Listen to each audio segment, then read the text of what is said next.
Almighty God, we give thanks to you, the creator of the universe, and humbly beseech you to direct and prosper the deliberations of the members of this house here assembled for the advancement of your glory and the trust and welfare of the people of Trinidad and Tobago. Grant that peace and happiness, truth and justice may be established among us for all generations. Amen. Amen. Namaste.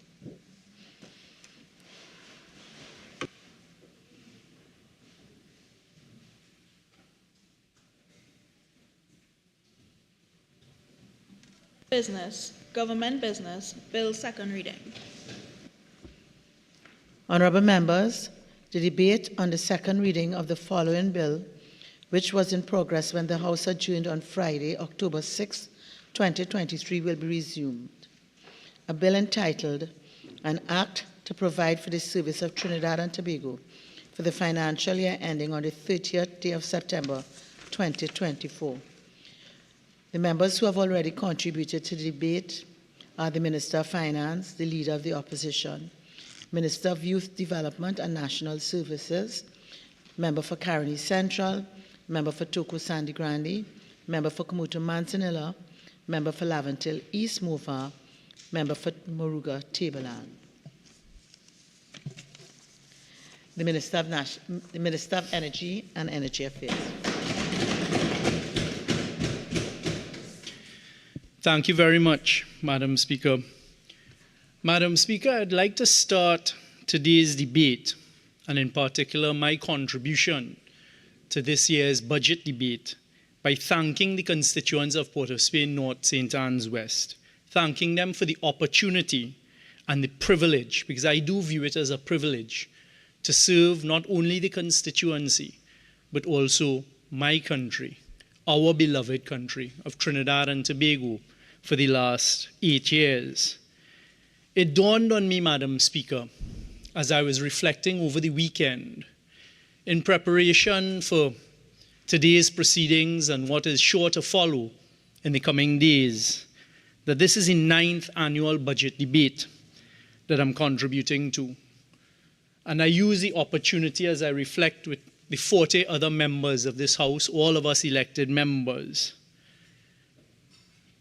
to put a question to all of us. Do we believe in Trinidad and Tobago, or do we not believe in Trinidad and Tobago? Madam Speaker, I can say that without fear of contradiction. Not only do I believe in Trinidad and Tobago, but I will always bat for Trinidad and Tobago and do my utmost best as I serve Trinidad and Tobago in whatever capacity. Because you see, Madam Speaker, I believe that we are blessed land. I believe as well that despite what we hear, and it is quite unfortunate within recent times, because I've observed that some of our very own citizens, and that is what hurts. It is not the outsiders, it is not the international commentators, it is not the expert rating agencies whose duty and job it is to rate us, but it is our very own citizens sometimes, and within recent times, who degrade our beloved country and unfortunately cry us down. So, Madam Speaker, I would like to use my contribution to set out the indisputable facts of Trinidad and Tobago's energy sector. Because you see, Madam Speaker, respectfully, there are few of us, a handful, but they're very loud, raucous, misinformed, but unfortunately as well, I've observed it is their intentional strategy to mislead the population of Trinidad and Tobago and to mislead our citizens. So, Madam Speaker, respectfully, today my contribution must be to set out what has been happening in our hydrocarbon sector, our energy sector, oil and gas sector, which has served us so well for many, many years. And I'd like to start, Madam Speaker, by just putting things into context, because it appears to me that some persons don't understand, or maybe some just choose to misinform themselves, and worse yet, to try to mislead the population about how production works, the stage that we're at as a province, meaning Trinidad and Tobago. Madam Speaker, we are a mature province. We have mature oil and gas fields.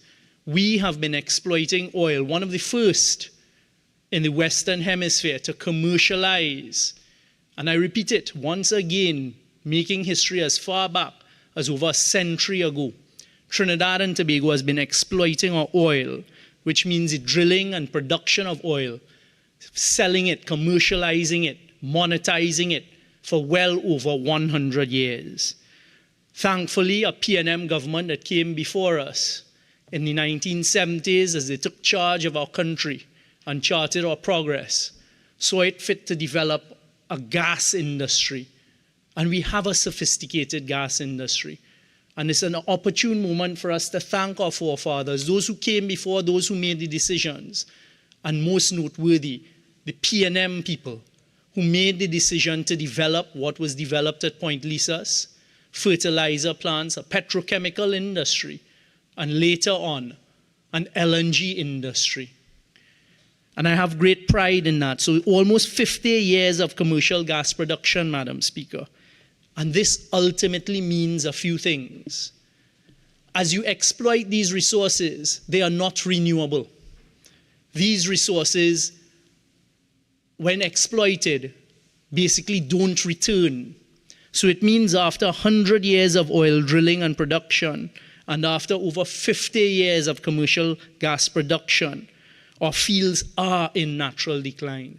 This is the reality. This is one of the main reasons for lower production, but it doesn't stop there, as I will explain.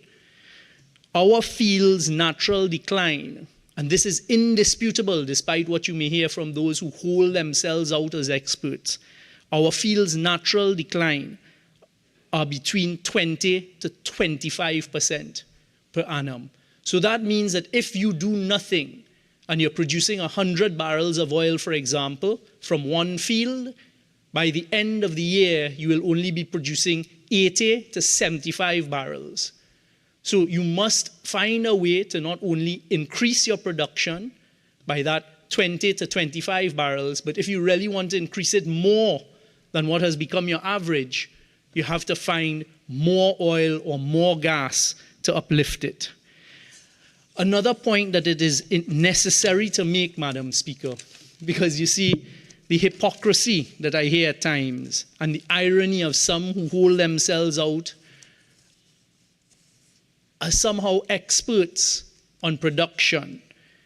You have to negotiate contracts well in advance. You have to look into the future and see that there's going to be a decline. You can't do something today in most circumstances in oil and gas and bring on production immediately. So what you do is you look at a period when someone is in charge and see what is it that they did to ensure not only a stabilization of production to arrest that natural decline I've spoken about, but also to increase the production. And that is where you begin to negotiate contracts. That is where you begin to have discussions with persons, because you know there's a horizon. You know a gas contract is going to come to an end. What is it that you do to do that? So let's just put some facts on the table, because it seems very often people try to avoid the reality. Gas. I'll start with gas, Madam Speaker. Madam Speaker, in 2006, we were producing 3.8 BCF of gas a day, 3.8 billion cubic standard feet of gas a day. 2007, 2008, we went up to 4. 2009, 4.2. Now, all of that production would have been as a result of decisions taken in advance, at least 2, 3, 4, 5 years in advance. So up to 2009, we were at 4.2. Our best year ever in gas production was 2010 at 4.3 BCF a day. In 2011 and 2013, it reduced to 4.1. So you see the decline beginning from 2011 to 2013. But most importantly, because you see, nothing was done. In 2014, it dropped to 4 BCF. In 2015, it had already dropped to 3.8 BCF a day. So when you're seeing this decline taking place, the natural question that citizens should ask is, what was done? What was done to increase production? What was done to arrest the natural decline? And the answer, quite simply, is absolutely nothing. In fact, what we've heard about is incentives granted during the period 2010 to 2015, and I'll come to that in a while. But it's an important point to put down two markers. It is an indisputable fact, indisputable, that not a single gas supply contract, upstream gas supply contract, was negotiated in that period of 2010 to 2015. In fact, the incentive that you hear so often spoken by someone who says he's a former Minister of Energy, which is too indisputable, but one who, along with his leader, the Honourable Member for Siparia, respectfully did nothing to promote and to progress the oil and gas sector during that period, and I will give the examples, did not negotiate a single gas supply contract during that period, not a single upstream gas supply. In fact, when questioned, we were told, oh, it is maintenance, but the decline had begun. And I will then say what was done from 2015 to date to not only arrest this decline that we were faced with and the crisis we were faced with, but how, in fact, you ensure the future and the future for decades to come. Oil production now, Madam Speaker. 2008, it was 114,000 barrels of oil a day. By 2010, it had fallen to 98,000 barrels of oil a day.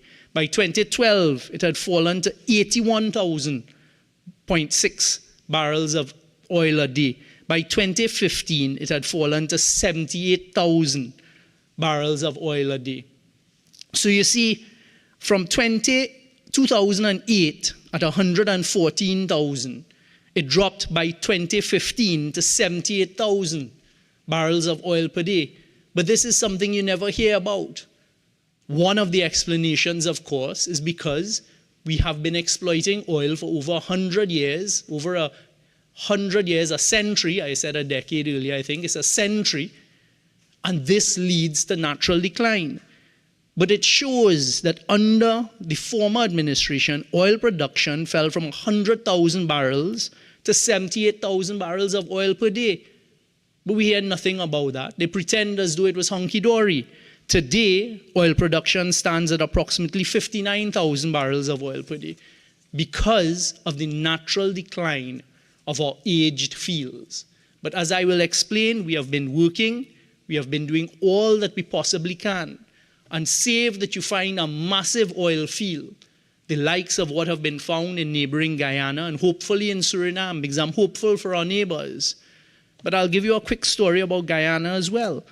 In Guyana, one of the main operators, for example, was Shell. For many years, they actually held that acreage, where now Exxon has found hundreds of thousands of barrels of oil a day they're able to exploit. Shell gave it up because they could not find what they were looking for. Along comes Exxon, fortunately for them, good production. But that is how the oil and gas sector goes. But the point is, we are facing natural decline. The point is, don't come and pontificate because you did nothing to increase it during your time or to ensure the future. In fact, you did the exact opposite, Madam Speaker. So to do it in the energy sector, you must always be pursuing initiatives to bring on production, always negotiating, always strategically pursuing possibilities, which is what, again, no one can contradict, we have been doing since 2015. Because you see, Madam Speaker, this PNM government that did not put all of its eggs, Trinidad and Tobago's eggs, in one basket. We did not only focus internally in our own borders. We have been pursuing every single basket that is possible. Regionally, extra-regionally, we've been looking to Venezuela next door, and we've been looking elsewhere in the region. We've signed MOUs with Barbados, with Grenada. We actually have a commercial term sheet in Grenada for a field where gas is believed to exist. These are things that we have been doing to ensure that there's a future for children. Excuse me. Madam Speaker, another point I've heard being referred to, which I find is just confirmatory, with the greatest of respect, that there's a complete lack of understanding of how the energy sector works and the cyclical nature of the energy sector. when you're building plants, onshore plants, or petchem factories, which are the ammonia, methanol, urea, UAN, or Atlantic LNG with the 4 trains, obviously there's going to be a flurry of activity. The time for construction of infrastructure means you have support companies like Baker Hughes, Schlumberger, not Schlumberger as I heard the member for Siparia say, Schlumberger, Halliburton, Baker Hughes. These are the companies that construct infrastructure, construct the pipelines.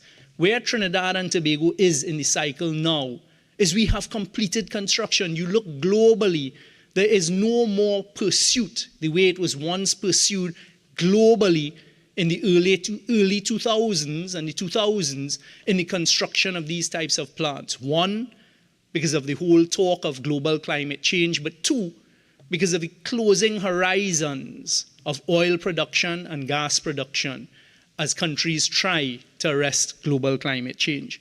So it is absolutely not unnatural. In fact, it is expected because we are sophisticated. We've already constructed the infrastructure to exist and we're utilizing it amongst the best in the world for these service companies to look elsewhere now, to hope that they will find the opportunities and the abilities to build what already exists in Trinidad and Tobago. And that is the reason for this. As we start the projects, as Manatee comes on stream, as Dragon comes on stream, as these other projects come on stream, Calypso, which holds great, great opportunity and hope for Trinidad and Tobago in the deep water where there is no infrastructure. You will see the return of the companies, but they're not going to sit here where you already have existing infrastructure. Madam Speaker, the next point is, what did we face in 2015? In 2015, when we came in, as I just said, there was no negotiation of a single gas supply contract. The sector, as you've heard me say before, was in crisis. And let me tell you what NGC, I'll start with the gas industry, what NGC faced. Between 2010 to 2015, Madam Speaker, NGC did not receive its contracted supply of gas from upstream suppliers. And as a result, it was forced to curtail supply to downstream customers. So what we're seeing began in 2010 to 15. But what didn't happen was any attempt to have discussions with the petchem, the industries that were receiving a shortfall of gas. There was no attempt to renegotiate contracts. There was no attempt to starve off claims being made. No, it was business as usual, utilizing NGC to build playing fields, etc., etc. $14 billion disappeared from NGC's coffers during that period. And what we faced is when these curtailments started in November 2010 and peaked in 2014 to 2015, was claims being made against NGC for failure to supply during that period. This is indisputable. Claims were made, have been made against NGC for the failure to supply gas during the period of 2010 to 2015. Total value of those claims, $1.3 billion US dollars, which equates to 8.85 billion TT dollars. That was the management of the industry. I can assure the people of Trinidad and Tobago, one of the ways we, this government, have addressed that is we have, in the renegotiation of contracts with all of these petchem industries and companies, what we have now done in the new contracts going forward is they cannot pass on curtailments of gas to the people of Trinidad and Tobago. So the people of Trinidad and Tobago are no longer going to be subject to damages if there's a shortfall of gas. Did the UNC do that? No. So they've saddled us with $8.8 billion in claims. Not only did this PNM government successfully negotiate now, I can say, negotiate all of these claims away for the benefit of the people of Trinidad and Tobago, but we have also ensured that contracts going forward do not put that liability on us anymore. Because you see, despite what some others were doing, which is questionable, this government has stayed focused and we've entered into difficult conversations and negotiations, not only with the upstream industry, but also with the downstream petchem companies, petroleum companies. But let me tell you how it was worse. The upstream supply situation could have been seen during that period that it was on the decline. And there were certain contracts that had actually renewal, options to renew, that were ignored. The people of Trinidad and Tobago deserve to know this, because you see, Madam Speaker, you have them going on television, you have them coming in the Parliament, you have them coming everywhere. Persons who know nothing but pretend that they do, holding out as though they have the answers. But when you were in charge, and I will draw the worst, the most offensive that I found, there was a contract with our largest upstream gas supplier that was due to expire in December 2018. But under that gas supply contract, Madam Speaker, there was a contractual timeline that between the 1st of January 2014, from that period, for 2 years, so from the 1st of January 2014, you had 2 years to meet and negotiate an extension of the gas supply contract. They did not do it. But yet still you hear them on a weekly basis asking the country about gas production. The UNC failed to negotiate gas supply contracts for Trinidad and Tobago, where the contract required them to meet and negotiate from January 2014. But they have the audacity to ask Trinidad and Tobago why we're in this position. That was one of them. That was the single largest gas supply contract. That was how they managed the industry. That is a fact. It is indisputable. It is not subject to legitimate and truthful contradiction. There were others. A base gas supply contract that was not renewed upon expiry on the 31st of December 2015, which again, they're allowed to just fall off the precipice because you don't begin negotiating a gas supply contract today for today. We lost 250 million scuffs of gas. So these are the reasons why we faced the production decline and the curtailments. There was another one that again was expiring in early 2016 that should have been negotiated before, that dropped from 645 million scuffs to 255 million. So right there, Madam Speaker, you are seeing why it is we found ourselves in these great difficulties. But we did not sit back, we did not rock back, we did not say, well, look, this is something that we cannot manage. No, we set about immediately, Madam Speaker, to do what needed to be done. But it didn't stop there. There was another one that should have been negotiated during that period that they ignored. That meant we went from 150 million scuffs of gas a day to 50. So right there, you're almost up to a loss of over 1.2 BCF of gas a day that should have been renegotiated. I can't claw back time. No one on the PNM can claw back history and time. But what we do is we face the crisis and deal with it. And it continued. There was another one that we went from 220 million scuffs to 30 million to 0. Because again, no negotiation was done during that period.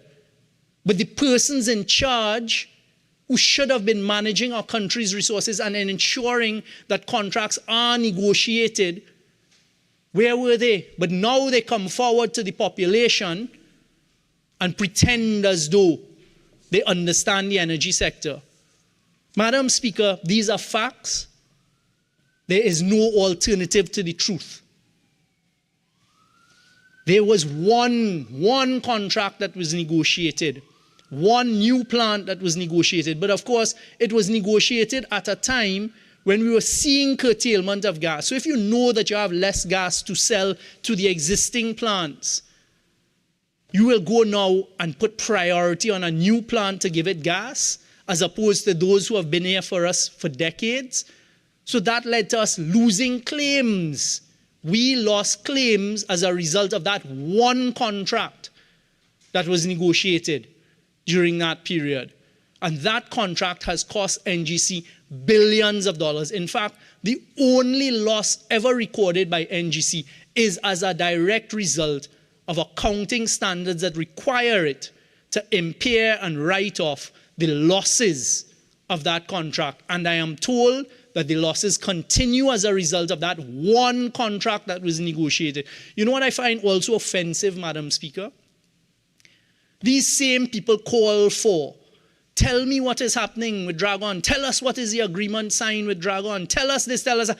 But they did not tell the country that they changed the gas allocation policy to a greenfield gas allocation policy, which exposes us to billions of US dollars in claims, because what that means is you're taking the limited gas we have and you're giving it to a new plant versus the plants who are already contracted to receive gas supply. You didn't tell us that. You didn't tell us about this one contract that you negotiated that is literally still costing you and me, Madam Speaker, and the future generations billions of dollars. But that was how you managed it. That is what you should talk about and answer. So that project has cost us greatly and deeply and continues to cost us. As I said, it led to the only loss NGC has ever made in its 2020 annual report, because we had to provision 2.1 billion TT dollars as the losses to book in that year as a result of this one contract that you did. And it had worse terms that fortunately we managed to negotiate and renegotiate. But you can't renegotiate the whole thing when it was brand new. The next thing that came is the settlement of petchem claims. And I can tell you, Madam Speaker, due to the intervention of the government, the last one was with a company that the president of NGC and myself met with in Vancouver when I went to speak at the World LNG Conference a few months ago. And they reported coming out of that meeting, because of the sense of assurance they got from the highest levels of the government, that they will continue in Trinidad and Tobago, and they settled the last outstanding claim. So I can say today without fear of contradiction that we have saved Trinidad and Tobago US $1.1 billion, $7.5 billion by our negotiation of claims. So when I hear those on the other side and some from the other house ask, tell us about it, I'm telling you about it now. You left us with $8.8 billion in claims. We saved in our negotiations $1.3 billion US, $7.5 billion US. So you all still cost the country $1 billion in claims. But a PNM government negotiated that. And I can say as well, negotiated that without expensive lawyers and friends here, there. Negotiated with NGC and with the government, supporting NGC and doing what we did. Contrary to what you heard about the management and the lack of negotiation of gas contracts, I can also report to the country, madams, during the period 2010 to 2015, not a single, let it resound in this chamber, through you, Madam Speaker, to the people outside, not a single gas supply contract negotiated. We heard about renewals that had come up that should have been negotiated, nothing done. So right there, in a lack of negotiation and foresight of the industry during that period, we lost over 1.5 BCF of gas in contracts immediately. Contrary to that, what I can report to the people of Trinidad and Tobago, again, without fear of contradiction, from 2016 to date, we have negotiated. From 2017 to date, we have negotiated 31 upstream contracts and 115 downstream contracts for the people of Trinidad and Tobago. So 0-0 from 2010 to 2015 versus 31 upstream contracts and 115 downstream contracts. That is how we have been managing your resources in the gas industry. We have also ensured that in all of the NGC contracts going forward, we have mitigated against the contractual risk. Because we learned from the past and we learned from what the people unfortunately have to face. So they do not now face the liability if there are reductions in gas. They have no bills to pay as a result of that. And I will prove to the country that we managed to renegotiate in the most difficult of areas, in the LNG area, better terms for Trinidad and Tobago. We have also entered into, this is NGC, innovative arrangements, where we have signed EPC contracts. We have signed, and we have actually sold, and I'm proud of this one, we have sold LNG as a country. NGC has sold LNG as a country. We've sent 20 third-party cargoes to Egypt. We have sold other LNG. We have also entered into arrangements where we now get methanol cargoes. And I can tell the country, as I will come to in a short while, that with respect to our renegotiation of the LNG sector, we have also managed to get an increased shareholding at no cost to the people of Trinidad and Tobago. So you see, that is how we govern P&M style in the energy sector. We don't run up claims. We don't burn money.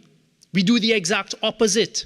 The decisions we take, the contracts we negotiate, resound for the betterment of the people of Trinidad and Tobago. And I say that again without fear of contradiction, Madam Speaker. Madam Speaker, in early 2016, we found the gas master plan that was actually commissioned during the period 2014 to 2015, but hidden. So we found this gas master plan that talked about the leakage, meaning that we weren't getting sufficient revenue for our gas resources. What did we do? We sat and we strategized how best to deal with this. And we came up with the Spotlight on Energy that again will go down in the history of Trinidad and Tobago. We went to the Spotlight on Energy and we took on the large multinationals. At the time, they were screaming and shouting that we were going to run investors from Trinidad and Tobago. But you see, that is not how we do business. The reason for the travel of the Prime Minister and myself over all of those years is to go and establish relationships with the decision makers. Because you see, the decision makers at BP and Shell are in London and they're in The Hague. In EOG, they're in Houston. In BHP, they were in Australia. Now Woodside, they're in Australia. These are the major upstream suppliers in Trinidad. So we go to them and meet with them so they know what we're doing for Trinidad and Tobago. And we took on the restructuring of Atlantic LNG. But one of the things we found, you hear them talk about, you need to have initiatives to increase gas production in Trinidad and Tobago. Let me tell the people of Trinidad and Tobago what happened with the initiatives that were put in place during that period of time of 2010 to 2015. Our largest gas supplier, who was exploiting at the time almost 2 BCF of gas a day, told us that based on what the UNC did, we, the people of Trinidad and Tobago, will not receive any revenue for our gas till 2024. So all of our gas being exploited, we would receive no revenue to 2024, which, by the way, has not even come. So for all of these years, we would receive nothing.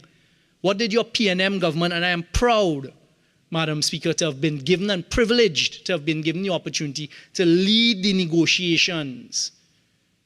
And what we managed to do has resulted to Trinidad and Tobago, as a result of our restructuring and our negotiation of new gas prices and new royalty regimes.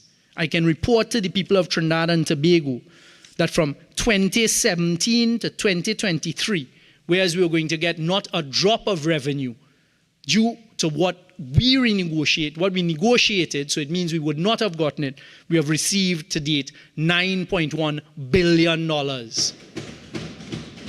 So your initiatives led to no revenue, but as a direct result of the negotiation, and I'm proud I was given the opportunity to negotiate on behalf of Trinidad and Tobago, my beloved country. In that instance, we got $9.1 billion. But it didn't end there, Madam Speaker. Also, as a result of those difficult, complex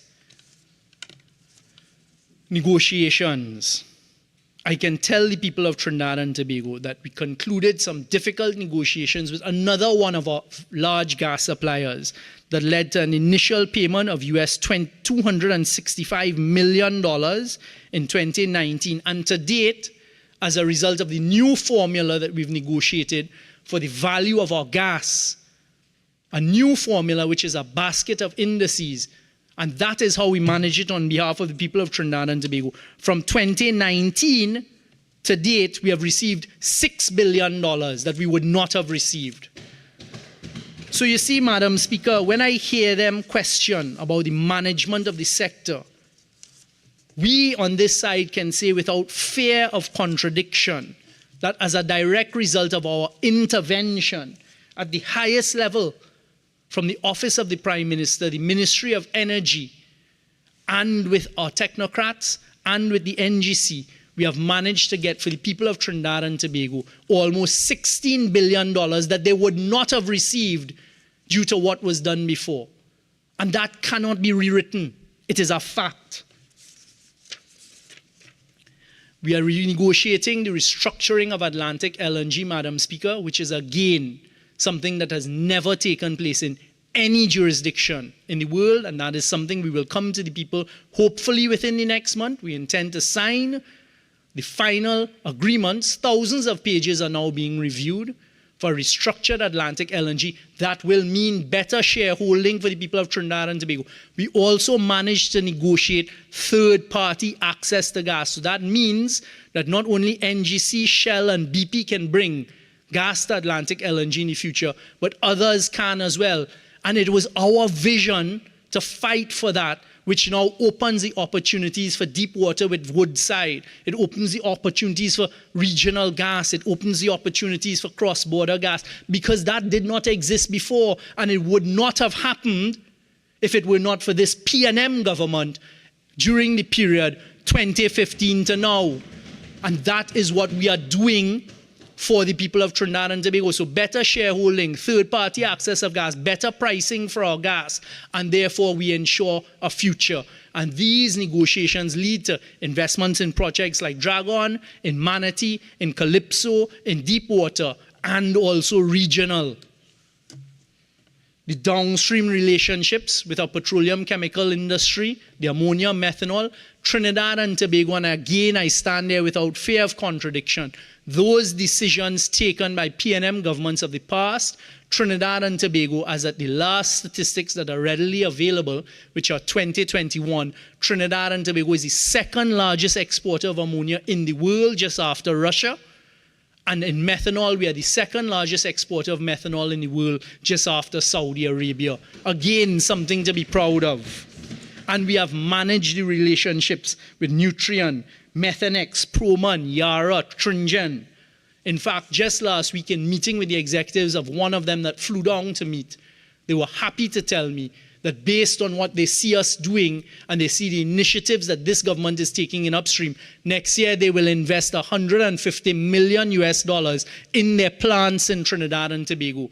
These are global companies that don't have to invest here anymore, but they are saying, and they said it to me frontally, based on the government's initiatives and what we see happening in the energy sector, we have taken the decision to invest $150 million in Trinidad and Tobago next year to upgrade our plants.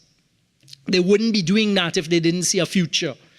Madam Speaker, equally on the upstream side, if you would permit me to just refer to the work that we have done, again, indisputable, not subject to contradiction, contrary to what you heard of the management or the lack of management in 10 to 15, from 2016, September 2015 to date, as a direct result of our intervention on negotiations for terms, conditions, etc., production sharing contracts, E&P licensing renegotiated.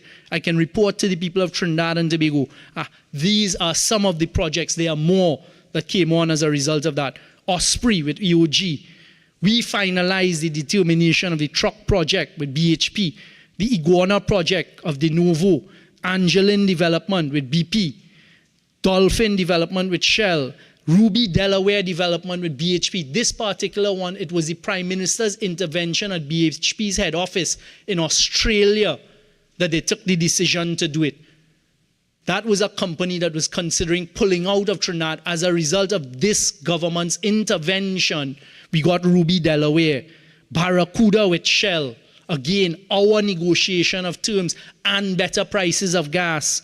Matapal with BP, Colibri with Shell, the Zandali development, which was the second one with De Novo, which is part of the Proman Group.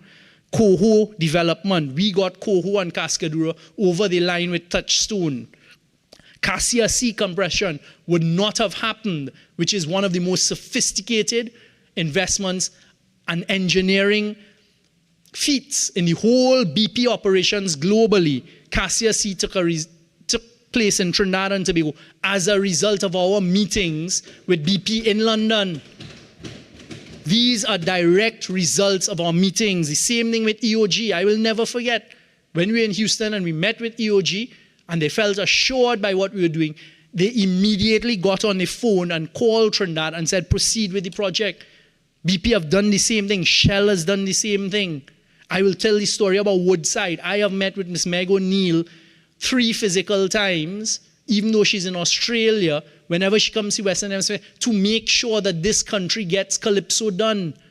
And the technocrats at Woodside will tell you they don't know what we discussed and how it is that Ms. O'Neill came out of that meeting so assured that she prioritized it. Because you see, when a company, Woodside acquired BHP, when a company does that, one of the first things they do is look at their books and their assets and decide where they're going to stay or not.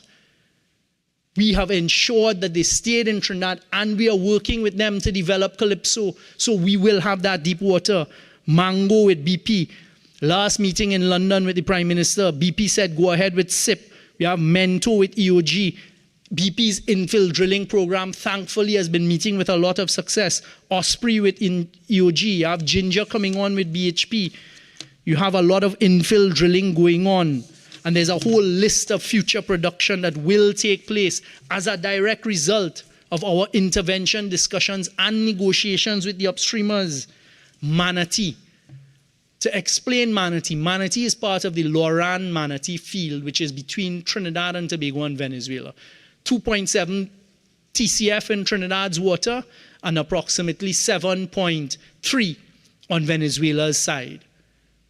There was a unitization agreement. When we saw what was taking place as a result of the US sanctions, we negotiated and got President Maduro to allow us to produce Manatee Field. So that is going to happen, and that provides a future for Trinidad and Tobago. And it is only natural that Loran will follow. And I can tell the people of Trinidad and Tobago, in my recent discussions with the Venezuelans, and in particular President Maduro and Vice President Delcy Rodriguez, they are looking at Loran coming to Trinidad and Tobago. So I use this opportunity now, and I'm disappointed the member for Sapari isn't there, to ask, where is President Guaido now? But it is PNM government. It is the PNM government that stood firm on the principles of the UN Charter, non-intervention, in another country's political landscape. We stood firm with our neighbors in Venezuela, and that is why there is this potential that is now in black and white, in ink. Calypso, we are negotiating Calypso. You saw in the last 10 days in the energy sector, unprecedented. One of the things was the signing of 3 deep water wells with our largest multinationals, BP and Shell. We have had a successful onshore, nearshore bid round. 16 bids received for 8 blocks, all awarded. EOG brought in a rig from New Zealand for 12 months to have a drilling program of over 9 wells. People would not be doing this if they did not see the future of Trinidad and Tobago. And every single one of them will say, it is because a sense of assurance that when they sit down and negotiate with the government of Trinidad and Tobago, there is credibility, there is no corruption, and there is competence on this side.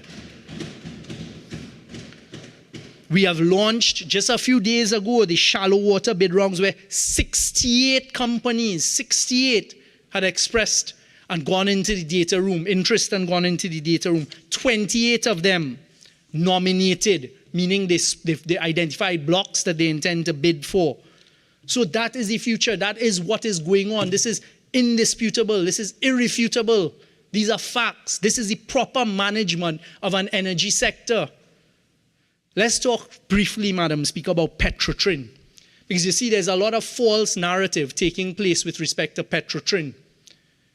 In fact, just over the weekend, not surprisingly, a video starts to circulate with one of those persons who hold office for life in an entity that who knows what they do, based on a document talking about subventions from the Ministry of Finance. Completely out of context. First point, Petrotrin was not shut down. Petrotrin still exists today. Petrotrin is costing the people of Trinidad and Tobago today. And let the member for Point of Peer, who is one that likes to profess some knowledge, understand Petrotrin is costing the people of Trinidad and Tobago today in short-term loans taken out to purchase crude, $420 million US. That is the legacy of Petrotrin that continues to exist, but we restructured it. So there's TPHL, Trinidad Petroleum Holdings Limited, which is the holding company, which is the parent company of Petrotrin, Heritage, Guaracara, and Paria. Paria brings in fuel for Trinidad and Tobago and the region. Not one day. Honourable Member, your speaking time is now spent. You're entitled to 10 more minutes extended time to complete your contribution. Thank you very much, Madam Speaker. I'll use it. You may proceed. Petrotrin continues to cost us $420 million US on short-term loans that when you roll it, because they can't pay it off, the interest rate continues to rise, and that money was utilized to buy crude. Let me briefly tell the people about the management of Petrotrin. In 2011, again, that period of 10 to 15, because they pretend that period didn't exist, but the people of Trinidad and Tobago remember it, and they decimated, they destroyed the energy sector. And that bothers, in particular, the member for Siparia who likes to repeat it because it is true.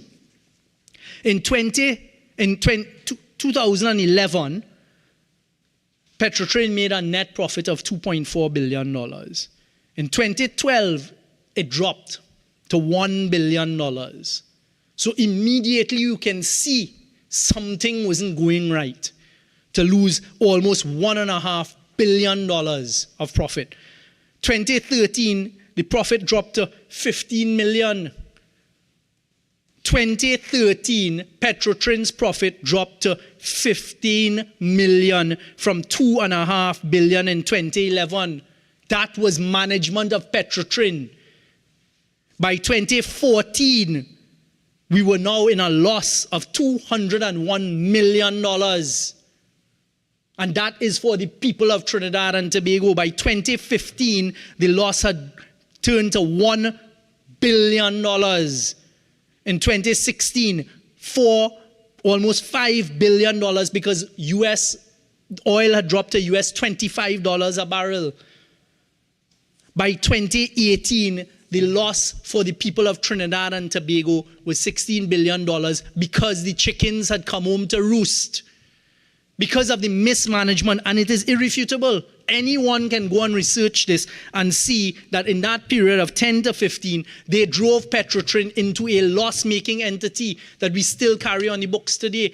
We were faced with the auditors telling us that there was $4 billion in losses that they wanted to write off. Again, I was tasked and mandated along with the then Permanent Secretary in the Ministry of Finance, to meet with the auditors of Petrotrin to understand this. And the auditors told us, you have to write off over $4 billion in carried forward tax losses. I said, but that would make the company insolvent. Why are you doing this now if these losses were being carried since 2013, 2014? And that is one of the things we had to deal with. We also had to deal with 2 bonds coming due, $850 million US and $750 million US. So almost 12 billion TT dollars coming due in a company now that had these losses and was insolvent. So let those who like to talk about Petrotrin deal with these facts and these issues, because that was the reality of Petrotrin. But I'm happy to report, and it was not an easy decision. We had to consider every single worker, but it had outlived its use. We were no longer producing. I showed how in the UNC period they dropped the production of oil by almost 40,000 barrels of oil a day. But they pretend that didn't happen. So if you have to import oil to put into a refinery, it makes no sense. If the uplifting cost, which is the cost of taking the oil out of the ground, was costing more than the sale price you could get of the oil, how does that make sense? So we took the difficult decision. The taxpayers of Trinidad and Tobago paid the workers of Petrotrin, as hard as it was, $2.7 billion in cash to go home with, restructured it. And today, Heritage, which is the exploration and production company, as a result of the new management, as a result of new techniques, new tooling, etc., is declaring net profits in the billions. P&M style. Madam Speaker, Dragon. Let me say a few things on Dragon. Because I've heard persons say, oh, but you signed agreements already on Dragon, which again just confirmed to me, Madam Speaker, that they never knew and they still don't know how the energy sector works. Because it is a progression of agreements to get to the PSC or the license or the ENP license. You have to take the steps and make sure you secure it in black and white as you go along. So the first agreement, and this is all P&M, you know, because the UNC did not have the foresight to pursue a cross-border. Loran Manatee is one thing, because as in our borders, they didn't have the foresight to look for gas elsewhere, but that is the P&M government, and thank God we have been managing it since 2015. We went and we pursued it. In 2016, we signed the first set of agreements that said the teams will work together in pursuit of it. Otherwise, you have everybody pursuing it. Trinidad and Tobago is not the only place interested in Venezuela. I can tell the people of Trinidad now and Tobago, when I was in Venezuela a couple weeks ago, meeting at the PDVSA headquarters, as I walked out the boardroom in the middle of negotiations to strategize, there were literally a number of multinational companies there meeting with them. There are other countries in the world wanting to do business with Venezuela. But what we have done is manage the relationship to make sure we are the priority. So what was signed in 2016, we then negotiated a commercial term sheet, which was signed in 2018. So to have the member for Point appear and the former Minister of Energy and the leader of the opposition ask, well, why are you signing so many agreements? Because the US put sanctions. And don't forget, that is what stopped it. Otherwise, the Dragon gas would have been in Trinidad since 2020. The US put sanctions and stopped the project. And let us not forget, those on the other side wrote to the US government asking for the member for Diego Martin West, the Prime Minister, and for myself to be sanctioned by the United States. That is part of our history, because they were supporting President Guaido and asking why I let the Vice President of Venezuela, Delcy Rodriguez, into the country. Thank God I did, because today we have a future. But the people of Trinidad and Tobago consider if it was those on the other side. Nowhere on the landscape now. So the agreement that was signed actually refers to our 2016 agreement. And the agreement that was signed was between myself and the Minister of the People's Power of Petroleum for the promotion of joint projects in the gas hydrocarbon sector. And I can report to the people of Trinidad and Tobago today, it is not only for Dragon.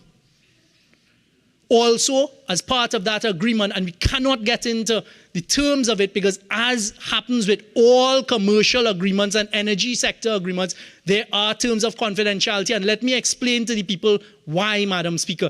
Because if Trinidad and Tobago is negotiating, and then you have the EU negotiating, and then you have other companies negotiating, Venezuela would not want each party to know the terms of the deal. That is how the energy sector works. But they wouldn't know, because they never negotiated a gas supply contract. They never negotiated anything with the upstream. They negotiated one contract that is still costing us billions of dollars. So Dragon is well on the way. And let me just tell the people as well, you can see the strategy of this government. Last year, I went to the United States 8 times, 7 to Washington, D.C., very quietly. I never made any announcements, and that led to only the second OFAC license ever granted for Venezuela production. The only other one is Chevron, that is a 3-month license. So when you hear the ignorance of, it's only 2 years, and let me tell you something more. When we signed that, there was silence because it hadn't happened anywhere else. The next thing you know is, Maduro wouldn't do the deal with Trinidad and Tobago. So what happened 2 weeks ago? When he signed an agreement that is in black and white, that is not only for the pursuit of dragon gas, that I can tell the people of Trinidad and Tobago, because I hear the next false argument right now that it is only for LNG. It is not only for LNG, because this government knows what it's doing. There is an allocation for domestic gas. And right now, I can report to the people of Trinidad and Tobago, we've had a number of meetings, and we are now negotiating the pricing. I'm being told that I have to hurry and wrap up. We have also signed an MOU with Suriname. We're pursuing regional opportunities as well. And we have had 2 technical meetings with them, again, quietly. That is how I operate. That is how we operate. And at the end, you see the results. Project Lara, the largest solar project in the CARICOM. We are also pursuing wind for the generation of electricity. We're pursuing more efficient power generation by combined cycle. We are building the first green hydrogen project. CCUS, the reduction of methanol and carbon, is taking place. So we are looking into the future. We are launching NGC Green. And finally, Madam Speaker, I'd like to take the opportunity to thank the people of Port of Spain, as I started, to thank the people of Port of Spain, North, St. Anne's West for the opportunity, and to assure them that I will continue to work on their behalf and the people of Trinidad. Member for Point of Vale. Thank you. Thank you, Madam Speaker, and good morning to you and the members in this chamber. I know it's Monday morning, and Monday morning is always difficult. I've just listened for the last 55 minutes to the member for Port of Spain North, St. Anne's West. And he sounded very angry, Madam Speaker. I want to start off, and my contribution will be entirely in the energy sector, with some comments along the way on the budget, Madam Speaker. But really and truly, I really have to refute a lot of this stuff or statements made by the Minister of Energy in the last 55 minutes, Madam Speaker. I want to start off by asking the Minister, when would the Minister of Energy and this government take responsibility for the failure of the energy sector in the last 8 years, Madam Speaker? They have been in control and in charge of this country and the government for the last 8 years. And the metrics in the energy sector have always been down and continue to decline in the last 8 years under their stewardship. So those are the facts, Madam Speaker. Those are the facts. The Minister of Energy and the government has not increased oil or gas production in the entire 8 years underneath them. And you listen to the Minister this morning of Energy, and you would swear, after the member read out the entire list of projects, especially in the upstream, you would swear, after listening to him, that we had an increase in oil and gas in our country, and today our production has been declining steadily year upon year, Madam Speaker. So I really don't understand if Minister Young, Minister of Energy, is telling this country, based on the projects that he would have listed here this morning, let us wait till 2028 or 2030. Let us freeze. Let us freeze ourselves and freeze the country. But only in 2028 and 2030 we will see something positive happening in our country. So let us forget what is happening, the reality of our energy sector, and let us hope in 2028 and 2030, based on the great negotiations by the Minister of Energy and his team, that something great would happen in our country. But before that, Crapo smoke our pipe, Madam Speaker, if I can use that phrase, as colloquial. Madam Speaker, I listened to the Minister of Energy, and if the public is listening to the Minister of Energy, it is a repeat of the same narrative that the Minister of Energy has done in the last 8 years in every budget that the minister has presented. He goes back to, the Minister of Energy starts from 2010. The minister runs up between 2010 to 2015, the track record of the PP government. Blame, blame, blame.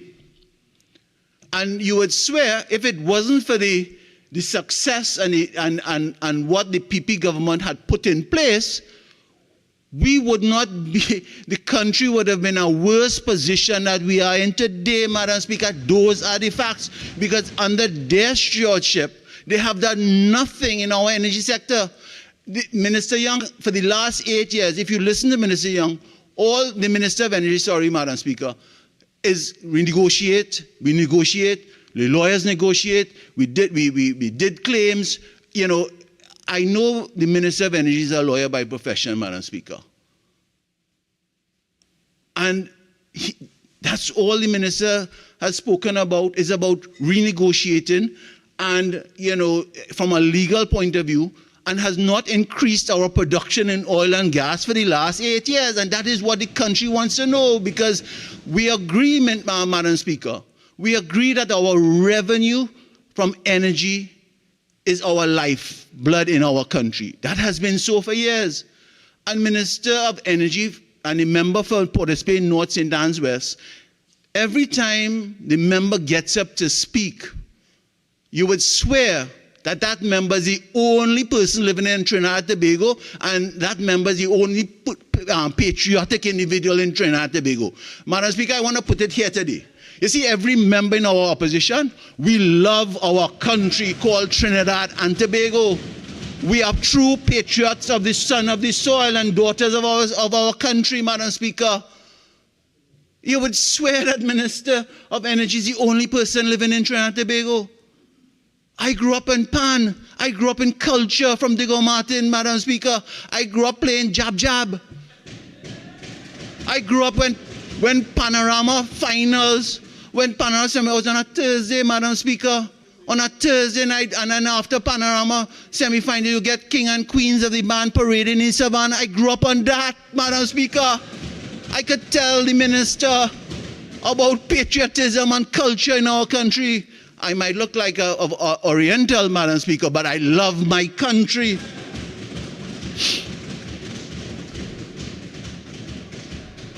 So when you want to talk about jab-jab, I could tell him about jab-jab, Madam Speaker. I could tell the member about Blue Devil. I did all that. Madam Speaker, so I in my contribution today, I will refute everything that the Minister of Energy presented in the last 55 minutes, because it was like a book, rereading a book. And I was preparing for this budget debate, and I knew exactly what the Minister of Energy was going to come and say today. He's a book that I just have to reread, and I know exactly what he would talk about. Petrotrin, he would talk, the member would talk about NGC contracts, the member would talk about between 2010 and 2015, and you know what the member would not say? They have done nothing different in the last 8 years. Nothing. So, Madam Speaker, I just want to, as I get in, I just want to rebut a little bit what the member for La Horquita Talparo in his presentation on Friday. I know that member Straddle is the Minister of National Youth and Youth Development, Madam Speaker. I don't know if I got it right. But the minister, when the minister spoke on Friday, the minister spoke about a lot of skills training program, Madam Speaker. And the minister spoke about HYPE and, you know, and NGC and NESC, MIC, YTEP, MILAT, MyPart, Madam Speaker. And you would swear that the minister is reading out these training programs. And you would swear, if the country was listening, that is the first time that these programs are being introduced underneath him. I want to tell the minister, and I think he's a good friend, and I like that minister. If there's anybody on that side, I like that minister. He might be the next leader of the PNM, for all you know. I like that minister. And you would, maybe it's newness in the ministry, maybe it's newness, but I want to tell the minister, all those programs that he would have read out and give the impression that these are new programs. These programs have been around under the PNM administration before it was under the UNC administration. And I want to say between 2010 and 2015, we took the skills training level and programs in our country to a higher level never seen before in our country. And what did this administration do in 2015 to now? They have destroyed every single training program in the skills area, and they are now trying to resuscitate it because they realize the youths depend on it. And that is why we have a lot of the issues in our country, among our young people, that they are now resuscitating and giving the impression to the country that these are new programs. I want to touch about one program in particular, Madam Speaker, MUST program. MUST program has been around under the PNM, it was around under the PP government, and it is still around now, Madam Speaker. That MUST program was just a vital program because it fell under MIC. And it really was about taking the young people who could not have gone on to maybe sixth form or even tertiary education and giving them a skill in the service sector in our country, in tourism, Madam Speaker. Because they talk about diversification. They talk about diversification, and that MUST program was critical for our young men and women in the service sector, especially in our tourism, the restaurants, the service sector. And what used to happen coming out of that program, they used to go for training within business people, Madam Speaker. And what used to happen out of that, it was a natural progression for those individuals who would have wanted to go on and improve their education to end up in the hotel school in Chaguaramas, Madam Speaker. You know what this government did? They shut down that hotel school under their tenure, Madam Speaker. And they want to talk about tourism and diversification, Madam Speaker. They shut down that hotel school in Chaguaramas that gave, they talk about the Sandal projects. But that hotel school was a avenue for our young men and women to go to first-class hotels throughout the CARICOM, Madam Speaker, and increase their skills in that sector and come back home and really, make our service sector in the tourists greater than what it is today, Madam Speaker. And they shut it down. So to come and hear them talk about growth and diversification, Madam Speaker, in this budget, I mean, for real, Madam Speaker. So, Madam Speaker, I listened to this budget, and I listened for 4 hours and I think 10 minutes of the Minister of Finance present his budget. And it was painful, I must say so. It was painful. Because if you listen to the Minister of Finance's first budget in 2015, it was about 41 pages or thereabout, and he lasted, and the Minister of Finance gave a presentation of 2 hours. That's the only thing that is increasing in our country, Madam Speaker. The time that the Minister of Finance gives a budget statement, Madam Speaker. So, Madam Speaker, the Minister of Finance talked about failed diversification. Now, I want to ask, before I get into my energy sector, Madam Speaker, sometime in May 3rd this year, Madam Speaker, we were all brought into this Parliament to discuss a mid-year review and an increase of over additional $3.2 billion in expenditure for our country, coming out in addition to the fiscal year 2023 that just ended in September 30th last month, Madam Speaker. Madam Speaker, if you look at the book, the Review of the Economy 2023, which is part of the bundle of our documents today, Madam Speaker, something is very curious to me, Madam Speaker, because I'm a bit concerned that when we started off the fiscal budget 2023 in October or in September 2022, the entire budget was about 3 point something more, Madam Speaker. And we came in mid-year review and asking for additional $3 billion more in expenditure for our country, Madam Speaker. And Madam Speaker, I'm a bit confused that when I looked at the deficit that the Minister of Finance presented, right? We came here on April 28th, Madam Speaker, and we asked this country to give us $3.8 million additional. That was the amount. And it's for different expenditures in our fiscal year 2023. National security, the Minister of Finance asked for an additional $128 million. Even in the Ministry of Social Development and Family Services, they asked for additional $348 million.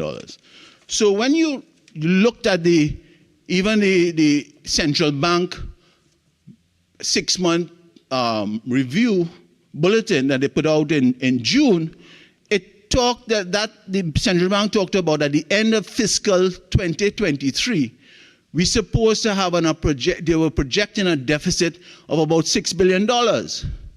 Now, when the Minister of Finance, and even in the mid-year review, the Minister of Finance said that they would have a greater deficit than what was projected at the beginning of 2023 by the Minister of Finance. And the Minister, when the Minister of Finance presented his budget last Monday, Madam Speaker, I am asking, what happened to those expenditures that we came in this Parliament to approve, that extra $3.8 billion? Because all things being equal, because our revenues went down, we're supposed to have had a deficit of approximately $6 billion for fiscal 2023. And the Minister of Finance talked about a deficit of only $3 billion, or 1.8 of GDP, which is within the norm according to the Minister of Finance. So I'm asking the Minister of Finance, or even the member for San Fernando East, that when they are presenting, could you explain to the country and to us, or to me, what happened to that 3.8 that we came at mid-year review in April, the end of April, early May, and debated? We debated that, and I'm not seeing it anywhere. So I don't know if this figure, the true deficit, will show up sometime in December this year, Madam Speaker. Because clearly, when we debated, we approved 3.8 extra. Where did that go? Where did that go? And everybody is silent because it is there in the review of the economy, Madam Speaker. So again, there is some deception in these budget figures, just like the Minister of Energy when he presented his numbers, Madam Speaker.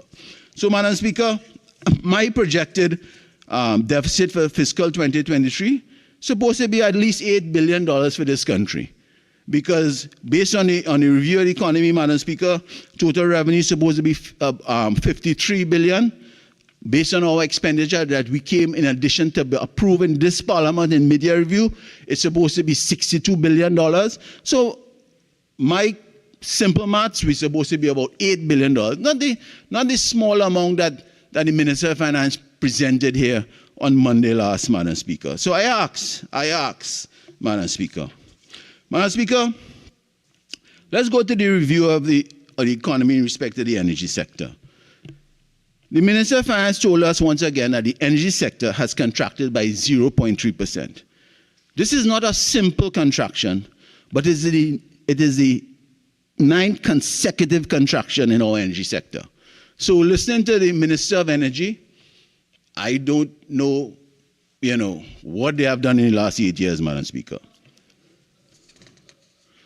The review of the economy 2023 tells us a grim story in our petchem industry, Madam Speaker. The real GDP in the energy sector fell by 3.5%. Real output in the crude oil exploration and extraction industry fell by 4.5%. Condensate extraction recorded a contraction of 8.2%, Madam Speaker. Refining LNG industry decreased by 1%, Madam Speaker. So it amazes me what the Minister of Energy talks about.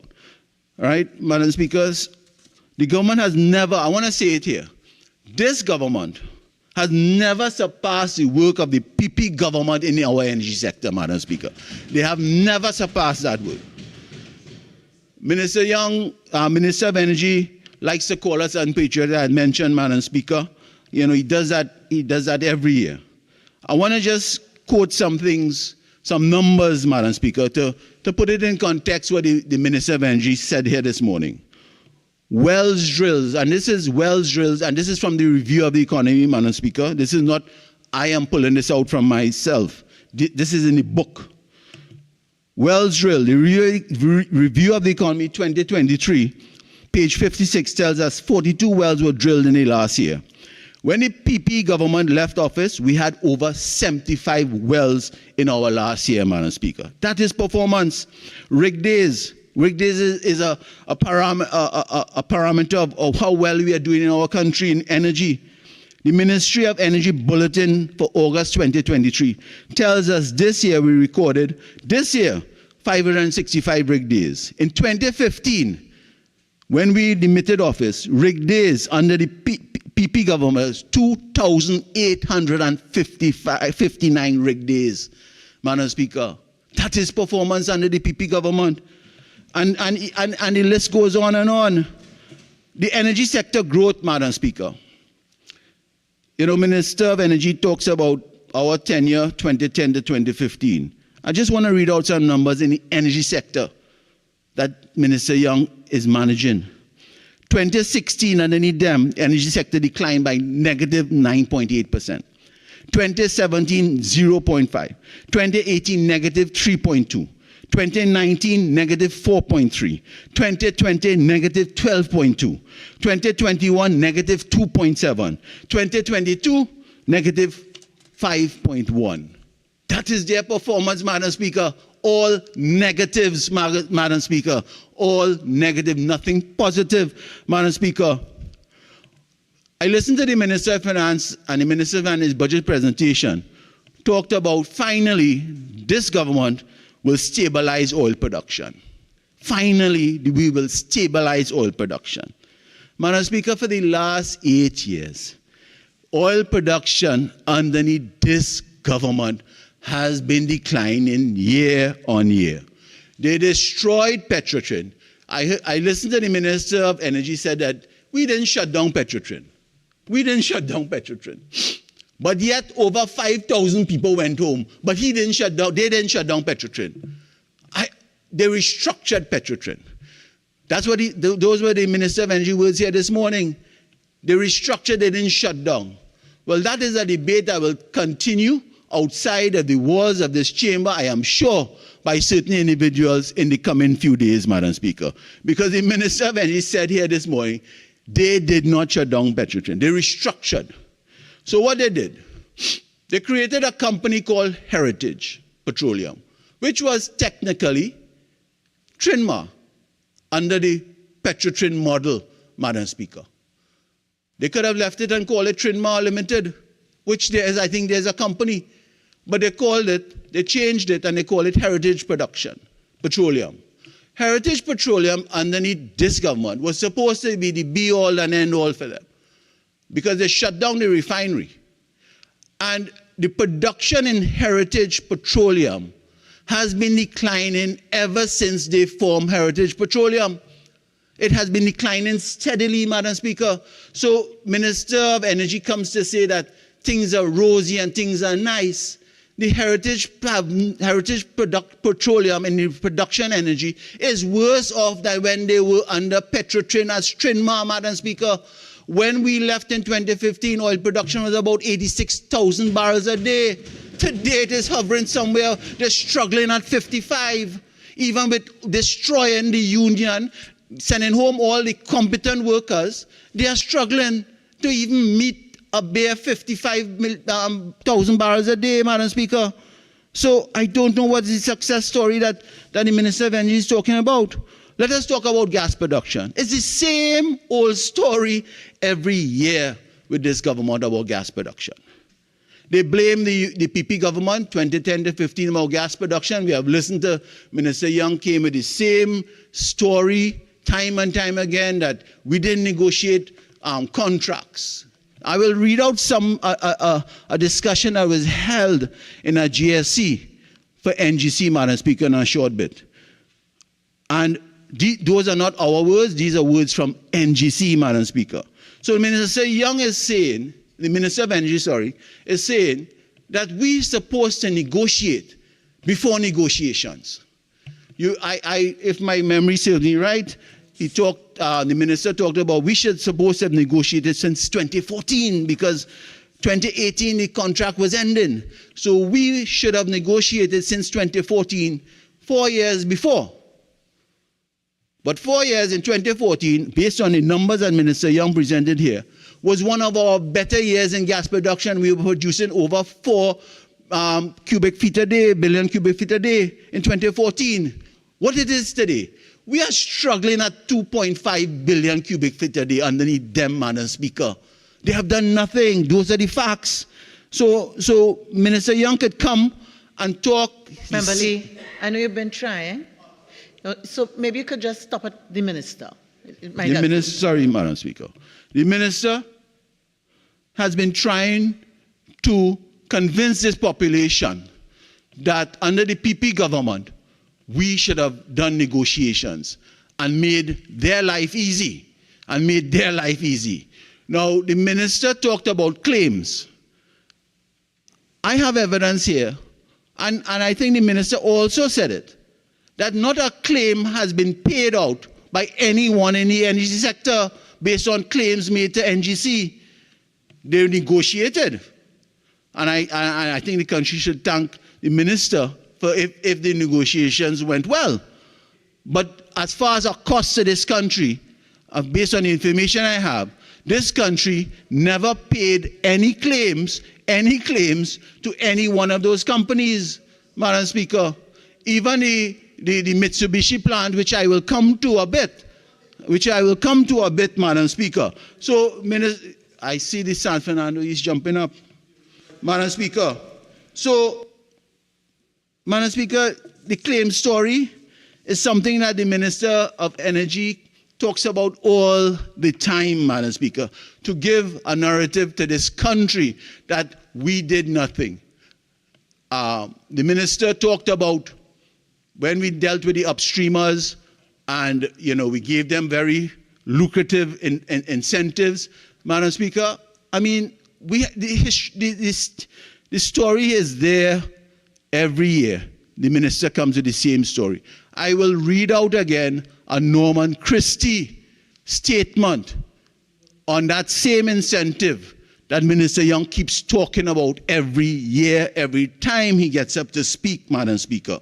So the oil and gas production, down underneath them under the last eight years, Madam Speaker. They have done nothing to increase our production. They keep using the word mature field, mature province.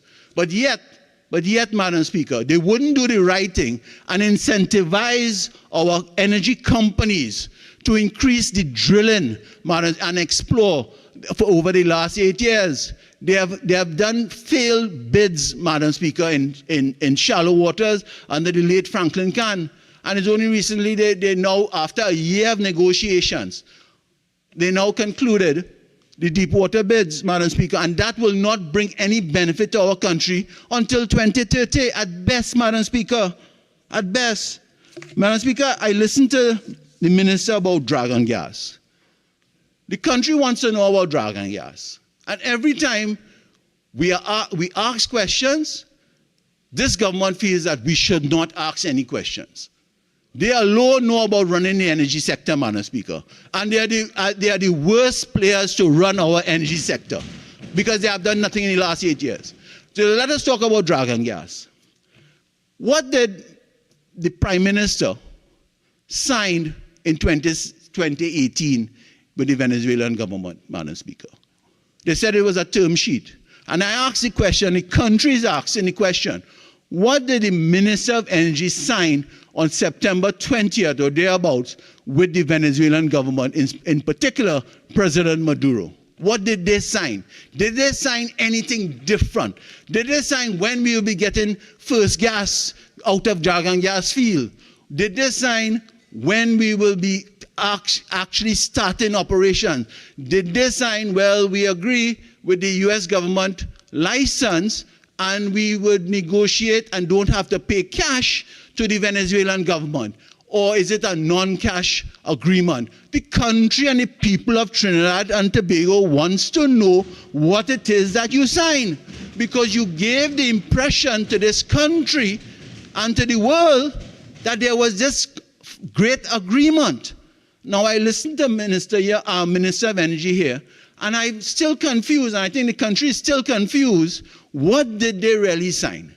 Now, I understand based on an article that there was some agreement or maybe discussions, Madam Speaker, the Venezuelan government, that the Dragon gas field, and I stand to be corrected, one is that we pipe the gas from Dragon gas to Shell Hibiscus platform, and then the country, Trinidad and Tobago, gets the gas. I understand Venezuela has asked to consider a pipeline from the Dragon gas field to Guiria, which is in the Venezuelan border, and then run a pipeline from the Guiria, which there the Venezuelans say is a shorter distance, to Point Forte, where Atlantic LNG is. So, from my information, I don't know if I'm correct, I'm just saying, I was told that that becomes now a negotiating item where the Venezuelan is asking us to consider, because we would be putting in the amount of money, to run a pipeline from the Dragon gas field to Guiria, and then Guiria to Point Forte. Now, if that is so, Madam Speaker, and the Venezuelans want us to consider that, you understand what goes on in Venezuela? Every Monday morning they could turn off that pipe that comes from Guiria to Point Forte. And we would have our money will be jumping up, Madam Speaker. Now, let us talk about the Manatee and the Lauren. From what I understand, the Venezuelan government has now lumped the Manatee and the Lauren and the Dragon gas in one. Now, back in 2019, the minister did say, and I agree, that there was some agreement signed to hive off Manatee from Lauren. Manatee is on the Trinidad and Tobago side, and we will develop the Manatee field. That sounds good, Madam Speaker. Now, it's a cross-border, same waters, Madam Speaker. I understand, based on negotiations, that President Maduro is now asking us to reconsider that whole Manatee and Lauren development. And if you listen to the Minister of Energy carefully this morning, or the minister, he mentioned something to that effect. Because the minister lumped now, this morning, Manatee with Lauren back together.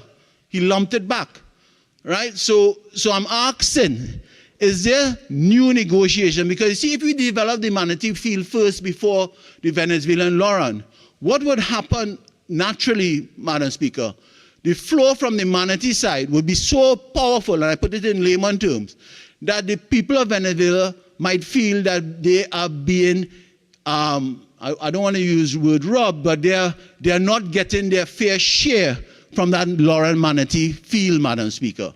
So that is why there is now some discussion by the Venezuelan to let us now consider developing it back together as one, Madam Speaker. And that impacts on the Dragon gas deal. So we have lumped all that together, and I heard the Minister of Energy did sort of mention something that along those lines, and then came up with the non-disclosure clause as usual, Madam Speaker.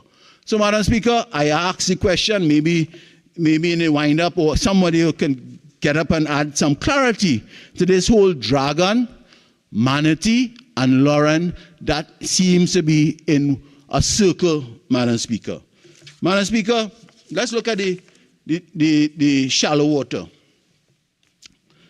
In the past month, we have seen a flurry of announcements by this Minister of Energy. We saw the announcement of the new Dragon gas deal at the end of September. Then we saw the announcement of the deep water bids. And then at the end of September, yesterday or last week, we saw the commencement of shallow bid rounds, Madam Speaker. The manner in which all these things have come together in the past 3 weeks, from what I understand from my information, the Minister of Energy wanted to have something good to say to this country in this budget statement, Madam Speaker. The Minister of Energy, from what I have gathered, was a PR to give the impression that things are happening in our country in the energy sector, especially for the budget statement. And I will go into the shallow water bid rounds again. You know, it's a long way off, Madam Speaker, a long way off. The deep water bid rounds that the minister spoke about has been ongoing for more than a year, renegotiating with Shell and BP to come to some agreement to take up the deep water bid rounds because it wasn't attractive in the first place. So they had renegotiated to make it attractive. These are the facts, Madam Speaker. So deep water bid rounds is again, if it was to happen, Madam Speaker, it's years off, Madam Speaker, 2027 thereabout. And shallow, same thing, Madam Speaker. So, Madam Speaker, nothing here that Minister of Energy came here this morning to add anything new to our energy sector, Madam Speaker. Madam Speaker, the minister again talked about this NGC contract with the Mitsubishi plant. Madam Speaker, just one second.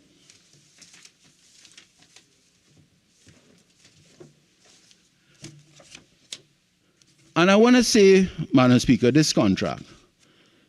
And back in 2016, if my memory is correct, the minister talked about that same contract and renegotiated that contract. He boasted about it, Madam Speaker. He boasted about renegotiating that contract. It was the 2nd December 2016. It was a ministerial statement about the CGCL contract, Madam Speaker.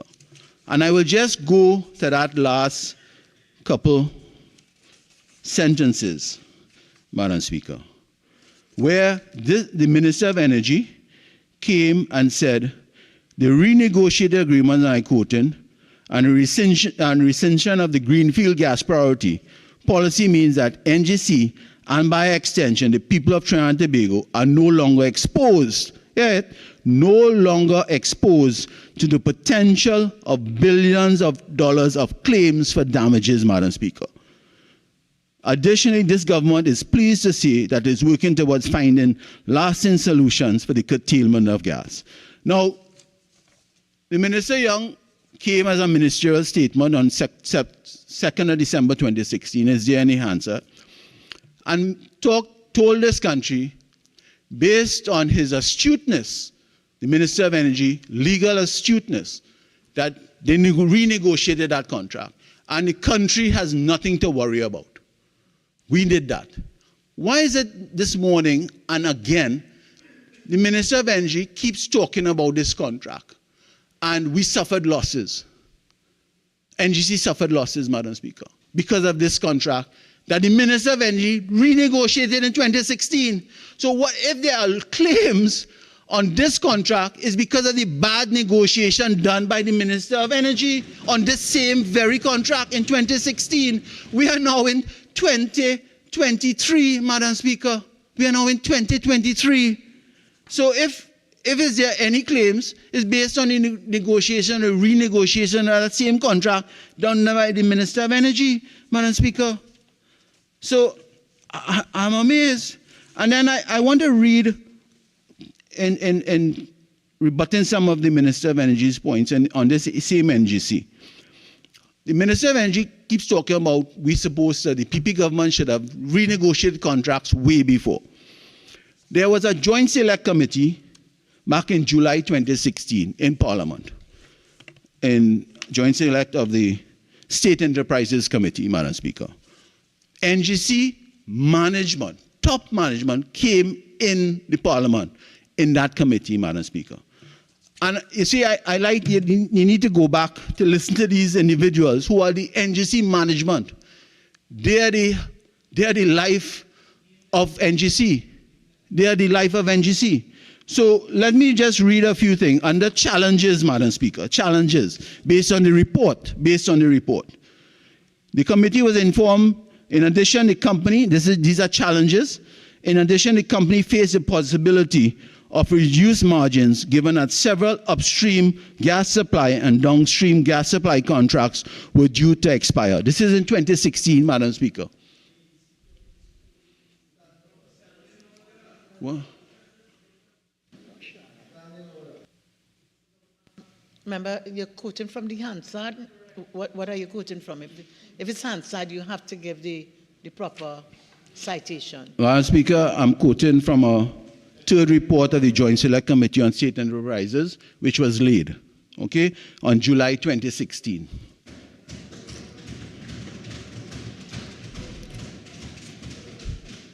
In addition, and I quote, Madam Speaker, from this report, the company faced possibilities of gas sales contracts were due to expire. There would therefore be a period, this is July 2016, who in government? This administration, Madam Speaker. There would therefore be a period of significant renegotiations on these agreements during the next 5 years, Madam Speaker. So what the management is saying, NGC management is saying to the Committee on State Enterprises, that they know that hard negotiations on expired contracts are coming due over the next 5 years, and they're preparing for that. Who is in government, Madam Speaker? This administration is in government. They are the ones responsible for negotiating or renegotiating these new contracts, not the PP government, Madam Speaker. And I just want to put it further. The Minister of Energy talks about these contracts under NGC and the downstreamers. The PP government came into place 2010, May 2010, Madam Speaker. May 2010. These same contracts that this Minister of Energy talks about with NGC and the downstreamers, they developed it, Madam Speaker. It was underneath them, those contracts were in place, Madam Speaker. So if the Minister of Energy finds those terms and conditions were a bit strenuous and, and against the country, they were the ones that originally negotiated those contracts, Madam Speaker. And it has fallen back on their lap between 2016 and the next 5 years. That is why they have a problem, Madam Speaker. I agree it is difficult, Madam Speaker. Madam Speaker, let me just say, our life in our revenues in our country is dependent on oil and gas. Nobody's disputing that. And nobody's disputing that our gas production is struggling, Madam Speaker. But they have a responsibility, just as we had between 2010 to 2015, to continue looking and incentivizing our energy sector, to continue looking for oil and gas, Madam Speaker. Every government that is in place has that responsibility, Madam Speaker. Government is a business, Madam Speaker. I agree. No matter what administration changes, Madam Speaker, government is a business because we have 1.4 million people depending on us, Madam Speaker. So we agree on that. But do not come here for the last 8 years and blame the PP government as if the country only started in 2010, Madam Speaker. They developed the downstream sector. Under the PP last administration, they were the ones that developed these contracts, a lot of these downstream contracts, Madam Speaker. What has happened in our downstream industry for the last 8 years, Madam Speaker? No new investments have come into our country. We are struggling for investments, Madam Speaker, and my colleagues will go more into that. We are struggling for investments, Madam Speaker. We have actually had capital flight, in a sense, Madam Speaker. The energy companies, based on the lack of incentivization, are not investing in our country, Madam Speaker. They haven't done so. That is why you see Forex is at its lowest, Madam Speaker, and the problem in Forex. The minister talks about our incentive that we created and we gave the upstreamers, the energy companies like BP, Madam Speaker. Madam Speaker, I keep having to read this statement every year, Madam Speaker, every year. And this is a statement by Norman Christie, who was in charge of BP at the time, because the minister keeps raising this issue. The article is dated Trinidad Express, Madam Speaker, 14th of March 2018. BPTT Regional President Norman Christie said that, and I quote, said that those incentives which allowed BPTT to bring forward its capital expenditure allowances were instrumental in supporting BP's decision to invest US $6 billion in Trinidad and Tobago between 2011 and 2017, Madam Speaker. So the development went over both administrations, Madam Speaker, the PP and its present PNM. What is so bad about that, Madam Speaker? What is so bad? Is it because they didn't develop it? They didn't come up with the idea? They did nothing in the last 8 years to incentivize our energy sector. The minister talked about Juniper and Truck. It was underneath the PP government that started those projects, Madam Speaker. And if it wasn't for those projects coming into fruition in 2015, because governments are a business. It's a continuum. It's a continuum, Madam Speaker. And just like how we will be in office very soon, we are hoping that they would have left something for us, Madam Speaker, but we would have to start from zero, Madam Speaker, when we come back into power, Madam Speaker. Madam Speaker, I want to turn to Petrotrin. The minister talked about Petrotrin, not shutting down Petrotrin, restructuring Petrotrin. Madam Speaker, do you know how much money by this restructuring they destroyed the refinery, right? They sent home over 5,000 workers at a cost to this country. We have the opposition leader in her dynamic and excellent presentation in our budget, Madam Speaker. The opposition leader showed that as a ward of the Treasury, Petrotrin was not, based on the FYA from a group, Madam Speaker, that no subventions were paid to Petrotrin at least not under the PP government. Member for Point of View, the original speaking time is now spent. You have 10 more minutes, if you wish, to complete your contribution. You may proceed. 10 minutes. So, Madam Speaker, under Petrotrin, I want to ask the Minister of Energy, who has direct responsibility for whatever they want to call Petrotrin today, old Petrotrin, new Petrotrin, heritage, paria, legacy, whatever they want to call it. What about the deficit in the pension plan for the retirees of Petrotrin? I thought that the Minister of Energy would have come and given some hope to the retirees that their pension plan is not in jeopardy. Based on an actual valuation that I have read from Baker and Woodrow, the latest, this government is being asked to put in over $200 million annually for the next 10 years to save that pension plan. I thought that the Minister of Energy would have come and given some hope to the retirees. We heard nothing, silence.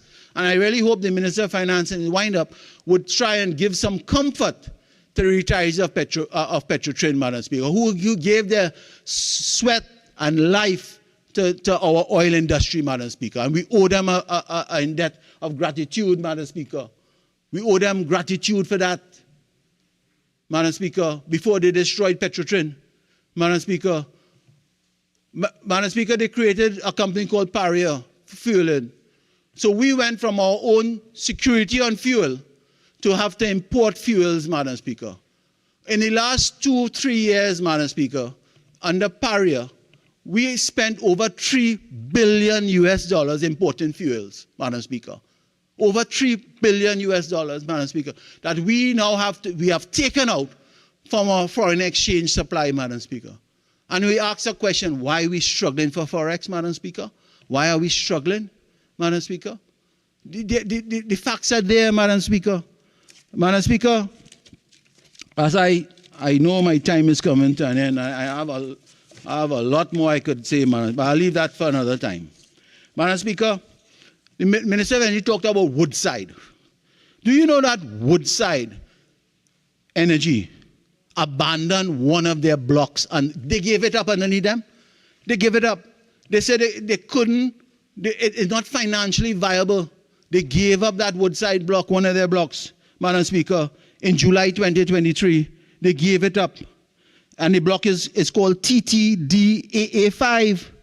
Madam Speaker, they gave it up because there was no incentivization by this government to incentivize Woodside to drill in a deep water area in TTDAA5. Madam Speaker, they give it up. They say, thanks, but no thanks. Take it.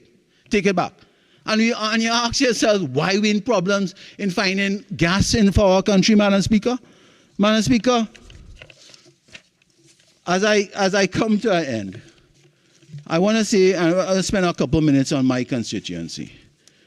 And I really hope that, firstly, I want to say to the opposition member of Siparia that was a very dynamic presentation she gave over 4 hours. Very comprehensive, Madam Speaker, well structured, well presented. It went through and it showed about we are in touch with the people. Madam Speaker, the member of Siparia mentioned our consultations we had with the people throughout the length and breadth of Trinidad, Madam Speaker, and they gave us feedback, and she presented it here in her presentation, Madam Speaker. And that shows you how we care. We care for the people of Trinidad and Tobago, Madam Speaker. Madam Speaker, as far as my constituency of Point Appear, I know the Minister of Education is here. I hope when the Minister of Education is presenting, she can give the people of Point Appear, especially in the Claxton Bay area, that we will be seeing a new primary Anglican school, Madam Speaker, because the Minister of Energy promised me last year that they would start rebuilding that school, Madam Speaker. So I ask on behalf of the parents and constituents about the Claxton Bay Primary Anglican School, Madam Speaker. Madam Speaker, I ask my colleague, my colleague from Laventille West, as the Minister of National Security, that new allocation for vehicles, that some consideration could be given to St. Margaret's Police Station to at least get a couple vehicles, Madam Speaker. We only have one in St. Margaret's Police Station, Madam Speaker. So I really hope that the Minister of National Security, when we meet in the corridor, he can tell me that will be done, Madam Speaker. I know he wouldn't say it in front in his debate, Madam Speaker. I hope in the wind-up the Minister of Finance could explain the deficit issue that I mentioned, that we came here in mid-year and asked about additional $3.8 billion, nowhere to be found in his presentation in the budget, Madam Speaker. Madam Speaker, as far as local government, Madam Speaker, my friend from San Fernando West can really help us in the Claxton Bay, Point Appear, Marabella area. Those rivers need cleaning, and he knows the rivers that I speak about, because we share the same rivers, Madam Speaker. We share the same rivers. Madam Speaker, as I end, Madam Speaker, like most in our nation, I have spent some time attempting to describe this budget, which was lackluster, in my view, lacking sound policies to stimulate our country, our economy, failed to meet the needs of the population, and was absent of any policy to drive our national development. Having thoroughly reviewed the Minister of Finance figures, his promises, his lack of achievements, and his prediction for the upcoming fiscal year, the best way I can describe this budget is by using the Minister of Finance same very words as a member for Diego Martin Northeast in his budget presentation, Hansard, October 8, 2012. And I quote, "This budget is a deception. The budget arithmetic is bogus. The measures are ridiculous, and the minister should be ashamed of himself." 11 years, Madam Speaker, later, 11 years later. These are the words of the Minister of Finance.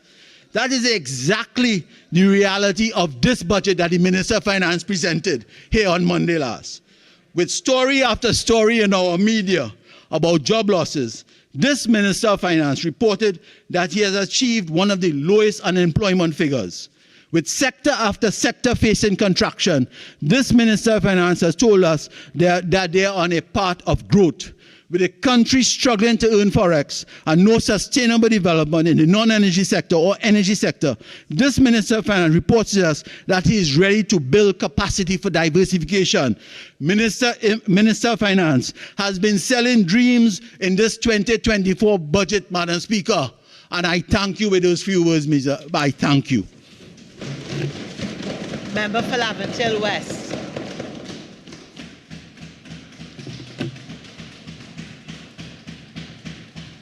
Thank you very much, Madam Speaker. Madam Speaker, this budget is all about the lives, the livelihood, and the well-being of all of the people of Trinidad and Tobago. When I listened to its delivery, Madam Speaker, I thought to myself, in keeping with the government's philosophy to treating with the nation's issues, particularly as it relates to crime and violence, that it was really not only a people's budget, but it was really a crime-fighting approach made simple. I would like to thank my constituents for their support and their encouragement over the many years. I would like to thank the Prime Minister for his very stern and his very sound leadership of his government, the government that has managed the affairs of Trinidad and Tobago for the past 8-9 years. I would also like to thank the staff led by the Permanent Secretary of the Ministry of National Security, whose support would have underlay all that I would say to this House today.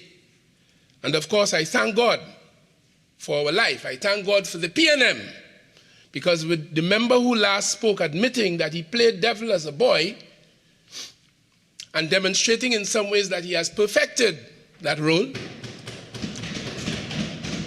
I thank God for his presence and his guidance upon us. The National Security Budgetary Allocation for 2023 to 24 is proposed at $6.9 billion out of a total of $59.2 billion. And it must be noted that education, health, and social development were allocated 8, 7, and 5 billion respectively. Given that a public health approach to violent crime focuses as well on health, some cases mental health, poverty, housing, and education, and given that we have taken a whole of government approach, these allocations yield no surprise to me, Madam Speaker. This demonstrates our cohesive understanding and coherent approach, public health approach to the safety and security of the citizens of Trinidad and Tobago. A major policy shift brought about earlier this year when the Prime Minister convened a regional meeting at the Hyatt, encouraging his counterparts from the other countries of CARICOM, and made this major policy shift, not only for Trinidad and Tobago, but for the region, taking and treating the violence that plagues us as a public health concern. We are faced, Madam Speaker, with 7 enduring threats to our safety, security, and well-being: narco-trafficking, small arms and light weapons trafficking, irregular migration, including, of course, human trafficking, terrorism, cyber attacks, climate change, and global health pandemics. We have, Madam Speaker, noted that most of these manifest themselves in the business of transnational organized crime. These organizations and networks are expansive, very well organized, and well oiled. They kill, they destroy, they extort, they bribe, they threaten even public officials, intimidate even public officials in order to have their way. National security is both multidimensional and multidirectional in nature, and our response must reflect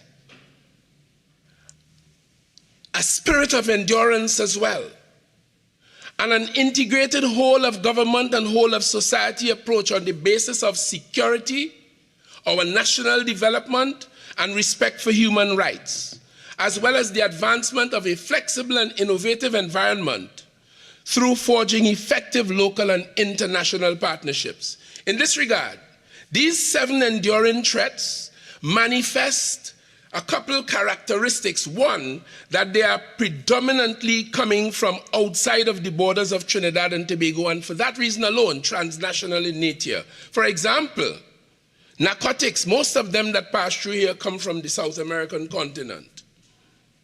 And of course, within recent times, we are seeing an increase in business synthetic drugs. For example, ecstasy, ketamine, fentanyl, and hybrid marijuana coming from North America and other parts of the world.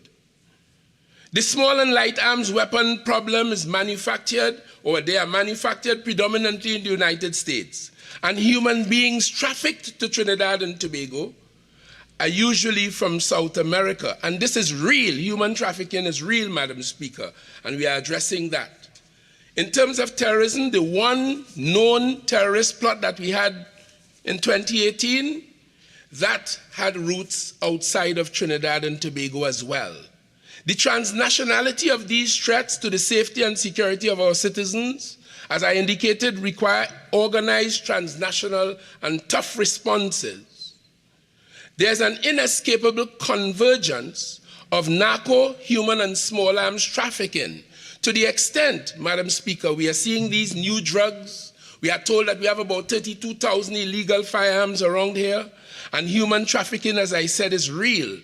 And we have noticed that the same international, transnational networks that do guns also do human trafficking and drugs. I want to apologize to the people of Trinidad and Tobago, those who have lost dear ones, those persons who are traumatized by some of our citizens and perhaps others in home invasions, in rapes, in incest. That woman who was dragged on Charlotte Street a few days ago pained all of our hearts. Madam Speaker, I, on behalf of those of us who behave in those ways, who choose crime in some cases as a business model, I apologize to the rest of us and give you the assurance that as Minister of National Security, leading national security, we will continue to put up the walls, put up the fences, and fight like hell to protect you from that. To fight this, we must operate in the spirit of international cooperation. And the government of Trinidad and Tobago has adopted simultaneous local, bilateral, and multilateral engagement. For example, in April of 2023, we hosted the symposium at the Hyatt that I just spoke about, and that involved all elements of the society, whether they be the family, the church, academia, cultural groups, sporting personalities, minority political parties like my friends on the other side, and the wider civil society are all embracing whole of government, whole of society approach. The government is committed to this approach and is quite happy that we have gotten the support of our friends and the leaders of CARICOM. There are 2 elements that I must lay as a backdrop to this. People are not the way they used to be. Societal morals have changed. In fact, if you are not observant, it may miss you that people are more likely or appearing to be able to hide and protect wrong and to support wrongdoing. Not everyone, but too many of our people are heading in that direction. And secondly, it appears as though, and there are those who feel, that the laws as they now stand in Trinidad and Tobago and the jurisprudence favors the criminal rather than the rest of us who are their victims. Matters for debate. So we are focused on border security in dealing with these narco, human, and small arms trafficking issues. And we completed at the ministry a border security policy, which is now ready for the consideration of the cabinet.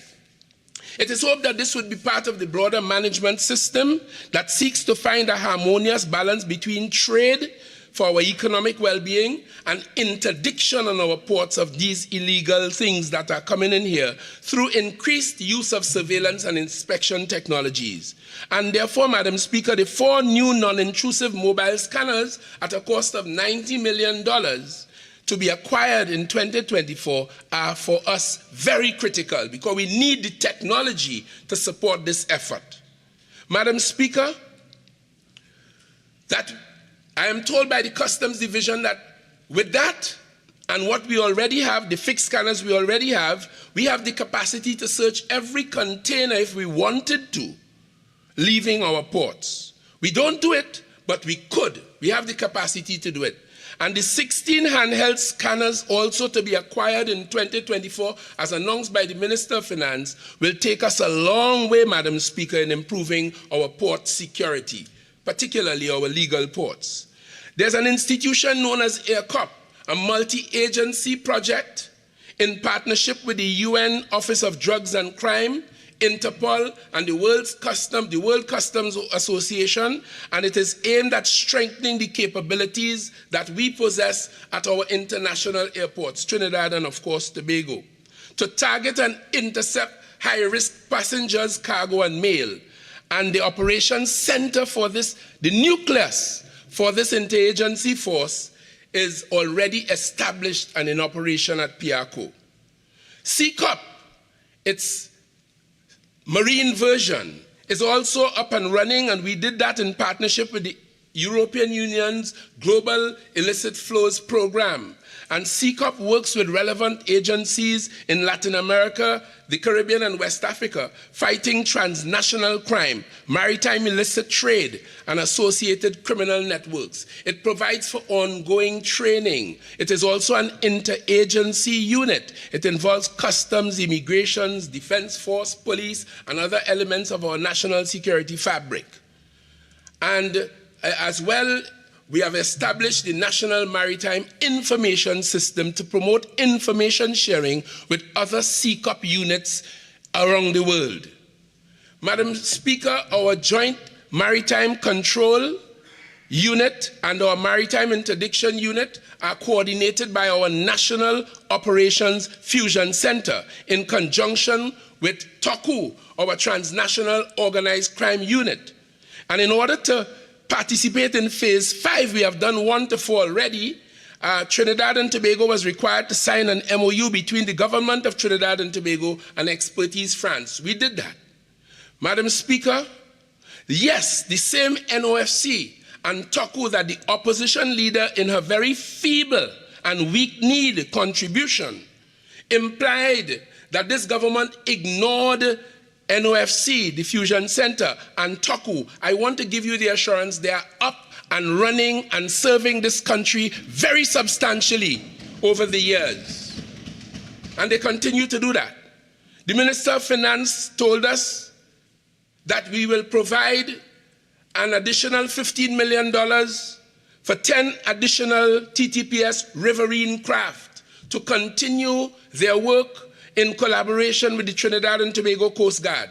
These vessels will add to the existing stock of riverine vessels already operated by the Coast Guard and the Defense Force. And thankfully to the United States, particularly to the Ambassador, Madam Candice Bond, we received 4 by way of a donation from the United States mere weeks ago, and that has added very happily to our stock and give the assurance we will make every use of them in our rivers, in our inlets, some of which remained untouched for many, many years, as the Riverine Patrol Unit of the Police Service and the elements of the Coast Guard and the Defense Force manage our borders from the shoreline to 2 miles out. With the help of the United States, about a month ago, I went to the Coast Guard headquarters and saw the re-outfitted, upgraded command center that we always had there. And I had in my company the Admiral, his name James Aiken, who came here on USNS Burlington on its 2nd visit. I went to that vessel on both occasions. And I asked Mr. Blinken on the Mr. Aitken on the margins very quietly, what were your impressions of that upgraded command center? And he told me it was comparable to what they use in the United States, and I was more than proud about that. And therefore it will allow us, along with our National Radar Center, it will allow the Coast Guard to see what is coming, what is happening, identify targets of interest, and to treat with them accordingly. And that, I assure you, is actually happening on an ongoing, on a daily basis. We are now engaged in a project, Madam Speaker, for the outfitting and re-outfitting and upgrade of our 12 Damen vessels. We are as well in negotiation with the UN ODC for the acquisition of a number of additional metal detectors, because as we speak, weapons in this country, possessed of metal as they are hidden in some of the strangest places you could think about, Madam Speaker. Some are even buried, and metal detectors are critical in finding them, to remove them from the hands of criminals and form part of the law enforcement stockpile. Drones, we are also negotiating to add some more drones to that which we already use in our management of our border and the border security operations.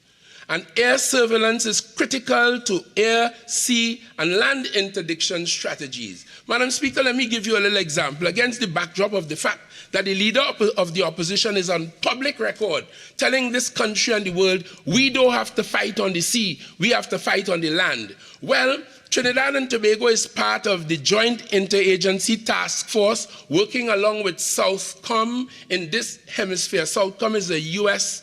military, marine and military outfit. And I get a weekly report because Trinidad and Tobago has representation on that committee. JIATAF, as we call it. And this is every week. I'm just going to give you a small sample. In 1 week, beginning on the 29th of September or thereabout, on the 22nd of September 2023, there were 10 operations leading to 7 seizures. 2 of the vessels managed to hit coastline before they were able to get them, but those vessels were flagged for future attention. 1 succeeded in delivering its dirty cargo, apparently, from the JIATAF report in front of me. In those 1 week of activities, 10,514 kilograms or 10.5 tons of cocaine was seized. 5,744 pounds of marijuana, all in 1 week. So when you hear the hapless, reckless leader of the opposition talking about you don't have to fight on the sea, wait for it to come on the land, it demonstrates a level of ignorance that befuddles me. So as I said, Madam Speaker, we focus during 2024, the MNS, the National Security Ministry, is scheduled to send several of its personnel to training courses at the International Law Enforcement Academy, where I had the benefit in an earlier manifestation of attending training myself, to train in firearms interdiction, narcotics interdiction, both at sea and airports, as well as intelligence gathering and analysis. National security personnel are scheduled to participate in small arms trafficking course in November 2023.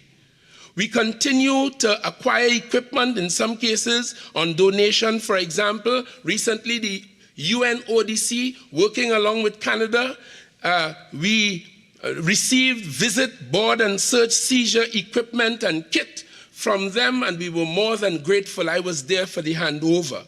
The national drug policy, the early warning system of that policy was implemented. Trinidad and Tobago remains the only English-speaking Caribbean nation with membership in the UN Commission on Narcotics and Drugs. And legislative amendments are currently being drafted for the Forensics Science Center's capacity to test for precursor chemicals. The recent find of a methamphetamine factory highlights the need for this, because some of the things they found was not yet manufactured into the drug, methamphetamines. So when you get the precursor chemicals that will be put together chemically to form the drug, there are criminal offenses in relation to that too, and we are preparing legislation as I indicated in terms. We lobbied CARICOM real hard to get the CARICOM Crime and Gun Intelligence Unit to be located in Trinidad and Tobago. I'm happy to tell you we were successful, and I attended and delivered the FITI address at its launch on November the 14th, 2022. Madam Speaker, intelligence-driven regional investigations and operations against gun crimes is the main purpose of that. And this is being done in collaboration with our U.S. agency partners, the ATF, Alcohol, Tobacco, Firearms and Explosive Unit, the Homeland Security Investigations, the Customs and Border Protection people, the Bureau of Industry and Security, and of course the DEA. And all of those organizations, or let me say most, 99% of them, have personnel working with us on the ground here in Trinidad and Tobago. I personally, with the support of my Prime Minister and the Cabinet, lobbied hard over the last 2.5 years, the United States, to return an ATF posting personnel in Trinidad and Tobago. That too was successful, and it is taking us a long way because it is the ATF that assists us in tracing even the birthplace where these guns were manufactured, who they were distributed to in America, who they were sold to at the end of the consumer line there. And then we have a better idea when we find these illegal things in Trinidad as to its origins, and we can, with intelligence, have a better handle on things. Madam Speaker, Cabinet recently approved the regional roadmap for addressing CARICOM priority actions on the illicit proliferation of firearms and ammunition across the Caribbean in a sustainable manner by 2030. And the three main goals of that is to reinforce the regulatory frameworks governing firearms and ammunition, to reduce the illicit flow of firearms and ammunition into our borders, and to systematically decrease the risk of diversion of firearms. And when I say diversion, I mean where they leave legal and law enforcement stockpiles and end up in the hands of criminals, which have happened. You would have heard people talk about finding TTDF and TTPS ammunition on crime scenes, leaving room for all kinds of interpretations. I can't say too much about that. These matters are under police investigation, but diversion is the problem there. We are finding a lot of 7.62 ammunition on the scene. In one case recently, 94 shells were found, all of which, most of which, 5.56 and 7.62, which the military in this country no longer use. But then, diversion is the issue. We have had significant importation of that through the hands of who I consider now to be a reckless former commissioner of police, because the record shows that he allowed for the importation of more 7.62 and 5.6 ammunition than all the commissioners of police had together since our independence. And when we find them on crime scenes now, the question of diversion gets to me. And diversion also includes where they are sold or allowed to be imported legally to firearm dealers and possibly end up in the wrong hands too. But these matters are under police investigation, and therefore I don't want to say too much more about them. I can tell you, Madam Speaker, our national radar system is 100% functional, and we are now moving to discussions. CARICOM is moving to discussions with an international outfit or two to see whether we could get a regional radar system to help all of us. And I could easily see the wisdom in that, because ours benefited St. Lucia, Grenada, St. Vincent, and other countries. That's how it was set up when it was set up back then. And we had a meeting with U.S. Secretary of State Blinken. I was present. Minister Young was present. The Prime Minister was present. And heard him acknowledge the difficulty we in Trinidad and Tobago and the region is facing with U.S.-produced firearms, legally dealt with in America, but once they cross our borders, illegality sets in, and we were assured of full U.S. cooperation. And I can tell you we are gaining it in dealing with this problem, Madam Speaker. Madam Speaker, we are at the cusp of settling an MOU mechanism for maritime security cooperation between the Bolivian Republic of Venezuela and Trinidad and Tobago to combat human and narcotics trafficking, migrant smuggling, and other forms of transnational organized crime. And the CARICOM arrest warrant treaty not only settled, but there's a draft in the atmosphere now, thanks to the AG of Barbados and the AG in Trinidad and Tobago. They have been working along with their counterparts in the region, and we are on the cusp of settling that CARICOM arrest warrant, which will help us in finding our fugitives among our islands and no doubt elsewhere.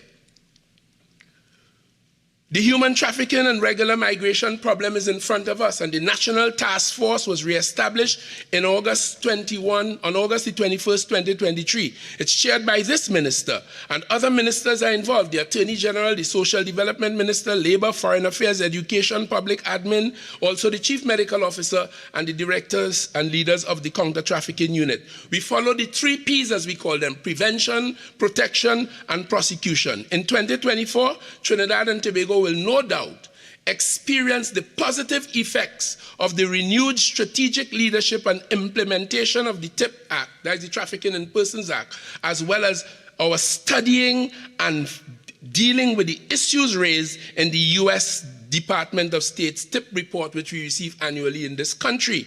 And I would like to thank the Attorney General, who, with the support of national security, engaged the judiciary so that the judiciary became sensitized to the need to deal with human trafficking cases, and the judiciary has stepped up to the plate, is lending support, and I'm happy to let you know, as we speak, a matter is being dealt with in the High Court before one of our judges for the business of human trafficking, especially given that one of the major challenges we face in terms of our annual reports is that there has been no prosecutions.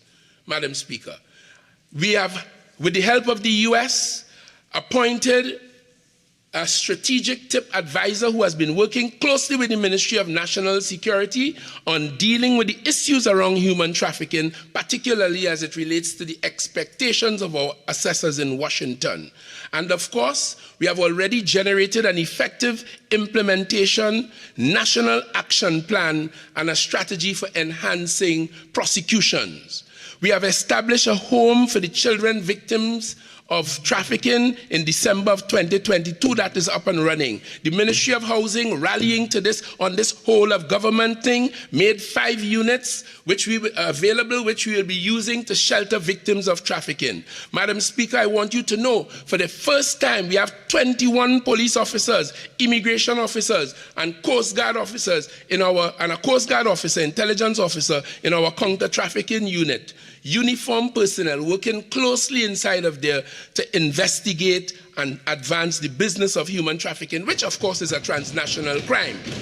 Our migrant registration framework set up in 2018 under the hand of the Minister of Energy today, it is still very, very effective, still up and running, still open to those who deserve the protection of the laws of Trinidad and Tobago. Very recently, we renewed the registration process for all of them, and that system is working and working reasonably well. We are now making efforts, the Minister of Education, to get the children of some of these migrant children into our formal education system, at least more of them, because some were already in there from information available to me, and I'm very, very proud of that. That would have come after some collaboration with the Archbishop of Port of Spain, and I want to encourage Madam Minister that we continue to do this. And we are heading towards full compliance in terms of our ranking, in terms of our assessors from Tier 2 watch lists. We are expecting very, very good things in 2024, all things considered. The cost of policing our communities, Madam Speaker, the cost of incarceration, $25,000 per inmate per month, the cost of rehabilitation, the cost of unproductivity when we lose able-bodied young men and women to drugs and to nothingness, the cost of familial breakdowns, the cost of the fear and the trauma that we experience, all of these are far more expensive than the cost of our offshore border interdiction, to put a lie to what the member of the leader of the opposition, as I referenced, had earlier said. Member, I believe you used the word that I oblige. I withdraw that word. Sorry. I oblige, Madam Speaker. Madam Speaker, the Trinidad and Tobago Police Service is the major element of our fight against the threats to our security. They have a complement of near 10,000 men and women 7,500 regular police officers, and 2,005 special reserve police officers. And they are guided by a comprehensive current operational and strategic plan, both of which I have and live with and work with and hold them accountable on. Insofar as patrols are concerned, for 2022, the police reported some 345,000 patrols across their 10 divisions. To date in 2023, 311,873 patrols, establishing presence. And even so, I hear cries from the public for even greater presence, and those cries are justified. And therefore, we have to continuously reshape, redouble our efforts, redeploy to meet public expectations, because things are happening at a rate that is troubling. The IATF, the Interagency Task Force, which consists of soldiers and Coast Guard men and women, they done during the course of the last year 30,000, year to date, last year, 30,951 patrols. So when I hear people saying, Mr. Hines, you should bring soldiers in the atmosphere, I say quietly to myself, they're already there. I heard a businessman calling a couple days ago for soldiers to be on job sites. I can give him the assurance soldiers are already out there supporting the police service in those and in other ways. Some say the solution to our problems is more guns and more ammunition, following the philosophy wrongly adopted by that last commissioner that I spoke about. This government is more focused on the restrictive policy, where firearms are going to be granted to people who can demonstrate that they need them, and not simply because you're somebody's friend, or not simply because somebody could make you happy.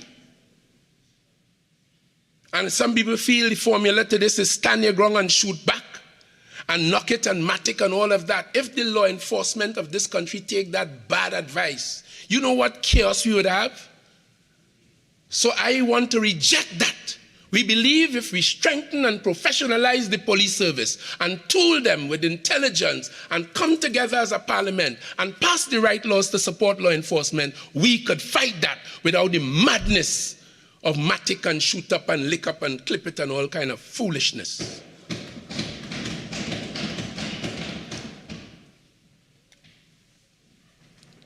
But again, I don't want to talk too much about that. Suffice it to say that a distinguished former retired justice of appeal described all that happened there with the legal firearm regime as a well-oiled criminal enterprise. And I wouldn't go further. I'll just confine myself to that description because I know that these matters are gaining the firm investigative attention of the police service. We are engaged in a serious national gun retrieval exercise because all the murders you hear, my friends on the other side, and everybody justifiably talking about, and the trauma that it yields in the society, they are done with guns, 87-90% of them across the region and in Trinidad and Tobago. So we believe that if we put a national gun retrieval exercise, which we have done, in place, it is led by an assistant commissioner of police, hard-working, professional, and in conjunction with a major of the defense force.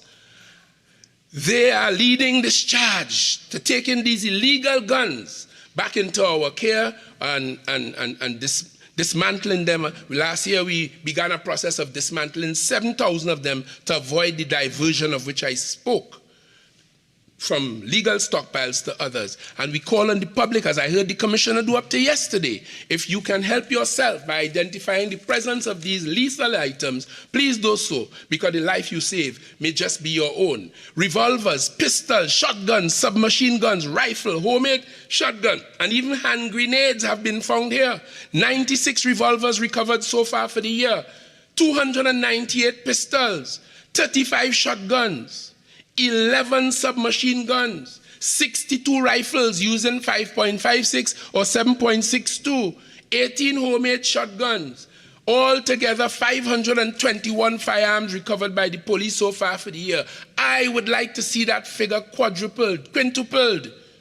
And the more guns we get, the more the public support the police in getting these guns out of the hands of criminals, the less likelihood we'll have to cry every Monday morning as we gather outside the Forensic Science Center. And I have to account for these murders as Minister of National Security. I want the public support. And I want the support of my friends on the other side. For us to gang up, if I may say so, in a civilized, wonderful, legislative way and fight the criminals, the minority in this country who are putting stresses upon us. As for murder figures, it's guns and bullets that causing the murders. In 2022, among the 10 divisions in the police service, 605 murders we had, right? For 2023, year to date, we've had 458 as at when I received these figures here between January the 1st and October the 9th. 458. 63 detected. So we're running close to what happened in 2022, unfortunately. The total number of murders solved in 2023 so far is 85. 63 of them, as I just said, committed in 2023. 22 in previous years combined. And 90 persons have been charged for murder in 2023. We've seen, in addition to the murders, so far for the year to date, 572 woundings and shootings with the use of firearms, of course, for the most part. And if every one of that 572 was a fatal blow or bullet or shot, you could imagine what we would have been dealing with in this country. We've seen an increase between 2022 and 2023 in rapes and incest and other sexual offenses. We have seen an increase in fraud offenses.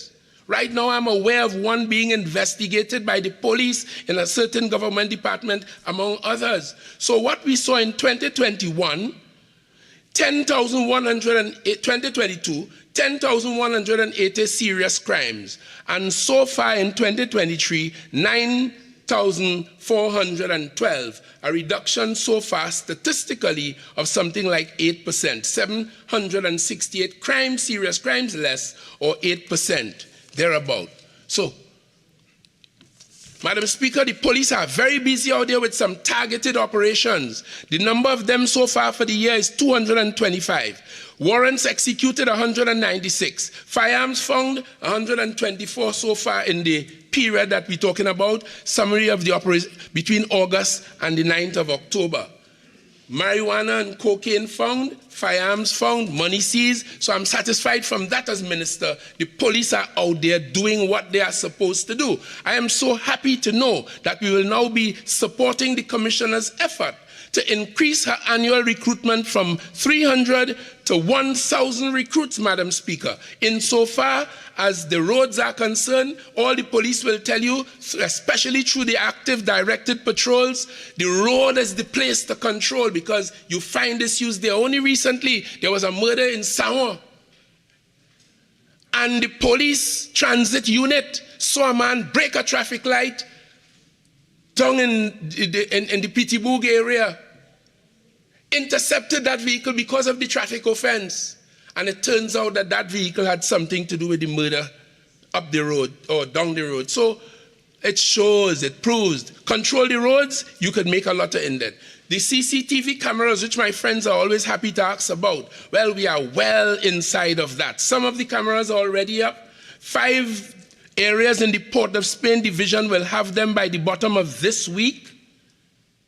And from the 16th of this month, October, we'll be installing them because the infrastructure, the backbone, the NEMA boxes, all of these have been done. And from the 16th of this month, Madam Speaker, cameras will be installed at about 75 of them per day across the place, and we will get the benefit of them going forward, Madam Speaker.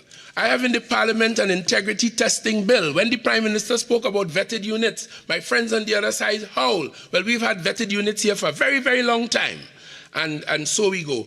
In my effort to oversee the professionalization of the police and other units, I can tell you the Trinidad and Tobago Defense Force had year to date 438 officers participate in various training programs, locally, regionally, and internationally. For the police service, 8,383 of them, and all of the staff of the probation services, all of the fire service, 338 persons trained, prison service, 751, different kinds of training, immigration, 98 of them, National Drug Council, 65 training opportunities. And training, therefore, is it. There's an old military saying, training, training, training. The more you train in war, the less you bleed. In peace, the less you bleed in war. And I like that. It tells the story. This is not about pelting money, as the leader of the opposition said on the day after the budget. This is not about pelting money. This is about training our officers to professionalize them, giving them the tools that they need in order to be able to respond to the challenges that we face. And a lot is happening at the police academy, and there's a lot of close work taking place between the TTPS and the Forensic Science Center. You heard, Madam Speaker, that they just solved the Guanapo murders and charged 2 persons for it. That was work, scientific work, starting with CERU, which is the Specialist Evidence Recovery Unit of the Police Service. I visited them, and I see what they do. Worthwhile investment. And then they would send the thing to the Forensic Science Center for further analysis. All I could tell you without saying too much is that the Guanapo situation was as a result of nice collaboration between different elements of the police service and the use of the science. So we are doing things and we are getting there. We have improved the ballistic capacity of the Trinidad and Tobago Forensic Science Center. There was a time when only the casings could have given them help. Now even the projectiles, the part that leaves the bullet and goes to its target, that too is of help scientifically, and we have done that in the year 2023. And I think the Forensic Science Center must be complimented for this, and all overseen by, of course, the Ministry of National Security. Close collaboration, and I am satisfied that the police are solving more murders. But because of the rate of these murders, it is not so easily evident, because we're getting more and more murders. This is why the gun retrieval and the ammunition retrieval programs and the border security issues of which I spoke are so critical and important. All of them managed by our National Operations Fusion Center and the National Intelligence Fusion Center as well. Insofar as the TTDF is concerned, the Defense Force have already said that they are already out there with us. They recruited and enlisted in 2022 227 persons, graduated 212. So far in 2023, 201 persons have been enlisted, recruited, and their training is ongoing. As for officer ranks, commission ranks, 15 persons. As for patrols, the Defense Force is reporting 10,000 patrols between January the 1st and the 30th of September. And I'm hearing one of the persons on the other side asking, where's the result? Well, it is hard to measure the preventative aspect of law enforcement, unless if he could. But I could tell you, without these, the situation would have been, from a logical point of view, far more dire. And I want to encourage them rather than act stupidness. Madam Speaker, I want to encourage them. We are working on a returnees bill to facilitate the vision of the government to return terrorist fighters from conflict zones and other persons who may not have been fighters, but progeny of and associated with those persons. The government appointed recently a 3-man team with Nizam Mohammed and a couple other persons to assist the government, assist Project Nightingale, and we are doing that. We have already identified an assessment center. When they, in accordance with the returnees bill, return, they'll be assessed and so on, and then, well, of course, we'll take it from there. And Madam Speaker, in terms of cybersecurity, you know of the attacks that we've been having. We are training our personnel. I have records here to demonstrate the extent of the training. I'm willing to make it to my friends on the other side, but time is running hard, so I'm going to deal with this. Madam Speaker, the budgetary measure announced a few days ago by the Minister of Finance to give tax relief to businesses that would invest up to $500,000 on measures to improve their cybersecurity software is a powerful and a good thing. Because as the nation becomes more digitized, even the government, through the Ministry of Digital Transformation, we need to put up defenses because cybercrime is real and it is burgeoning, and all the training and all the support that we can do. It is in this public health approach, it is like an individual deciding, I will wear a mask, I'll buy my own sanitizer. So the Minister of Finance will give financial consideration, tax consideration, to those who invest in protecting all of us in this public health approach that we are taking. All of us have a role to play. Insofar as the fire service is concerned, I can tell you, Madam Speaker, the fire service is very busy, busier than the public would understand. In 2021, it responded to 555 residential fires. In 2022, 537. And so far for this year, 454. Non-residential fires for this year so far, 84. Bush fires alone, which you see destroying large chunks of Canada, Australia, New Zealand, 2,439 bushfires. I was at a fire in Laventille where unfortunately one of my constituents, wheelchair-bound, perished in a little small wooden place. But when the fire officers got there, they got there from a bushfire that they told me that they had just been dealing with. And therefore... Honourable Member for Laventille West, your original speaking time is now spent. You have 10 more minutes to complete your presentation. Thank you very much, Madam Speaker. You may proceed. Madam Speaker, you hear a lot about breathing apparatus. I'm now able to tell you all fire stations are outfitted with breathing apparatus. And we have even imported a breathing apparatus trailer to carry them around.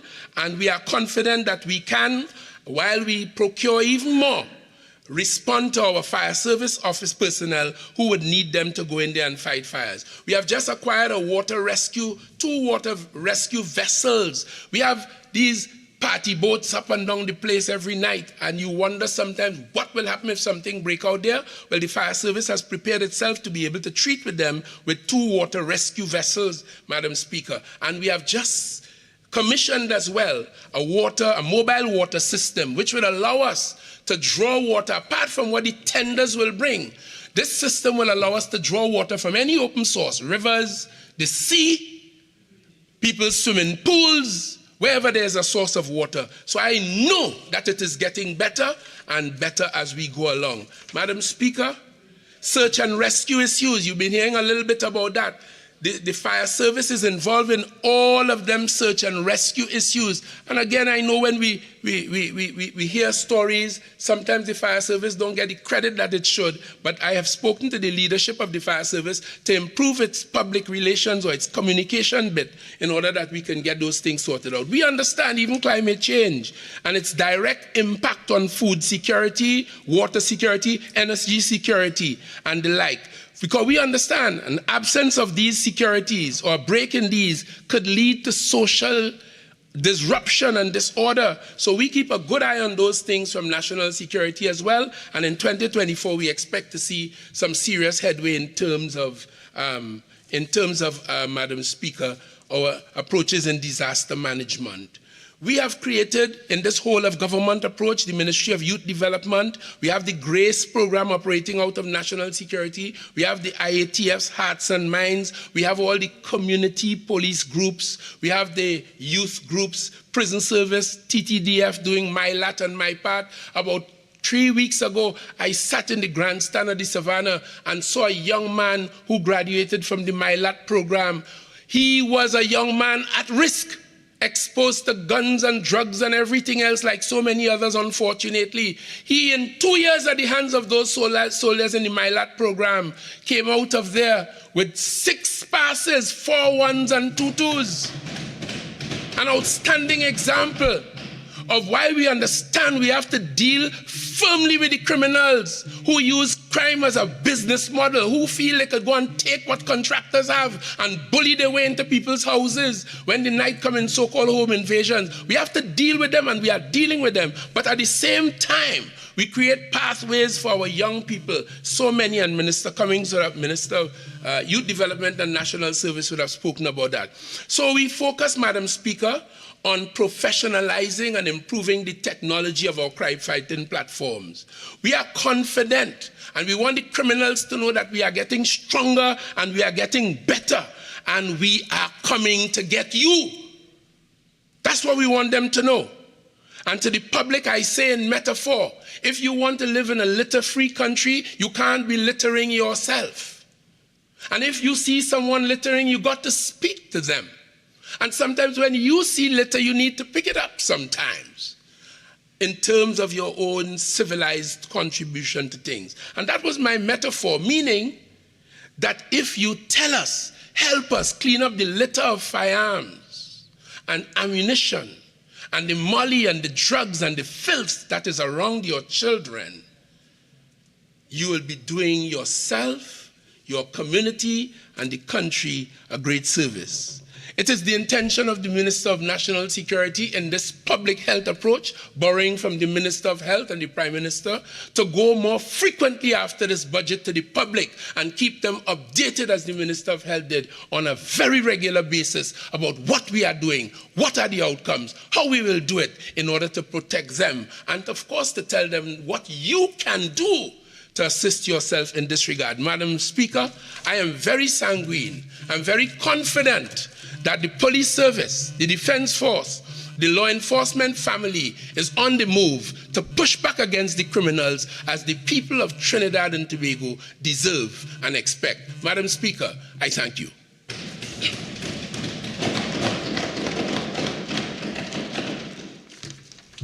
Member for Naparima. Thank you.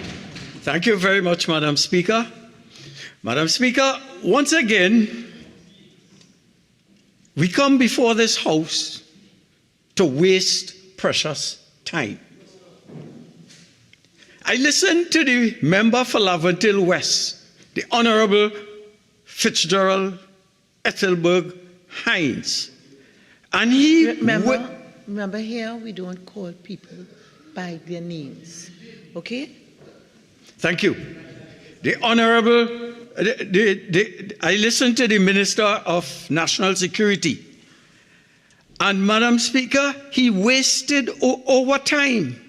How do you speak for 55 minutes and provide no hope, no enlightenment, no vision for a safe and secure future? Madam Speaker, and I go back to the words of my political leader, who said that there can be no prosperity without safety in Trinidad and Tobago. Madam Speaker, if there were a poster child for incompetence, ineptitude, cluelessness, underperformance, inadequacy, ineffectiveness, it is the Honorable member for Laventille West. Okay, so I'm just going to guide you a bit. Remember, we're not at all about personal invectives. Okay, so try to temper that approach. Yep. Just warning you for going forward. Yeah. Madam Speaker, the Honorable Minister of National Security spoke about the interagency task force making 30,951 patrols last year. What the minister refuses to tell us is that in the Princestown police station, for example, there are only 2 vehicles to serve over 30,000 residents. And Madam Speaker, when the criminals know and they call for crime, they know, and the police, one of the vehicles head to that situation, they commit crimes elsewhere. Madam Speaker, the Minister of National Security spoke about developing an education program for the migrants, and that is commendable. But how many of our teachers are trained to deliver a bilingual education program in the Southwest Peninsula?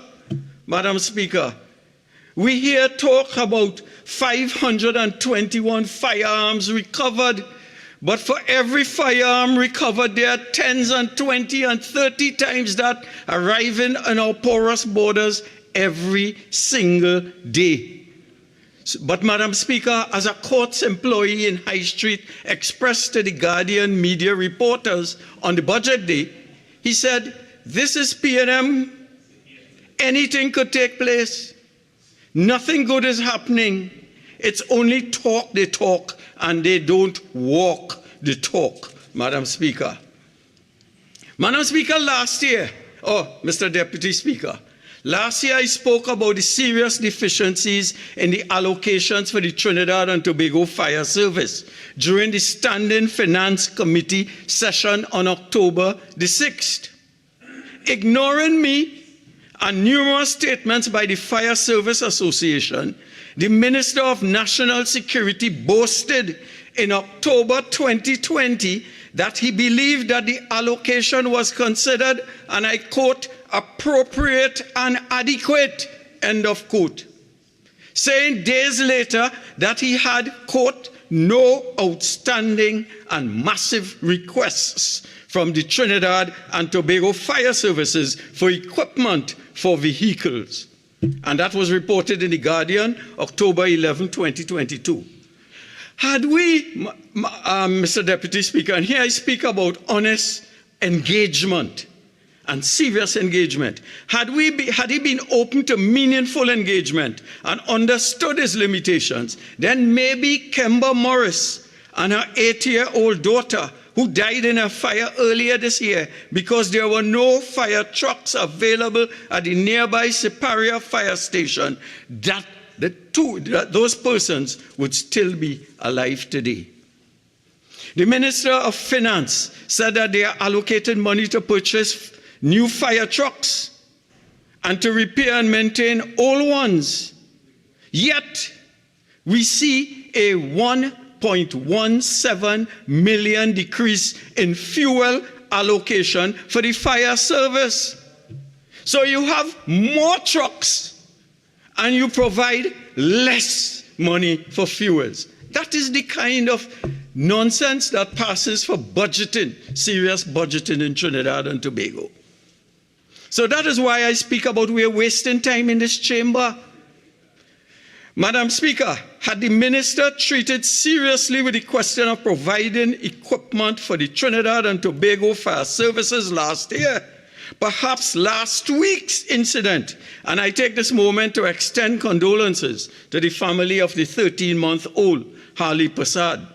Perhaps if neighbors had confidence in Minister Hines' fire service and its ability to respond swiftly, then they would have called the fire service first, then endeavor to extinguish fire themselves. Mr. Deputy Speaker, the United States Fire Administration, the National Fire Data Center, tells us that unless fire appliances arrive in less than 11 minutes, then their impact is minimal. In the UK Fire and Rescue Service has an average response time of 9 minutes and 12 seconds across all of England. Let me read that again. Let me say that again. The UK Fire and Rescue Service has an average response time of 9 minutes and 12 seconds. So I asked the Minister of National Security and the Minister of Finance, who is leaving, whether it is true that 90% of our fire stations cannot respond to most fires in under 11 minutes, which is the international benchmark. I asked Minister Hines if it is true that 90% of our fire hydrants are non-functional. Can the one appliance in Princestown Fire Station, for example, arrive in Marak, 25 miles away, on a road filled with potholes and landslides and other hazards in under 9 minutes? I'm told it will take at least 1 hour. I'm told that by the Member of Parliament for Maruga Tableland, my good friend. 1 hour but the world benchmark says that it takes 9 minutes to function effectively. So, Mr. Deputy Speaker, before I continue in national security, I wish to make a point raised by the Minister of Finance in terms of our foreign exchange. With regard to foreign exchange, the Minister of Finance rambled on steps being contemplated to deal with our foreign exchange shortage. I'm switching gears. Mr. Deputy Speaker, no matter how you try to concoct engineering solutions to our foreign exchange situations, and in spite of the nonsense spewed by our ambassador to Guyana, the reality is that we have a shortage of foreign exchange, full stop. If you're earning less, you will have less available. And this government has failed miserably to create new sources of foreign exchange revenues. What we know for sure, Mr. Deputy Speaker, is that the allocations of what precious little foreign exchange we have favors family, friends, and financiers of the PNM and Balize House. And if I raise the issue of unfair allocation of scarce foreign exchange in this House, nothing will happen. The poor, the 99%, those without a favored PNM party card, those who refuse to contribute to Balize House refurbishment will have to line up and beg for a US $200 allocation. We have to beg, Mr. Deputy Speaker, for foreign exchange, even if we have a US account in the same bank. Meanwhile, the big boys get millions to invest in the US to purchase assets.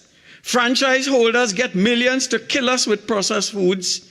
Others, just by over-invoicing, sold away in foreign accounts, waiting on the right time to migrate. And I asked the question, how did Massey get US $47 million to buy a supermarket chain in America?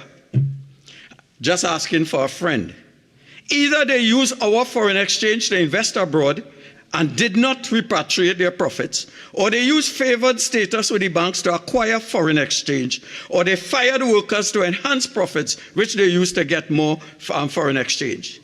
But I want to make the point, it is our foreign exchange derived from energy earnings and resources which God put in the soil, in the ground. Jah Rastafari, or Oludumare, whichever name you want to call him, in his infinite wisdom, has bestowed on all 1.4 million of our citizens the oil in the ground, which in turn is monetized into foreign exchange.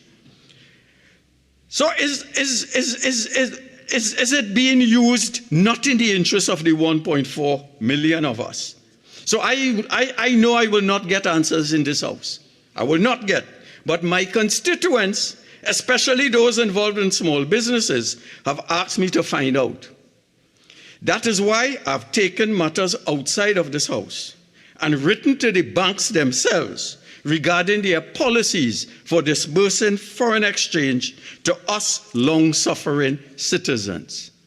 On Friday last, I wrote the CEOs of FCB, Scotiabank, and Republic Bank seeking clarification regarding their foreign exchange allocations and their policies. I asked the following. 1, what are your bank's policies regarding persons holding US accounts and wishing to access those funds?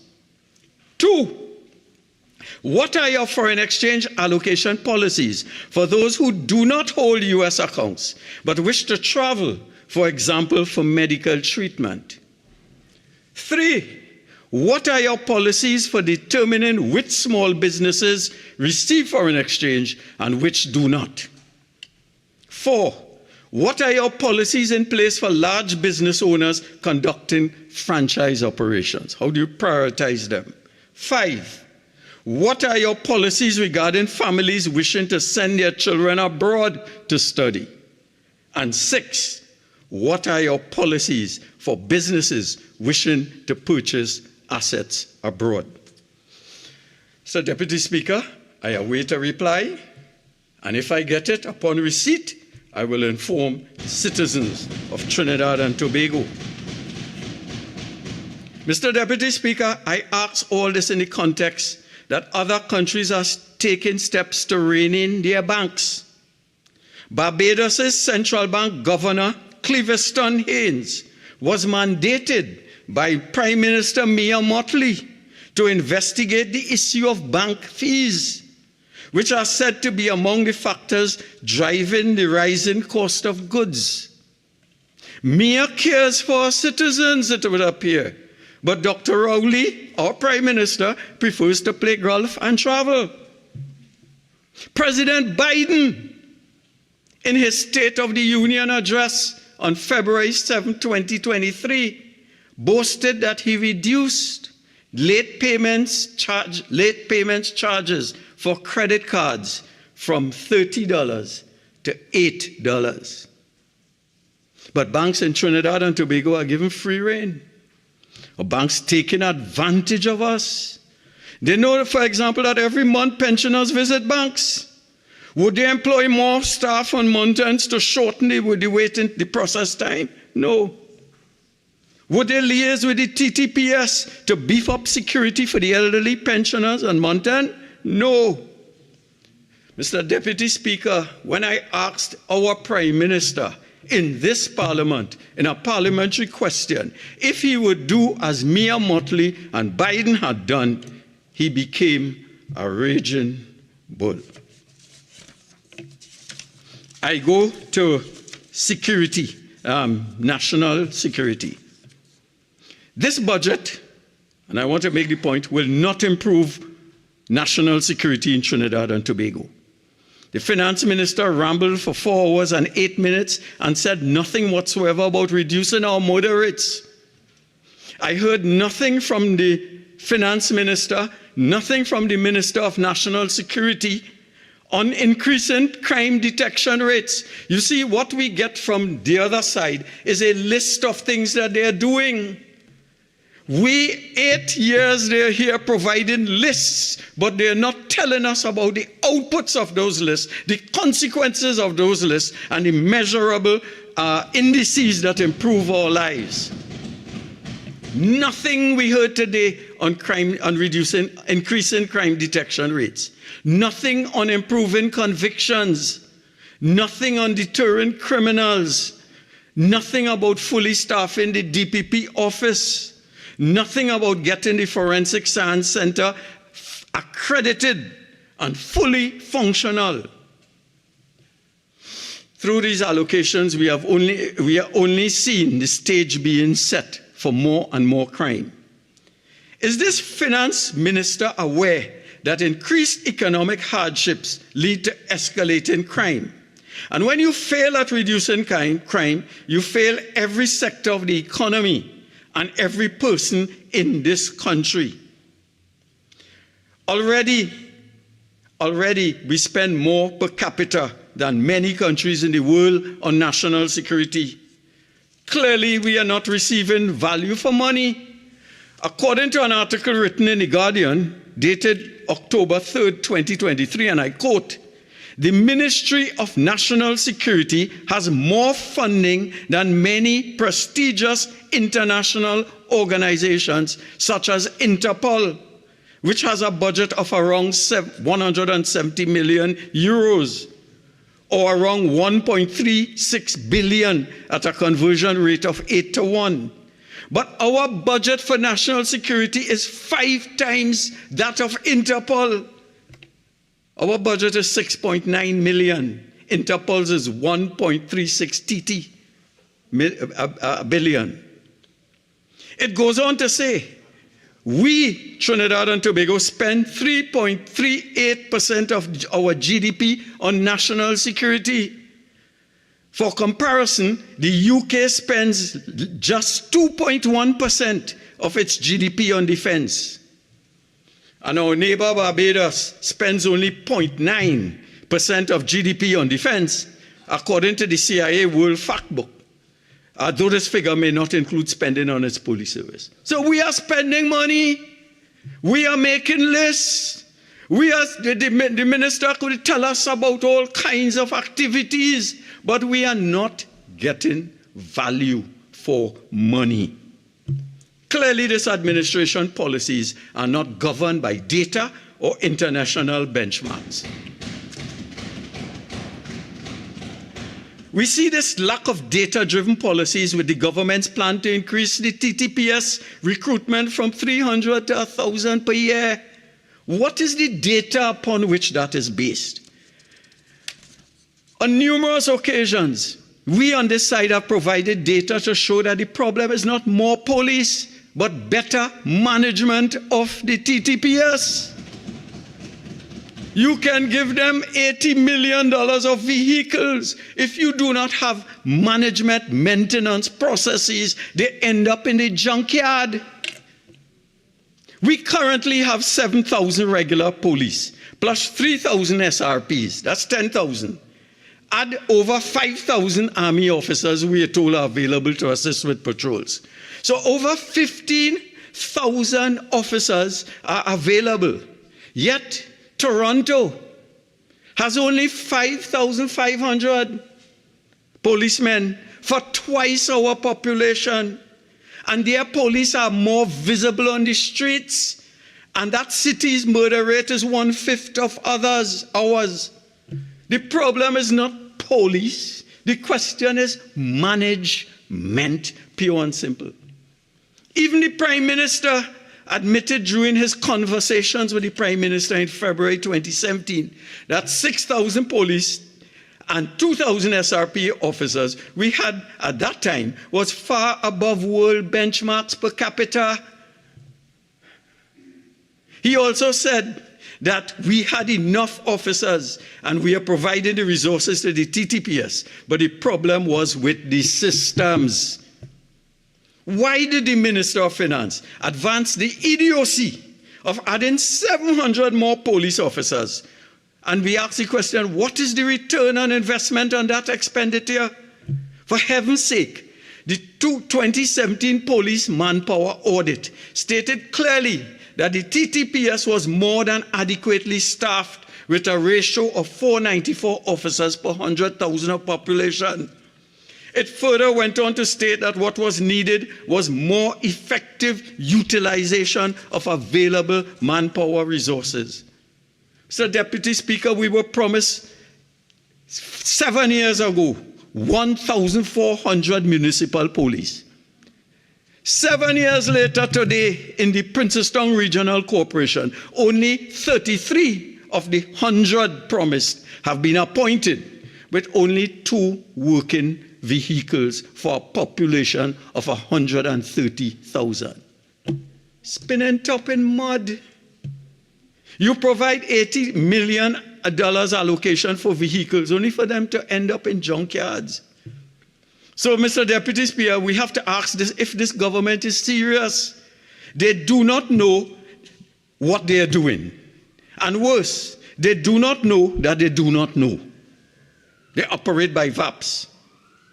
Mr. Deputy Speaker, all the institutions, notwithstanding what we heard today, all the institutions run by the Minister of National Security are in shambles. Let's deal with some. The Coast Guard. As with the TTPS, unless the management of our Coast Guard is improved, our borders will continue to be porous. All the government has done for the Coast Guard in this budget is throw money at building improvements and vessel maintenance. They allocated $100 million for logistic support and maintenance of the 12 Damen vessels that they received brand new in 2016. They neglected these vessels for years out of spite, allowed them to rot, and now they have to spend $100 million to fix them.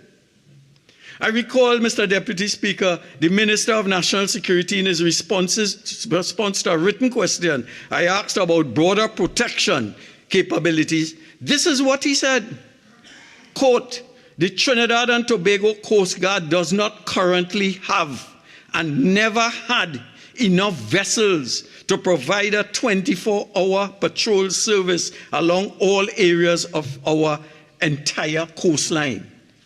That is in the Guardian, May 25th, 2023.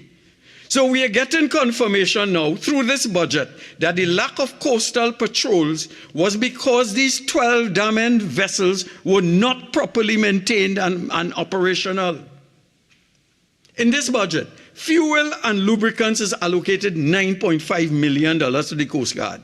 While it might appear to be $3.5 million increase over 2023, in 2022, the actual amount was $9.4. So we are spending in 2024 the same as we spent 2 years before, when the 12 dam-end vessels were not working, when we did not have the 2 additional brand new Ostal boats, and you spend the same. And in 2024, with increased fuel prices, you are telling us essentially that less fuel is needed for the Coast Guard. So, Deputy Speaker, even if they claim that our naval vessels are not sufficient to patrol our borders 24/7, why did we not see an allocation to fund new surveillance methods? In 2021, the U.S. Navy did a demonstration with our Defense Force in the use of drone called Scan Eagle, which could be utilized to search for potential contacts of interest that might be transporting illicit drugs in our waters. This Scan Eagle drone has a 60-mile vision radius. This could be an integral part of our border security to supplement the radar system, which every year we are told is working, but still drugs wash up on our shores in Mayaro. Why did we not see, if you were trained by the U.S. Navy, why didn't we not see you operationalizing this by giving us the requisite drones? Why not an allocation for a similar drone for our Coast Guard? Let's go to the Fire Service, the second institution that is collapsing under the Minister of National Security.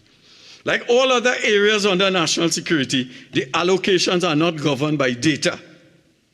President of the Fire Services Association, Leo Ramkisoon, said after the budget presentation, quote, "Imbert rubbed salt in our wounds," end of quote. Our firemen are still, as recent as September last month, 2023, saying that there is a shortage of appliances and vehicles, expressed September 11, 2023. Deputy Treasurer of the Fire Service Association, Acting Fire Sub-Officer Mohammed, said, quote, "Officers sometimes use their own vehicles to respond to emergencies and sometimes use garden hoses to help control fires," end of quote. Imagine that. How embarrassing. We have billions in national security allocations, more than the international agencies like Interpol, and officers using their own vehicles for rescue responses. He further said that of the 11 fire stations in the Northern Division, 6 have no tenders. Are we serious in this country? Out of 11 fire stations in Northern Division, 6 have no tenders.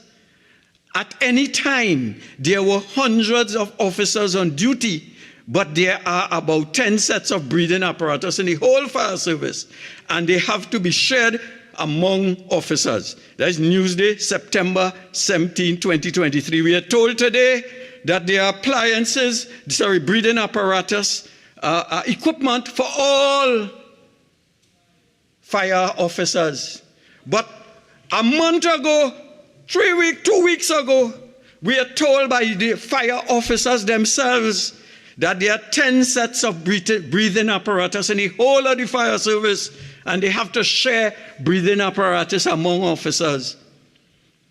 Yet, allocations have only been listed for Mayaro, for Penal and Point Fortin. So we have 11 fire stations in North Trinidad, only 6 have tenders, but allocations in this budget for only Mayaro, Penal, and Point Fortin. What a shame! What a disgrace! What an embarrassment! When will all our fire officers across all stations be equipped with breathing apparatus sets? They're not serious. Let's go to prisons. Sir Ron Richards, past president of the Prison Officers Association, used to plead with the government about working conditions for prison officers till he was blue in the face. Year after year, we get the P&M list. We're doing this, we're doing that. But the equipment never reaches the prison services. Last week, the new president, Gerald Gordon, flagged, quote, aging infrastructure, including broken air conditioning units, no functioning alarm, issues surrounding communications as a major concern for prison officers operating at the maximum security facility. That's the Guardian, September 22nd, 2023. He described the maximum security prison as a ticking time bomb. Yet today, we hear the minister giving us the list of all the things that they're doing, and they're not doing one thing for improving the quality of security in Trinidad and Tobago. It is hard to take, Mr. Deputy Speaker. A ticking time bomb. That is the maximum security prison, as described by the President Gerald Gordon. Nothing in this budget to address these issues at the maximum security prison. Only one meager allocation for the MSP for an alarm system. Let's look at the SSA. And I want to ask the Minister of National Security to give me an undertaking that the SSA does not spy on opposition members in this parliament. I want a yes or no, not an obfuscatory, long-winded answer. Mr. Deputy Speaker, Standing Order 48.6, please.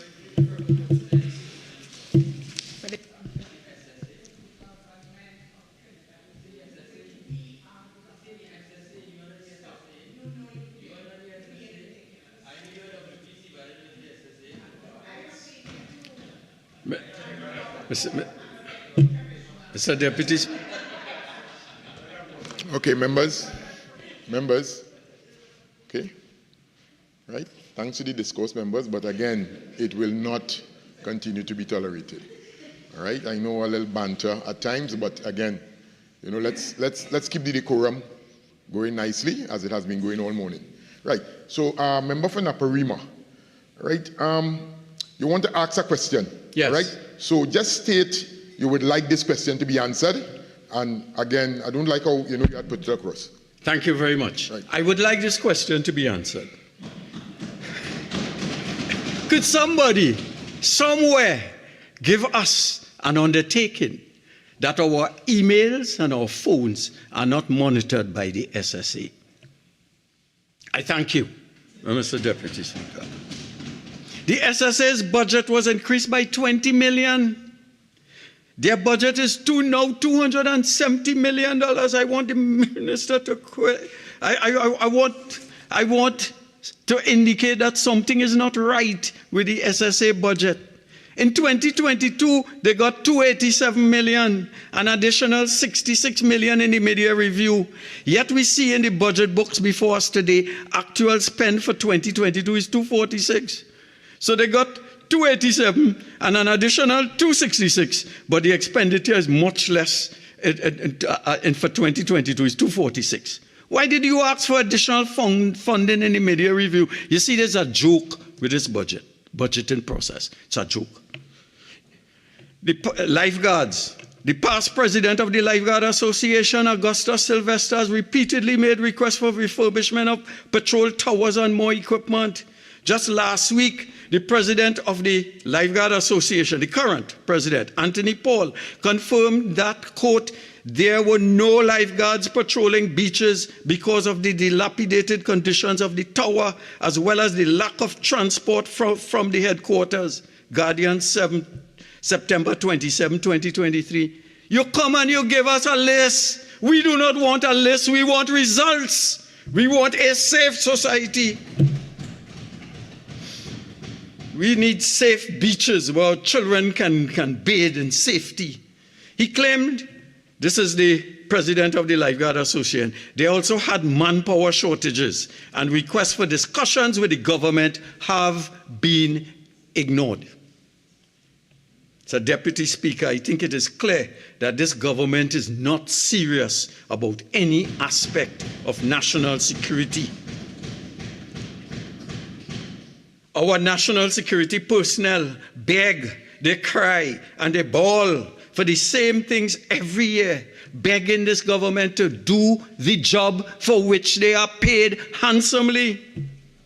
They're repeatedly disregarded. The PNM has no clue on how to allocate, spend, or operationalize allocate or spend or operationalize institute or agencies under the Ministry of National Security. They're versed in fancy talk.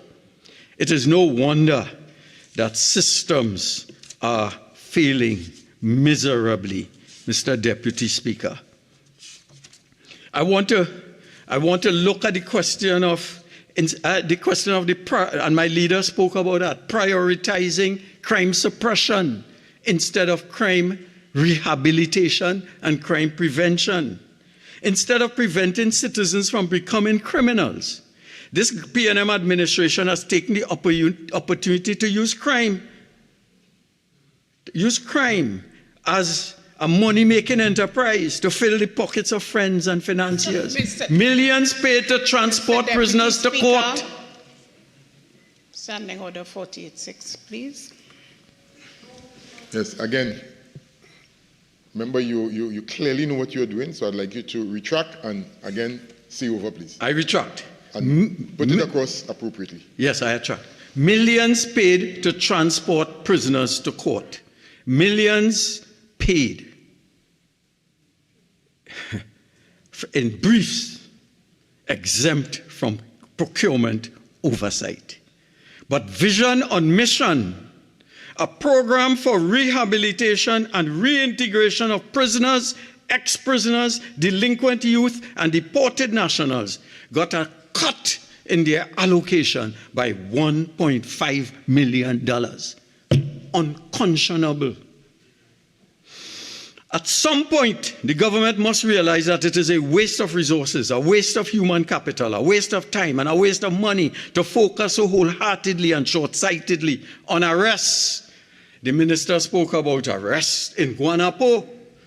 But, Mr. Deputy Speaker, I wish to make the point that we, in a law-abiding society, we look at convictions, not arrests. You cannot have a ton load of arrests and zero convictions and call that performance.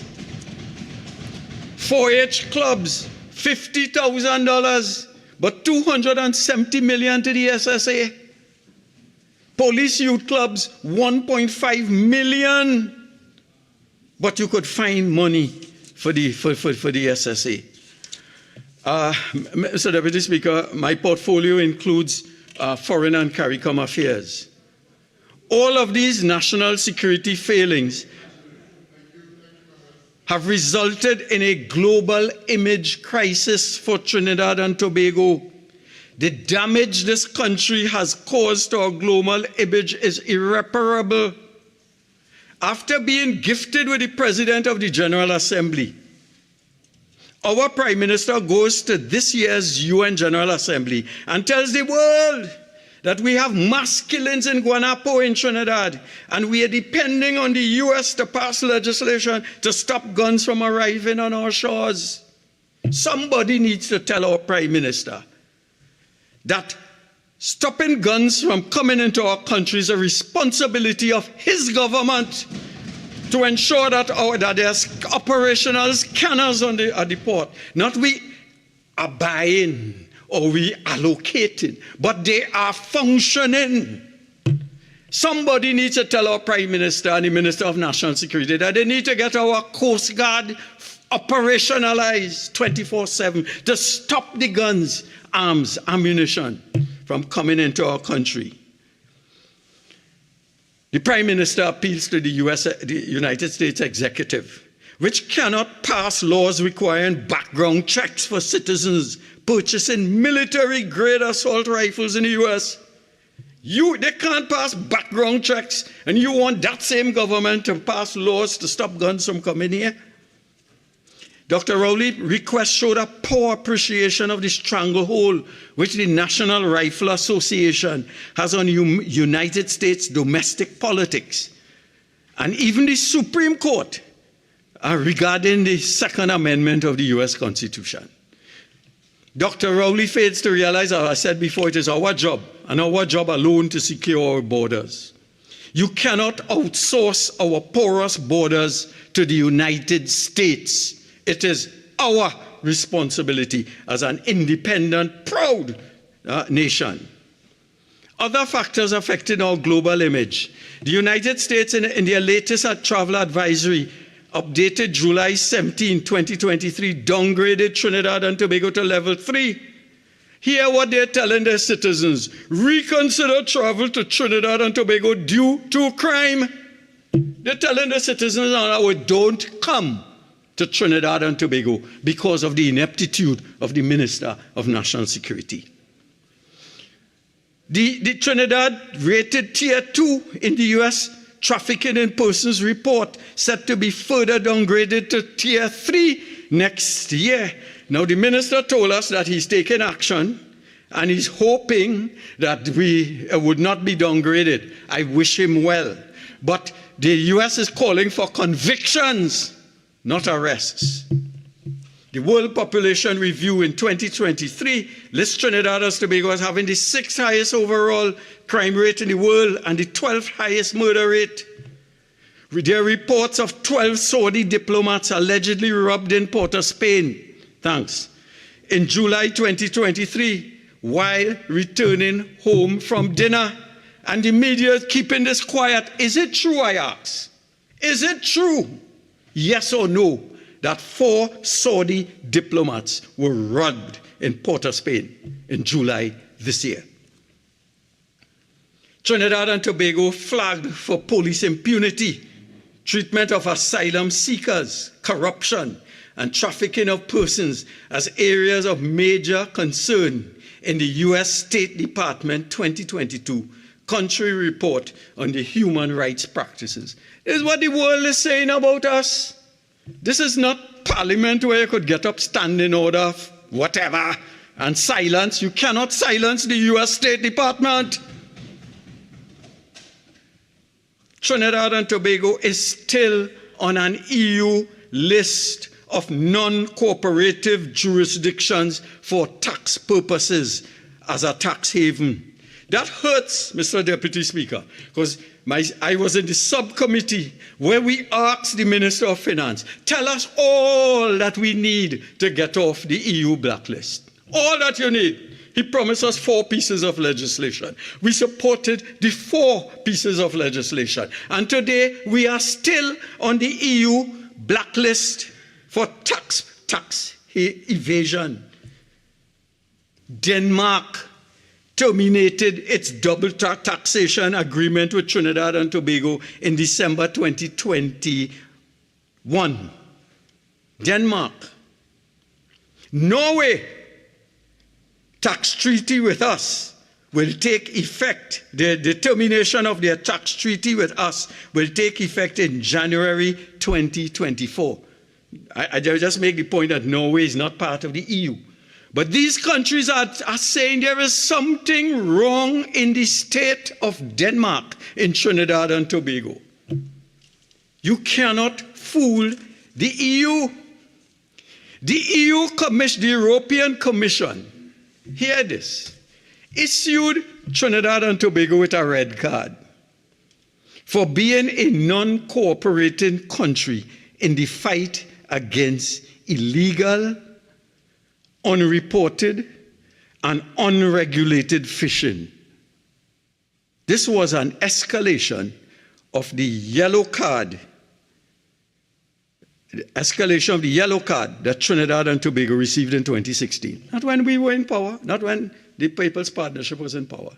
2016, they came in. 2017, we got struck off the EU.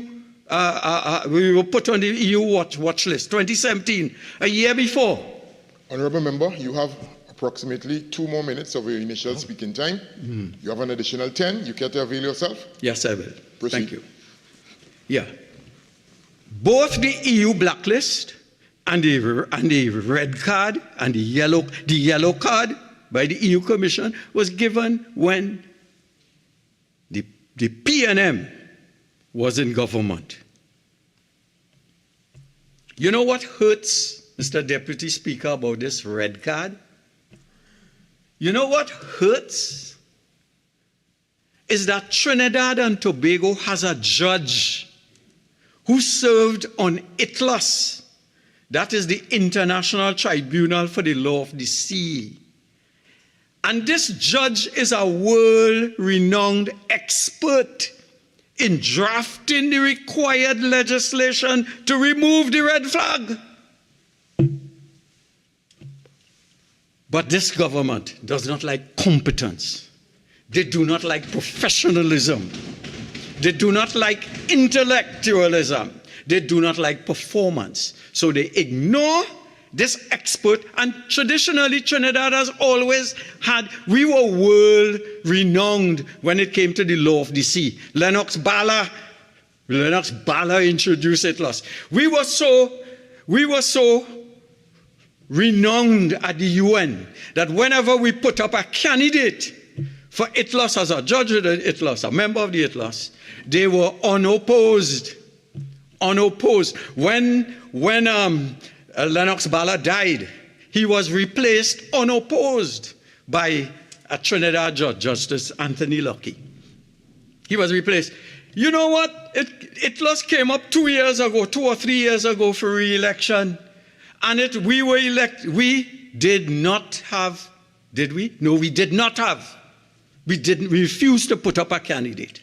So that whole expertise that Lennox Bala and those gentlemen of yesteryear, that excellence that they bequeathed to this government has now been abandoned. And today, we are on a red flag for illegal, unreported, and unregulated fishing. So we have issues with Barbados, with flying fish. We should be setting the benchmark laws that the world should be referring to.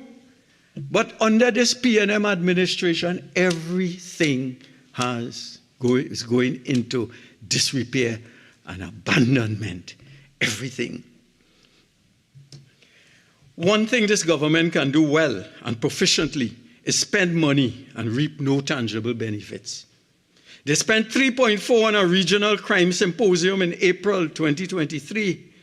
No anti-crime plan has come out of the discussions.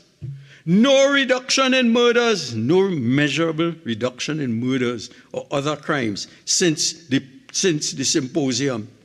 And if you ask them about it, we'll get a list of talk. But they would not tell you that because we had that conference, the murder rate declined by 10%. And by the way, Mr. Deputy Speaker, Jamaica this year has a 12% reduction in the murder rate. They could speak to actual measurable reduction. We are holding fast and hoping that it remains at the same level, and we all keeping our fingers crossed as citizens of this country. They bribed CARICOM heads by meeting all expenses for the symposium. Member, I'll prefer a different word, please. Withdraw, I'll prefer a different word. A different word for a day? You said a word there. All right. I will prefer. They agreed to pay all the expenses of the CARICOM heads. I know when we go to conferences at the UN and wherever, we pay our own expenses, we pay our own hotels and whatnot. Why should the taxpayer be paying for others to come and attend a conference that we are hosting? It means that it is not important. We have to supplement it. Even though Trinidad and Tobago hosted the CARICOM Golden Jubilee celebrations in July 2023 at a cost of approximately $9 million, and the 2023 Commonwealth Youth Games, which were estimated to cost more than $35 million. Our international image is one of a crime-infested country that is on everybody's blacklist and everybody's tier 2 watch list. And when we talk about this, they say we are unpatriotic. I want to make the point that we are as patriotic as anybody. When the Minister of Energy said that he went on numerous conferences to advance the energy interests of Trinidad and Tobago, and he went to 8 and 10 and whatnot in the United States. What he's not telling us is that he, as Minister of Energy and Energy Industries, received $809,899.53 in per diems between October 2015 to September 2022. If you're patriotic, donate that to the Trinidad and Tobago like Children's Life Fund. Do that. And these per diems paid in US currency. Our Prime Minister got $1.5 million between 2015 to 2022. And we wonder why there's a forex shortage in Trinidad and Tobago. Mr. Deputy Speaker, we paid $999,000 to buy 20 wooden ladders for the fire service at $50,000 each. $50,000 each. And we are wooden ladder, and we told that the wooden ladders are needed for high voltage overhead lines. And we only got that because a citizen, a patriotic citizen, asked a FOIA. Let me tell this government something. San Francisco Fire Department makes its own wooden ladders. Why it is everything that this administration touches, it is riddled with question marks. It is riddled with questions that require that would make you want to feel that something is wrong in the state of Denmark. And this contract for the 20 wooden ladders was $999,000, under $1 million. You know the reason for that? Under $1 million. 950, well, I want to tell the government on that side, I will make the wooden ladders for $10,000. So you will save $40,000. Excuse me? Again, no, member, please, you'll have your opportunity to enter the debate, please. Let's don't do it that way. Yes. I want to make the point, this last point, that this administration, 4 minutes, this administration has benefited from work done by the previous government. So this PNM had benefited from work done by the member of Superior while she was Prime Minister in 2013, and when I was the TT ambassador to the UN. All of the work done by our previous administration to ensure TT's current position as President of the UN General Assembly. This diplomatic success has fallen short because of the myriad of embarrassments and downgrading and poor ratings that we have endured because of this PNM administration, led by the member for Digo Martin West. Conclusion. Under this PNM administration, Mr. Deputy Speaker, Trinidad and Tobago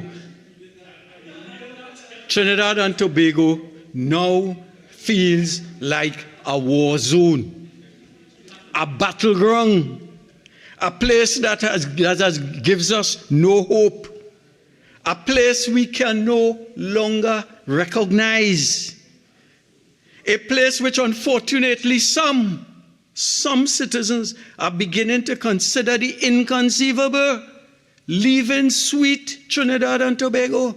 We heard it from the lady who was dragged out of the bank and taken to US and beaten and kicked. And she said, as a dual citizen, she is not coming back to Trinidad and Tobago. A Venezuelan father of the 1-year-old baby who was shot a few weeks ago You know what he said? Trinidad and Tobago was no better than his homeland of Venezuela. No. That is where we reach. This is not the UNC talking. This is the world. This is Venezuelans in Trinidad. And this is everybody, citizens who are dual citizens, are saying she is not coming back to Trinidad. That's where we reach.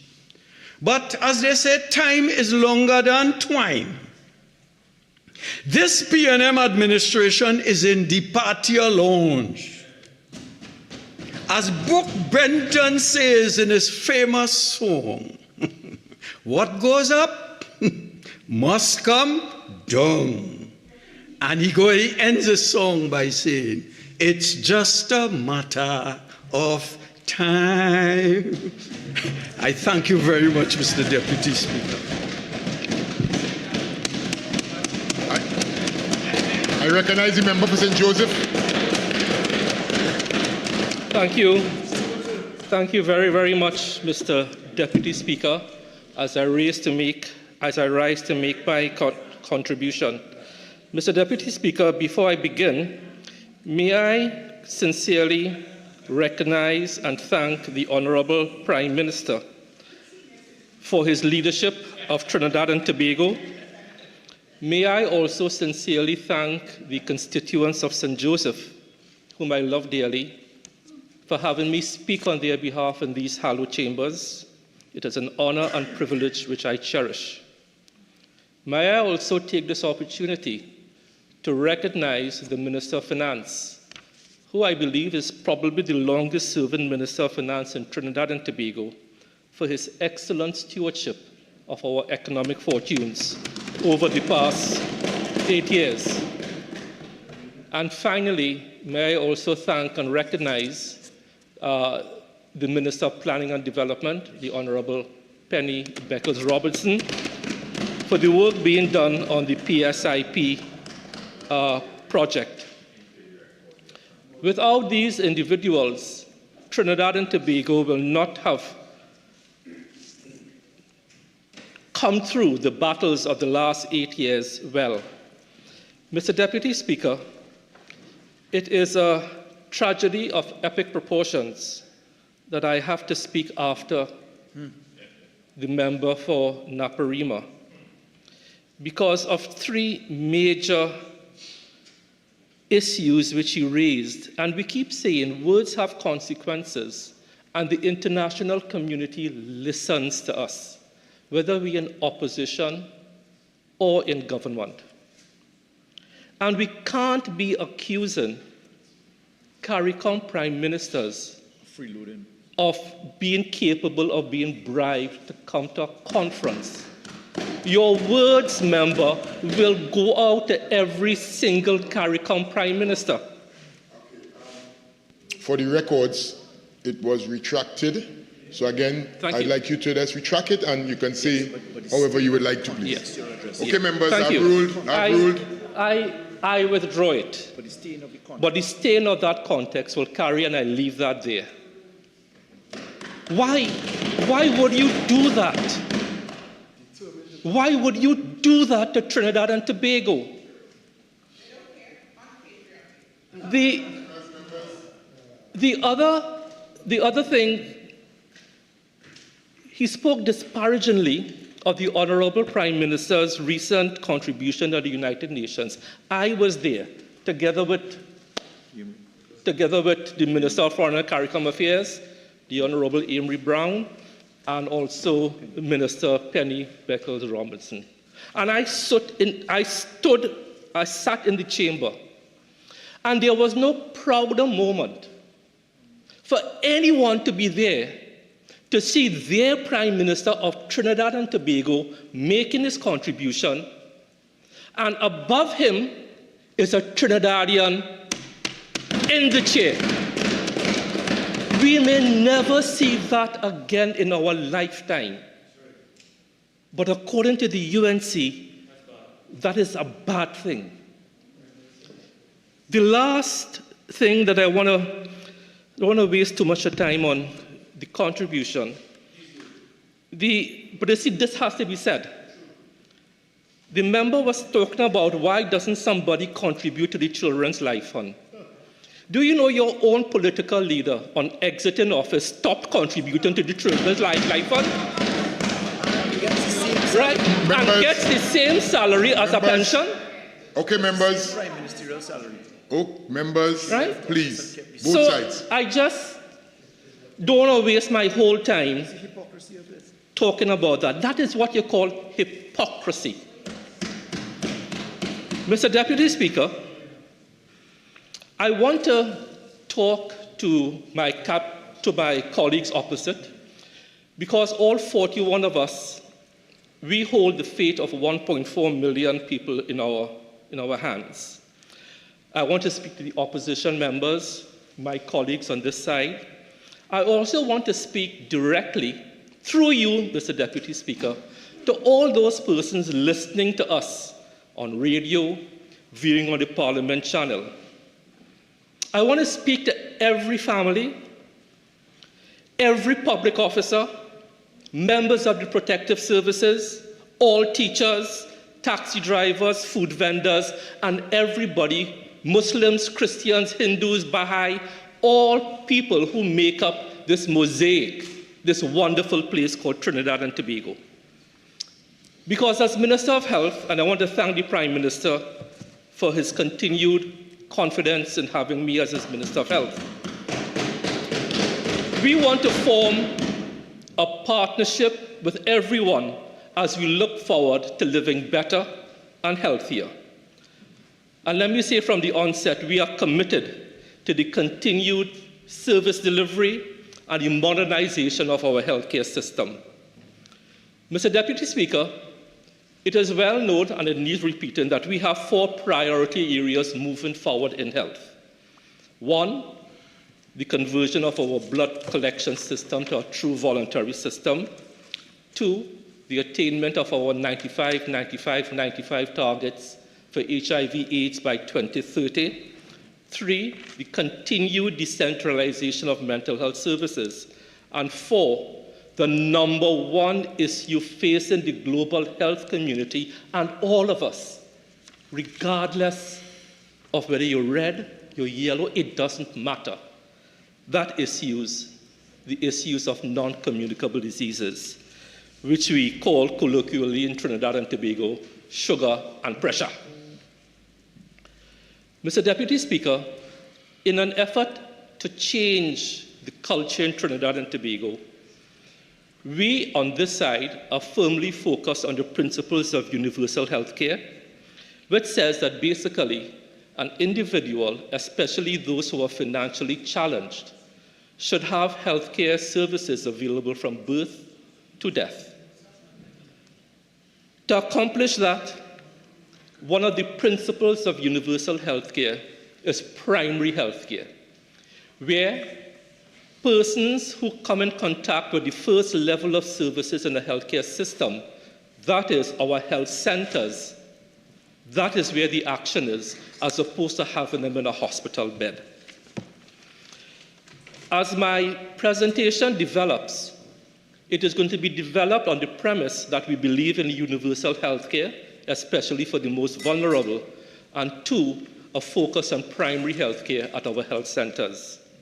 To this end, we are focusing on property.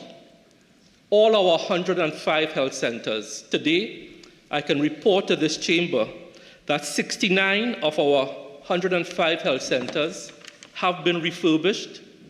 Some of these are Toco, Blanchisseuse, Rio Claro, Brothers Road, Piti Valley, Las Cuevas, Brazo Seco, St. Helena, Debe, Indian Walk, Tabaquite, Cedrus, and Pleasantville, just to name 13 out of the 69. So that's your property. Then comes the people. These are the people who work in our health centers. Dedicated nurses, dedicated doctors, cleaners, records, pharmacists, and so on. And finally, the process by which we help those in need of health care. Our NCD focus in Trinidad and Tobago was brought into the full public glare with the 2007 Port-au-Spain Declaration, first brought about by the late Prime Minister, Mr. Patrick Manning. And I think the world owes him a debt of gratitude for that, because he put the issue of NCDs, sugar and pressure, before it was vogue to do so. And that found its way onto the United Nations agenda. And as I speak to all of us in this chamber, as I speak to people on radio, as I speak to the taxi drivers, as I speak to people in the maxis, red band, green band, yellow band, wherever you are, ask yourself a question. I am sure you know a loved one who has had a stroke, died of a heart attack, who has had a limb amputated. And again, I ask Mr. and Mrs. Trinidad and Tobago, let us join together under the banner of wellness, because that is what we are pushing now. And what is wellness? Wellness is just about adopting habits. Habits that seek to improve your emotional well-being, your physical well-being, your mental well-being, and your religious well-being. But what are we doing on the health component? We have taken what is called a life course approach to tackling sugar, especially diabetes. And I want to start off by giving the population some information on where we are by tackling the issues of NCDs, sugar especially, before it becomes a problem. And we are doing that by tackling it in the womb when a baby is developing. And we instituted a program in 2018 called the Diabetes and Pregnancy Program, DIP. And at this point in time, I want to congratulate and thank Professor Suraj Paul Tilak Singh, who was recently awarded a national honor. He worked with us since 2018 on this project as head of the DIRPI Foundation, otherwise known as the Helen Bhagwan Singh Diabetes Research Foundation.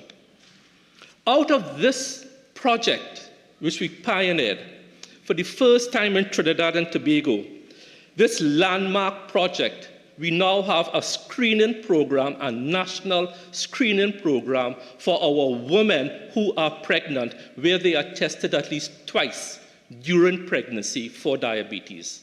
I am sure that my colleague from Faizabad will appreciate this, because he knows, and he will tell you, that a diabetic woman has a much higher risk of dying in pregnancy, that the baby growing in that environment has a much bigger chance of being born overweight and of having childhood diabetes. So if we do this, and we are doing it correctly, it means that for generations to come, our women are healthier, our babies are healthier. To do this project, we have given out to date over 3,000 glucometers to mothers. We are supporting this with all the infrastructure, the hardware, the software, the computers, 13 mobile testing labs, so women get their results as early as possible. And that is what this is doing. It's an excellent project, and it affects all 41 of us representing women. Let us celebrate that.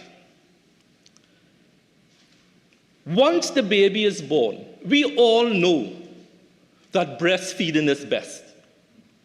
We have, for the first time in Trinidad and Tobago, a national breastfeeding policy, which was developed in 2020. But policy is one thing. Operationalizing, oh, I got it right for the first time. That's a word that always gives us trouble. But putting policy into operations is different. Before the national breastfeeding policy, the rate of mothers in public hospitals breastfeeding their children, their babies, within 24 hours was 10%. You know what it is now, 3 years later? 95% of women are breastfeeding within 24 hours of giving birth, and that includes women delivering by cesarean section. What that means is that we indoctrinate women into the habit of breastfeeding earlier, and hopefully those babies can grow up to be healthier, because everyone knows the saying, breast is best. We want to encourage that. To supplement that breastfeeding initiative, we are now getting our hospitals certified and accredited by PAHO with the Breastfeeding Hospital Initiative. North Central was the first one to do that. We hope to follow with Eastern, then Southwest, then Port of Spain, and Tobago is in the mix. That is all part of the generational shift to do that.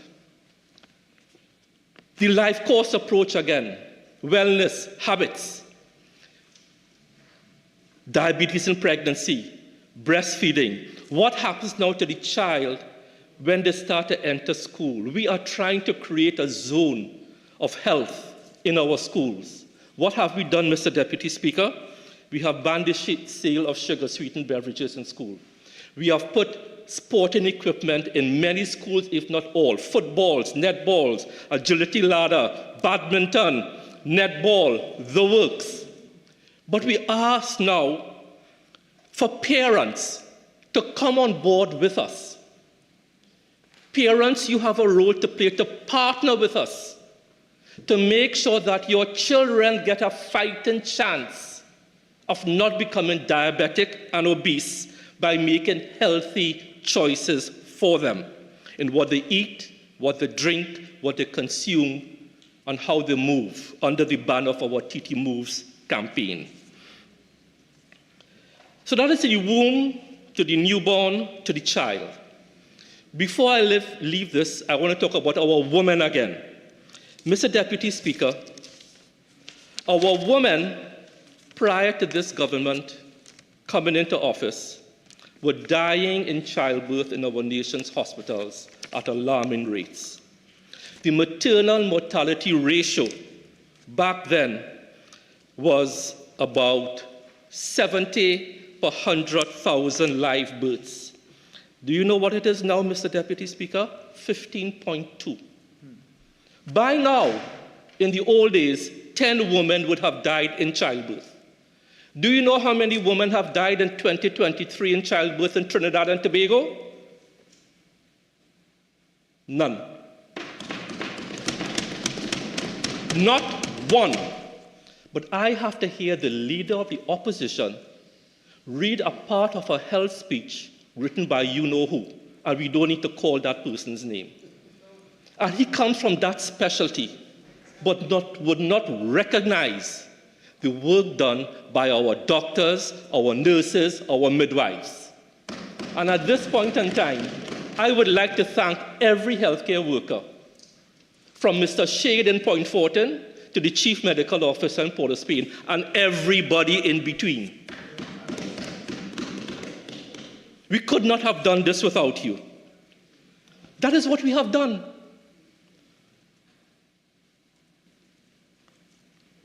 In giving birth,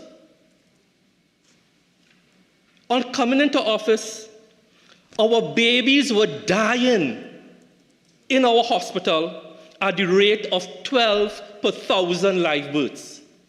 Do you know what that rate is now, Mr. Deputy Speaker? 5.6, less than half. That means 80 to 100 babies a year are now alive because of this government. But no recognition from my friends opposite about this. Absolutely none. And we achieved maternal mortality rates and neonatal mortality rates, our SDG 3 goals, 12 years ahead of schedule. 12 years. Mr. Deputy Speaker, there's one last thing I want to talk about women's health before I leave the issue of women's issues. For the first time in Trinidad and Tobago, we held our very first menopause symposium on the 12th of September 2023. We were in the retreat. It had to go ahead without me. I was due to speak. Mr. Deputy Speaker, our women, especially our more mature women, our mothers, our sisters, our grandmothers,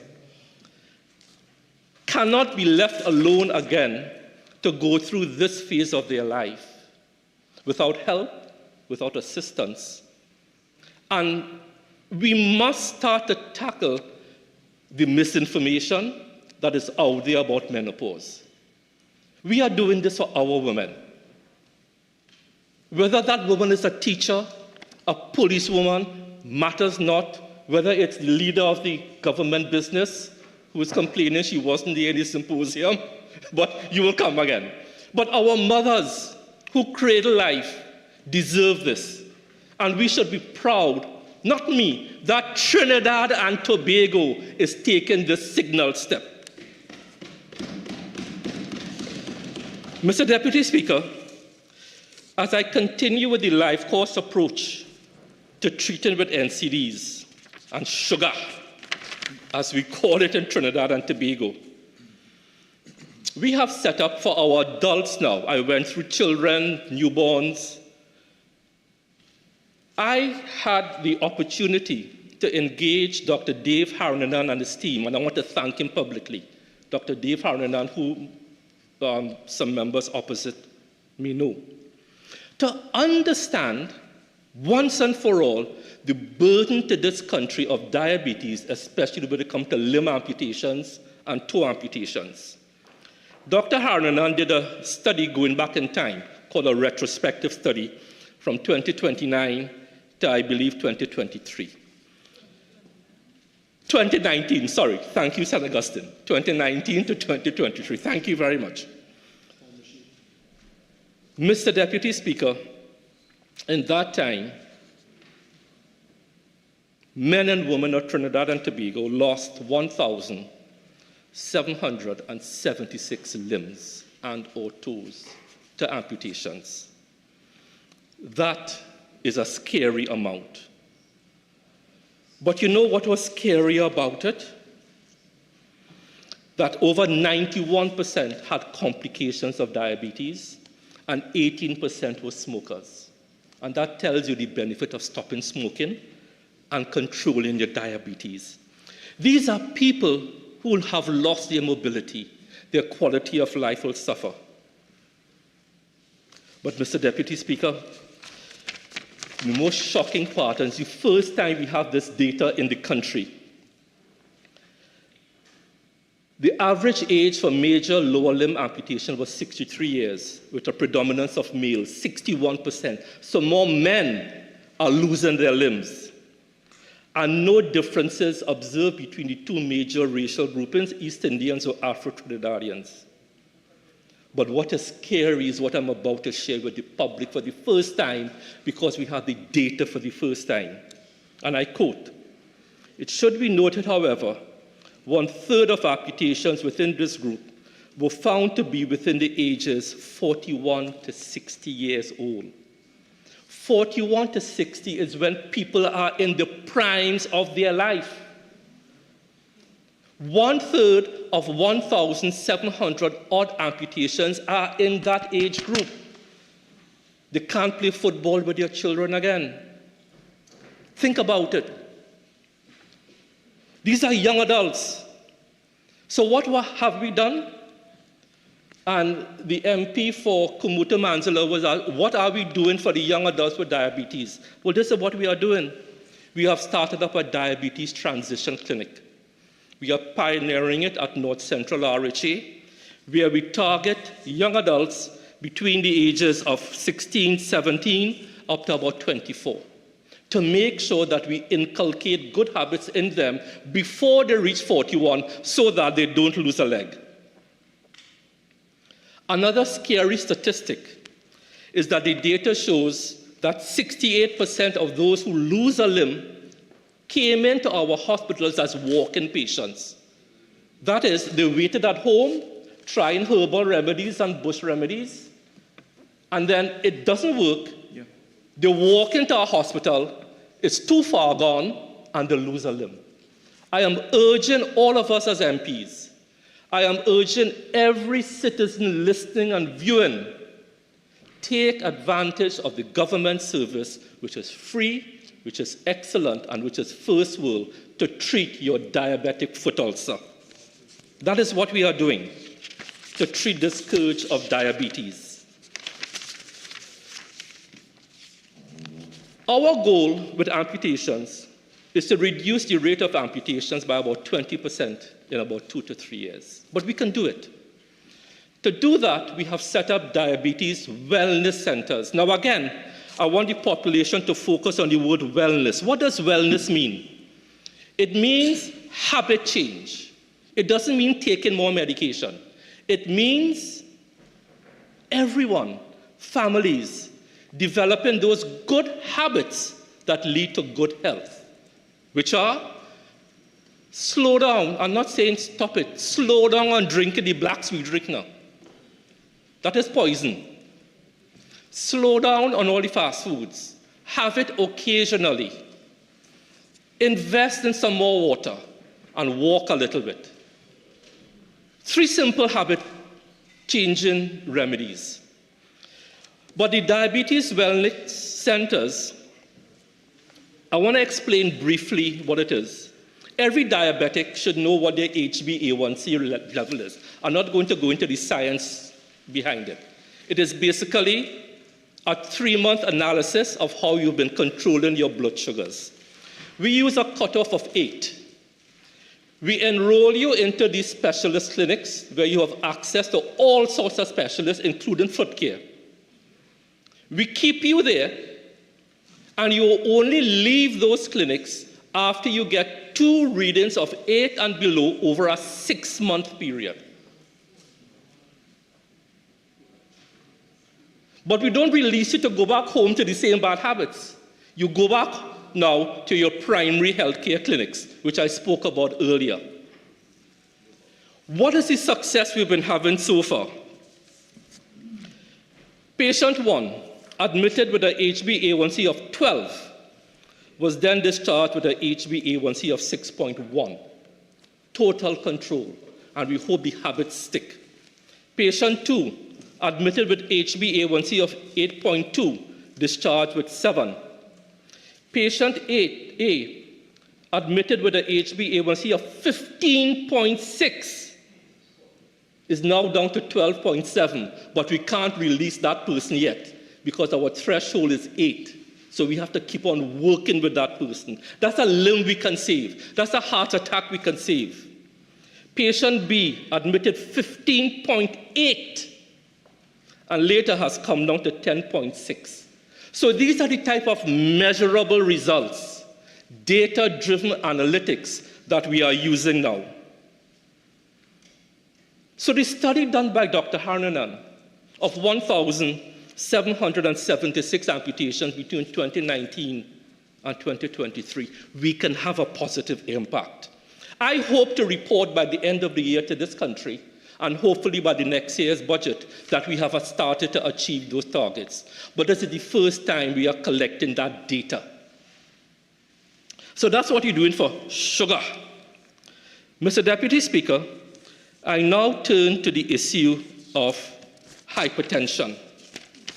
Hypertension and its associated cardiovascular disease is one of the major killers in Trinidad and Tobago.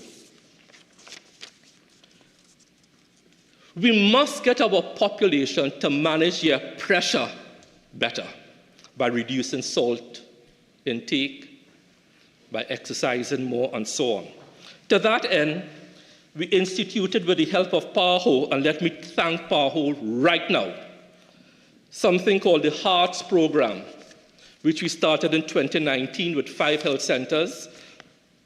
Then we escalated it in January 2020 to 30 sites, and June 2022 to all 105 sites. Even this being done during the pandemic. The HEARTS program is one where we take the hypertensive in hand, just as we're doing with the Diabetes Wellness Center, and showing you the benefits of self-management. Hypertension and cardiovascular disease is one of the major killers in Trinidad and Tobago and around the world. We have achieved a rate of 37% of persons enrolled in the heart program with controlled hypertension, controlled pressure, which is 140/90. That's the cutoff that we use. But we need to do more. Trinidad and Tobago, I was honored when I went to New York with the Honorable Prime Minister and Minister Beckers-Robertson, Minister Amory Brown. We were one of 2 countries, together with Ghana, invited to speak at the launch of the first World Hypertension Report. That was a signal honor, not for me, but for Trinidad and Tobago. The aim of the global hypertension movement is to get, in any country, 50% of your population controlled. If one goes to the report, you will see it is estimated that in Trinidad and Tobago, we are 21% controlled. That is both public sector and private sector. The 37% I spoke about are just those enrolled in the HEARTS program. So, Mr. Deputy Speaker, as I speak to all of us, as I urge the population to manage your pressure, come into our clinics, go to your private provider, not a problem, but just get your pressure consistently below 140/90. That will reduce the amount of strokes we have in Trinidad, cardiovascular accidents. To help us do that, we recognize that San Fernando is in need of a cath lab. I am happy to tell the country that after some delay, and the delay was mainly due, we are doing this through the Austrian government. The Austrian government had some rearrangements of their ministries, not ministers. And the cath lab project was shifted from one ministry under the Austrian government to another one. So it took some time. The Austrian High Commissioner was down here in July of this year from Colombia. We were able then to fast-track the project. It has now been put on to the agreement that we have with the Austrian government. I took the note to Cabinet in August, and the project has been approved. $30 million odd, I think, has been allocated in this year's PSIP to get that San Fernando cath lab up and running, hopefully within the next fiscal. That is what we are doing, because we need more catheterization capability in Trinidad and Tobago. So that is what is happening.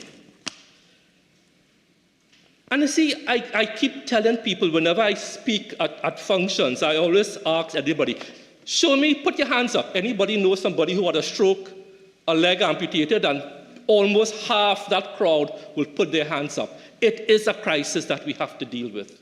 But we need people now to buy into this. And I am hoping that we can get that going. In setting up the diabetes wellness centers, in the same way I spoke about Dr. Haranan and his team, I also want to thank Dr. Ian Hussein, Trinidadian, working and living in the United Kingdom, for his work in helping us set up the diabetes wellness clinics. This, I believe, as we are getting the results now, as I gave you the results, will lead us to a place where diabetics are taking more responsibility for their care with the help of the government service, with the help of our dietitians, with the help of our diabetic nurses, with the help of our endocrinologists, with the help of the new way we are treating wounds and ulcers and foot ulcers. Let me make a plea. We all know, and diabetics, please consult with your doctors, that you start to lose sensation in your feet because your peripheral nerves start to die out. And you may be out in your garden, in your yard, washing the car, gardening barefoot. And you damage the soles of your feet. And you don't feel it because your nerves have died out. Correct? Yes. We encourage people, when you are going outside, wear something on your feet. But more importantly, if you know you're a diabetic, if you know you don't have that sensation in your feet, have a relative check your feet almost every single day. So that when you have that first break in your skin, we can treat that infection before it becomes something more serious. It is painful, I am sure, for a family to have someone who has had a toe amputated, because I'll tell you something, and the doctors here will know this. It starts with one toe, then it goes to a second toe, then it goes to a third toe, then it goes to the foot, then it goes to below the knee, then it goes to above the knee. We want to avoid that. I don't know if we work together and we are sensitized to diabetic foot care, we can make a difference. Our clinics are now equipped with monofilaments. I don't want to get technical again. The monofilaments, as the doctors will know, we just put something on your toes and the sole of your feet to see what sensation you have. So we can judge whether you have peripheral nerve damage. We want to catch you early. And I am hoping that the population that I am speaking to most sincerely, because as your Minister of Health, we have in the ministry and our health centers your best at heart. One of the things we are doing at these diabetic wellness centers, in addition to eye screening, because we all know one of the complications of diabetes is blindness, hemorrhaging in the eyes, and so on, foot screening, nutritional counseling, HbA1c testing, we are now giving you a different type of prescription. Not a prescription for drugs, not a prescription for glucophage, but we are now giving you exercise by prescription. We have to get moving. We have to get moving under the banner of TT Moves. Imagine that. In 2023, we have to give people exercise prescriptions. In the old days, our mothers and fathers had to run us home because we were outside playing football, cricket, pitching marble, bending down, skipping rope, whatever. Those days are done. And it's useless saying bring back the old time days. They're not going to come back. So now we have to do exercise by prescription. But just get people moving. It could be simple things, walking around your house, cobwebbing, stretching, mopping, sweeping, washing the car. But just get moving. So I want to thank all our persons who are manning these diabetes wellness centers. We have one in Princestown. Dr. Melissa Beechon is doing excellent work there. We have one in North Central at Eric Williams. We have one in Diego Martin, Dr. Keegan Bagan, doing excellent work there. We have one in Sangre Grande, his name escapes me now, and we have one in Tobago. But I'm asking the population to partner with us by doing three simple things: eating more fruits and vegetables, and the budget, as I tie it into the budget now, something which has been ridiculed by the opposition with the green boxes, the grow boxes, because the cry is fruits and vegetables are too expensive. Well, we could start to grow our own, and I plan to do so. Grow your own lettuce, grow your own tomatoes in these boxes. Take advantage of the budgetary allocation to help yourself develop these wellness habits. Mr. Deputy Speaker, mental health is one of the most serious issues facing us. A book I was reading recently said that by the end of 2020, more research was being done into mental health issues of COVID rather than COVID itself. Even prior to COVID, mental health was a big issue in Trinidad and Tobago and around the world. Modern living is stressful. Let's admit it. And it's not going to get any easier, because that is what modernity is bringing to us. Modern living is stressful. Our modern environment is stressful. We started the decentralization of mental health services some time ago because we felt that the old model of institutionalizing patients for their lifetime was wrong, was inhumane. We are not saying everybody should be out. Patients who need to be institutionalized on the advice of their doctors will be institutionalized. But everyone in mental health will tell you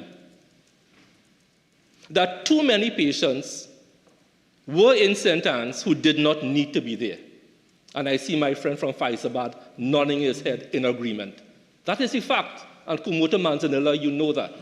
Because families saw it as a way of transferring the problem from the family to the healthcare system. Decentralization was spoken about since the 1960s in this country. On becoming Minister of Health, I took a cabinet note to decentralize mental health and to appoint a national director to help me with this. The same way we appointed a national director for women's health, big impact. NCDs, big impact. Mental health. The patient population at St. Anne's was close to 1,000 persons. And when I visited St. Anne's in my first term as Minister of Health, I could not believe that you had people there who knew no home but St. Anne's. We took a decision that patients who can be transitioned back to their community should do so, because best mental health practice will tell you the best place for those patients who are capable of being transitioned should be in their community, amongst loved ones, and many of them can work. The patient population at St. Anne's today is 576. That is what we have done. So close to 400 persons are being well managed with dignity. But the issue of mental health is not only for the schizophrenic or the depressed who need pharmaceutical intervention. It's about you and I, the teacher, the doubles vendor, who have situations that overwhelm us, and we need an outlet. We need a way to bring our issue, our personal issue, to somebody or some entity who can help us. To that, we have partnered with an NGO, and I want to congratulate them, Find Care TT. Find Care TT is a listing of free, absolutely free, local mental health and psychosocial support services, including services for children and youth, suicide prevention. And let me tell you, the page that deals with suicide prevention is the most visited page on that site. I can tell you, and this is a true story, I don't normally do this. I was in my constituency office last week, Tuesday. My secretary comes, MP, there's a woman here who wants to commit suicide and she wants to talk to you. Now, I am no counselor. So I gave my secretary, I went on to the Find Care TT website and I scrolled down to the suicide hotline. I said, let her call this number. I thought that was the end of the story. 45 minutes later, my secretary comes with the phone. The woman wants to talk to you. Trinidad and Tobago, this is a true story. The woman said, Dr. Diyal Singh. I said, darling, I am not a doctor. I said, you can call me Terrence. She said, Terrence, I called the number, I got help, and I am in a much better place now. That is what these hotlines do. This is a true story. But the issue of mental wellness also has to touch our teenagers, our youths. And what we are proposing to do is to target adolescents between... Remember, you have just about 2 minutes of your initial speaking time. You have an additional 10. Yes, Care sir. to avail? Thank you. Proceed. We are targeting our adolescents between 10 and 19 under a chatline program. Now let me just read with your permission. The chatline for youth will be launched in collaboration with UNICEF and the University of the West Indies, Jamaica, and UB Trinidad and Tobago. This chatline will be run by postgraduate students from the Department of Behavioral Sciences, supervised by an experienced counseling psychologist. Overall, the chatline is expected to be an effective way to promote earlier intervention for mental health problems, which can prevent them from escalating to more severe disorders. Minister Ayanna Webster-Roy, this is for you. This is for you, not for you personally, but your ministry, which deals with children's issues. Again, remember, proper title or constituency, please. The MP for Tobago West. East, sorry, Tobago East. This is for the people that you serve and who you serve so brilliantly. Mr. Deputy Speaker, in the last few minutes I have touched the health landscape. The Minister of Finance spoke at length about the hospital construction program. I will not go there. But I do want to touch on a major initiative we have embarked on, and that deals with the Port of Spain Central Block. Mr. Deputy Speaker, it is the intention to put the Port of Spain campus in a place befitting the capital city of Port of Spain. We have teaching hospitals in Eric Williams, fine. We do teaching in San Fernando, fine. But it is our intention, from the proposal I'm going to talk to the national community about now in the last few minutes, to transform Port of Spain General Hospital and that campus.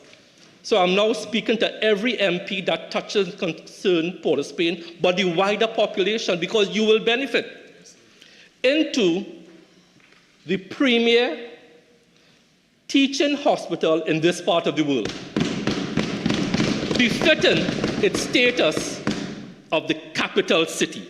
What do I mean? We are not taking over or downgrading the teaching done in any other hospital. But this is going to be driven by Port of Spain in conjunction with the University of the West Indies. And they have already signed on to the project. All the RHAs have signed on to the project. We had a meeting on Saturday morning where we shared the details with them.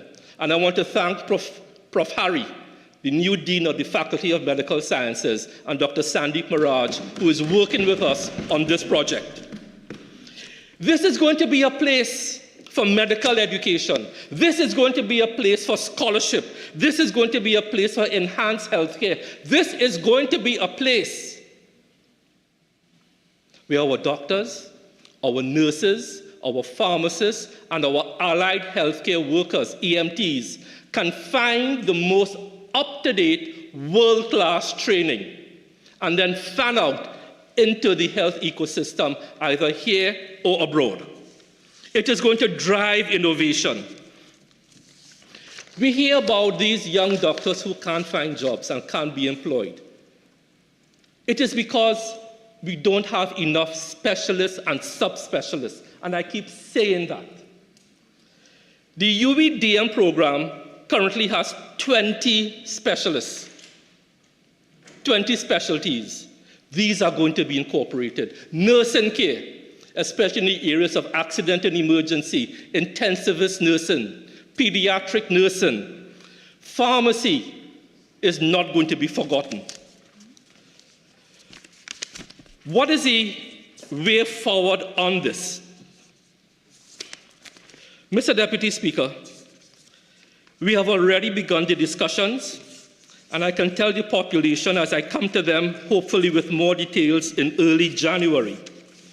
Step one, the formation of a joint committee, which we spoke about on Saturday with all RHAs, and that committee is to be developed by October 20th, 2023, so this month.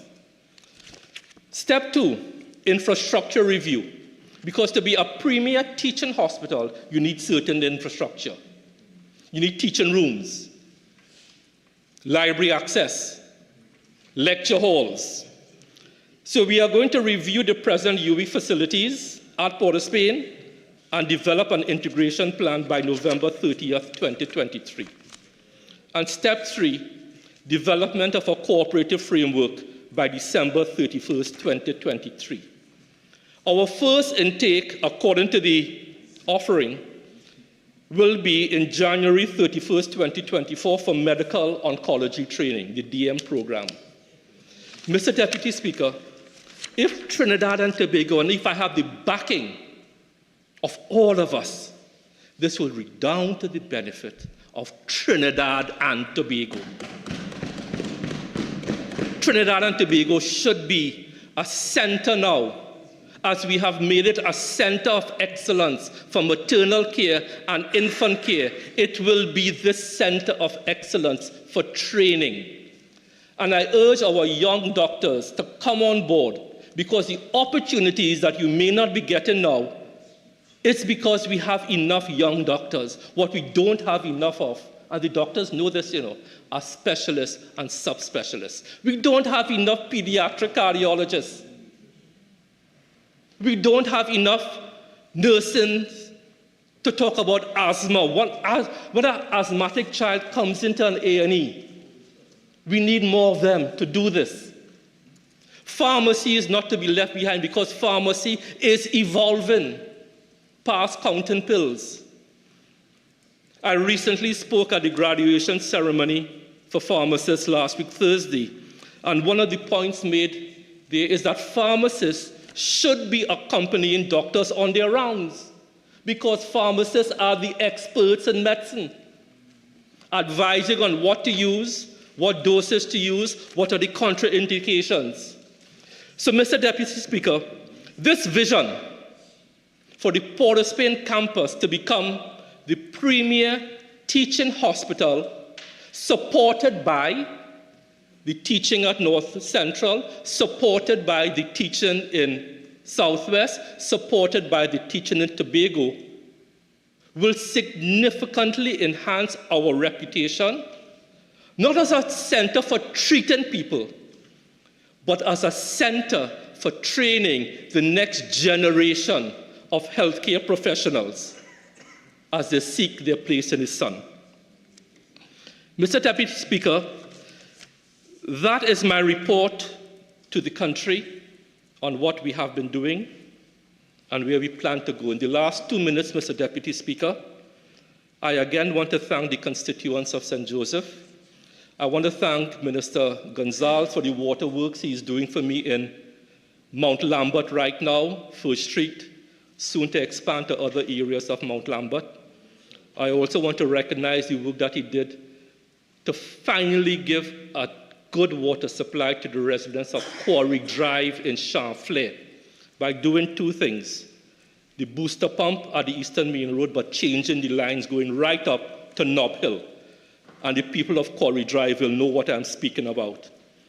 In the last year, we would have opened the Cayman Community Center. We would have paved the road there. We also opened the My Tower Community Center, for which I am grateful.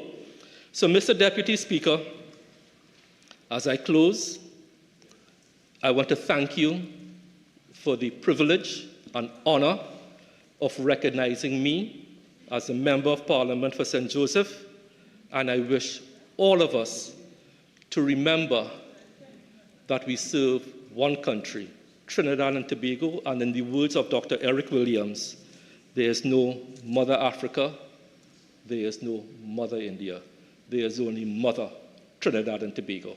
Mr. Deputy Speaker, I thank you. I recognize the member for Faizabad.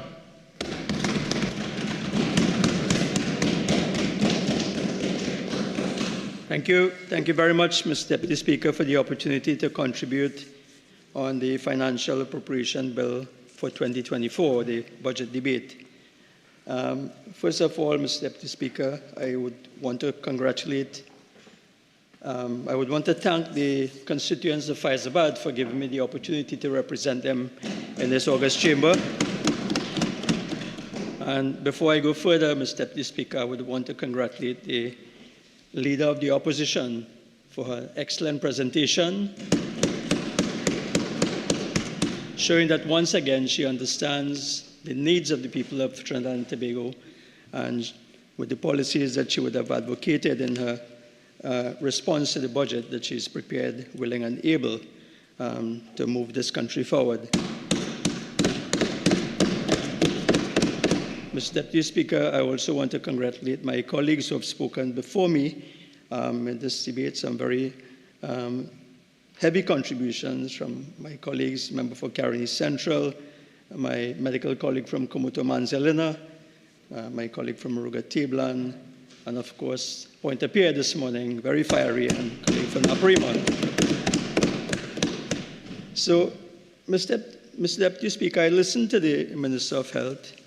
I was taken aback a little bit in shock in terms of his contribution, but to say that there are two aspects to this, to the health sector.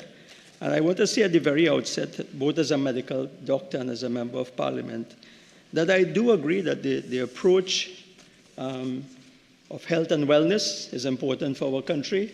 We on this side agree with the approach of primary health care, and we understand that there are many of these policies that will benefit Trinidad and Tobago, will benefit the health of our people. We know a healthy nation is a productive nation, and we would be willing to to support many of these measures, many of which were already started during our time in government between 2010 to 2015, and I'll come back to talk a bit more about that.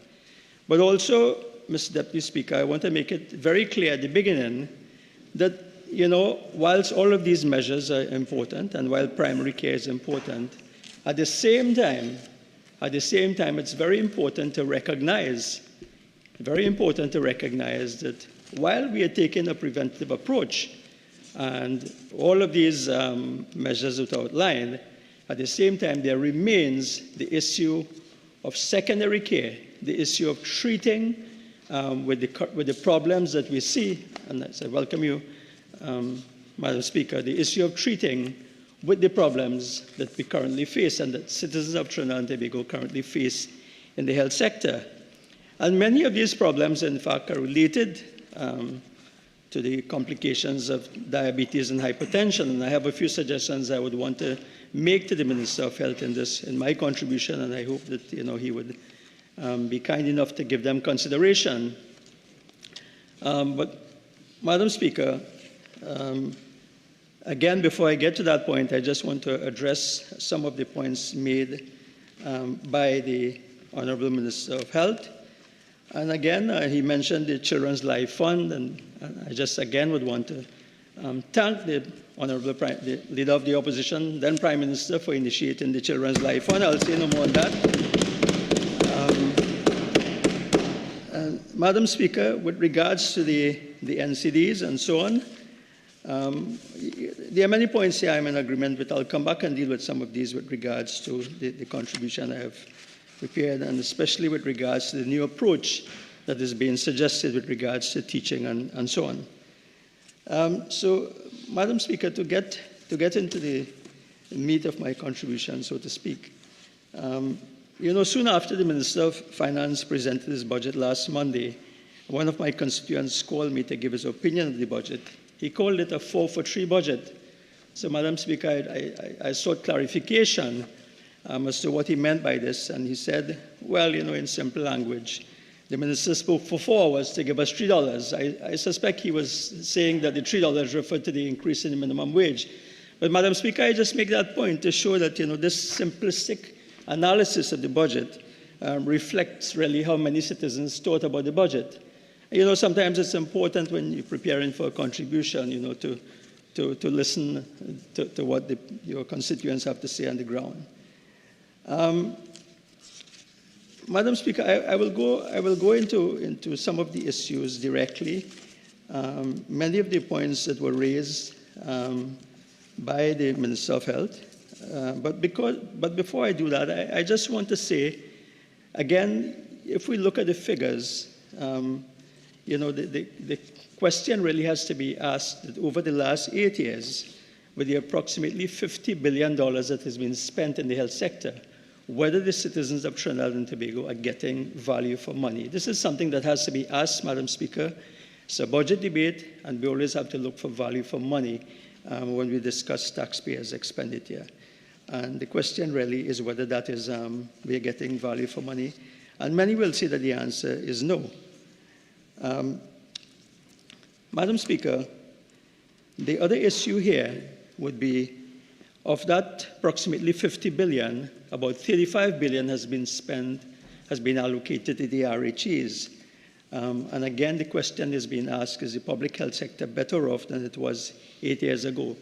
The Minister of Health, member for St. Joseph, you know, would have, you know, painted a very rosy picture, but it's really a picture, it's a futuristic picture of where we are aiming to go, but he has made no real effort to address some of the current problems that we are facing. And as we speak to allocations to the RHAs, again, there are certain issues that are arising within the RHAs in terms of the provision of services and in terms of infrastructure upgrades and so on. So, Madam Speaker, really and truly, what is the status of the public health care, of the public health sector in Trinidad and Tobago? Let us take an honest look at the reality of the state of our public health sector. One of the biggest problems that we have currently is the access to timely public health care. This remains a major issue. Now we know, Madam Speaker, that, you know, healthcare services in the public sector are free at the point of delivery. This is a given, but it is also important to understand that the timeliness of access is important. Because you can have access, you can have free access, but at the same time, if you have to wait a long time, then there can be implications to that. There will be complications, and of course, it will be situations where, in fact, it wouldn't matter at all if there was a long waiting time, Madam Speaker.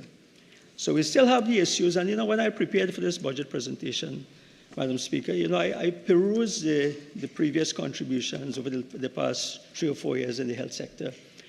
And, you know, I found that many of the issues that were raised and addressed and so on are still to be fixed in the health sector, Madam Speaker. So we still have the issue of, you know, of long wait times for clinic appointments and surgeries.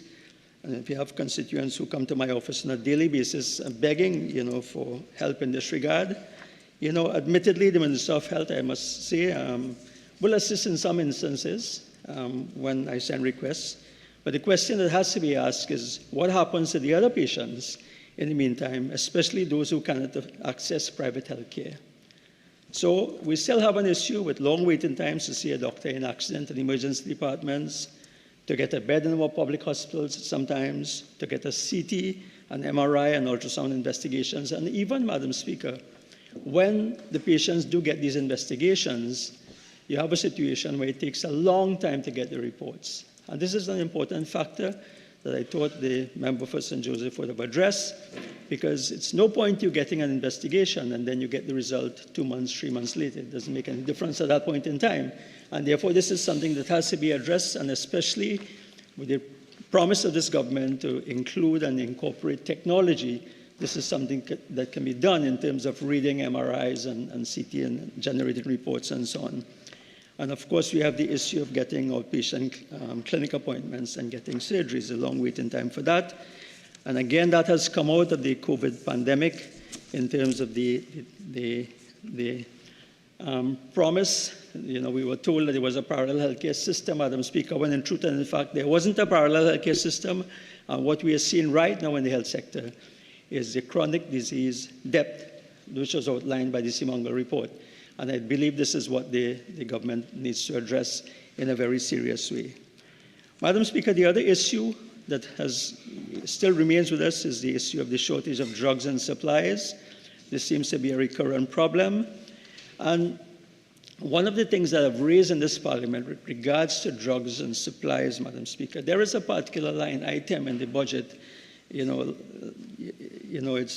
which I look at very carefully every time the budget is presented. And one cannot help but notice that, Madam Speaker, from a high of 617 million allocated in 2015 under this line item, this dropped to 252 million in 2022. And despite all of the attempted explanations to explain why there was this decrease, I am still not satisfied that this amount, this big difference, was supplemented over the years from especially from 2020 when that big drop was noticed. I'm happy to see that, in the figure for 2024, according to the budget documents, is now back to 574 million. Closer, not quite there, but closer to what it was in 2015 of 617 million. But I just want to ask, Madam Speaker, whether this substantial increase now is to pay for the much needed drugs and other related materials and supplies.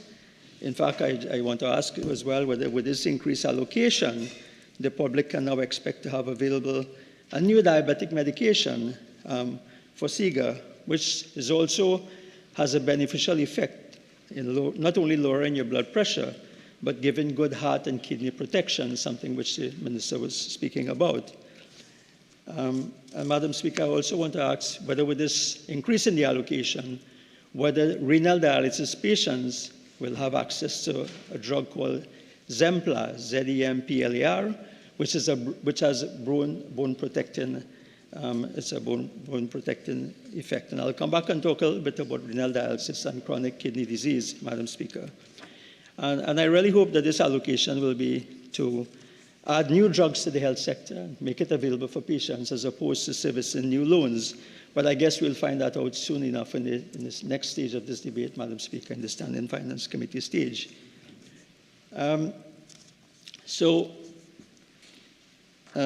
Speaker, the other issue here that we often face, and we get this by way of complaints in the public domain, by way of media reports on many occasions, and this is regarding the lack of or the poor maintenance of medical equipment. And quite often you'll have patients whose surgeries and so on might be postponed because they're told that the equipment is not functioning or it's broken down, and then they have to be given new appointments, and that's another story as to when they will get their surgeries. But let us look, if I may, Madam Speaker, let's look at how the budget addresses this issue by way of one example. And I will just look at the SWRHA, the PSIP allocation, which is under medical equipment upgrade, page 125 of the budget documents. And I see here the replacement of 2 C-arms for occupational therapy, 3 blood gas machines, 2 operating tables, and 20 vital signs monitors. Madam Speaker, as one who has practiced in the public health sector for over 20 years, I'm always happy to see allocations for new equipment and upgraded equipment in the budget. But Madam Speaker, I also look very carefully when I look at this budget item for allocations for other essential equipment that I know medical staff have asked for to do their jobs effectively. And I want to speak here specifically of the issue of something called the phaco emulsification machines, Madam Speaker. We call it a phaco machine for short. And these are required to do cataract surgery. Now, the Minister spoke a whole lot about the complications of diabetes and so on, and what the government intends to do to prevent the complications of diabetes. But, Madam Speaker, cataracts is one of the issues that occur in the elderly. It is something that needs to be treated. And there was no mention at all made of how the Minister and how the government intends to deal with the backlog of cataract surgery. And I speak only here of the backlog at San Fernando General Hospital in the SWRHA. If you were to just take that example, Madam Speaker, because from a newspaper report, and I can quote here, this is the 1st of July 2023, the Trinidad Guardian. Cataract surgeries halted at San Fernando General Hospital, and it tells out at that time of 200 patients who have been awaiting surgery, and surgeries were suspended because the issue has been that the two phaco machines, these are the machines that are important in terms of doing the cataract surgery to replace the lens. Those two machines are old, they're broken down, and the SWRHA is in the process of trying to procure new machines. In the meantime, the old machines were repaired. The doctors found they were not satisfactory or safe, Madam Speaker, and the doctors are entitled to not perform surgery if the machine is not safe and can endanger lives. But anyway, Madam Speaker, the point is that the tender was issued by the SWRHA for two phaco machines with a deadline of August 25th. We are now in October, and my information is that cataract surgeries have not yet resumed at San Fernando, which means that there's a backlog of cataract surgery. So the minister comes here and says, well, okay, fine, he wants to address the issues, of the complications of diabetes, but yet here we are seeing a situation where what needs to be done in terms of providing the resources is not being done.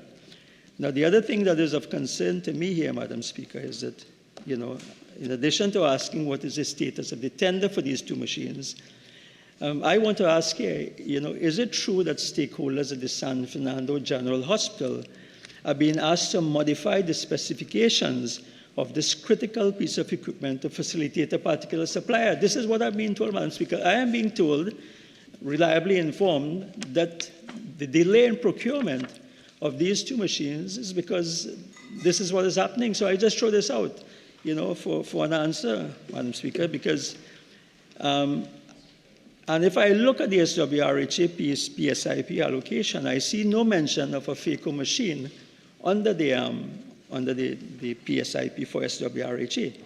So I'm taking it that the Ministry of Health is taking it upon itself to procure these two machines and then disperse it to the RHA. But I leave that there, Madam Speaker. That is something that, I hope can be answered in the fullness of the debate or otherwise.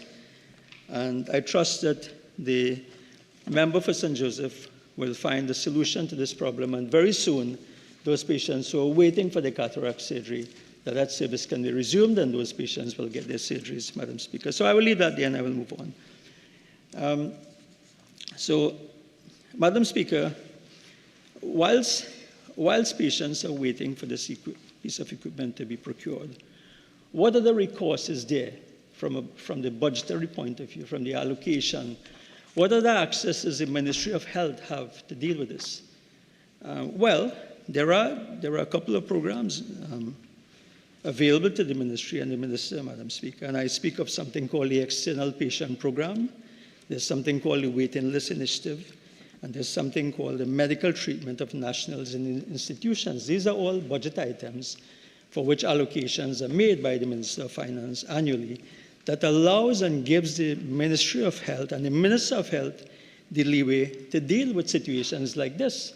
In fact, this is why the External Patient Program was developed under the People's Partnership Government, just for situations like this, Madam Speaker, so that you can outsource some of these procedures in a situation where the equipment is being procured and so on. So to what extent, I have to ask, have these programs been used to bring relief to patients waiting on cataract and other surgeries? So let's look at this then, Madam Speaker. Has this program been used? Let us look. And it is very worrisome here, Madam Speaker. If I just throw one example, out of an estimate of 9.7 million, which was allocated in financial 2023 for this program, I'm taking the waiting list for surgery as an example, only 700,000 was spent.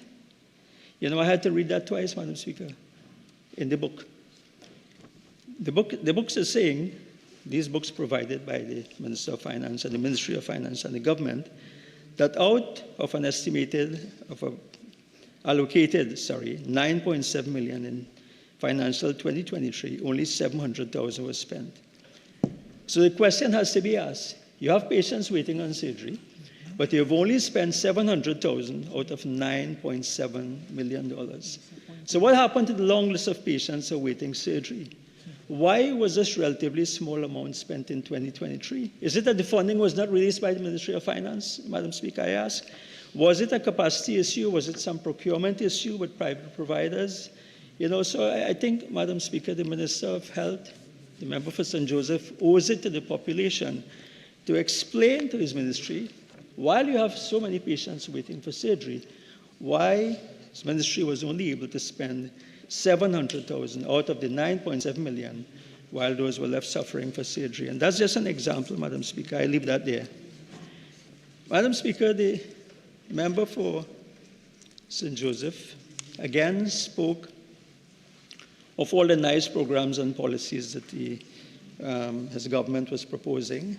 But of course, all of these programs will require staffing, Madam Speaker. And again, I come to the issue of staff because this is an ongoing problem. This is something that creates a situation. Nothing can be done without the adequate and proper staffing, Madam Speaker. I will not go into the issue of nurses. I know my very experienced colleague, member for Komoto Manzala, that dealt with some of the issues with regards to nursing shortages. But I just want to point out, Madam Speaker, and refer to a special report of the Auditor General of the Republic of Trinidad and Tobago, which examined the performance of this government in the health sector between 2016 to 2021 with regards to our progress towards SDG Goal 3 Target D. Basically, that is really to look at how we were looking at treating with mortality from NCDs and so on. And I will not go into detail in the brief there, Madam Speaker, but just to say, Madam Speaker, that a key finding of this report was this. The key finding was that the provision of human resources needs strengthening to meet the demands of the public healthcare system. This is what this special report found. This report was done in conjunction with the WHO and the Ministry of Health. And in fact, one of the worrying things about this is that the WHO recommendation in terms of staffing, and we have to look at staffing per 1,000 of population, this is how it's compared internationally. The WHO recommendation is 4.45 doctors and nurses and midwives per 1,000 population. And Madam Speaker, it is very worrying to know that at that point in time, up to 2021, and I'm sure it's no better now, that in our situation, we have a ratio of 1 doctor, 1 nurse, and 1 midwife per 1,000 population. So it speaks, Madam Speaker, to the tremendous challenge that we have in terms of providing staffing. Madam Speaker, this very report goes on to say, and again, it hits the nail on the head here, in terms of saying that of the approximately 17,682 positions directly linked to providing patient care across 4 RHAs, 37.6% of the established positions were vacant at the end of 2021. So, Madam Speaker, the question really, and again, one would have expected and hoped that the Honourable Member for St. Joseph would have come with some sort of plan to tell us about what the government was going to do to address this shortage in the health sector. Let me just examine this a little bit further, Madam Speaker. And I want to use data which was provided by way of written answer to recent questions posed in this very Parliament, Madam Speaker. So it is information from the Ministry of Health, from the Minister's own ministry. So if we look at the positions, let's look at the hospitals. Let's look at the Arima Hospital and the Point Fortin Hospital. New hospitals which the population now has access to. But the question is whether the services that the population expects is being provided. Some of these figures were already mentioned by the Leader of the Opposition in her contribution with regards to doctors and nurses. But what about other situations, Madam Speaker? If we just look at the Arima Hospital, for example, if you look at positions for radiology, 59 on the establishment, only 35 filled. Laboratory, 79 on the establishment, only 25 filled. Supply chain management, 6 on the establishment, 2 filled. Quality improvement, 9 on the establishment, 0 filled. HR and finance and so on. And if we look all across, we see that there's quite a deficit in terms of the staffing, not only for doctors and nurses, but all the support and ancillary staff that is required to provide a proper service. Madam Speaker, the Minister alluded to primary health care. Again, I want to say that, we on this side, we support the initiative of primary health care. We understand it's important. But talking about it is not going to make it happen, Madam Speaker. And again, if we look, this is another question. I have the written answer here, which was provided. Question to the Minister of Health. And this question asked for a breakdown of staffing by different RHAs. And when I looked at the answers here, and I looked at the Minister's contribution, and, very airy-fairy, and, asking the population and so on to engage and, to embrace the ideas and so on, all commendable. But then what happens when we look at the reality? And again, I'll just quote examples. There's a big voluminous document. It's available, it's laid in the Parliament by way of answer to a written question, a written response. And if we take, for example, the Eastern Regional Health Authority, and we look at the category of district nurse, we see that of 45 positions, only 30 are filled. Why do I choose district nurse? Because these nurses are very important in the primary healthcare setting. MP for Kumoto Manzolina, correct. Yeah, they go out and they look after the patients and so on. Again, and if you go across the answers in this document, Madam Speaker, you will see in some very critical categories, midwives, for example, in the ERHA of 60 positions, only 12 are filled. And if we look at the other RHAs here, there are some very critical positions with regards to how primary health care will happen. And we see here that there's a critical shortage in terms of staffing with regards to all of the RHAs. As I say, Madam Speaker, this document is available. I will not go into all of the details, but the point I'm making is that the staffing does not appear sufficient for what the Minister is proposing. Madam Speaker, the Minister spoke about the staff and making Port of Spain Center of Learning and so on, and spoke about the young doctors that are unemployed, and made the point that, that we have a shortage of specialists and subspecialists. The point I want to make, Madam Speaker, is that, for you to become a specialist, you have to go through a period of training. You're right? You do an internship. Your expectation in the course of training is that when you finish your internship, you occupy a position called a house officer in the public sector, which is where you get your experience. And of course, after becoming a house officer, you become a registrar, and then you can become a specialist. So the point about it is that how are you going to get these specialists, short of importing them, from abroad, which can also be a challenge. And the way it has traditionally been done until 2015, 2016, when the government changed, is that interns were automatically guaranteed a position as a house officer in the health system, and they fell into a pattern of training. But that is no longer happening. Instead, what is happening, Madam Speaker? You have short-term contracts, which creates a lot of uncertainty, and it depresses the morale of doctors, as we saw. And of course, it impacts negatively on the training of these recently graduated doctors. Madam Speaker, we have to note that millions of taxpayers' dollars are spent annually to train these doctors, and there are currently over 400 doctors, some of them having graduated as long ago as 2019. They are unemployed, and therefore citizens are not benefiting from this investment of taxpayer dollars. So I want to urge the Minister to look at ways in which these young doctors can be meaningfully employed, Madam Speaker, as we go forward. Now, Madam Speaker, the Minister, of course, spoke of the issue of maternal deaths and neonatal mortality. Madam Speaker, as an obstetrician myself, I am very happy for the state of affairs in the maternity sector. However, it would be remiss of me, Madam Speaker, to not commend the then Prime Minister of the People's Partnership Government, Kamala Prasad-Bissessar, Prime Minister at that time, for laying the foundation, Madam Speaker, for these gains.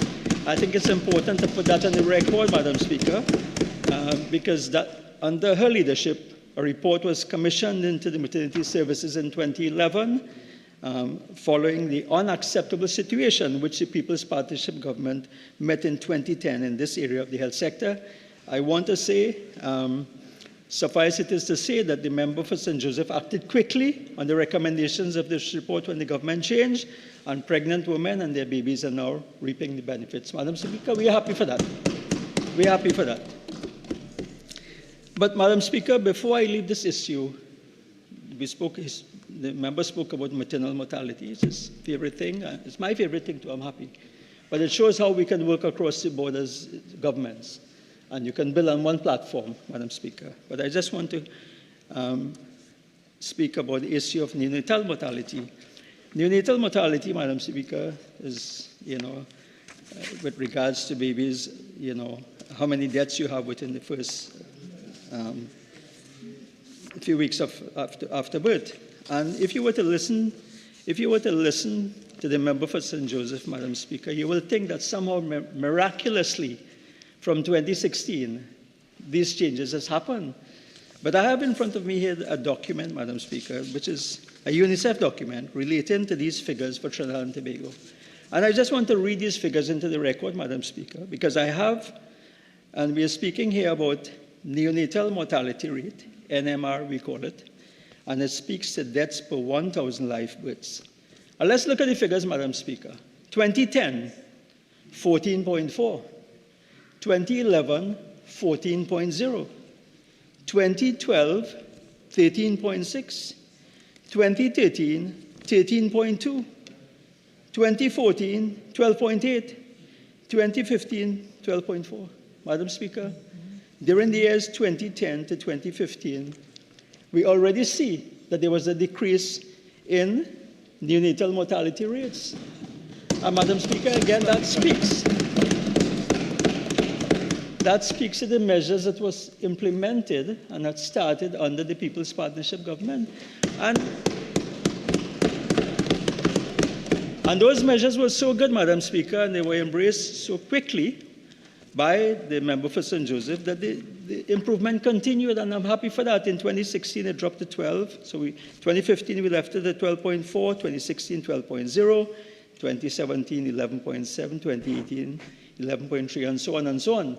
So it's come down, and again, that is a sustainable improvement. I'm happy, to say that, Madam Speaker. But, Madam Speaker, in addition to that platform which the member for St. Joseph met and the government met, this government here would have met another sound platform on which to build. And that is the Couva Hospital, Madam Speaker, which was completed in 2015 and not 2016 as erroneously reported in this budget statement here, Madam Speaker. I'm not sure the Minister of Finance corrected himself, but I guess the report in the budget is what he was told, but it was completed in 2015, Madam Speaker, August 2015, and the commissioning process for that hospital began in September of 2015. Of course, the government changed. It's another story, Madam Speaker, but I just want to say, had the member for St. Joseph opened the state-of-the-art facility when he took office, a lot more citizens would have benefited. And, Madam Speaker, it is now history that this 230-bed facility was denied to the public until the COVID-19 pandemic forced them to open it in 2010 in a short space of 2 weeks, Madam Speaker. And, Madam Speaker, I will leave that there. I will leave that there. The population, the people of Trinidad and Tobago will have to judge for themselves what happened between 2016 and 2020 to this state-of-the-art facility, which they were denied, which they were denied, and patients, it's a sad story, Madam Speaker. Patients would be traveling in ambulance from the Cuba District Health Facility to go down to San Fernando to wait for a bed, right? And they were bypassing this brand new facility on the way. We leave that there, Madam Speaker.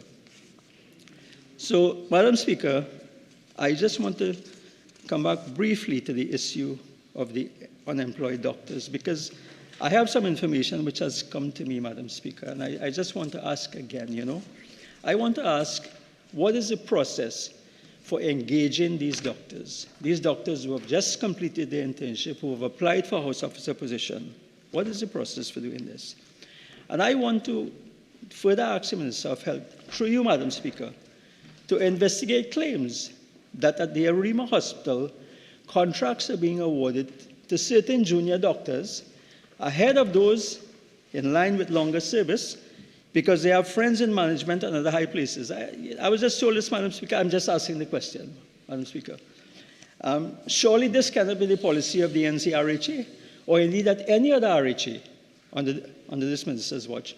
Or is it that the most senior administrator at the NCRHA doesn't have to report to the Minister? I'm just asking, Madam Speaker. And Madam Speaker, as I mentioned this, and I mentioned at the Arima Hospital, I'm not sure if this is happening at the other hospitals, this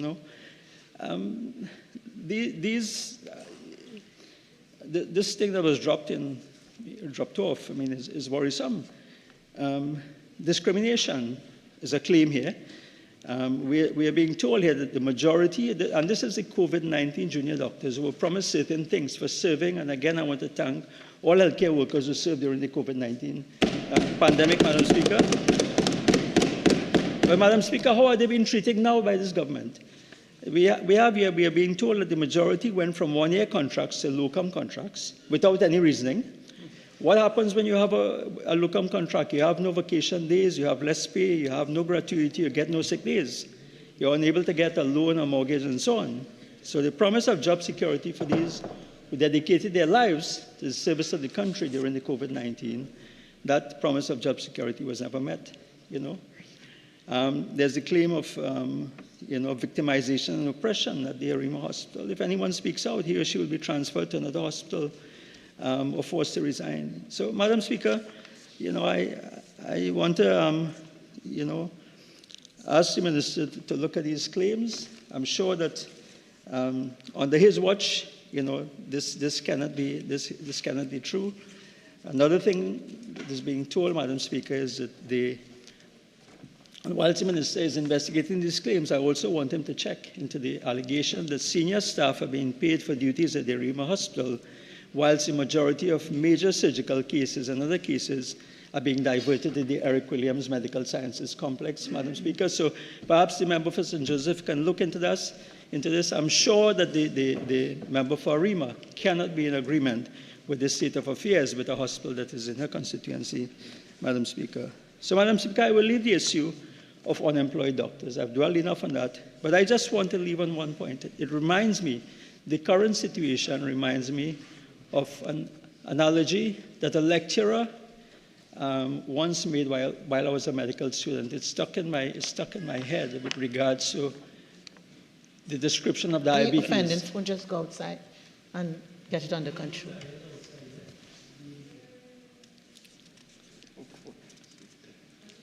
So, Madam Speaker, thank you. So, Madam Speaker, the analogy, the definition of diabetes was starvation in the midst of plenty. And we're talking about diabetes here today, Madam Speaker, indulge me.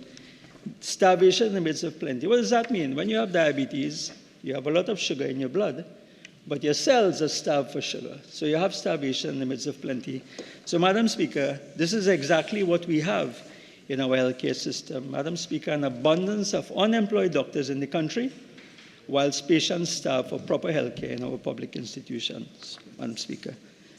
Madam Speaker, I want to come to the issue of governance in the RHAs, because we mentioned, we looked at the allocation in my introduction. I looked at the allocations for the RHAs. There are substantial allocations to the RHAs every year. It amounts to the sum of $4 billion out of the approximately $6 billion that is allocated to the health sector. And I want to speak again to the issue of management and the management issues at the RHAs.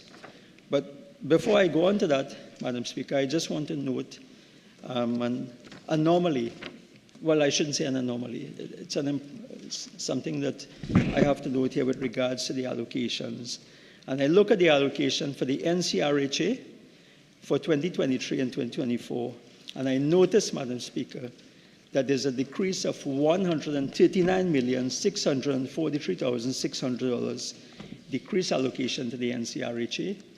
And for the SWRHA, there's a decrease in the allocation for 2024 of $33,399,700. And I just want to ask, again, if it is that you're looking at programs, you're talking about doing this and doing that, Madam Speaker, and you have these decreased allocations to these RHAs, how does that add up? And again, hopefully we'll get some answers at the committee stage of this debate, Madam Speaker. So what do I speak of? I just want to give 2 examples. And again, this is important because these things affect patients, it affects members of the public, Madam Speaker. And I want to bring this up because I hope it's fixed, Madam Speaker. And I speak of the pileup of the biohazard bags at the San Fernando General Hospital, which was reported in the Express of the 28th of August 2023 and the Trinidad Guardian at the same time. And I want to ask the Minister as to if he can give us an update as to what is the status of the incinerator at the San Fernando Hospital. Because, Madam Speaker, these newspaper report, an appalling situation where you had images of hundreds of bags of rotten biohazard waste lying in the compound of the San Fernando General Hospital.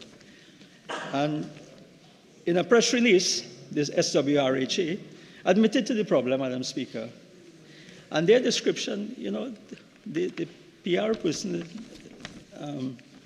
must be well paid because the PR person admitted to this situation where you had a stench, you had bags of all of this stuff accumulating in the compound in full view of the public, Madam Speaker.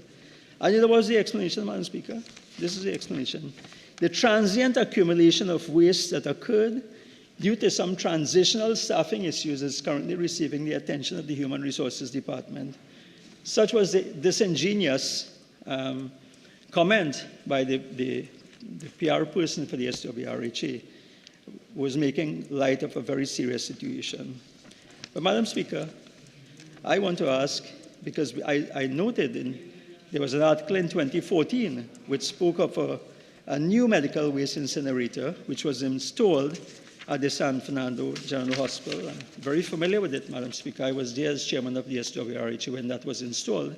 But I want to ask the Minister today, is it true that this state-of-the-art incinerator was allowed to fall into disrepair because of a lack of maintenance and failure to purchase parts by the SWRHA over the past few years? Sounds like a familiar thing, Madam Speaker. Neglect, of equipment, then it becomes, situation where it can't be fixed. And I also hope that the Minister will, in some way, explain why the autoclave that was gifted to the government and intended to replace this neglected incinerator has taken over a year to be commissioned. And in truth and in fact, Madam Speaker, whether this new autoclave has been commissioned and is now available to deal with this biohazard and the waste material at the SWRHA. The other issue of governance refers to the NCRHA. I want to draw attention to the power outage at the Eric Williams Medical Sciences Complex, as reported both in the newspaper and confirmed via press release from the Corporate Communications Department of the NCRHA, Madam Speaker. The NCRHA has a very good corporate communications department. I see full-page newspaper ads ever so often, Madam Speaker, highlighting clinics and so on, these walking clinics and so on. Very expensive ads, but one wonders whether this kind of money that is paid for the ads cannot better be used in terms of dealing with issues, real issues within the RHAs, Madam Speaker. So we are seeing here where in July a major power outage was reported at one of the nation's largest hospitals. And by way of a media release from the NCRHA, the public was informed that the situation was caused by a malfunctioning transformer. As a result, load shedding was required, with resultant impact on services. Indeed, Madam Speaker, and this is where I became concerned. Current go lives are right. But when you have to move 8 ICU patients, you have to transfer them from Mount Hope to the Arima Hospital. It's a serious thing, Madam Speaker. To move a patient from ICU to the Arima Hospital because of a power outage, that's a serious thing. Madam Speaker, I am told that, somebody died on that night, and that's currently the subject of a lawsuit. I can't go into that further, Madam Speaker. But you're talking about a situation where a hospital, you have the power supply, an issue like this. And in addition to that, Madam Speaker, a number of patients had their renal dialysis curtailed on that day. Several major elective surgeries were postponed because of a power outage. So, Madam Speaker, I want to ask whether the member for St. Joseph has received the incident report on this particular incident, Madam Speaker. But, rather than wait for the minister, I looked at the budget document for an answer, Madam Speaker. All these. Honourable Member for Faisabad, the original time is now spent. You're entitled to 10 more minutes to complete your presentation. If you wish. Thank you, Madam Speaker.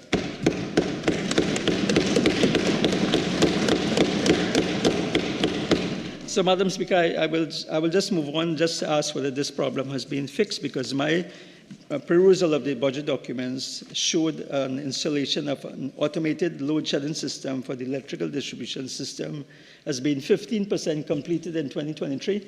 But of note, Madam Speaker, is that in the 2024 budget, nothing is mentioned of this automated load shedding system at the Eric Williams Medical Sciences Complex. 15% completed in 2023, nothing in 2024. There's a kind of magical gap there, Madam Speaker, that perhaps, again, we might get some kind of answer at the next stage of this debate. So, Madam Speaker, I want to move on quickly, and I'm happy to hear that for the, how many times, member for St. Joseph, the San Fernando General Hospital Cardiac Catheterization Lab has been promised, Madam Speaker. This has been promised from 2016, every single year in this Parliament. I urge the population of Trinidad and Tobago not to hold their breath, Madam Speaker, but I live in hope. I live in hope. Madam Speaker, I have 2 pages here entitled The Saga of the San Fernando General Hospital Cardiac Cath Lab. Because of time, I will not go into the details of this saga. I also have here 2 pages of answers to questions I posed in this Parliament since 2016 regarding the cardiac cath lab, Madam Speaker. But I just want to say that I hope that the people of Trinidad and Tobago will finally get their cardiac catheterization laboratory, and that will go a long way, Madam Speaker, to saving lives in Trinidad and Tobago. And whilst I agree with the member for St. Joseph that the lifestyle changes are important, at the same time, there's a burden of heart disease, Madam Speaker, and there's a burden of kidney disease, which I'll speak to briefly in a moment, Madam Speaker, that needs to be treated with as we go forward, Madam Speaker. So before I leave the issue of the cath lab, Madam Speaker, there's also something that bothers me, and we don't have a cath lab. We have a high burden of cardiac disease. And again, Madam Speaker, these figures jump out at me when I look at the budget documents. And I had to ask, Madam Speaker, when I looked at the budget document, why in 2022 only 5 million was spent out of an allocation of 20 million for an item which is the treatment of adult cardiac disease, which comes under the PSIP. So again, you have the opportunity, you have the allocation to outsource these procedures, to outsource these investigations, because you don't have the in-house capacity. You are allocated 20 million, but yet you only spend 5 million. And I'm sure, Madam Speaker, the question will be asked, minds of the public, how many patients suffered, how many patients perhaps would have died whilst waiting for these very critical and important procedures, Madam Speaker. So I just want to say, Madam Speaker, as I said, the Minister promised that it will happen in this financial year. It's a promise that's been repeated every year in this Parliament with this budget. But I want to say, Madam Speaker, I want to put this government on notice that I will continue to advocate for this cat lab, not only in this budget,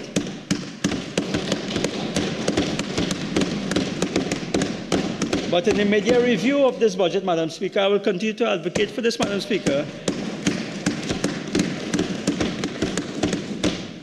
Madam Speaker, if by some miracle those on the other side are still in government come the next budget, Madam Speaker, I again will continue to advocate for this, Madam Speaker.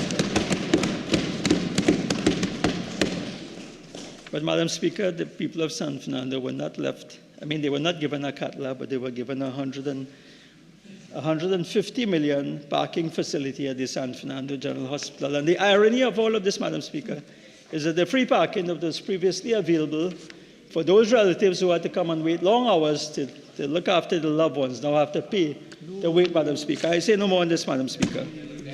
So, Madam Speaker, with a few minutes remaining, I want to come to a very important issue, something that is close to my heart, Madam Speaker, and that's the issue of renal disease and renal dialysis in this country, Madam Speaker.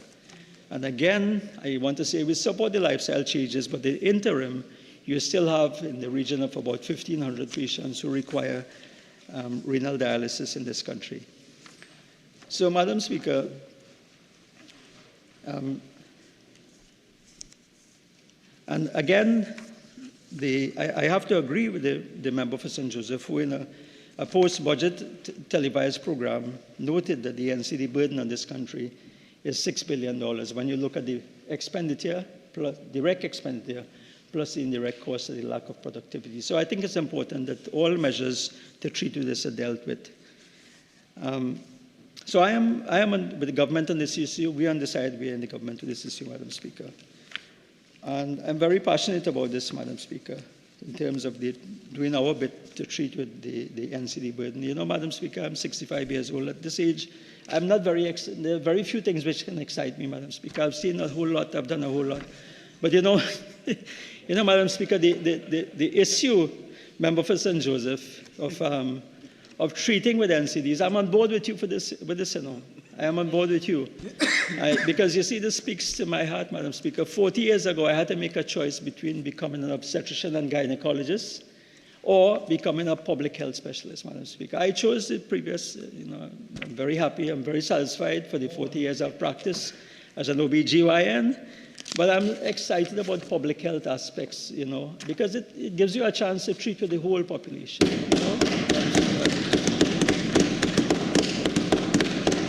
In my specialty, it's satisfying. You deliver a baby, mother and baby are fine, and so on, and that's good. But here we have to look at the whole population, together with the hat I wear as a member of Parliament, Madam Speaker.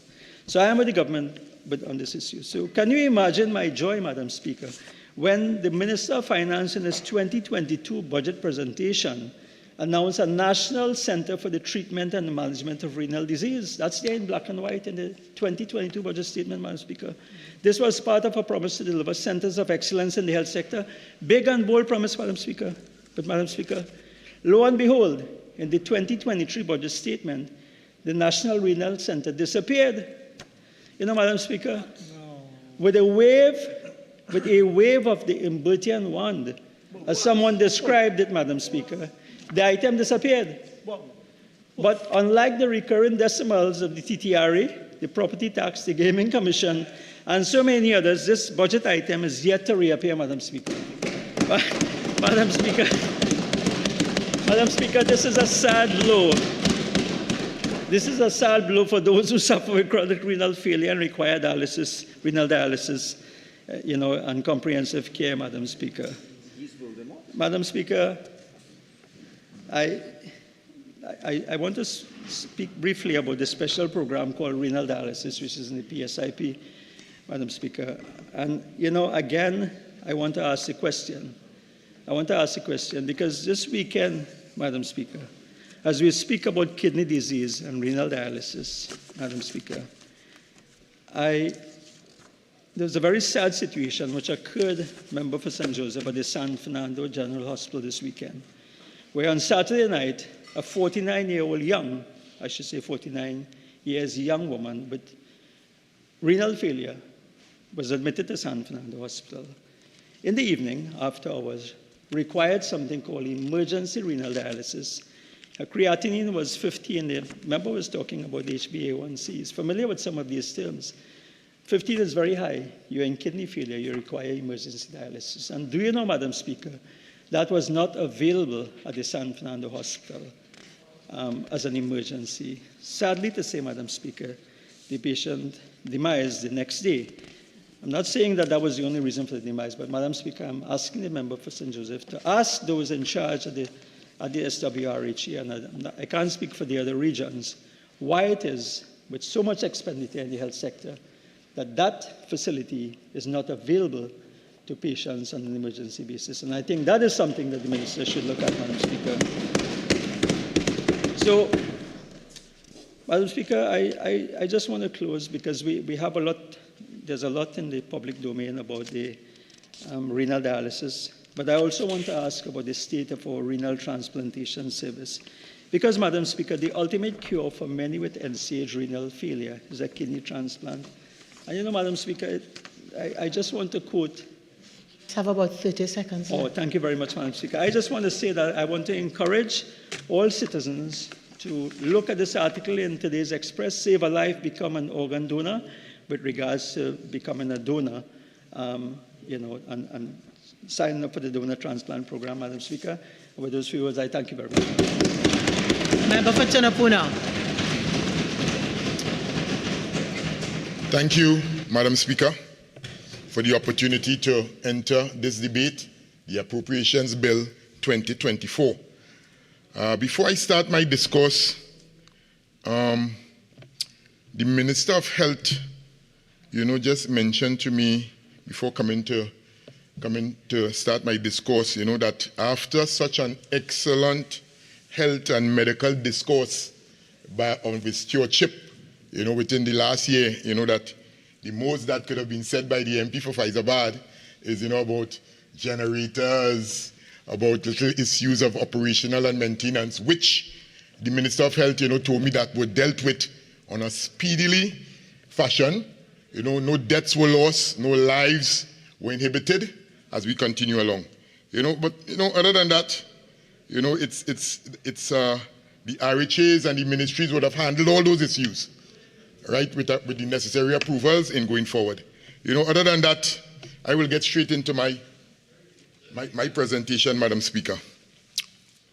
As I stand in this honorable house, again for the 8th time, in order to contribute to the 2024 budget bill, I would like to thank the Almighty God for life and for the opportunity to represent the constituents of Tunapuna. Congratulations must go out to Minister of Finance, for his sterling contribution with regards to research, presentation, and the documentation with regards to the budget statement of 2024.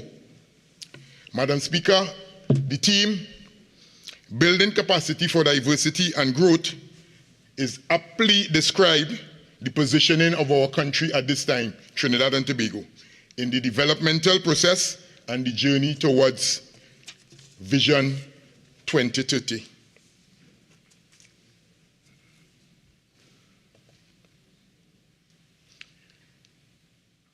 Straight into the button, minimum wage. Right, the Minister of Finance have given us an increase. People may say $3. It's a small increase, but it has gone from $17.50 to $20.50 per hour. 190,000 persons will benefit as a result of the minimum wage increase. And again, I represent a constituency of Tunapuna. Many of the individuals who qualify for this minimum wage increase in Tunapuna will greatly accept it, because they fall on the lower income earners, some of the individuals, and they will greatly benefit as a result of this minimum wage increase. Another financial allowance that has been created is the investment tax allowance, with regards to cybersecurity, opportunities that now presents itself for a lot of businesses, whether small, whether large, whether medium size. There is business opportunities now with regards to the growth of the digital economy in going forward. So individuals have up to a tax break of $500,000 for companies who invest in cybersecurity, network, software, and everything to deal with cybersecurity. However, we know that with everything else, there must be the necessary qualification requirements, and this will have to be channeled through iGov.tt.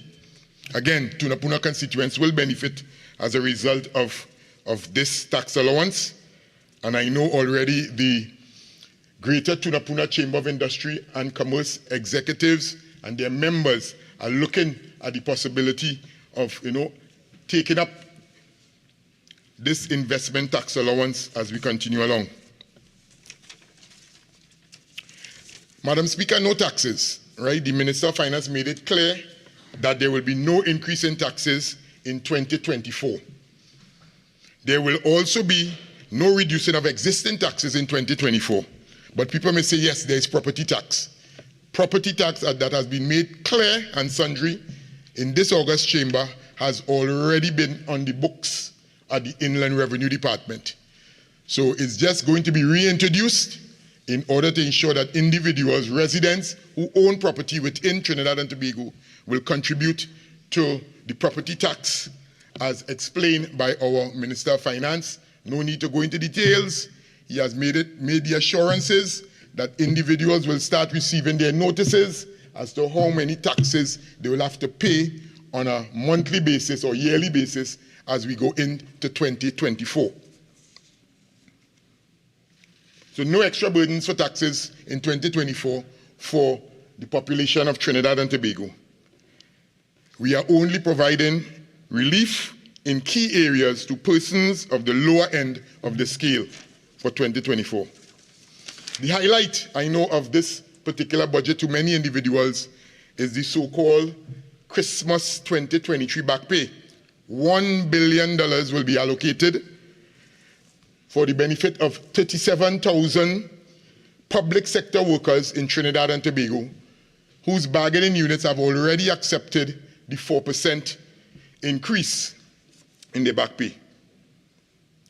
Again, representing Tunapuna, I know there are many individuals, residents, constituents, burgesses of the Tunapuna constituency who will benefit tremendously from this Christmas back pay.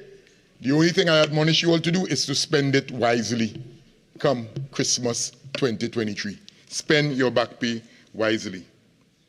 Additionally, all public sector workers will be brought up to their new salary levels, again, made clear by the Minister of Finance. This will cost the government approximately $360 million in 2024. Another benefit coming out of the budget 2024 is the one-off payment of $4,000 to retirees with regards to tax exemptions of individuals who would have attained the retirement age and are awaiting the final approval of their retirement benefits. Again, a one-off payment will be made immediately in order to ensure that individuals are not left, if we want to say, out in the rain or out in the cold, seeing that they would have now recently retired. In reviewing my journey within the Tunapuna constituency, I recall during my contribution in 2017, I spoke of transformation. And I said, and I will say it again, we, the constituents of Tunapuna, were willing to step into the era of innovation, new products and production, import replacement, production, import replacement, and export generation. I extend a congratulations to the Greater Tunapuna Chamber of Commerce who continue to support and services in our Tunapuna constituency. Thank you to the President, Mr. Gregorio, and his executive members and chamber members for your contribution to continued nation building. As we are ready to undertake the race, we continue to move forward. Madam Speaker, I have heard in the Minister's budget 2024 statement with respect to the performance of the non-oil sector. I knew we had increased our striding over the backstretch of our developmental and innovative journey. We in the constituency of Tunapuna are like Joshua and Caleb in this journey. We have heard, we have listened, and we trust our leader, Dr. Keith Christopher Rowley, Prime Minister of Trinidad and Tobago and member for Diego Martin West. Madam Speaker, this goal, this vision is attainable as we continue into Vision 2030. Madam Speaker, in recent past, on every Monday morning, the query would be water problems within the constituency, especially within the Maracas Valley. Maracas Valley, as we all know, is a net generator of water for a lot of the surrounding environs and communities. Yet still, residents of the valley would be complaining with regards to not having water. Madam Speaker, all the plans, programs, and policy implementation of the Minister of Public Utilities, Minister for Lopino Bonnet, with respect to water generation and distribution, have had a tremendous impact within my constituency of Tunapuna. One, the Community Water Improvement Project, CWIP, installed new booster stations at Wharf Trace Maracas and the Mingo Village, Tunapuna area, benefiting over 7,000 households. We look forward, Mr. Minister, with regards to the continued CWIP booster station programs within the constituency of Tunapuna. Two, we can speak about the Utilities Assistance Program for both social and economic intervention for both water from WASA and electricity from TNTEC in homes and families that are in basic needs. As we all know, this program is to benefit a lot of the individuals who continue to have a need with regards to water and electricity, where they can apply to the particular ministry in order to benefit from these programs. Thirdly, the Domestic Water Tank Distribution Assistance Program. Simple as it is, Madam Speaker, it's a program that is looked forward for many individuals, I'm sure, not only within the Tunapuna constituency, but I'm sure all 41 constituencies throughout Trinidad and Tobago. Again, it's a benefit that is there. Fill out your applications, get it done. At the MP office, at the councillor's office, we assist many individuals on a daily basis in order to ensure that water tanks and the necessary fittings are put in place. Madam Speaker, Tunapuna have benefited and continue to benefit from these programs as many other areas throughout our nation. While in the areas of water and benefits derived thereof, I wish to bring to the notice of this House and nation as a whole the recent disturbing trend of wanton damage and sabotage of waterworks and equipment in particular areas. Madam Speaker, are we willing to descend into such levels of self-hate where we will destroy the very basic amenities that we complain of, that we make noise of on a daily basis, which allow for the sustainability of life in Trinidad and Tobago? I say no more on that, Madam Speaker. Madam Speaker, as I continue to examine and assess the 2024 budget statement in terms of my constituents in the areas of housing and settlements, you all are well aware that Tunapuna is residential in nature, having served as the residential area partially for the sugar estates of the Orange Grove and Caroni Plains. Therefore, the housing stock in the area is wide-ranging in nature. Individual housing stocks of varied types and styles, old and new, ultra-modern, gated housing developments and communities. A range which requires broad, wide-ranging, though focused approach to meeting the housing settlement needs of the Tunapuna community. The 2024 budget statement meets all the needs and focus from the high finance areas of mortgage and refinancing to housing units, improvement grants, as well as the newly proposed high-rise AGC flats at the Cora Royal Road in El Dorado, Tunapuna.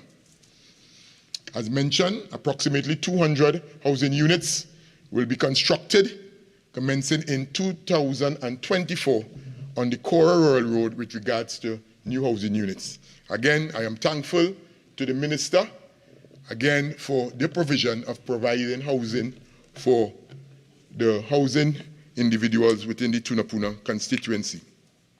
Madam Speaker, housing is critical to human existence and survival. The budget provides for a wide range of avenues supported by its administration for receipt, maintenance, continuous improvement of the quality of housing accessed and utilized by the constituents of Tunapuna and other citizens of Trinidad and Tobago. The Minister of Housing and Urban Development must be commended along with a team for the tremendous strides in the Ministry for Housing and Urban Development. Tunapuna constituents over the years and in 2023 have benefited in many ways under this ministry, and things will not change for 2024. 1. Home improvement grants for critical repairs and house upgrades. Again, this continues to be a popular application request with regards to individuals in need of ensuring that they can do house and the necessary roof repairs on a regular basis. 2, the Housing and Village Improvement Program, HVIP, under the Land Settlement Agency, LLC, for basic housing construction for needy families. Again, all the necessary applications are available.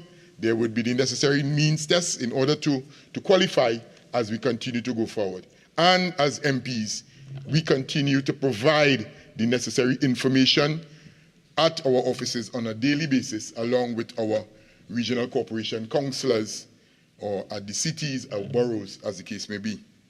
Thirdly, home improvement subsidies for home construction and home improvement grants to citizens, again, of the lower income households. Again, these individuals know themselves and they can make the necessary applications in order to go forward. Fourth, disbursements of over 1,500 home improvement subsidies and over 400 home construction subsidies by the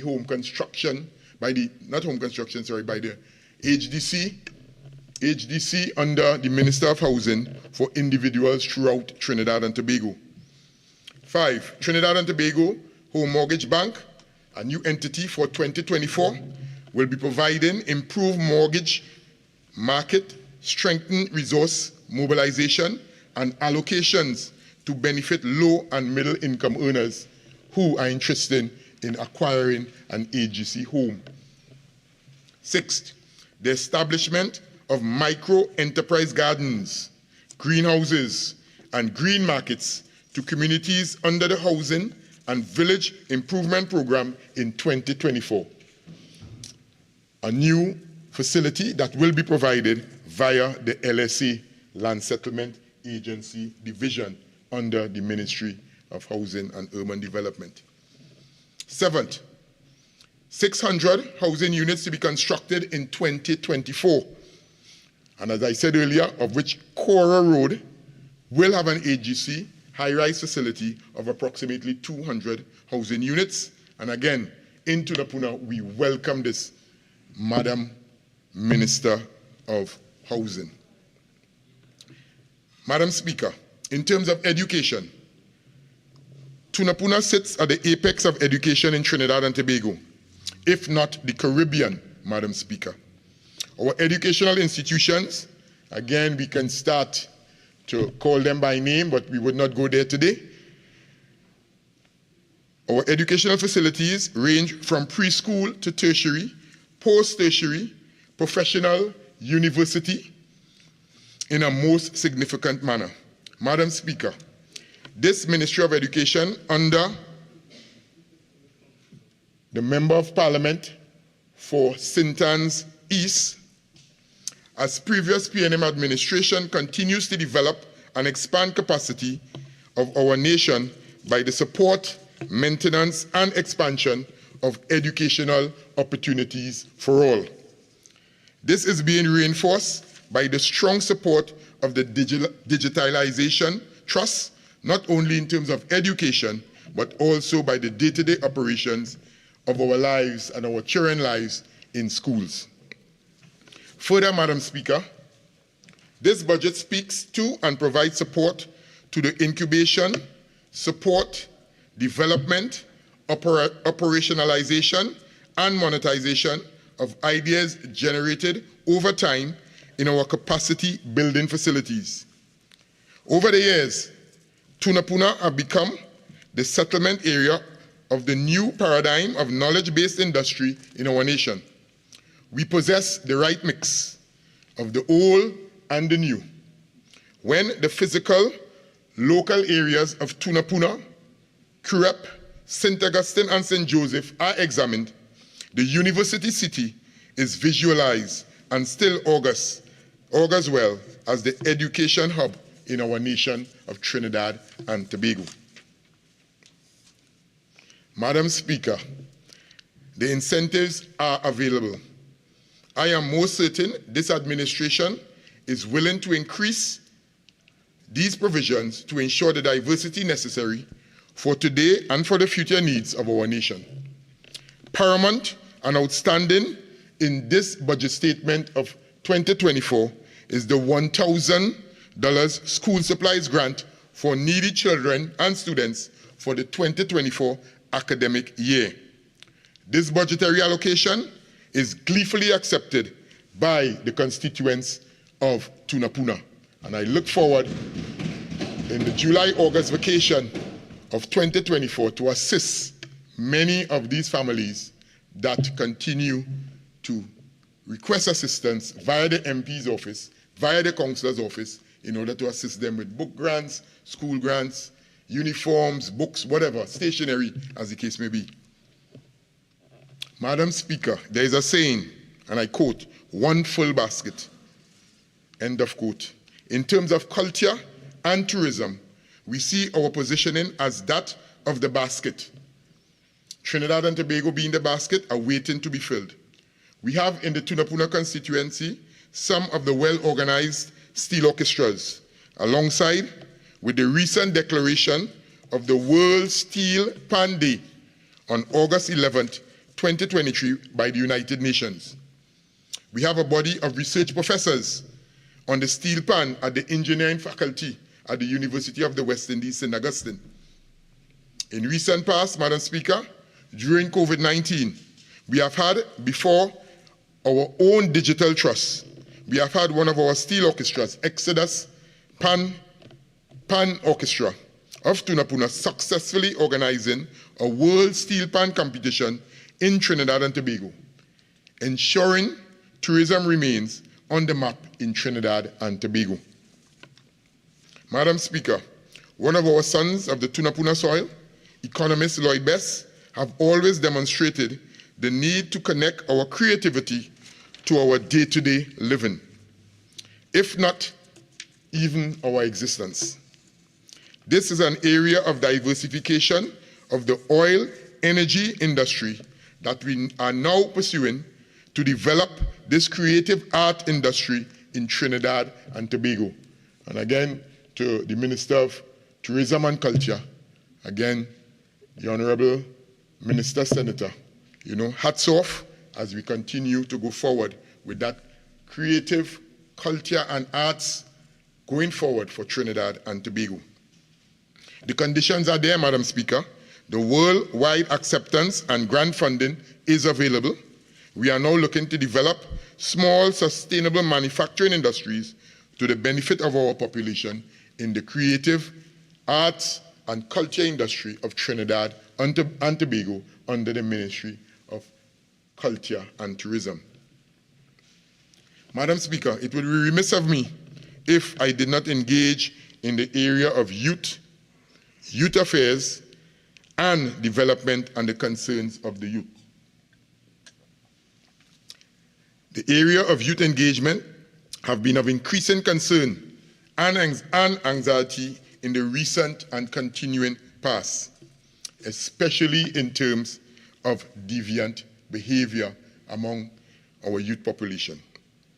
This PNM administration, this government, under Dr. Keith Christopher Rowley, and the nation as a whole, and Tunapuna anxiously awaits with much bated breath the continued rollout and implementation of the numerous, and I stress on numerous, youth programs and the TechVoc vocational training and skills program as outlined in this 2024 Appropriations Bill. Madam Speaker, the implementation of the redevelopment of the El Dorado Youth Training Center at College Road, El Dorado, Tunapuna, is high on the agenda for our Tunapuna constituents. Among others, would go a long way in reducing the deviant behavior in our youth in the Tunapuna areas and beyond.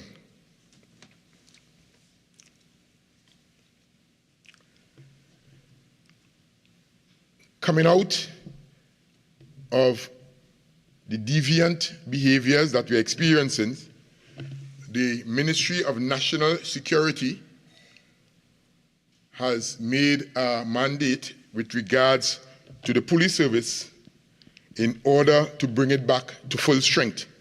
The Commissioner of Police has been mandated to triple the intake of police recruits from 300 to 1,000 recruits in 2024.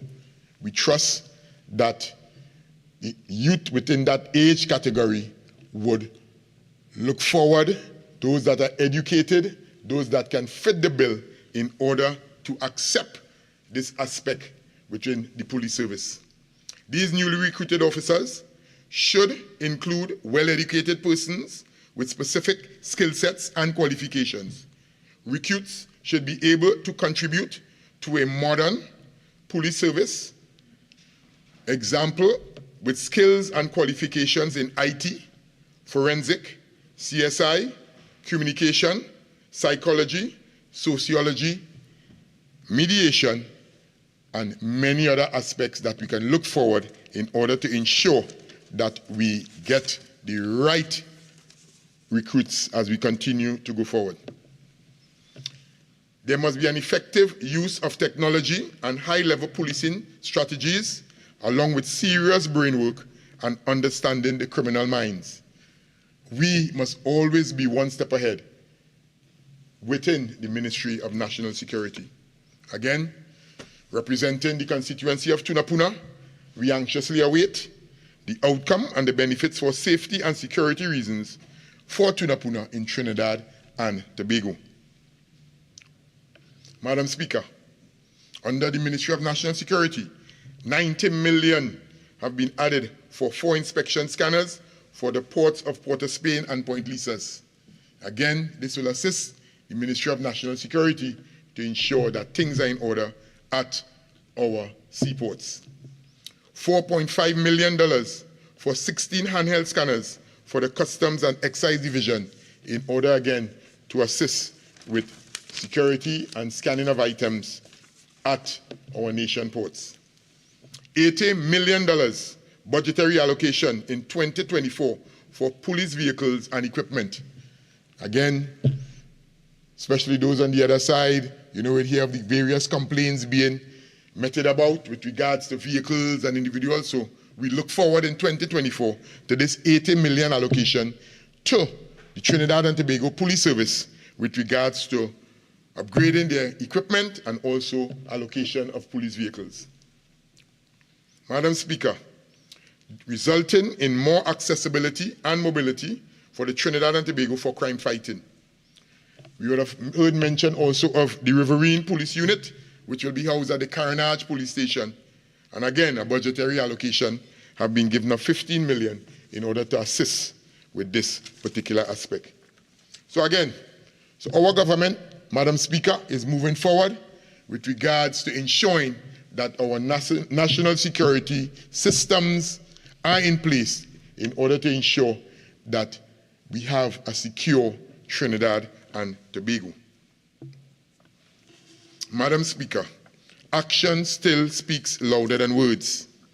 Under our Ministry of Youth Development and National Service, under Minister for Lohakota Talparo, MP for Lohakota Talparo, have outlined not one, not two, or three, but numerous, and I stress on numerous again, Madam Speaker, programs, courses, projects, skills training and development, talent sharing, and many other initiatives for youths of our nation.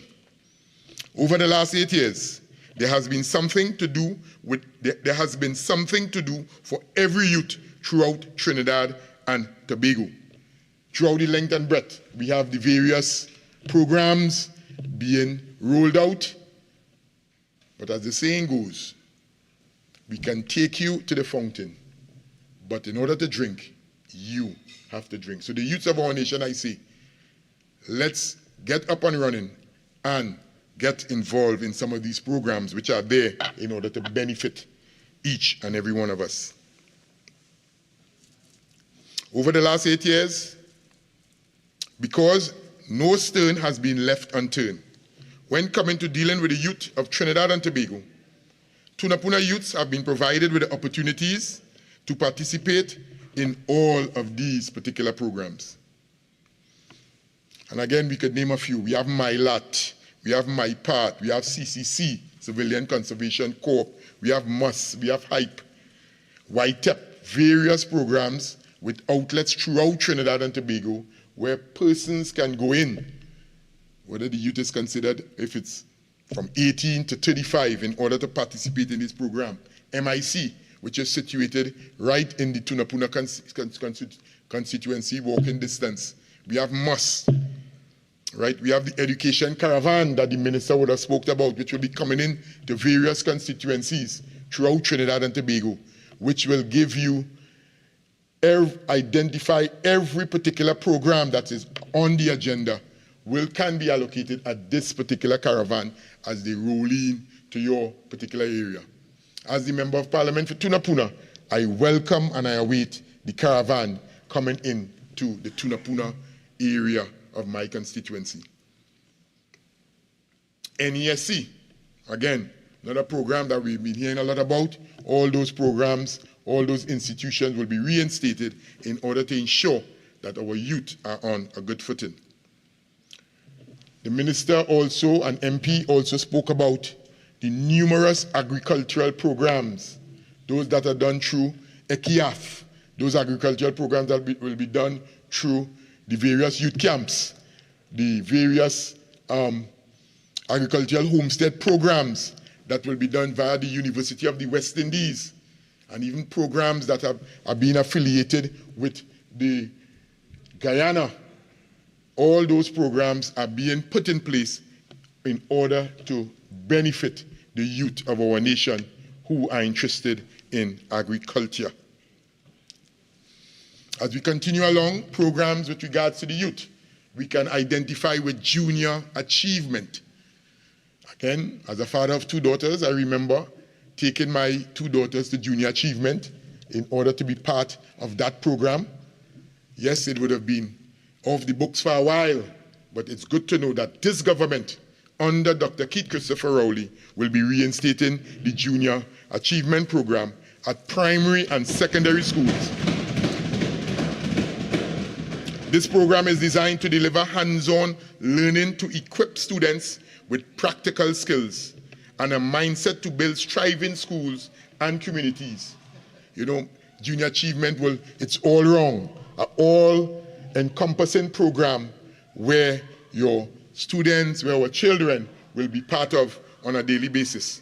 Yes, a total of $7.72 million, Madam Speaker, has been allocated in 2024 for budgetary allocation. And again, as I said earlier, the education hub that's within the Tunapuna constituency with regards to the University City, Tunapuna, St. Augustine, Crep St. Joseph, we welcome this initiative for all the schools within the Tunapuna constituency. So junior achievement, get ready youth to get on board. $39 million, Madam Speaker, in 2024 for fostering and promotion of community sports. You know, many times within my constituency alone, there are an average of about 52 educational institutions. Many of those schools, some will have their sporting days. Many of them will say they cannot have sports, they have no income, no money, the ministry ain't providing anything in order to ensure that they can have a sports day. So again, no excuse now. $39 million has been allocated in 2024 for schools in order to foster and promote community sports among these various schools. So again, principals, listening, get tuned, get your application forms out, get your letters ready in order to write to the particular ministry on a timely basis to ensure that you can get your allocations for these various community sports. Again, an excellent initiative coming out in Budget 2024. Diversification and growth for Trinidad and Tobago. In Tunapuna, this allocation will help assist our local sporting clubs and organizations in the hosting and management of many community sporting events and competitions. Also, with specialized training at the community level, the purchasing of sport equipment for use in communities is most welcome within the particular area. So again, the provision of sporting items, equipment, in order to benefit individuals. And again, we can say it's mainly catered for the youth, but I know the not so young will also be able to benefit with this particular aspect. $19.5 million, Madam Speaker, has been identified for arts and crafts initiative within community centers. Again, excellent initiative in order to ensure that community centers can be active on a daily basis. No white elephants within the various communities. So again, $19.5 million allocation, again for sports, again for youth, again to assist with crime, to ensure that our community centers have arts and crafts initiatives taken care of on a daily basis. I am assured that the various NGOs, the various sports clubs, the various community groups are anxiously awaiting in order to tap in to this particular budgetary allocation in order to participate in this initiative to benefit all our youth and children within the constituency of Tunapuna. I had mentioned earlier, Madam Speaker, MIC, the Institute of Technology, will continue to benefit the constituency of Tunapuna. An additional 500 youth are to benefit from the expansion of this fund for a total of $3.75 million in order to ensure that these 500 new individuals will be allocated within this MIC program. As I said earlier, MIC is walking distance from the Tunapuna constituents.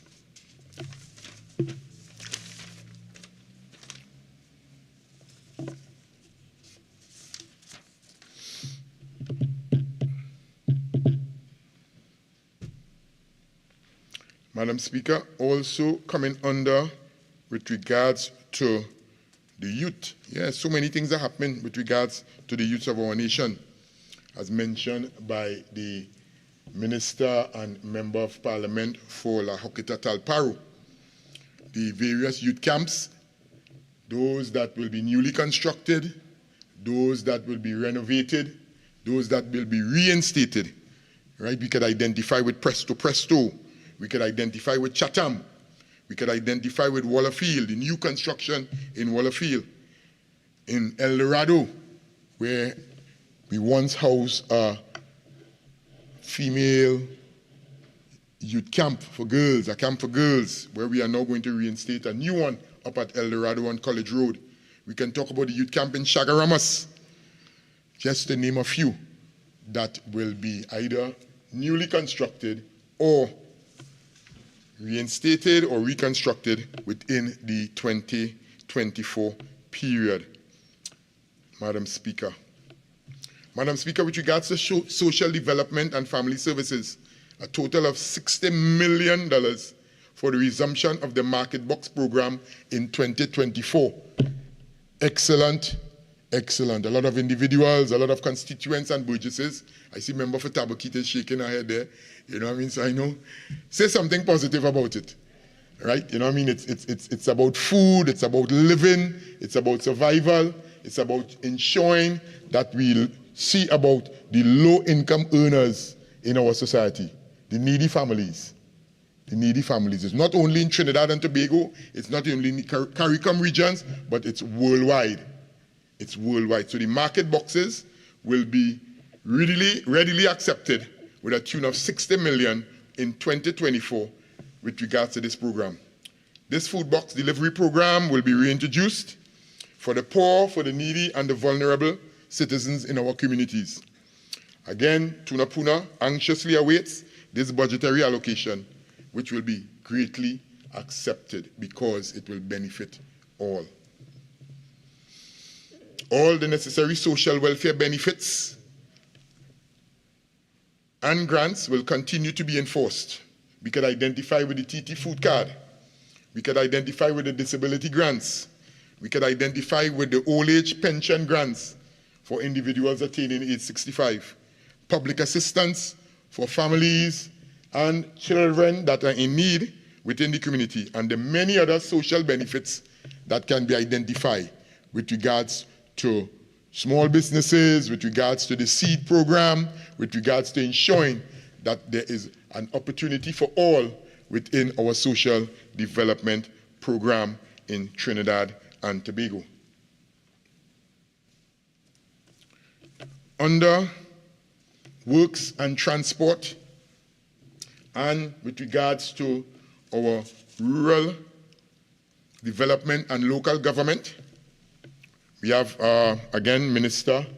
We'd like to thank the Minister for various ministers in both ministries under the Ministry of Works and Transport, Minister Senator Ron Sinanan in the other place, and then in our house here, with regards to the Minister for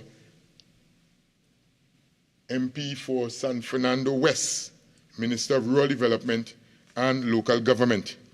A total of $6.2 billion stimulus will be added to the Trinidad and Tobago economy in 2024. This is to stimulate economic growth further in our communities via our Public Sector Investment Program, PSIP, for 2024. Right, we know, would have heard the Honorable Minister of Finance talking about with regards to delay in a lot of the roads being in a bad state, and the reasons that would have been given with regards to the various funding and allocation for this, with regards to the whole tendering process and allocation of budgetary allocation. But we look forward in 2024, Madam Speaker, with regards to ensuring that our nation roads come back to the state we know it ought to be. So again, as the member for Tunapuna, I look forward in ensuring that our nation roads in Tunapuna will be well taken care of with regards to resurfacing, with regards to paving, with regards to resurfacing, potholes, complete road resheeting as we continue along. Again, as Member of Parliament, I will be generating my various listings for infrastructure, construction, and development projects. And again, this 6.2 billion, I am hoping that Tunapuna will get its fair share of the economic pie. Well, yeah, let's ask for yours. Let's ask for yours. Let's ask for yours.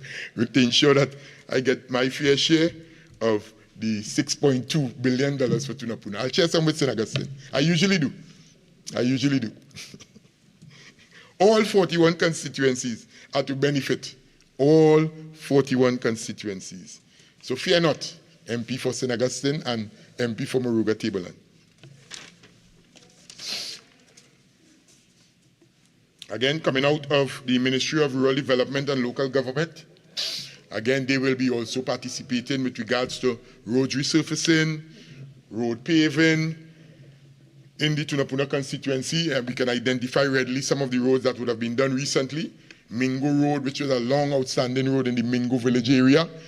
I must complement the Burgesses and constituencies in the Mingo Road area, first trace, second trace, for having patience with their MP and the Tunapuna-Piako Regional Corporation with regards to the delay in having Mingo Road ready. We can talk about Bellevue in the Maracas-Akono area. We can talk about St. Cecilia Street in the Cora, Paradise, Tacarigua area. So those are then some of the few roads that would have been done within recent time.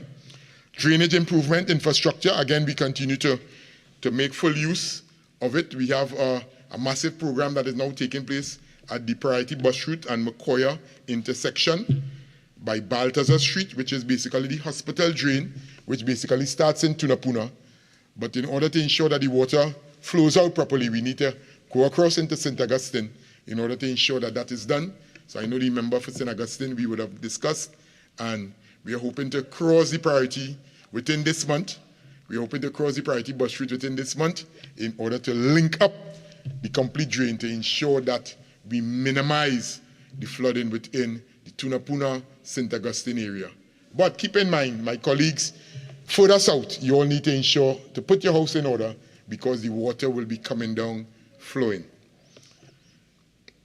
So we are now in the third phase, and we'll have the fourth phase coming up, which will link up all the particular drainage between Tunapuna on the foothills heading down to the Churchill Roosevelt Highway. Other drainage work that are taking place right now is in Wharf Trace, Maracas, Akono Road. We are doing some slipper drains. At Kuruta Village, we are doing some box drains in order to ensure that the water flow out. Mead Street in El Dorado, Tunapuna. And for those who know the constituency of Tunapuna, it's all areas. The 3 electoral districts. Member for Tunapuna, your original speaking time is now spent. You have 10 minutes to complete your contribution, if you so wish. Minutes, thank you. Yes. You may proceed. Thank you. Yes. And for those who know Tunapuna, when I identify those areas, it encompasses the whole constituency. My oath, taken twice as a member of parliament, would be to service the whole of the constituency. So all areas are taken care of from Maracas, from the Maracas Valley in the, whether you want to say northwest area, straight up to Tacarigua, inclusive of Cora, inclusive of Ozenville, Mingo Village, St. John Road, El Dorado, Cora Road. All areas are covered with regards to road improvement, drainage. We can identify with bridges within the community. I know the El Tutuch residents in Maracas. We had a delay with regards to that bridge construction that would have started just before COVID. COVID came and there was a delay, but it's still on the burner. We'll be coming to you in El Tutuch to ensure that you all would not only have a walking bridge, but you will all have a driving access bridge in order that your vehicles can now be parked close to your homes. We can identify with agricultural access roads, again in the Maracas Valley and also the Cora Valley, which are 2 valleys where we have farmers and we have agricultural produce, right? We are looking to ensure that we get those agricultural access roads for the farmers in the Tumbason area and also for farmers in the Akono area. We are looking to ensure that we get those agricultural access roads ready. To my constituents in the Guaymal, Akono area, your recreational ground space. Again, we are working feverishly to ensure that this will happen in 2024 in order to ensure that the recreational space that you desire will be supplied by your government of Trinidad and Tobago under the Member of Parliament for Tunapuna. So I look forward in putting the final touches on that particular aspect in order to ensure that your recreational space will be taken care of in the Akono area. Drains the silting, I just saw the Minister of Works and Transport there. Continue to thank you for the silting of our drains, our main rivers in our area, the Cora River, which as we know is paramount.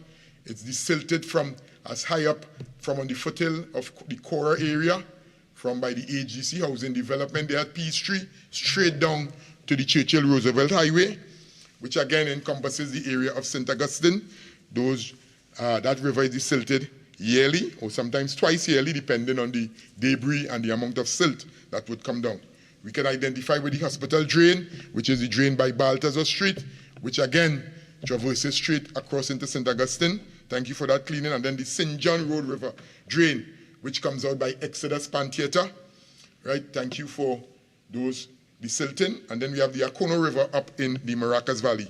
I'd like to thank again the CPEP workers within the constituency of Tunapuna. Thank you, Minister of Rural Development and Local Government, MP for San Fernando West, for the continued good work that CPEP continue to do in the Tunapuna constituency.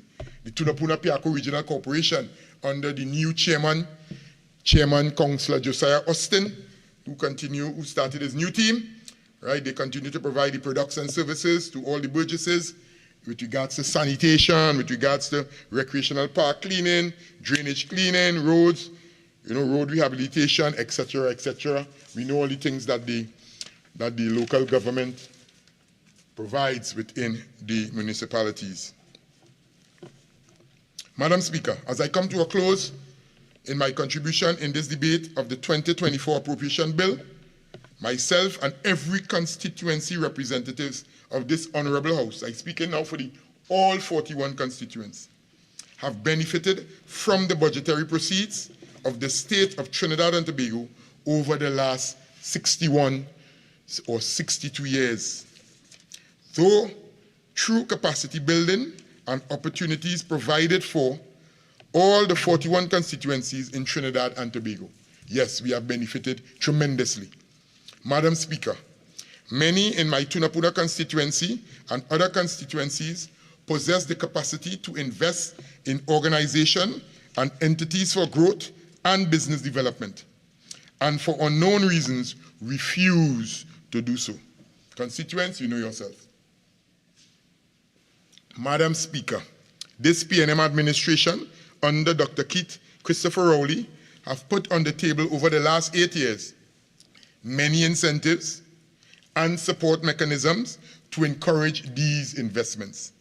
The ideas are there, but some of us refuse to go beyond the boundaries and reap the rewards available for us in Trinidad and Tobago. In 2024, Madam Speaker, we are now building capacity for diversification and growth towards the future. So, Madam Speaker, as I say, let's come together and make it happen, not for us, but for our children, and beyond. Madam Speaker, I would like to thank my Tunapuna constituents. I would like to thank the Tunapuna Youth Desk. I would like to thank all NGOs, sporting bodies, steel orchestras, churches, schools, mandirs, temples, mosques, places of worship within the Tunapuna constituency, because as you all are aware, Madam Speaker, I am in touch with every single entity in Tunapuna. Again, and I'd like to thank each and every one of them for the contribution they would have made to ensure that Tunapuna will be a better place in the landscape of Trinidad and Tobago. Madam Speaker, may God continue to bless us and in order to bless Trinidad and Tobago. I thank you for the opportunity, Madam Speaker. Member for Caroni East. Thank you, Madam Speaker, for allowing me to join the debate into the 2024 budget. I would first like to begin by commending my political leader on a majestic and commanding reply to the most uninspiring budget laid by this PNM government since they have taken office in 2015. I would like to concur with her that there can be no prosperity without safety and security in Trinidad and Tobago. Madam Speaker, every single ministry is failing, and the people of Trinidad and Tobago are the ones that are suffering. My colleagues have dealt with many of the faults of this budget, and I also congratulate all of them on their contributions. On this side of the House, we will continue to fight for equality and a better standard of living for all citizens. It is a patriotic duty that we take most seriously. We will never be deterred by the naysayers on the other side. It is our duty to protect our family and our loved ones from the continued mismanagement of our nation's resources under this PNM government, and to return Kamla Persad-Bissessar to the Prime Minister of Trinidad and Tobago. Madam Speaker, the Minister of Health gave his contribution a little while ago, and it was a rambling contribution. It was almost as if he was giving doctors a continuing education lecture rather than a strategic direction of the Ministry of Health going into 2024. Madam Speaker, according to PricewaterhouseCoopers, the national diversification strategy has not been successful to the levels required despite decades of discussions. Access to foreign exchange remains a persistent challenge for those that have small and medium businesses. Key contributors to earning foreign exchange, namely the petrochemical plants as well as the LNG facilities, continue to face gas shortages. We need roughly 4.2 billion cubic feet per day, while current production is around 2.6 to 2.7 billion cubic feet per day, and will be so until at least 2025. Crime and criminality remain a scourge of our society, causing a brain drain and impacting diversification. There is reduced business activity due to the lack of foreign direct investment, as well as the difficulty in ease of doing business. The Heritage and Stabilization Fund has not grown in the last 7 years. Government debt to gross domestic product is at 71%, while the target is 75%. And yes, we have another deficit budget at $5.2 billion, or 2.7% of GDP. So, Madam Speaker, the question remains, how does the government intend to treat with these issues? After all, it is not a UNC government assessing the socio-economic performance of the government, but PricewaterhouseCoopers. And how does this budget build capacity for diversification and growth? We are running a fiscal deficit of $5.1 billion, and I can recall a few budgets ago, while the Minister of Finance having accused the partnership government of heating up the economy with a massive budget. Madam Speaker, this budget of $59 billion is on par with any budget the partnership government did at our time. The health sector is getting $7.4 billion, the second largest allocation in the budget. And will citizens of this country see a shorter wait time for beds? Will young unemployed doctors get jobs? Will patients get drugs that they need? Or will doctors have the basic diagnostic equipment available to them? As we have seen for the last 8 years, Madam Speaker, most likely not. The member for Faizabad did a fantastic rebuttal to the Minister of Health, and I commend him for his contribution, as well as the member for Kumoto Manzanilla. Madam Speaker, I will try my best not to tread on the areas that they have explored thus far. I will start off with the infrastructure of medical institutions as highlighted by the Minister of Finance. The Minister of Finance has said that the government has spent or is spending billions of dollars to build out the country's health infrastructure and will address non-communicable diseases next. The Arima Hospital has a cost of $1.6 billion. The Point Fortin Hospital has a cost of $1.3 billion. The Sandy Grande Hospital is at a cost of $1.1 billion. And the central block of the Port of Spain General Hospital is at a cost that is yet to be determined. It has been allocated to be a premier teaching hospital, as stated by the Minister of Health. But the same was said for the Cuba Hospital not more than a few years ago, Madam Speaker. And apparently, the Minister has forgot to thank my political leader for the vision and the plan to design and build the Cuba Hospital. An institution, Madam Speaker, that was integral to saving thousands of lives of citizens from COVID-19. It was our country's Noah Ark during the storm of COVID-19. I was expecting the minister to also thank my political leader for the San Fernando Teaching Hospital, as well as her vision for starting the ARIMA and the Point Fortin hospitals. Madam Speaker, had my leader not started the ARIMA and the Point Fortin hospitals, would this PNM administration even have built them? We will never know.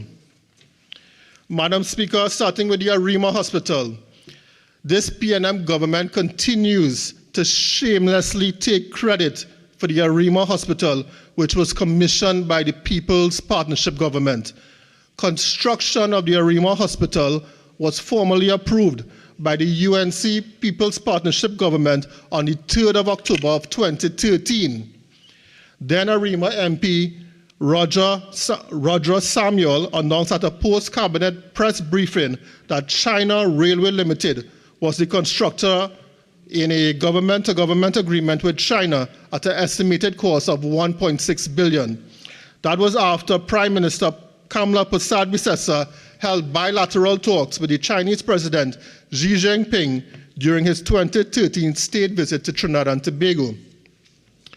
The Point Fortin Hospital, Madam Speaker, the UNC People's Partnership Government also turned the sod to begin construction of the $1.2 billion Point Fortin Hospital in May of 2015. The project was executed under a government-to-government arrangement between Trinidad and Tobago and Austria, who was also the country that was also involved in the construction of the San Fernando Teaching Hospital. The Minister of Health at the time, Fuad Khan, said that he met no plans in place to build a new hospital in Point Fortin when he entered office in 2011. And he went on to say, when I came here in 2011, I saw the old Point Fortin Hospital in a total state of disrepair, and I could not believe that the people of Point Fortin were putting up with this type of hospital for such a long time. It was never the intention of the PNM to build the Point Fortin Hospital. Madam Speaker, the Point Fortin Hospital was initially budgeted for $1.2 billion. Its final cost is now $1.3 billion. The minister has a duty to the people of this country to account for the extra $100 million. Where has the money gone, Minister? And only PNM can do that. Madam Speaker, moving on to the Sandy Grande Hospital.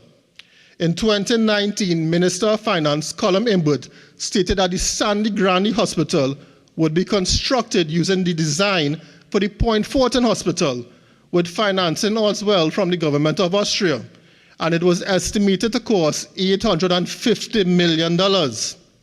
Minister of Health, Terence Dialsing, added that the reason it was cheaper was because the UDICOT fees were reduced, as it was the same design as the Sandy Grande Hospital.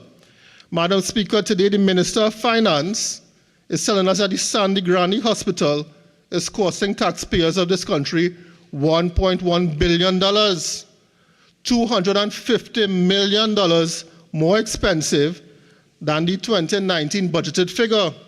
So the minister must account to the citizens of Trinidad and Tobago for the extra $250 million. COVID-19 cannot be a blank check for mismanagement. Too many excuses while many in our country suffer. So, Madam Speaker, between the Point Fortin and the Sandy Grande hospitals, we have so far $350 million in cost overruns. Moving on to the Port of Spain General Hospital Central Block. We have the new Central Block, which was announced on the 13th of May 2019. And the main contractor at the time, Shanghai Construction Group, pulled out of this arrangement. And as a result, UDICOT had to hire local contractors to complete the work. CEO Noel Garcia said at the time, the project had an initial budget of $1.1 billion. Madam Speaker, in the 2022 budget debate, Minister Dialsing revealed that the Port of Spain General Hospital Central Block was now going to cost taxpayers at least $110 million more and take an additional 2 years. I am sure that some is considerably more now, but I'm going to use the old figure from 2022 of $110 million more. So we still do not know the final cost of the Port of Spain Central Block. So between the Point 14, the Sandy Grande Hospital, and the Port of Spain General Hospital Central Block, we have at least $460 million in lost value to the citizens of Trinidad and Tobago. And that is what the minister should have spoken about. And then we have the San Fernando General Hospital addition. It doesn't end there, Madam Speaker. The minister's finance boasted of a 9-story parkade at the San Fernando General Hospital. The estimated cost of this so it started as an 8-story car park, costing $118 million, and was scheduled for completion on April 2022. Madam Speaker, the San Fernando parkade was eventually built with 9 stories, an extra story, and for the last quoted price was $132 million and opened in August 2023. Minister Dayal Singh speaking at the official opening ceremony. Member, just remember, I know it's a little difficult. So, Minister of Health or the member for St. Joseph, just now you did it with Diego Martin, the member for Diego Martin Central, Diego Martin Northeast, the Minister of Finance. My apologies. Minister of Health, speaking at the official opening ceremony, said that the previously free car park to the back of the hospital was no longer available to the public, and instead patients would be directed to the parkade, which would carry a cost of $8 an hour or $60 hourly rate. So, Madam Speaker, patients at the San Fernando General Hospital now have the pleasure of paying to park at the parkade to access health care at the hospital. And I would like to ask the Minister of Health which other health facility we have in Trinidad and Tobago where patients have to pay to attend the health facility. So this initial car park initially cost $118 million, Madam Speaker, but was eventually built for $133 million, with the specs being changed from 8 stories to 9 stories. Right? That's a whole other issue by itself. Why the sudden urge or the need to change from 8 stories to 9 stories to park more cars? Minister, at some point, would you please account to the citizens of Trinidad and Tobago at least $15 million over budget? So currently, we have the Point 14 Hospital, we have the Sandy Grande Hospital, we have the Port of Spain Central Block, and now we have the San Fernando Parkade with at least $475 million in lost revenue and lost monies to the citizens of Trinidad and Tobago under the Ministry of Health. And that is what the minister should have spoken about. But that is not all, Madam Speaker. We also have the Ministry of Health Administrative Building, which is obliquely opposite Memorial Park in Port of Spain. And this was constructed through a public-private partnership, utilizing a build-own-lease transfer arrangement. And the initial cost of the administrative building was $280 million, Madam Speaker. And this was started in the 1st of December 2020. At the time, our Ministry of Health, was paying roughly $10 million in rent per year for the ministry.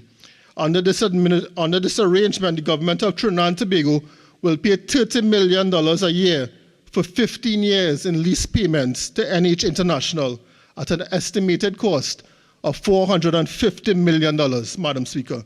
So the headquarters will be leased by the Ministry of Health for 15 years and then transferred to the government of Trinidad and Tobago after the conclusion of this agreement. So, but quite surprisingly, Madam Speaker, with this project that started in 2020, it was finished for the exact same price when it was completed, $280 million. So there were no cost overruns in the Ministry of Health administrative building. And you know why that was, Madam Speaker? Because it would have eaten into the profits of the private contractor.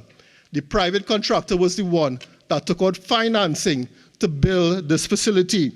So construction took place during COVID-19, but somehow with the other Ministry of Health projects, there were massive overruns. and overdue times, Madam Speaker. So this is the only Ministry of Health project to come on budget. But you must also remember, Madam Speaker, it was built for $280 million. But at the end of it, the people of Trinidad and Tobago are going to pay $450 million. $170 million more than the cost of the contractor's cost for building the Ministry of Health administrative building, excluding interest fees for financing. So, Madam Speaker, between the Point Fortin Hospital, the Sandy Grande Hospital, the Ministry of Health administrative building, the San Fernando Parkade, we have $645 million in lost value for the citizens of Trinidad and Tobago. And this does not take into account the feeding frenzy that occurred during the pandemic under the Minister of Health's tenure. And this must be his legacy, Madam Speaker. This must be his legacy. Billions of dollars spent and unaccounted for. Many questions are left unanswered. But under Kamla Prasad Bisesa government, we will get the answers for the people of Trinidad and Tobago. Madam Speaker, the Minister of Health in the budget report stated that the Minister of Finance in the budget report stated that ever since the assumption of the first PNM administration in 1956, that there has been expanding of our public health system to provide free access to a range of health solutions and services for our citizens at levels unavailable in many advanced and emerging and developing countries. The impact on our nation's health has been significant. And Madam Speaker, Dr. Bodo, the member of Parliament for Faisalberg, spoke briefly about this, but I will go into more detail. While the Minister of Finance is boasting of building this nation's health infrastructure, a report conducted in conjunction with this government and the World Health Organization has stated in clear terms that our health sector is under-resourced. The World Health Organization, in its observations on health systems and policies, stated in very, very plain terms, countries are prioritizing building up a physical infrastructure and procuring equipment and supplies, but increasing the number of hospital beds or ventilators is futile if there are not enough hospital staff to operate them. And I'll repeat that. It is futile if there are not enough hospital staff to operate them. And this is my firm contention that this is what happens here in Trinidad and Tobago. On numerous occasions, Madam Speaker, I would have spoken to you before about the Seamongal report, but today I will discuss an Auditor General's special report that we now have access to, and the Minister of Health made no mention of this in his contribution. On the 5th of June 2023, a special report of the Auditor General of the Republic of Trinidad and Tobago was laid right here in the House of Representatives. It is named Contributing Towards a Strong and Resilient National Public Health System between the years of 2016 and 2021, PNM years, Madam Speaker. And it's based on our country's ability to detect, reduce the risk of, and to manage a global health risk. And this is under United Nations Sustainable Development Goal, Target 3D. And the Auditor General's special report was done under the authority of the World Health Organization, along with the Ministry of Planning and Development, as well as the Ministry of Health.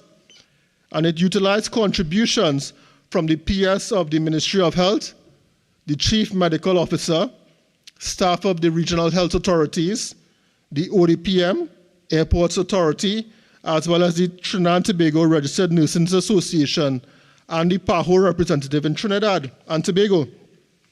And it makes a quite interesting reading, to put it mildly. The report has concluded that a more resilient healthcare going forward would only be achieved when Trinidad and Tobago new and existing health facilities are adequately staffed and equipped for future health shocks. Madam Speaker, first on the agenda, inadequate human capital. And the member for Faisalberg spoke about this briefly. The Auditor General's special report stated that we currently have a ratio of 1 doctor, nurse, and midwife per 1,000 persons in Trinidad and Tobago, whereas the World Health Organization's recommendation is 4.5 doctors, nurses, and midwives per 1,000 persons. According to the World Health Organization, Madam Speaker, we are significantly undermanned in our nation's hospitals and health centers, and thus we are unable to provide a high level of patient care compared to other countries around the world. Madam Speaker, as you would remember, as I have said before in this chamber, according to COVID-19 data, we are number 172 out of 175 countries in our performance in COVID-19. The special report went on to say that out of approximately 17,682 healthcare positions in Trinidad and Tobago, 37.6% of them were vacant, or 6,647 positions at the end of 2021. And not much has changed since then, because we have the yellow books for 2022 and 2023. So that's almost 40% of positions that are vacant. And the highest number of vacancies, Madam Speaker, were across the regional health authorities, was in the profession of nursing, building new hospitals, spending billions upon billions with new hospitals, but no jobs for unemployed young doctors and nurses. Shameless. Madam Speaker, the report also went on to say there was a lack of medical equipment at our health institutions, and that doctors are concerned about their ability to diagnose patients. A survey was done, that is in the report, Madam Speaker, of 319 healthcare workers, and it revealed that 65% of doctors stated that there was inadequate access to medical equipment to diagnose and treat patients at our public institutions. In fact, representatives from health associations and private health institutions expressed concerns over this fact. And as you know, doctors are bound by their non-disclosure agreements. So this is the closest that we have gotten to confirmation of negligence by the regional health authorities and by extension the Ministry of Health by not providing the adequate equipment to these health professionals. So from the years 2016 to 2021, $25.5 billion was budgeted by the Ministry of Health. But where has the money gone? Where has the money gone? They are building hospitals, Madam Speaker, lacking equipment and lacking staff. But it goes even further, Madam Speaker. The report spoke about the fact that there's no integration of our IT systems, our information technology systems, and there's no interface with the systems from the Ministry of Health IT systems. There are information technology systems in place, but they are not connected. So there's no integration across the IT systems in the regional health authorities to facilitate the ease of data sharing for decision making, no interface of these systems with the Ministry of Health systems. So you can't go from hospital to hospital and expect your information or your radiographs to be transferred very easily. It just cannot happen. The full functionality of many of the systems used, including SELMA IT system at the Southwest Regional Health Authority, was not being utilized. Madam Speaker, the report also went on to say that there was gross disrespect meted out to the Trinidad and Tobago Registered Nursing Association. According to the report, the TTRNA was not included in any decisions concerning COVID-19, and the Minister of Finance in his budget speech was speaking about our advanced healthcare. And this is contrary to many other countries around the world, where the import of nurses was used to optimize equipment and resources at the height of the pandemic. These nurses have endured so much under this long-standing Minister of Health. Also mentioned was the fact that the TTRNA was refused health insurance and hazard allowances during the pandemic, which is the norm in most World Health Organization countries. In the report, on a side note, Tobago is the only regional health authority that has met its staff figures but that is because it falls under the authority of the Tobago House of Assembly. And this was most apparent during the pandemic when nurses had to do the job of 2 and 3 nurses. Our nation's shortcomings, Madam Speaker, have been highlighted in the 2020 State of the World Nursing Report, which analyzes data from 191 countries, including Trinidad and Tobago. And for countries such as TNT that are unable to retain their best nurses, the report has advised that we should consider improving the salaries and working conditions, creating professional development opportunities, and allowing nurses to work to the full scope of their training, something that the Minister of Health has ignored, consistently ignored. President of the Trinidad and Tobago Registered Nurses Association, Edie Stewart, is on record of saying that nurses are currently working on 2013 salaries. And many have no choice but to seek employment abroad. Madam Speaker, currently nurses' salaries are among the lowest in the public service, and the disrespect continues, as the Member of Parliament for Faizabad said. Nurses are only given short-term contracts, and because of this, they are unable to access loans and acquire a house and other assets. These short-term contracts create great uncertainty and depress the morale of those who are exposing themselves to the most risk. And there are over 3,400 nurses that are working under these conditions. The Auditor General's report, which was obviously had input from the Ministry of Health, indicated that our doctors and nurses were burnt out as they were forced to work extra hours, giving up their vacation leave. The Minister of Health spoke before about mental health. But what about mental health of our health professionals, Minister? Mentioned was the fact that there was unpaid overtime, job insecurity, poor meals, lack of transportation, no childcare support, and very poor working conditions. $25.6 billion to the Ministry of Health during this period under assessment. And perhaps this was the most interesting part for me, Madam Speaker. The report said of long wait times and the postponement of surgeries. The Auditor General's special report said that 64% of patients had longer wait times than normal during the pandemic. A survey of 1,049 persons found that 63% said that there were frequent postponement of elective surgeries and medical appointments during the pandemic, and 64% of respondents indicated that they had longer waiting times than normal at health facilities during the pandemic. And Madam Speaker, this finally puts to rest that there was a parallel healthcare system. There was no parallel healthcare system. Doctors were simply transferred to a COVID-19 facility to the detriment of the hospital or the health facility where they came from. And that is the reality. Parallel healthcare was another P&M gimmick, Madam Speaker. Madam Speaker, moving on to the NCDs, and the Minister of Health spent a considerable amount of his contribution with regards to NCDs. But I would like to tell the Minister that he's placing too much emphasis on... Remember you're addressing your contribution to the chair. So remember, this is the budget. This is not a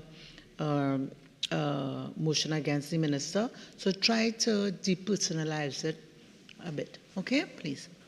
I understand, Madam Speaker. So, Madam Speaker, there's too much emphasis paid with regards to policy on individual responsibility for health, and not enough is being done with regards to policy that is required from the Ministry of Health, Madam Speaker. So the Ministry of Health has received roughly $500 million more than last year's allocation.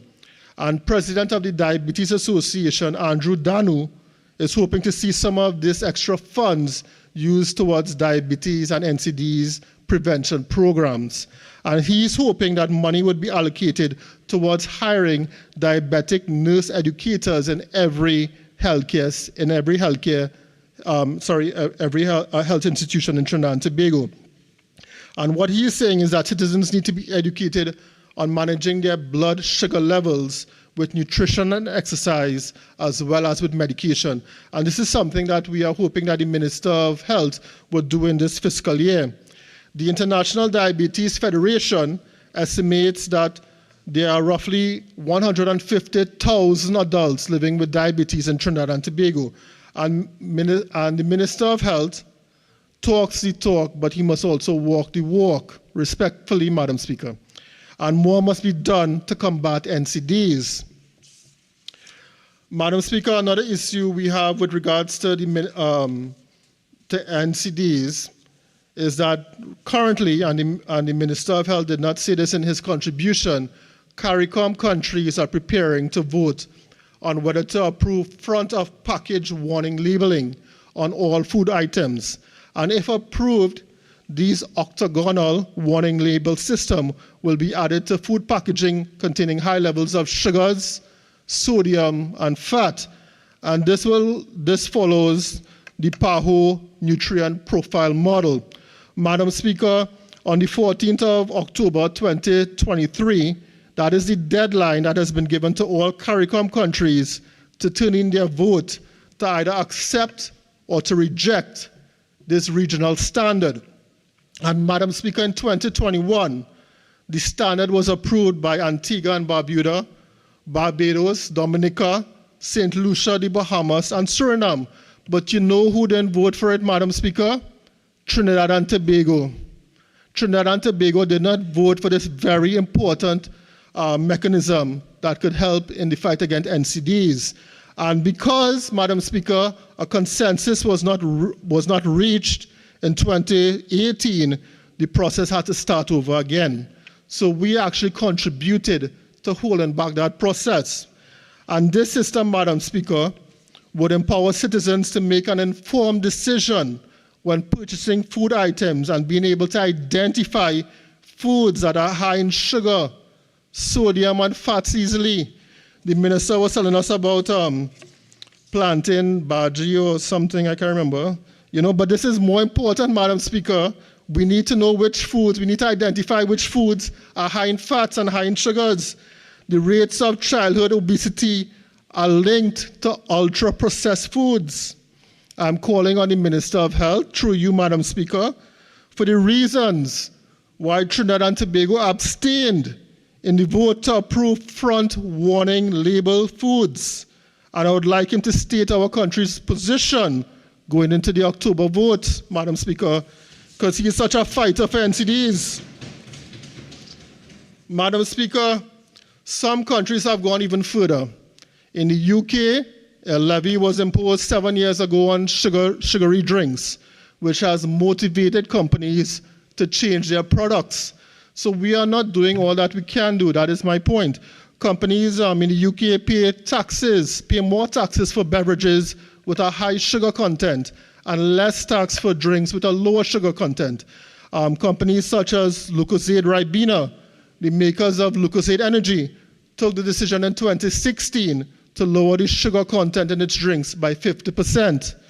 So the Minister of Health is putting too much responsibilities for healthy living on individuals, and this should be done via policy-driven directives implemented by the government after extensive public consultations. Madam Speaker, what is being done to educate the public and to limit the importation of foods containing industrially produced trans fats? What is being done to educate the public about the front of package warning labels? Right, that was a big secret. Nobody knew about that, right? What is being done to implement the WHO recommendation to make every school a health promoting school? And what is being done to implement the indicators in the Healthy Caribbean Coalition's Childhood Obesity Prevention Scorecard, Madam Speaker? So, Madam Speaker, that was my little contribution on NCDs and the minister's continued failure in fighting NCDs. I would like to now move to address the external patient program, specifically the renal dialysis program. Madam Speaker, in 2016, $15 million was paid for dialysis services through the renal dialysis program. In 2022, that amount has ballooned to $90 million for outstanding payment for an estimated 1,115 patients.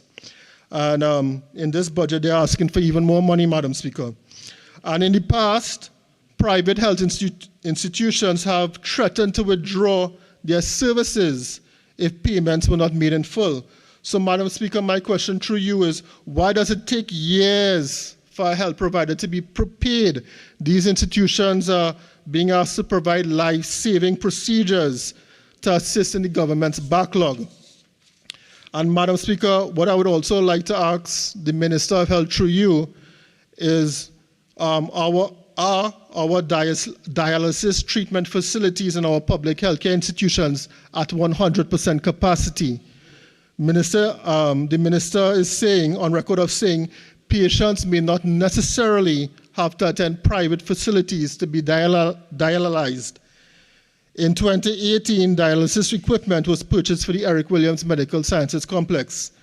In 2019, Point Fortin Hospital was moved to a 24-hour rotation so more patients could receive this treatment in the public sector. In 2020, 30 stations were procured for the Couva Hospital, which has a very, very low operating budget this fiscal year. And in 2022, 6 dialysis stations were procured for the Port of Spain General Hospital. So the ministry is asking for more funds this year for dialysis machinery. And my question through you to the minister is, are we going to return to some level of normalcy post-COVID-19, or are we still going to see these very high exorbitant bills from these private healthcare institutions? Madam Speaker, moving on quickly to CDAP. CDAP was introduced in 2003, Madam Speaker, and it is to assist patients that may have a range of chronic diseases to access costly prescription drugs. And its mandate was to reduce the burden on dispensaries, to minimize patient waiting time, as well as to provide social support to citizens in need. But, Madam Speaker, in the June of 2018, a decision by Cabinet made modifications to CDAP, and there have been considerable issues since then. Of concern, Madam Speaker, is the issue of the Ministry of Health buying or procuring the cheapest medication available for CDAP. All medication, I'm asking the minister that all medication, including CDAP drugs, to be tested for its efficacy. Trinidad has no facilities or limited facilities to test these medications, Madam Speaker. And pharmacies are also having the issue of having a reliable supply of pharmaceuticals due to non-payment by the Ministry of Health.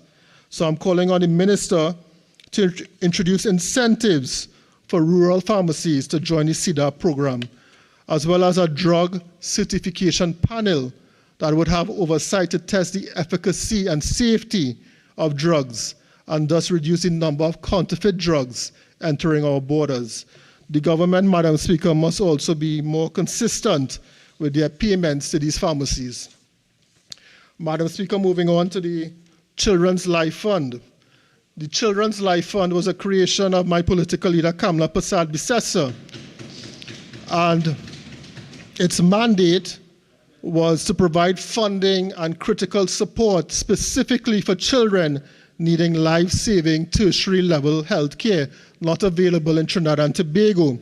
And there are lingering concerns, Madam Speaker, that the fund is not accessible to some seriously ill children. Some have advocated for the fund to cover patients with beta thalassemia major, a major blood disorder that reduces hemoglobin. And the cure, Madam Speaker, is a bone marrow transplant.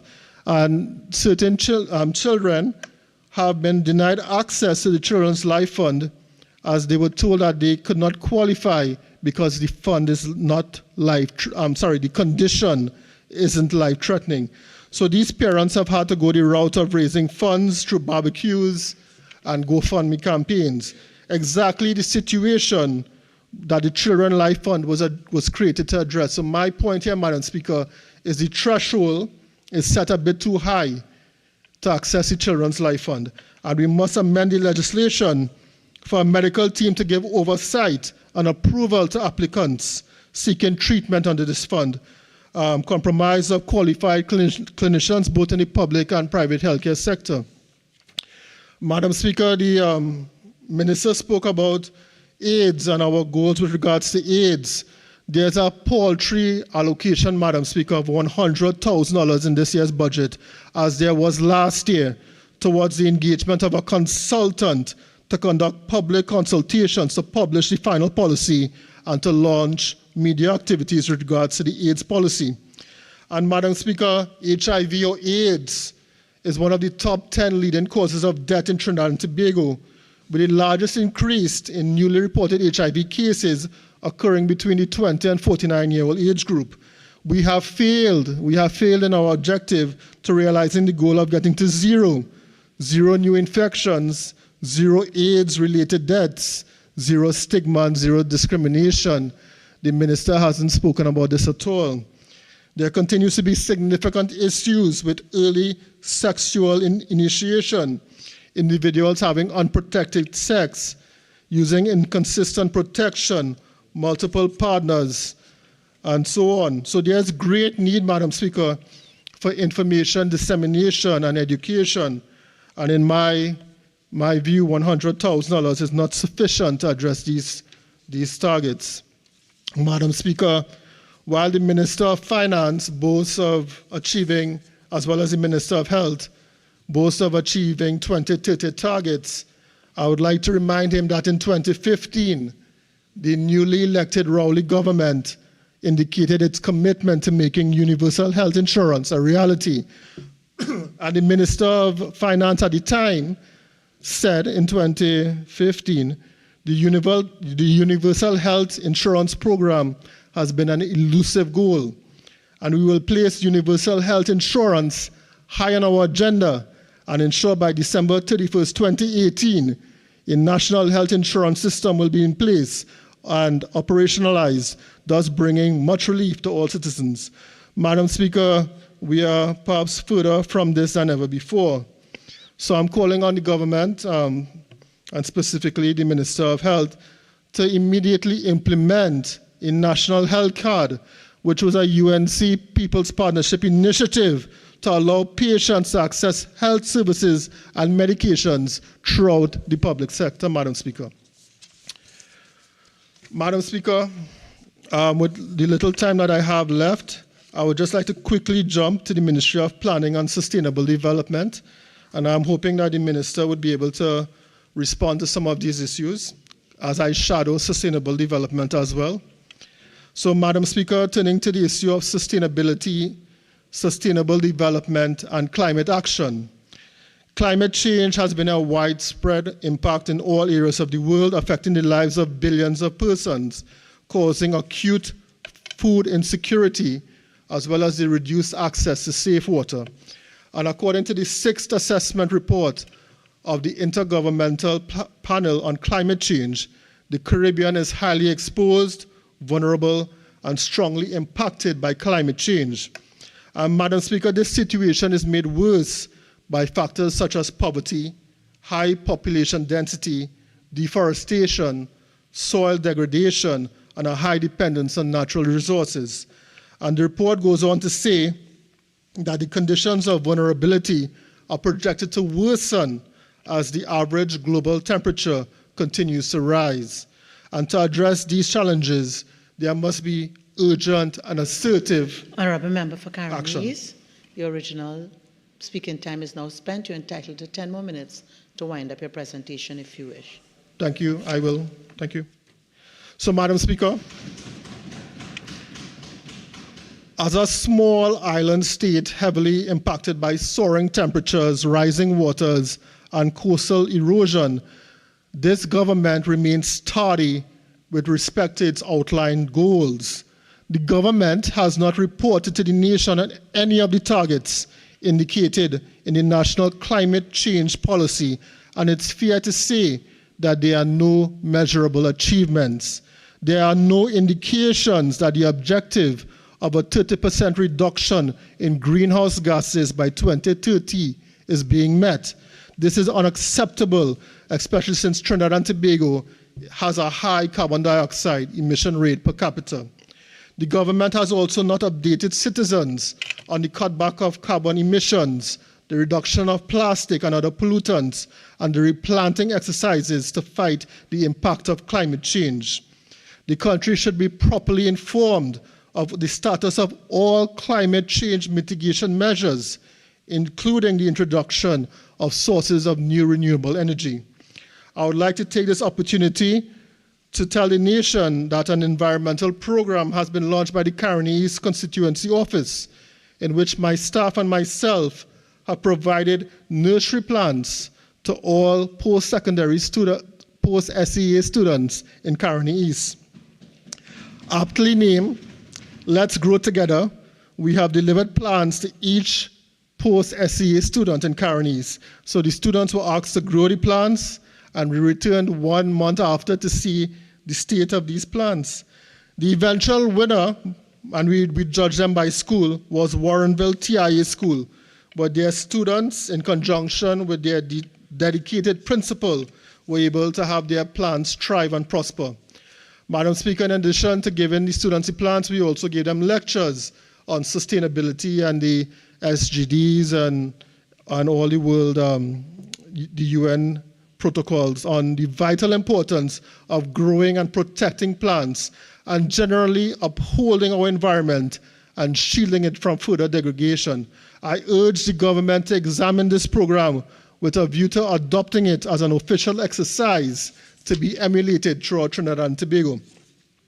Madam Speaker, in the coming years, we should also work towards accomplishing even loftier objectives and to meet the requirements of the Paris Agreement and the 2030 Agenda for Sustainable Developmental Goals. And Madam Speaker, as we speak now, climate crisis is real. It's unprecedented, urgent, and it's happening right now.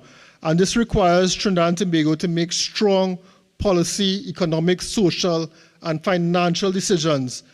And not to, we have to do our part in the mitigation and adaptation to this new reality to save our islands as well as to save our livelihoods. The Minister of Finance has said nothing on sustainable development goals, nor any policy changes for climate change, mitigation, climate change abatement, and nothing on disaster reduction management.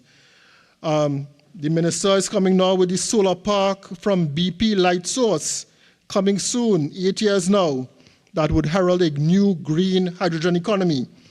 But what the minister did not say is that there has been no progress for years with apparent controversy of high tariff prices, land acquisition issues, as well as the possible withdrawal of TNTech.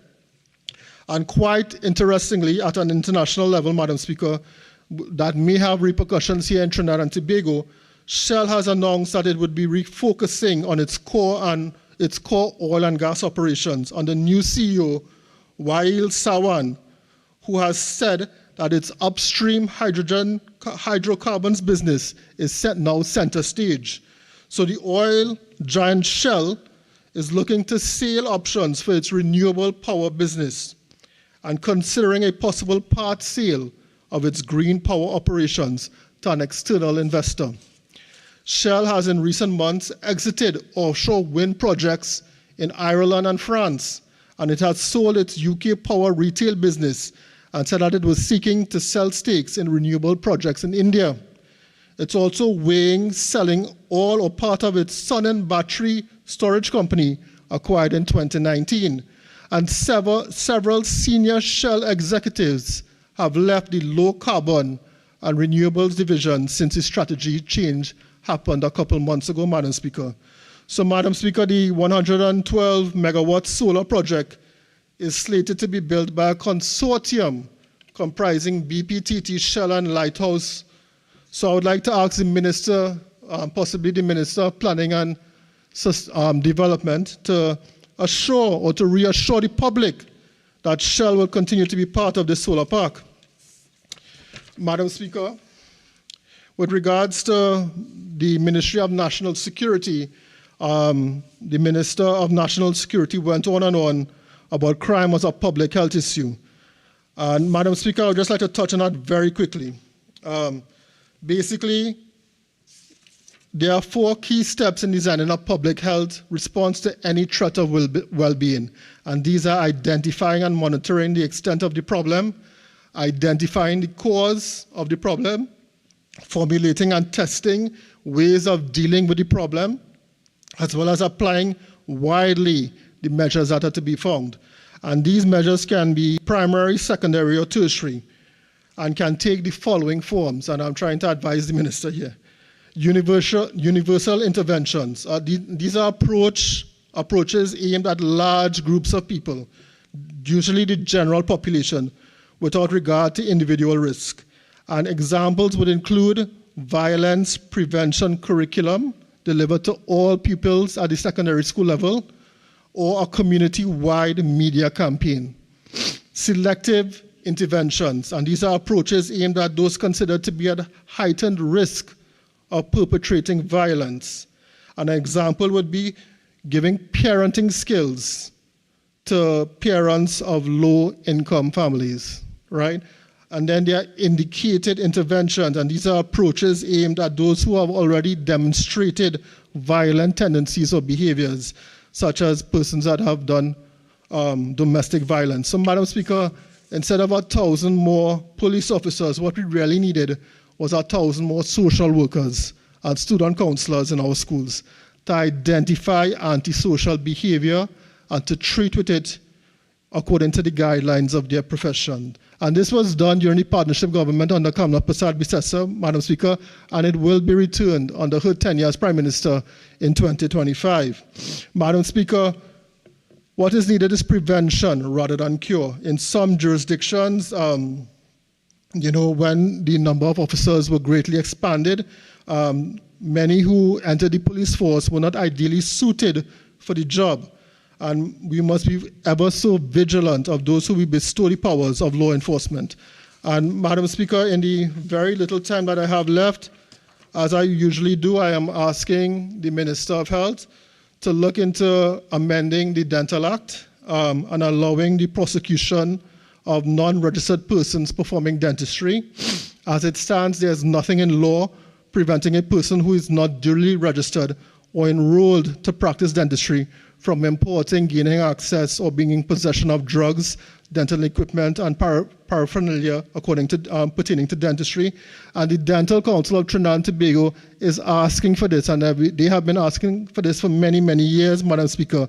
It is in the public interest to restrict importation, access, and possession of dental drugs, equipment, and other associated items to only dental professionals, dental schools, registered suppliers, hospital, health clinics, and the appropriate arms of the government. So, Madam Speaker, with those few words, I thank you for your indulgence, and I thank you for allowing me to contribute in this year's debate. Thank you very much. Member Bray. Thank you, Madam Speaker. Madam Speaker, it is a privilege to stand before you here today as part of a team that is invested in the well-being of the people of Trinidad and Tobago and the continuation of a human-centered recovery post-COVID-19. Our people, it is said, are our most precious resource, and the government is cognizant of the need to nurture them and provide them with tools and resources they need in order to lead fulfilling and sustainable lives so that they can be productive members of society, especially in the face of an evolving working environment. Before I begin my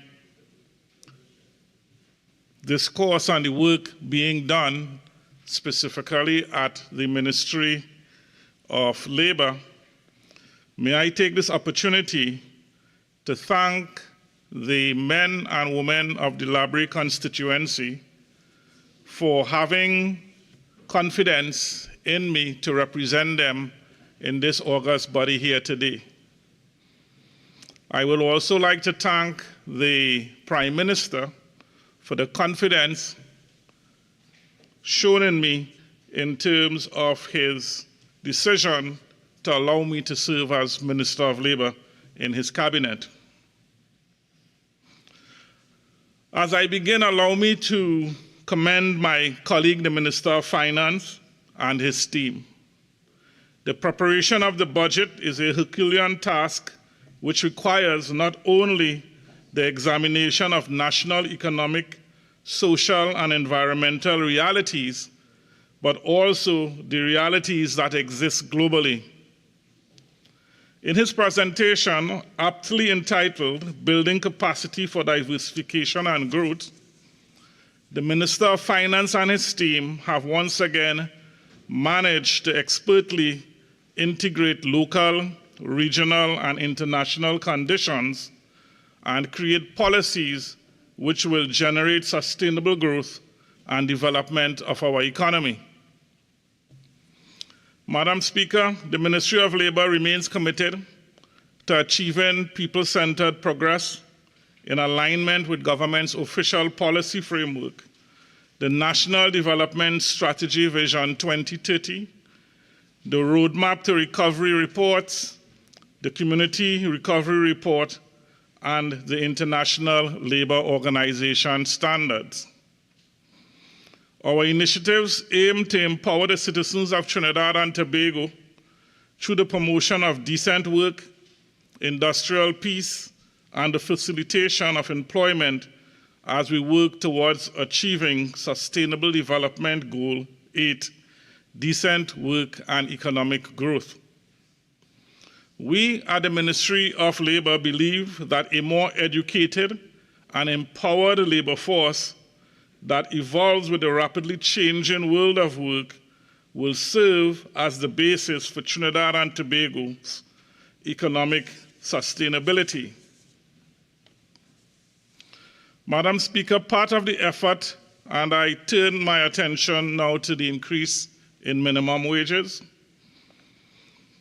As part of the effort to increase productivity and social and economic inclusion, that resulted in the decision to increase the national minimum wage from $17.50 per hour to $20.50 per hour, with effect from January 1st, 2024. This move certainly did not come as a surprise. In the lead up to the budget, I made it clear that a recommendation was before Cabinet and that the government was actively considering it. I can assure you, Madam Speaker, that the increase was not pulled out of a hat, but was based on a recommendation from our minimum wage fixing machinery, in this instance, the Minimum Wages Board, which is established under the Minimum Wages Act, Chapter 8804. The increase in the minimum wage helps to guarantee that those at the lowest end of the earning scale can meet their basic needs. It also protects the vulnerable workers, including non-unionized workers, from exploitation by their employers. A rise in the minimum wage was bandied about at $30 and some at $25, and there was and is a lot of discussion in the national place with regards to whether it was effective and a good increase or not. Some proffered that a minimum wage of $30 would have been better suited to create a living wage rather than a minimum wage. But this, Madam Speaker, would have created significant pressure and demands for wage increases by entry-level positions as well as low and semi-skilled workers. Some middle-level positions would now find their remuneration package in close proximity to the minimum wage. Contract workers will increase wage demands even though they exist in higher brackets currently in order to maintain the differentials. Government employees, given that the state uses minimum wage as a reference point in computation of salary structures would also seek, under such a wage increase, to have their voices heard. We would also put some pressure on the National Insurance Fund recipients who would also demand higher wages. A worker at a minimum wage of $30 will cost $2,000 more to their employer every 4 weeks. Imagine a business place that has contributed to the community by employing 10 young persons. This means an additional 20,000 has to be found. The logical expectation would be that should the business be unable to withstand this shock, they will reduce staff and increase the workload on those that remain. The alternative for many businesses may not be bright, and they may actually have to close down altogether. The decision of $20.50 is responsible from the perspective of economic realities. There are sectors that can afford to pay persons more, but there are many sectors that simply cannot afford it. The decision would result in an outcome that on the face of it seems to have the workers in mind, yet in reality, because of the expected job losses, works against workers' best interests. On the face of a 71% increase in the minimum wage in Trinidad and Tobago from $17.50 to $30 per hour may benefit those workers that are retained by their employers, but it will also pose several problems, namely job loss. A large percentage of the labor force are employed by small and medium-sized businesses. Many operate in sectors with slim profit margins. They may also be facing stiff competition from larger players that possess the ability to absorb wage increases, given their financial buffers and economies of scale. As a result, the smaller players in the market may simply not be able to pass on the wage increases to consumers by jacking up prices of goods and services. It may also be manifested via a reduced working hours, hiring freezes, staff cuts, or retrenchment. That level of wage increase also gives inflationary pressures, also produce inflationary pressures.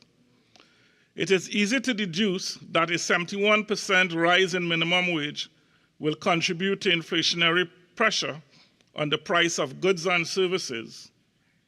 Simply put, businesses will require to treat with increased labor costs, and once the market allows for it, they will pass on their higher wages to the consumers. Additionally, a rise in prices will erode the purchasing power of families. The benefit of a wage hike would therefore be lost. Also, industries reliant on exports and those facing competition from imported goods may become uncompetitive, potentially leading to reduced economic growth and employment opportunities in the long term. Many who propose a higher increase seemingly fail to take into account the overall economic conditions, the ability of businesses to adapt, and the accompanying policies and measures which will be required to mitigate the potential negative impacts. I move on, Madam Speaker, to investments in technical, vocational education and training. I was also delighted to hear from the Minister of Finance a focus on youth development and training, especially as it relates to technical, vocational education and training, TVET.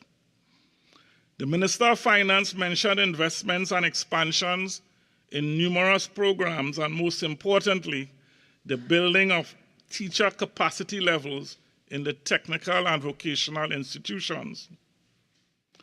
TVET is a gateway to opportunities, providing persons with highly demanded skills for the current job market. It also enables those who have found themselves without jobs new career in business opportunities through reskilling and upskilling. This is something close to my heart, and I fully support these initiatives, given that it will facilitate further job creation. Industrial relations. I was also glad to hear, Madam Speaker, the directive of the Minister of Finance to pay those public officers who accepted the CPO's 4% wage increase the monies owed to them by December 2023. Many of these workers would have been working on 2013 salaries, and I am certain this gesture will go far in fulfilling their immediate needs and to further enhance their quality of life, especially with the payment of arrears by the end of 2023. Like the Minister of Finance, I look forward to the early determination of the Chief Personnel Officer's settlement offer by the 4 remaining unions. Increase in retirement age. Finally, the Minister of Finance gave a clear signal that instead of increasing the rate of contribution by employers and employees with respect to the national insurance contributions, the strategy being considered is an increase in the retirement age from 60 to 65 years. What I would like to say is that this decision will not be taken unilaterally. The conversation has already begun and consultations are being completed. But we are all aware that some action will need to be taken in order to ensure the sustainability of the national insurance system. As I now move to the Ministry of Labor, Madam Speaker, I believe it is important to look at the prevailing labor market conditions globally as well as in Trinidad and Tobago in order to provide a context in which we operate. The International Labour Organization, in its 2022 labor report, noted that the economies of Latin America and the Caribbean continued on the recovery path which began in 2021.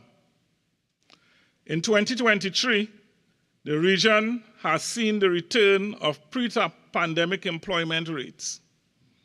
However, the adage of not painting everything with a broad brush comes to mind, as this regional employment rate does not reflect the individual situations specific to the countries being considered.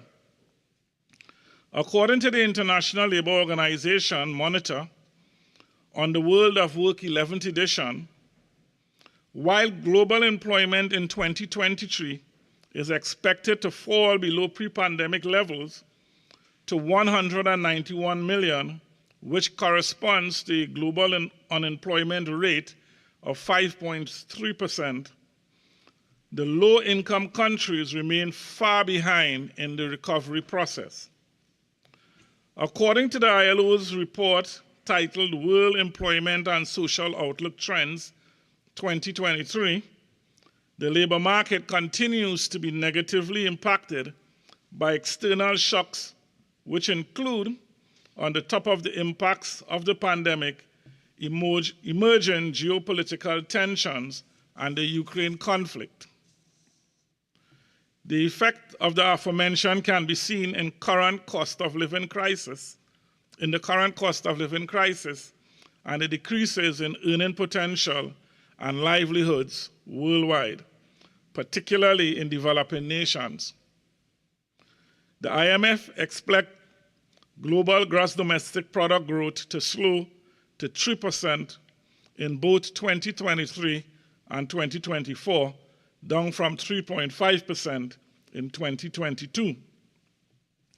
The prediction, as always, hides a considerable gap between the advanced and emerging economies. Madam Speaker, as many of my counterparts, Trinidad and Tobago is no exception to these inferences. However, through sound economic policy and favorable terms of trade, Trinidad and Tobago has continued to weather the storms.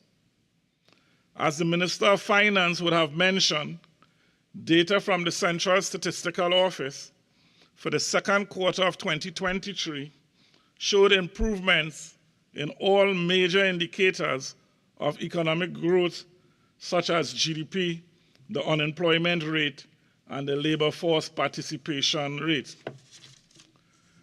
Total unemployment showed a significant improvement of 3.7% in the second quarter of 2023, compared to 4.5% for the same period in 2022.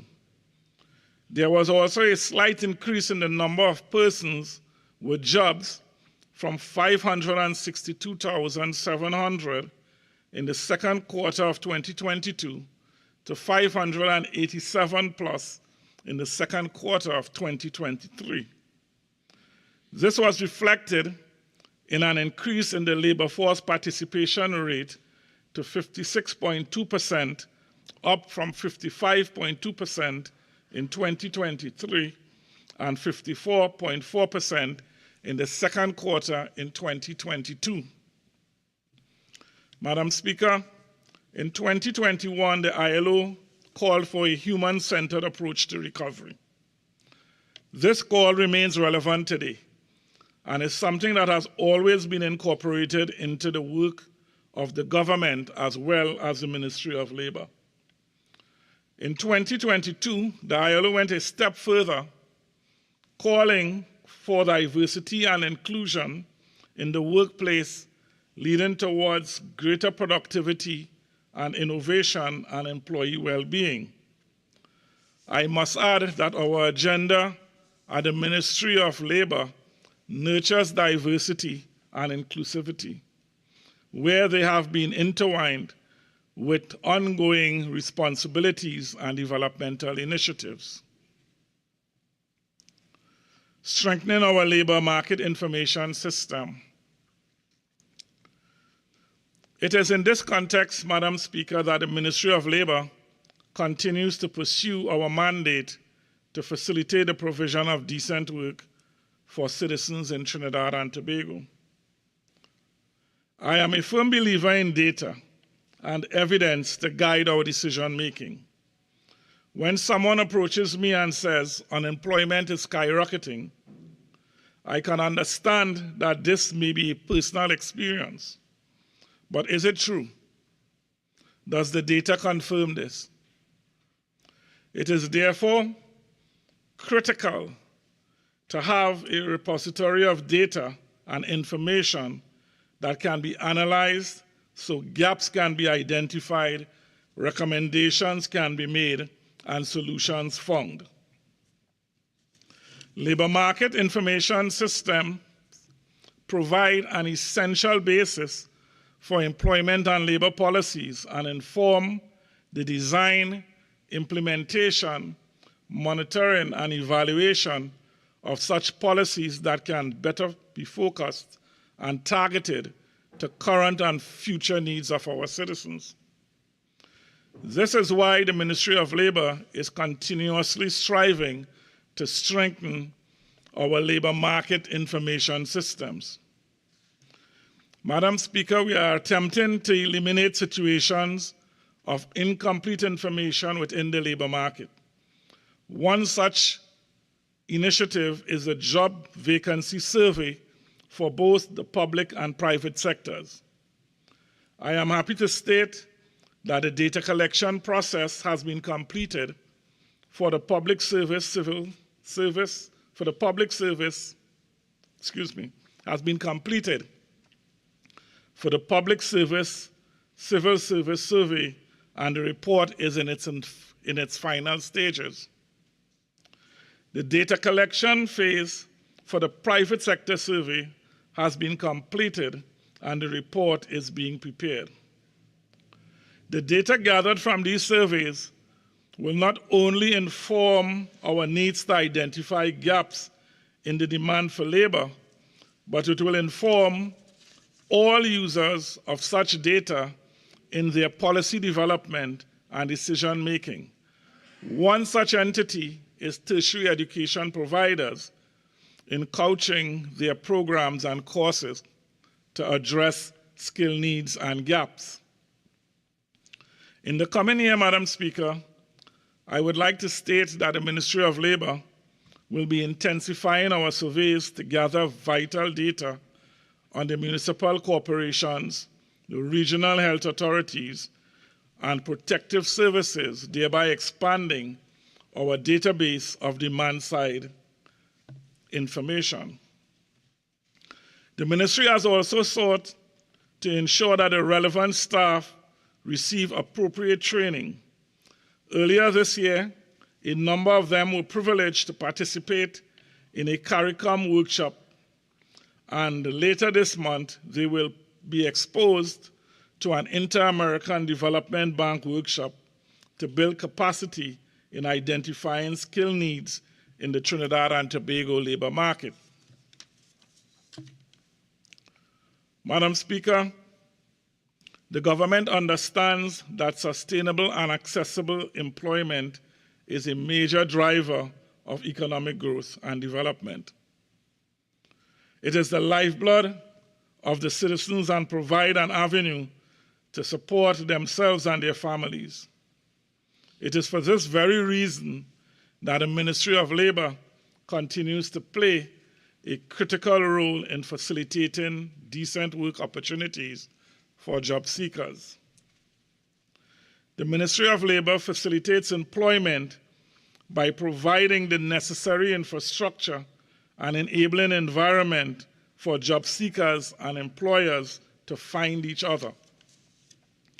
The enabling environment is created through two of our main services. The first being the National Employment Service, NES, and the second, the On-the-Job Training Program. It is important to note that the findings and recommendations derived from the job vacancy survey mentioned earlier will also serve to inform and strengthen these services. Madam Speaker, the National Employment Service is a free employment service where employers and job seekers can register so those looking for work can match with those seeking workers. In collaboration with the Ministry of Education, the ministry created an online portal dubbed the National Employment Online Network, or NEON, which will allow both employers and job seekers to register with the NES online.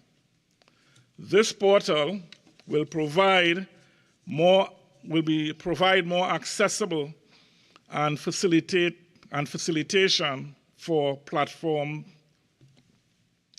The NEON program, Madam Chairman, I just got a thing there, will provide an avenue for those seeking jobs and those who can provide jobs to meet on a platform and in a portal where they can exchange information and move the process along. Think of this as a free digital recruitment agency, which works to allow efficient and convenient connection between employers and job seekers. Therefore, I encourage all employers and job seekers, including persons with disabilities, to sign up using the website neon.labor.gov.tt when it comes on stream. One of the issues that we have with such a system is that what we require really is people to use the system more in order for it to become more effective. We have a number of online agencies in Trinidad and Tobago, and we have a number of ministries who try to match jobs with applicants. The more people that uses the NEON system is the faster it will become effective and the quicker we'll be able to transition from the time someone needs a body on board to when that body actually gets on board. So I urge those all in this room and in the general public to take advantage of that system.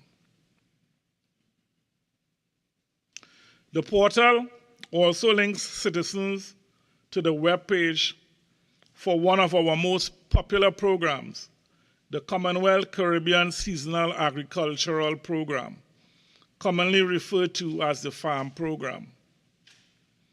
Approximately 900 persons participate in this program each year.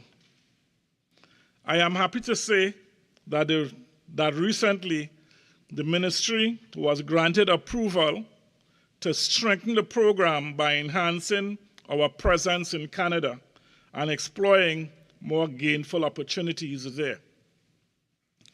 One of the things that places Trinidad and Tobago behind in such a program is that we do not have enough people on the ground in Canada to make contact with the various farms and to get our people out there. If we compare Trinidad to, say, Jamaica or Mexico, Jamaica has over 8,000 or 9,000 people on that program. Mexico, probably 23,000. So I took the cabinet and it was approved a program for expanding the office to allow us to make further reaches, not only in the agricultural program, but on a number of other programs that exist currently. In fact, Madam Speaker, in November, we will be hosting the FARM program as it is known. We have an annual meeting, and this year we'll be hosting the meeting in Trinidad and Tobago, and we'll be seeking to involve a number of agencies and ministries to help us push that particular, to find the resources and to ensure that we sell Trinidad and Tobago as an acceptable place from which the farm workers and the farmers could come and recruit our nationals. The farm program also can be described as a success, as many of the participants who would have gone would have benefited tremendously from being involved in that program.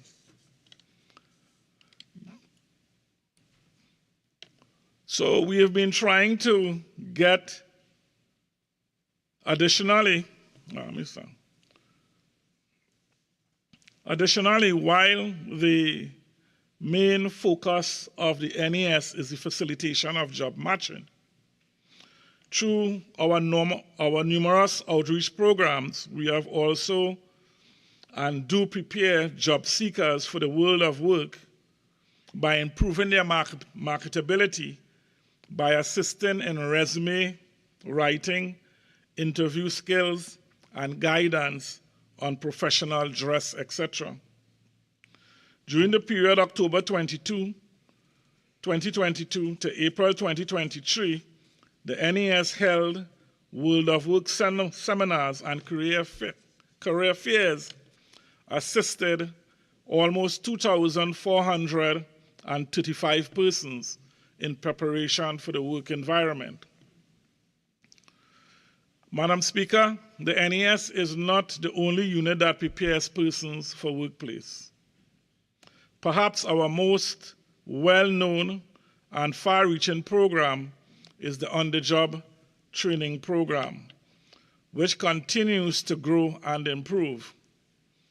This year, we celebrated 21 years of preparing young nationals between the ages of 16 and 35 for the world of work.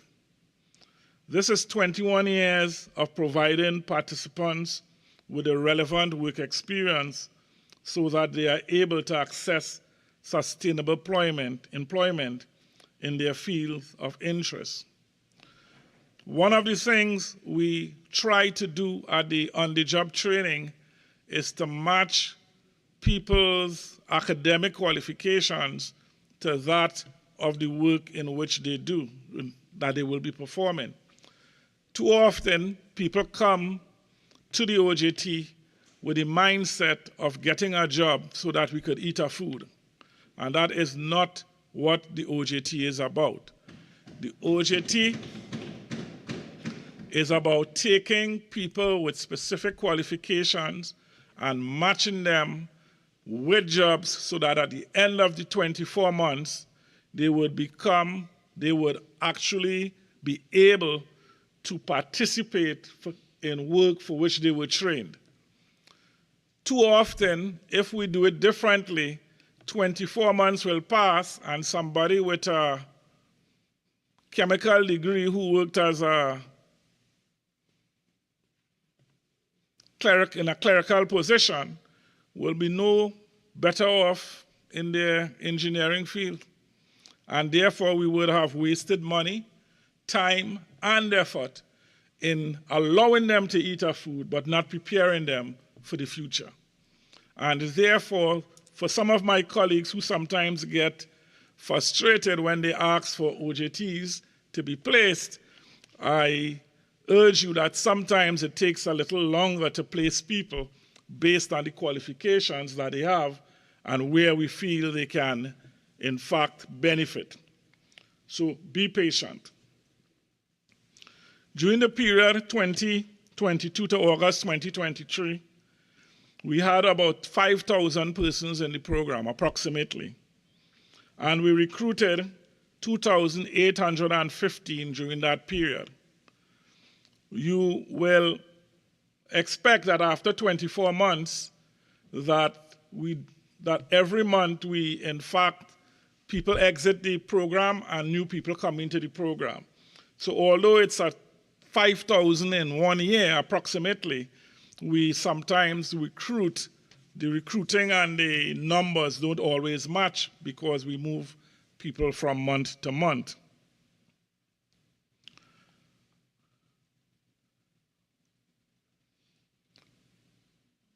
One of the good things about the on-the-job training is, in many instances, persons who spend 24 months within an organization are often offered positions of permanency when their training period is completed.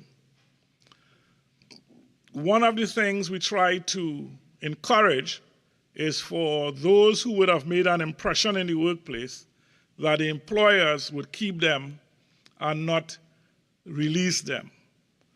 Now, there's a little catch-22 in that sometimes, because the OJT may be low in cost or free to some people, they find it more expedient to get another set of OJTs rather than to facilitate those who have been there. We urge people, as part of the training, yes, we acknowledge and we appreciate the training that you provide, but this is about creating and trying to create a sustainable environment for getting young people to be placed in meaningful jobs. So while you recruit additional OJTs, I urge you to hire some of them also who would have met the particular performance criteria. So one of the things that we have also done in the OJT program, as we continuously evolve, is really to partner with those and organizations that would like to be a little more involved in our process. So to that end, we would have signed some memorandum of understanding with a number of training providers, including the National Energy Corporation of Trinidad and Tobago, the National Gas Company, and the MIC Institute of Technology. And this is all in keeping to better streamline the program to meet the needs of the trainees. I turn my attention now to the Cipriani College of Labor and Cooperative Studies. Madam Speaker, the establishment of the college is well in keeping with the commitment of the People's National Movement since its founding to inclusive development. This institution was founded in 1966, making it one of the oldest tertiary education institutions in the region. It was born out of the vision of Dr. Eric Williams to ensure that all citizens of the new nation of Trinidad and Tobago, in this case, workers and their representatives, had a fair chance and a viable place at the table. The Cipriani College of Labor and Cooperative Studies started off as a vocational school in the mid-60s in a radically different environment to the present one. The college has transformed and continues to transform itself as it adjusts to a dynamic world of work and an equally dynamic higher education ecosystem while remaining true to its moorings. Madam Speaker, when I assumed this office, I gave the college a mandate that it had to redouble its effort to anticipate the needs of the changing world of work and within its resources to provide teaching and learning solutions and research to support working people in their quest for justice and equity. The Ministry of Labor, for its part, has invested in building the infrastructure of the college.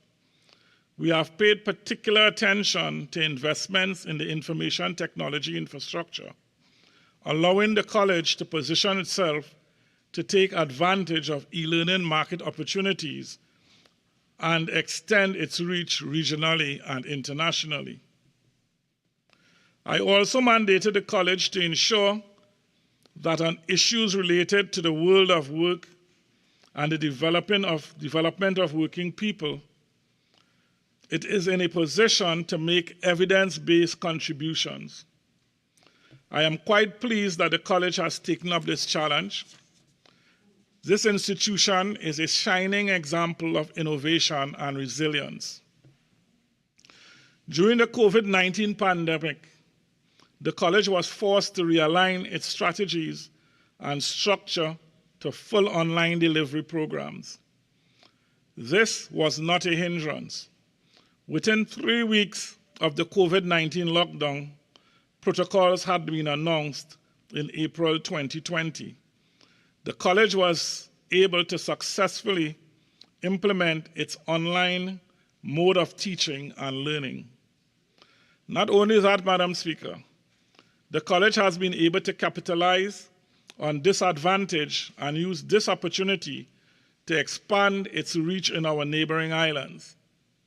I am proud to state that the college has now been able to attract students from Antigua and Barbuda, St. Vincent, St. Lucia, Guyana, and Anguilla, and its enrollment of regional students continues to grow.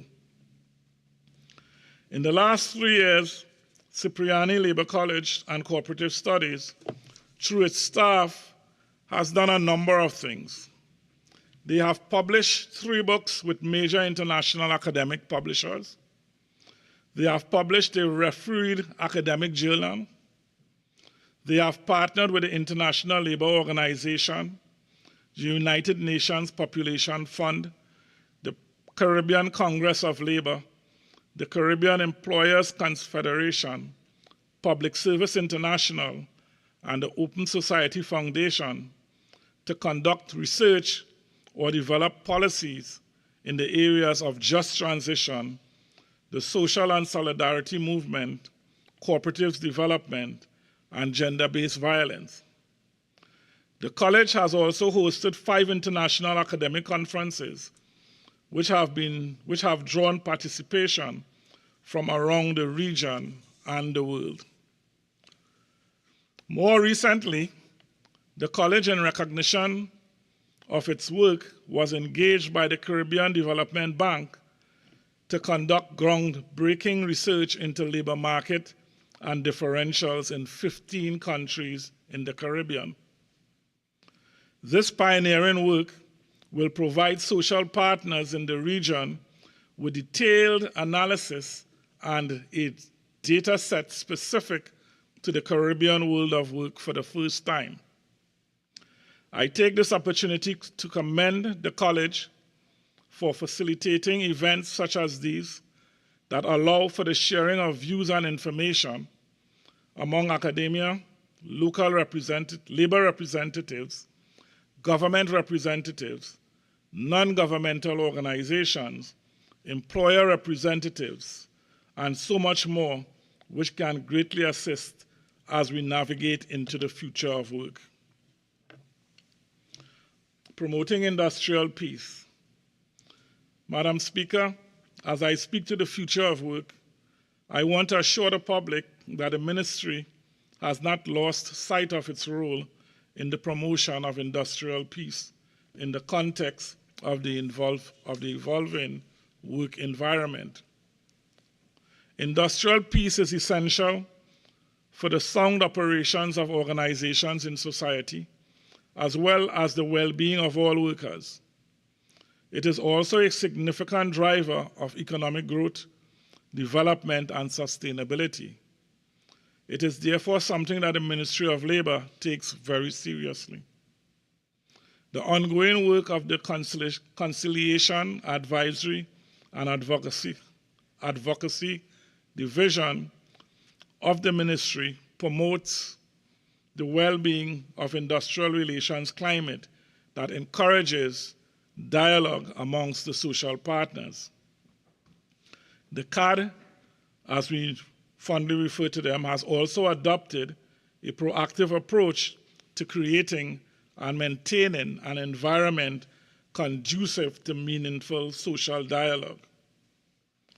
This innovative approach actively seeks to minimize the amount of grievances experienced and dispute reported across all sectors in the economy.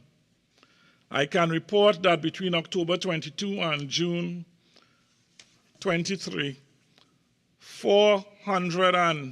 743 trade disputes were reported to the Ministry of Labor, and 614 were disposed, meaning they were settled, withdrawn, or referred to the Industrial Court. Further, it is the firm commitment of the Ministry of Labor to promote an environment in the workplace where each individual is safe, respected, and his or her human rights are preserved and promoted. To this end, the Ministry of Labor works extensively to ensure that employees and employers are educated on their rights and responsibilities in the workplace.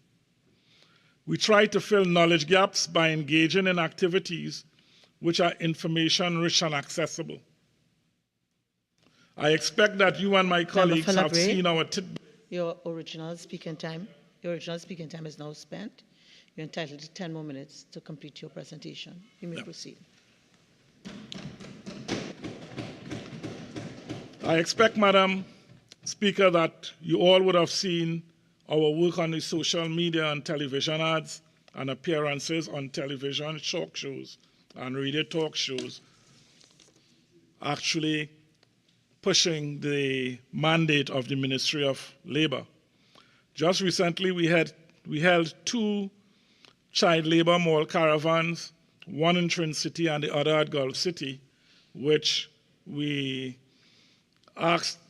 which we brought out members of the Inspectorate Division to speak to people on how to identify child labor issues and to deal with it. We also, Madam Speaker, as I fast forward, we have also acknowledged that the migration issues in Trinidad and Tobago is also important. And we recognize that we have a number of migrant workers coming from Venezuela. And to this end, we would have rewritten all our policies and all our brochures and so on in Spanish so that these migrants are able to read and initiate any issues that affect their rights. Moreover, Madam Speaker, we recently launched a hotline, 800 CAAD, which provides trilingual avenues, English, Spanish, and French, for persons seeking to address sexual harassment in the workplace. We have also focused, Madam Speaker, on safe and healthy working environments. And to this end, we have, and our USH arm has been working assiduously to bring all our regulations and to improve their level of service delivery to a point that we can now investigate matters being reported within 24 hours of receipt of such reports. We also take our health issues at the workplace very, very seriously. And we recognize, because people spend so much of their lives in the workplace, in fact, they spend more time at work than they do at home, that we need to create a framework that would allow them to work and operate in environments that are very safe. So we have created a number of workplace policies where we try to enforce good working standards within the workplace. In the short time I have, Madam Chairman, it would be remiss of me not to touch on the issue of legislation and the fact that in 2023-2024, we can expect to lay before this Parliament a number, at least 3 or 4 pieces of legislation that we have been working on and which are at different stages of development. One of the issues I have recognized is that we keep saying that the world of work is changing and it is changing quickly.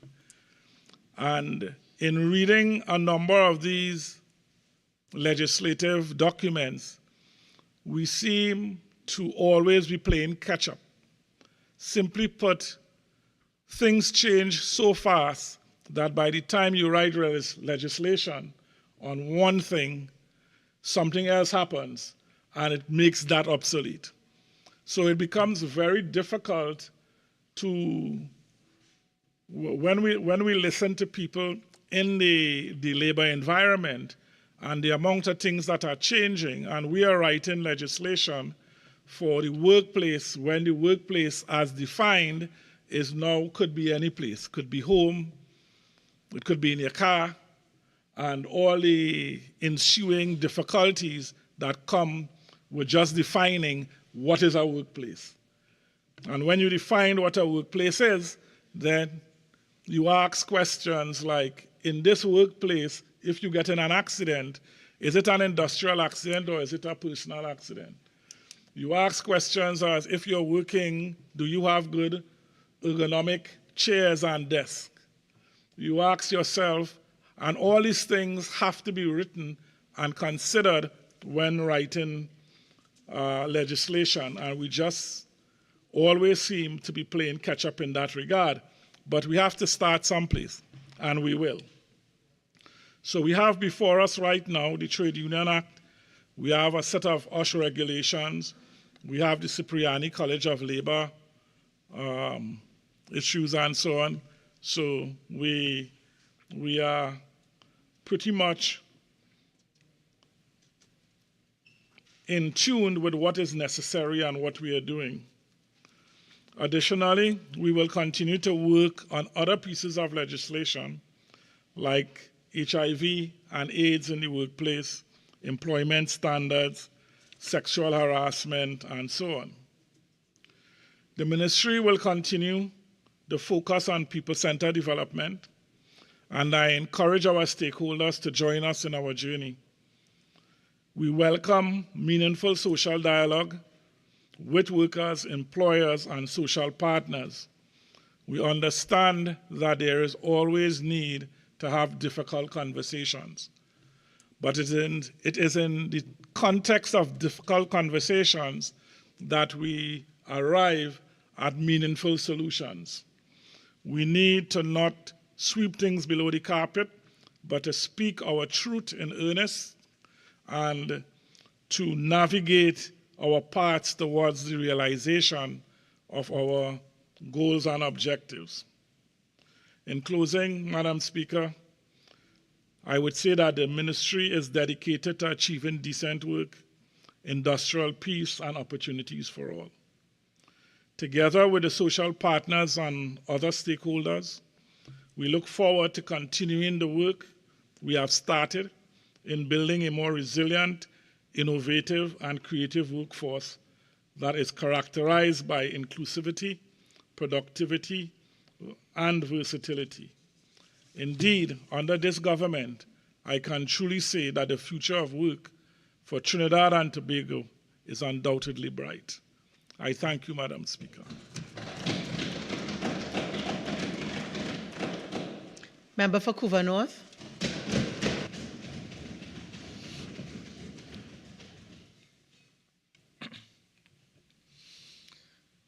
Thank you most kindly, Madam Speaker, for this opportunity to participate in this debate on the Appropriation Bill 2024. Madam Speaker, as I begin, I want to applaud the contribution made by the distinguished leader of the opposition, the Honourable Member for Siparia, on presenting a very detailed, articulate, and comprehensive budget response. In her response, Madam Speaker, the Honourable Leader of the Opposition highlighted the pain of our citizens and the pain that citizens are experiencing in every sector across this country. Whether it is the pain from the escalating crime situation plaguing our society, whether it is the pain from the poor supply of water affecting almost every community in the country, whether it is the pain of poor infrastructure, of bad roads, or poorly maintained drains and rivers, resulting in several homes and gardens being flooded out, whether it is the pain they are experiencing in their pockets due to the increasing cost of food and living expenses, the pain of not knowing where their next meal is coming from. Madam Speaker, our citizens are in pain. They are hurting. And this budget presented by the Honourable Minister of Finance fails on every front to address the pain that our citizens are facing. It is a testimony that this government remains clueless, with no plans and no consideration for the well-being of the citizens of this country. Madam Speaker, before I get into my substantive contribution, I also would like to take this opportunity to thank my political leader for having the confidence in me to afford me the opportunity to shadow a very important ministry, the Ministry of Agriculture, Land and Fisheries. Madam Speaker, I also want to take the opportunity to thank the constituents of Couva North for giving me this opportunity to represent the issues affecting the various communities across the constituency. I also take this opportunity to congratulate all my colleagues on this side who have already contributed towards this debate and bringing some clarity to a budget that really lacked the touch and the pulse of the constituents and really was not in touch with the issues affecting the citizens of Trinidad and Tobago. Madam Speaker, as we examine the 2024 budget presented by the Honourable Minister of Finance, along with the supporting documents, we see once again repeated broken promises which never materialized. Promises that never materialized. This is what it represented, and this is what they stand for. Broken promises year after year after year. Madam Speaker, as we take a closer look at the budgetary allocation for the Ministry of Agriculture, Land and Fisheries. Along with the history of these allocations, we see how little this government really cares for the agriculture and for the fisheries sector. Madam Speaker, it was really sad and disappointing to listen to the Minister of Finance boast about actively seeking to expand agricultural production. That's the words of the minister, actively seeking to expand agricultural production, when the actions of this government have been the total opposite. On October the 5th, 2015, the Minister of Finance, upon delivering his first budget presentation, stated, and I quote, "We must do all that we can to expand agricultural production to reduce our reliance on imported food products," end quote. However, last Monday, the 2nd of October this year, 2023, the Minister of Finance, upon delivering this year's budget, stated, and I quote, "Madam Speaker, the agriculture sector has been on a decline, recording a low level of less than 2% of gross domestic product over the last 5 years," end quote. When we look at the results of how the government has been reducing our reliance on imported food products, as stated by the Minister of Finance 8 years ago, the minister shed light in his presentation last Monday when he said, and I quote once more, "Regrettably, food imports per annum have been escalating, reaching over 5 billion in 2019 to 2021, with 7.3 billion in 2022, end quote. So 8 years ago in 2015, the Minister of Finance asked in his first budget presentation if the country was benefiting from an agricultural sector geared towards achieving food security. Madam Speaker, 8 years later, we are facing a food security crisis with declining food production and a significantly increasing food import bill, now at an all-time high of $7.3 billion. Madam Speaker, this Minister of Finance on Monday in his presentation inserted that the government is actively seeking to expand agriculture. This is quite ironic because as we look at our different crop production levels, it seems as though it is the opposite of what he said he was trying to do. And the information is there. The data is in the documents that we receive. The review of the economy, Table 6, domestic production of agricultural products per 1,000 kilogram. And if we look at the production of root crop in 2020, we had 11,053,000 kilograms.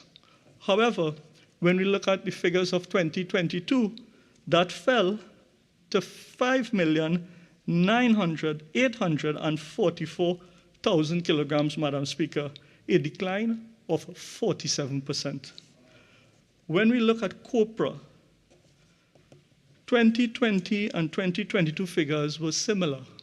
But if we just go 1 year back to 2019, we see that copra production in this country from 103,000 kilograms falling to 56,000 kilograms, a decline of 44% over that 4-year period.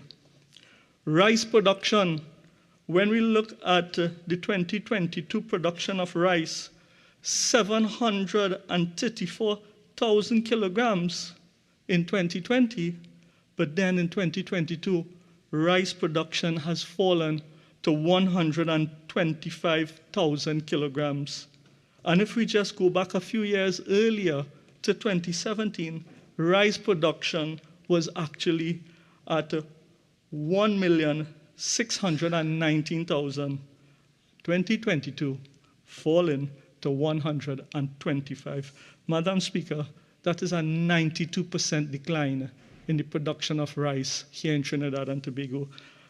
Vegetables production in 2020, vegetables, Madam Speaker, was at 30,257,000 kilograms. In 2022, vegetables fell to 20,720,000, a decline of 13%. And I can go on and on, Madam Speaker. This is the review of the economy presented by this Minister of Agriculture, this Minister of Finance. So while this uninformed, unaware, and right out clueless minister that the way to reduce food import bill is to tax everything, tax food items, tax fruits that are recommended for healthier lifestyle. This minister brought additional taxes on fruits that are recommended by Dr. Bodo and Dr. Ragbir, the MP for Faizabad and other doctors. They're recommended for healthier lifestyle. I want to call upon the minister to tax his little brain just a little bit and review the figures presented in the review of the economy. Upon doing so, Madam Speaker, the Honorable Minister will recognize that the solution lies not in taxing, but in solving the issues affecting the farming community and boosting cultivation of primary production.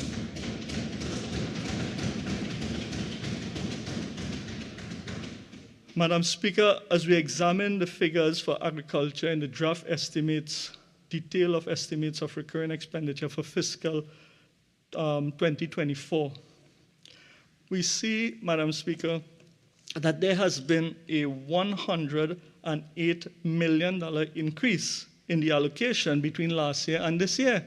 Sounds good, something to celebrate. However, Madam Speaker, when we look to see where this $108 million increase was actually allocated, what we see, Madam Speaker, is that $85 million have already been assigned to pay loans via transfer to state enterprises. So out of that $108 million increase, $85 million already gone towards paying loans. As we examine the allocation of last fiscal term, we see the Minister of Finance announce that the allocation of the development program under the Ministry of Agriculture was going to be for last fiscal term a whooping $110 million. Madam Speaker, that reminded me of when the previous People's Partnership Administration was in government, when the Minister of Food Production had spent, not allocated, but spent $139 million towards development projects to uplift agriculture here in Trinidad and Tobago. That was so, Madam Speaker, because that was the kind of investment you would expect from a government that truly cared about agriculture and the food bill of this country, because the country was being run by the progressive and dynamic leadership, the most compassionate, performance-driven, result-oriented, and the best Prime Minister this country has ever had, the member for Siparia, the Honorable Kamla Prasad-Bisesa. However, Madam Speaker, when we look at the revised estimate for fiscal 2023, we see that the sum of $110 million was reduced to a measly $18 million. They reduced the development program by $92 million. That's 84% of the original allocation, and yet they don't understand why the agriculture sector has been declining. It is because they are the ones who are systematically destroying the entire industry and discouraging any new interest or investment. Last month, I raised in a Sunday morning press briefing that the Ministry of Agriculture were owing farmers over $7 million in subsidy for this last fiscal term. I understand after that, they went and paid a $4 million release to farmers, but they are still owing farmers over $3 million in subsidy for last fiscal term.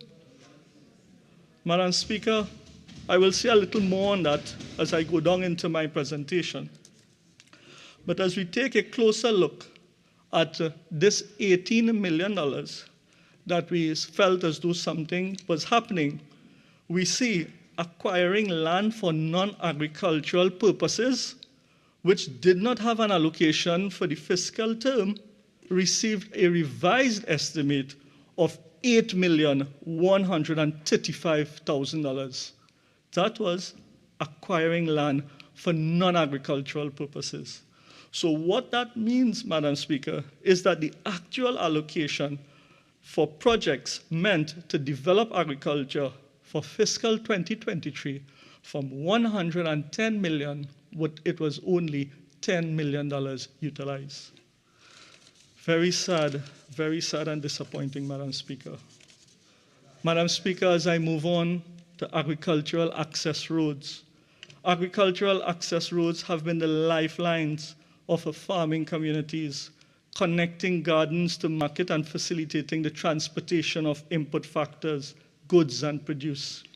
Unfortunately, over the past 8 years, under this uncaring government, these roads have suffered from a lack of maintenance, upkeep, and investment, becoming destroyed by machinery, rain, flood, erosion, landslide, or overgrown by bushes, making it increasingly difficult for farmers to access their gardens and to transport their produce.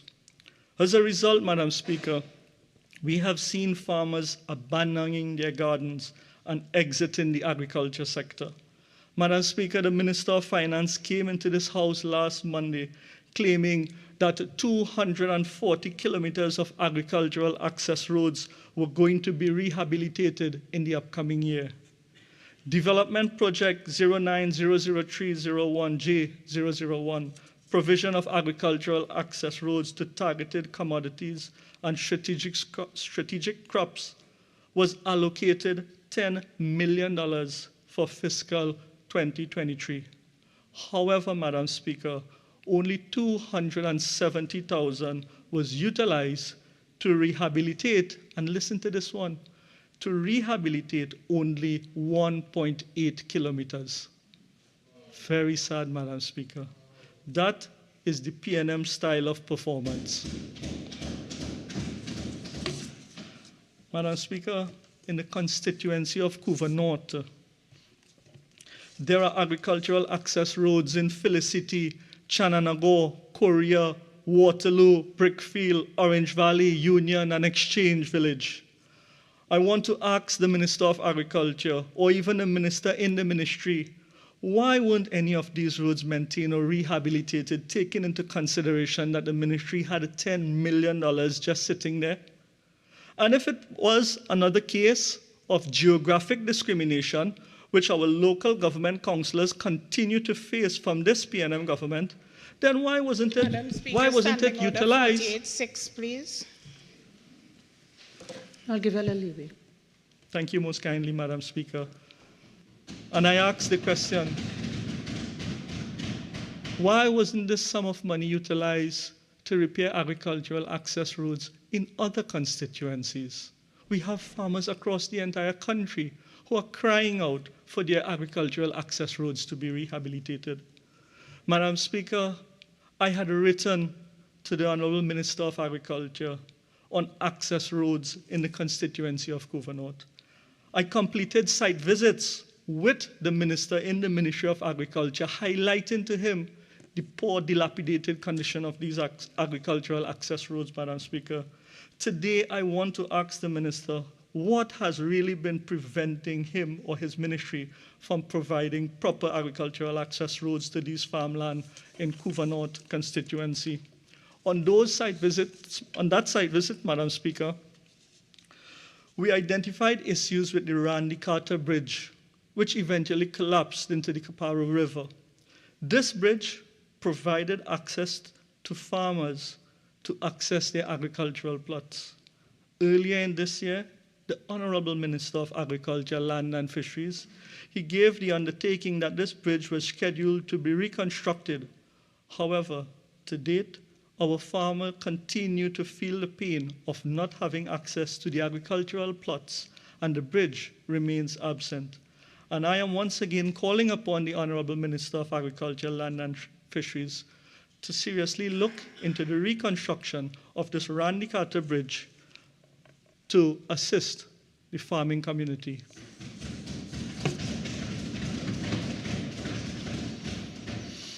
Madam Speaker, when the Minister of Finance has stated in his 2023 budget presentation that we are strengthening the pre-deal larceny squad to reduce pre-deal larceny in all farming districts, that was nothing but lip service, and the Minister must be exposed for coming year after year after year, pretending that resources will be given to deal with the problems of pre-deal larceny. This is an issue which has been allowed to get out of hand, out of control, to the extent where just a stone throw away, right behind the Ministry of Agriculture office in Sugrim Trace, farmers were beaten and robbed of their equipment, produce, and vehicles. Madam Speaker, you see the Minister of Finance, after making his bold, hypocritical pronouncement on Monday, has in fact cut the project for the pre-deal larceny squad from $9,054,000 last year down to $3 million this year. In fact, Madam Speaker, how they treated this development project exposes the minister and their promises never materialized government for the incompetent track record in dealing with pre-deal larceny.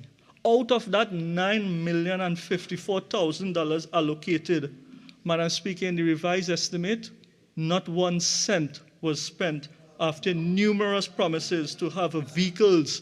They promised since the beginning of this year that they were procuring vehicles. They were going to upgrade the building and the facilities. Not 1 cent in that development program in the revised estimates.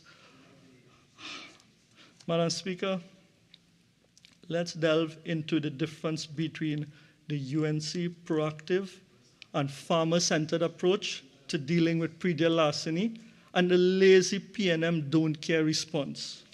I make reference to a newspaper article entitled, a Guardian newspaper article entitled Pre-deal Larceny, Lack Manpower and Resources by Shaliza Hassan Ali, dated the 21st of the 5th, 2023. And the article states, 7 years after a performance assessment on pre-deal larceny squad recommended expansion to the unit to enhance food security and sustainability in Trinidad and Tobago, there is still a lack of officers and resources. This has left the farmers at the mercy of criminals. Madam Speaker, the performance assessment report was drafted by the Office of Law Enforcement Policy. It outlined 44 recommendations for the pre-deal larceny, but senior officials, when contacted by the Guardian newspaper, were unable to say if any of those recommendations were implemented up to 7 years later. The article continued. In March 2013, Cabinet agreed to the establishment of the pre-deal larceny squad to operate in the Eastern, Northern, Central, and Southern Division. To date, officers operate from only 2 stations, Northeast and South Central. And Madam Speaker, that seems to be the only combined effort the Minister of Agriculture appeared to be speaking about when he said in his last budget presentation in the other place, and I quote, and I also want to say, this is the Minister of Agriculture in the other place, quoting, and I also want to stay. If you're quoting from Hansard, you need to give the reference, please. Okay.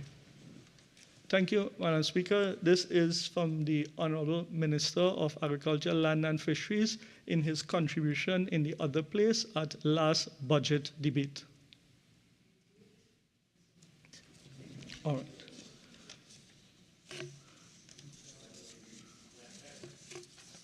So I'm guided accordingly, Madam Speaker, and I will oblige and move on. Madam Speaker, the report that I was making reference to in 2013 highlighted that the pre-deal larceny squad had a complement of 84 constables, 14 corporals, 5 sergeants, 2 inspectors, 1 ASP, 1 superintendent, a civilian coordinator, and 8 clerical staff when it began operation. That was a total of 116 personnel. That figure has dwindled to 28 constables, 3 corporal, 2 sergeant, 1 ASP, and 1 superintendent by May this year. With no civilian coordinator, or inspector, while the clerical staff was reduced to 1. That is now a total of 36 personnel, from 116 to 36 personnel. So, Madam Speaker, from 2013 to 2014, the Predial Larceny Unit, which utilized the 12 vehicles, at present, the officers utilize only 2 vehicles to conduct patrol and respond to reports after being immobile for almost 2 years. Some of the recommendations with the Office of Law Enforcement Policy identified were as follows: the recruitment of additional officers in an effort to bring the squad to its sanction strength, the establishment of an annual performance measurement system, the implementation of a robust fleet management system. And of course, Madam Speaker, that was based on the fleet that they had back then. Now it becomes irrelevant with only 2 vehicles. And the list of recommendations continue. However, Madam Speaker, it was reported in May this year that when the Guardian newspaper reached out to senior officers of the Predial Larceny Squad, they couldn't say if any of the recommendations were implemented. Does that sound like a government who is serious about agriculture or solving the Predial larceny pains farmers have been feeling? I don't think so, Madam Speaker. Madam Speaker, every year since this administration came into office, farmers have been pleading for the support of government to clean and to desilt rivers all the way to the sea. As soon as the rain falls, whether it is in the rainy season or even in the dry season, water backs up and gardens are flooded out, with crops being left to rot. The tributaries leading to the rivers between the agricultural plots are also not being cleaned. Madam Speaker, for the past 3 years, I have been making representation on behalf of the farmers, pleading with this government to clean and maintain watercourses all the way to the sea. Farmers have been crying out for help. However, these cries seem to be falling on deaf ear, Madam Speaker. The leader of the opposition, during her budget response, highlighted the inadequate compensation for natural disasters. In November 2022, unprecedented flooding affected farmers significantly due to the government failure to manage waterways properly. Despite this, almost a year later, the government has not compensated these farmers, discouraging potential entrants into farming. Madam Speaker, these farmers applied for compensation from the Ministry of Agriculture, Land and Fisheries to assist them in getting back on their feet. However, listen to what these farmers received from the ministry. I have in my hand here, Madam Speaker, several letters which farmers received from the Ministry of Agriculture, Land and Fisheries. And I just want to read to you some of the responses. 21st of the 4th, 2023. Dear Sir, Madam, this is to inform you that your flood application number 2 acres vegetable, hot pepper, cucumber, okra has been disapproved for the reason as stated hereunder. 1, you are not registered on the plot. 2, your application therefore does not qualify. Another letter. Dear Sir, Madam, this is to inform you that your flood application dated 28th of the 11th, 2022 for 1 1/4 acres vegetables and root crop, hot peppers and edos has been disapproved for reason as follows. No sign of flood damage by the inspecting officer. Another document, another response from the ministry. This is to inform you that your flood application for 1 1/2 acres cucumber situated at Jenningham Junction, Cunupia, has been disapproved for the reason as stated hereunder. No sign of flood damage seen by the investigating officer. Your application therefore do not qualify. Mr. Deputy Speaker, this was 2, 3 weeks, 4 weeks, 2 months, 4 months after the flood receded. We have pictures which I will not be able to display here at this time, but I will put it up on my page. We have pictures of the damages that these farmers incurred. And this is the kind of callous and insensitive and uncaring response that farmers are meted out when their fields are flooded out. Mr. Deputy Speaker, it is really sad that this is how government continue to neglect our farmers. They are not providing them with any kind of support, and they are frustrating them out of the industry. Madam Speaker, I want to move to the giant African snail, another threat to the agriculture sector here in Trinidad and Tobago. Mr. Deputy Speaker, when we say that the giant African snail is moving faster than this PNM government, it is no laughing matter. After the Minister of Finance boasted last year of a $3 million allocation set aside to deal with the eradication of the giant African snail, and a 5-kilogram bounty program was launched by the Minister of Agriculture, Land and Fisheries, these ministers take our farmers in Trinidad and Tobago here to be for a complete joke. The ministry $5 per kilogram bounty initiative clearly was the only idea this government could have come up with to combat eradicating this pest. And the participation level, laughable to see at least.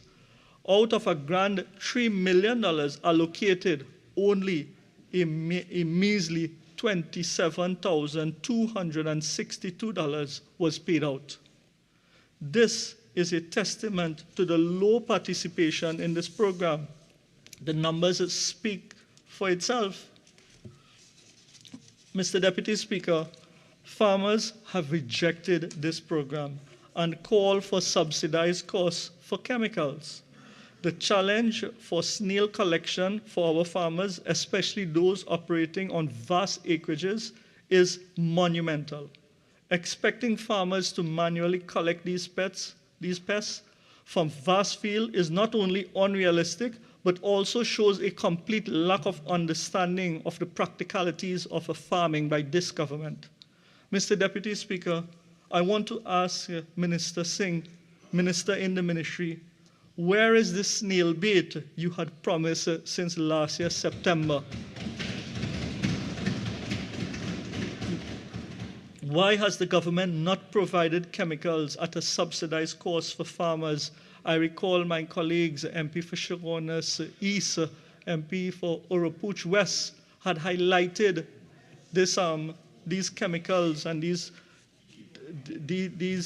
pesticides that were needed. Up to now, no support for our farming community. The giant African snail continue to run faster than this government, covering all of Trinidad and Tobago, and there's no relief for our farmers. Mr. Deputy Speaker, I want to move on to another very important issue in the agriculture sector troubling many farmers, and that is land tenure. Mr. Deputy Speaker, the failure of this government to address the issue of land tenure affecting the farmers of Trinidad and Tobago has had a detrimental effect on the agriculture sector. If the government is genuinely committed to bolstering agriculture, why is there no sense or no serious effort to provide farmers with land tenure? I recall a few occasions where farmers were being advantaged, their rights were being trampled upon, and I had to get involved. Just last year, Mr. Deputy Speaker, I had to call on the government to cease and desist the willful destruction of agricultural crops. This was highlighted in the media. This was in Vega de Oropuch, where farmer Mark Williams and his family, their crops were destroyed by the LSA. And this family, for generations, have been cultivating on that parcel of land. The project was eventually halted. The project was eventually stopped. Another similar situation occurred in the constituency of Couva North, where crops of the Felicity farmers were also bulldozed to create another land settlement project on premium agricultural land to be converted to housing. Mr. Deputy Speaker, land tenure provides that security for our farmers, for them to make long-term investment into the agriculture sector and provide sustainable contribution to our nation's food security. There are farmers whose family have been cultivating agricultural lands for generations, yet they cannot be regularized by this government. Mr. Deputy Speaker, I call on this government to provide the necessary legal documentation to provide our farmers with the land tenure that they deserve. I want to tell this government that they are already in the waving gallery. They are already on the way out. And if they don't get it done, don't worry, very soon, the next government, a UNC government, will get it done and provide our farmers with the necessary land tenure they deserve. And Mr. Deputy Speaker, as I'm on this topic, I want to ask the Minister of Agriculture, what is the delay in providing the former Caroni workers with the outstanding parcels of land they have been waiting on? Mr. Deputy Speaker, we must remind this country that it is the PNM government who shut down Caroni 1975 Limited and who were required to distribute lands to former Caroni workers. However, we know this is something the PNM cannot be depended upon to execute. It was only 7 years after the closure of Caroni 1975 Limited, when the People's Partnership came into office, it was only then the former Caroni 1975 Limited workers were able to receive their plots. Mr. Deputy Speaker, the information provided is that 3,062 leases to 2 acres agricultural plots and 3,097 deeds of residential lots were executed. But there is still a lot that is outstanding. And Mr. Deputy Speaker, I am once again taking this opportunity to call upon the Honorable Minister of Agriculture to provide the former Caroni workers with their lease and their deeds. And again, Minister, if you cannot get it done, then step aside and let someone else get the job done.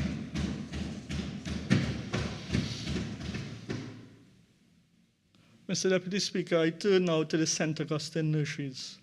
When the Minister of Finance stated in his budget presentation, and I quote, "We are developing and providing facilities at the St. Augustine nurseries." I want to ask if this is the same St. Augustine nurseries in which the government was seeking to build housing units. We must remember that it is the same government which identified this site for a proposed HDC development. So I wanted to ask if the minister was still referring to the Ministry of Agriculture, or was he speaking of providing facilities under the Ministry of Housing? Because you see, Mr. Speaker, this government has treated the St. Augustine nurseries with scant courtesy, not recognizing and appreciating the importance and value of the St. Augustine nurseries to the agriculture sector, and not recognizing the premium arable lands that make up the St. Augustine nursery. So when the Minister of Finance speaks about development of the St. Augustine nurseries, the actions of this government prove to be nothing less than old talk. I say so, Mr. Deputy Speaker, because in fiscal 2023, the St. Augustine nurseries were allocated $2.5 million for development of provision of facilities. However, the revised estimate of 2023 showed that this project did not receive a single cent. From 2.5 million, the revised estimate shows not 1 cent. This wasn't the first time that the St. Augustine nurseries have faced this level of contempt by this PNM government, as it was only recently the government identified this site for a proposed HDC development, which also had the potential of voter padding. But I will let my other colleagues coming up deal with that matter of that housing project and the potential of voter padding, Mr. Deputy Speaker. I want to move on swiftly to the fisheries sector. I once again stand in this August House to represent the fisher folks here in Trinidad and Tobago with a ministry and not one, but two ministers who have both neglected our fisher folks' need as it continues to be an afterthought by this government. New year, new budget, same struggle. Listen to these headlines, Mr. Deputy Speaker. 1. Search on for 4 fishermen, boat found, Express, February the 5th, 2023. Toko families get proof of life of missing fishermen, Newsday, September the 10th, 2023. Gunmen attacked 6 fishermen at sea, Guardian, June 2nd, 2023.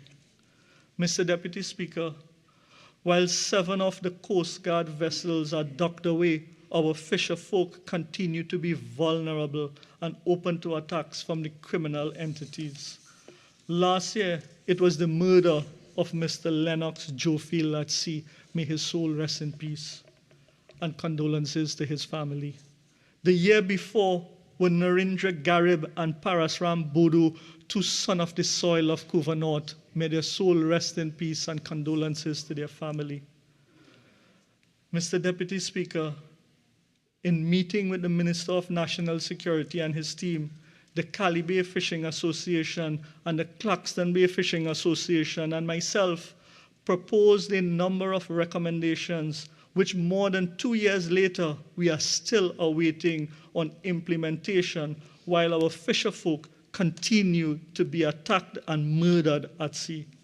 Allow me to reiterate the recommendations we made.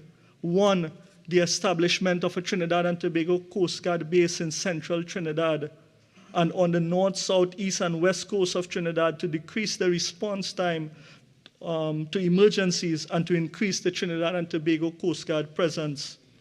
The Fisheries Division had indicated their willingness to partner with national security to identify spaces at the various fish landing sites. 2, construction of a security booth at Cali Bay Fishing Facility. 3, installation of CCTV cameras at the Cali Bay Fishing Facility. 4, coordinating with the Ministry of Public Utilities to improve lighting at the Cali Bay Fishing Facilities. 5, emergency repair of Trinidad and Tobago Coast Guard interceptors that can operate in the shallow Gulf of Paria. And this was promised by the former Minister of National Security since November 2018. 6, the Ministry of National Security to partner with various registered fishing associations to provide GPS trackers for vessels and engine. Mr. Deputy Speaker, the list goes on and on. New year, new budget, same struggle. After yet another year, the Cali Bay Fishing Facility remains in the same state with no enhancement to its light or jetty, no improvement to the lighting, no security guard booth, no Coast Guard presence. Despite the numerous requests to the minister, there is still no installation of CCTV cameras. Mr. Deputy Speaker, I would like to once again call out the deception and trickery that this budget contains. In this case, to the fishing community, and how this government attempts to hoodwink citizens year after year after year. I refer to the fact that this government allocating a whooping $10 million in 2023 to the development project, upgrade, and construction of fishing facilities. However, Mr. Deputy Speaker, as has been the case with this incompetent government for the majority of development projects, not a cent was spent on this project also. Not 1 cent towards upgrading or constructing any fishing facility, while fishermen continue to be neglected and abandoned by this government. And this abandonment, Mr. Deputy Speaker, is not only at the local level, but also at the international level. They have abandoned our fisher folk. And I make reference, why I say that? I make reference to the European Union. The European Union, which is one of the largest trading partners in Trinidad and Tobago, and really any nation could have. The EU comprises 27 nations with over 400 million citizens who imported a significant quantity of products from Trinidad and Tobago in 2022. So imagine the shock when only last week we got news that the European Union has now issued a red card against this country for the importation of fish, preventing Trinidad and Tobago's fisher folks from accessing the EU market due to the failure of this government once more, the non-compliance to the EU regulations. It should be noted, Mr. Deputy Speaker, that the EU warned this government about this non-compliance since 2016, 7 years ago. And despite this, the government has failed to put forward the necessary legislative framework or regulatory mandates that might have allowed us to be compliant with the EU regulations. Mr. Deputy Speaker, I want to move across swiftly to the dairy industry, the dairy sector in agriculture. Local dairy production in 2017 stood at 2,482,400 liters, and in 2022, that production level has drastically dropped to 1,394,200 liters. This represents a 45% decline in the production of fresh cow's milk in 5 years.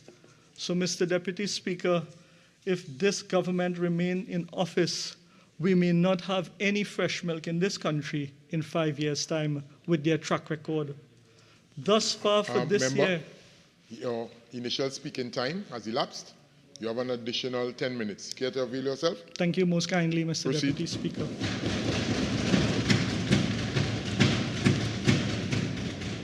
Mr. Deputy Speaker, with respect to the dairy industry, based on production levels which have been calculated for this year, we expect a further 10 to 15% decline.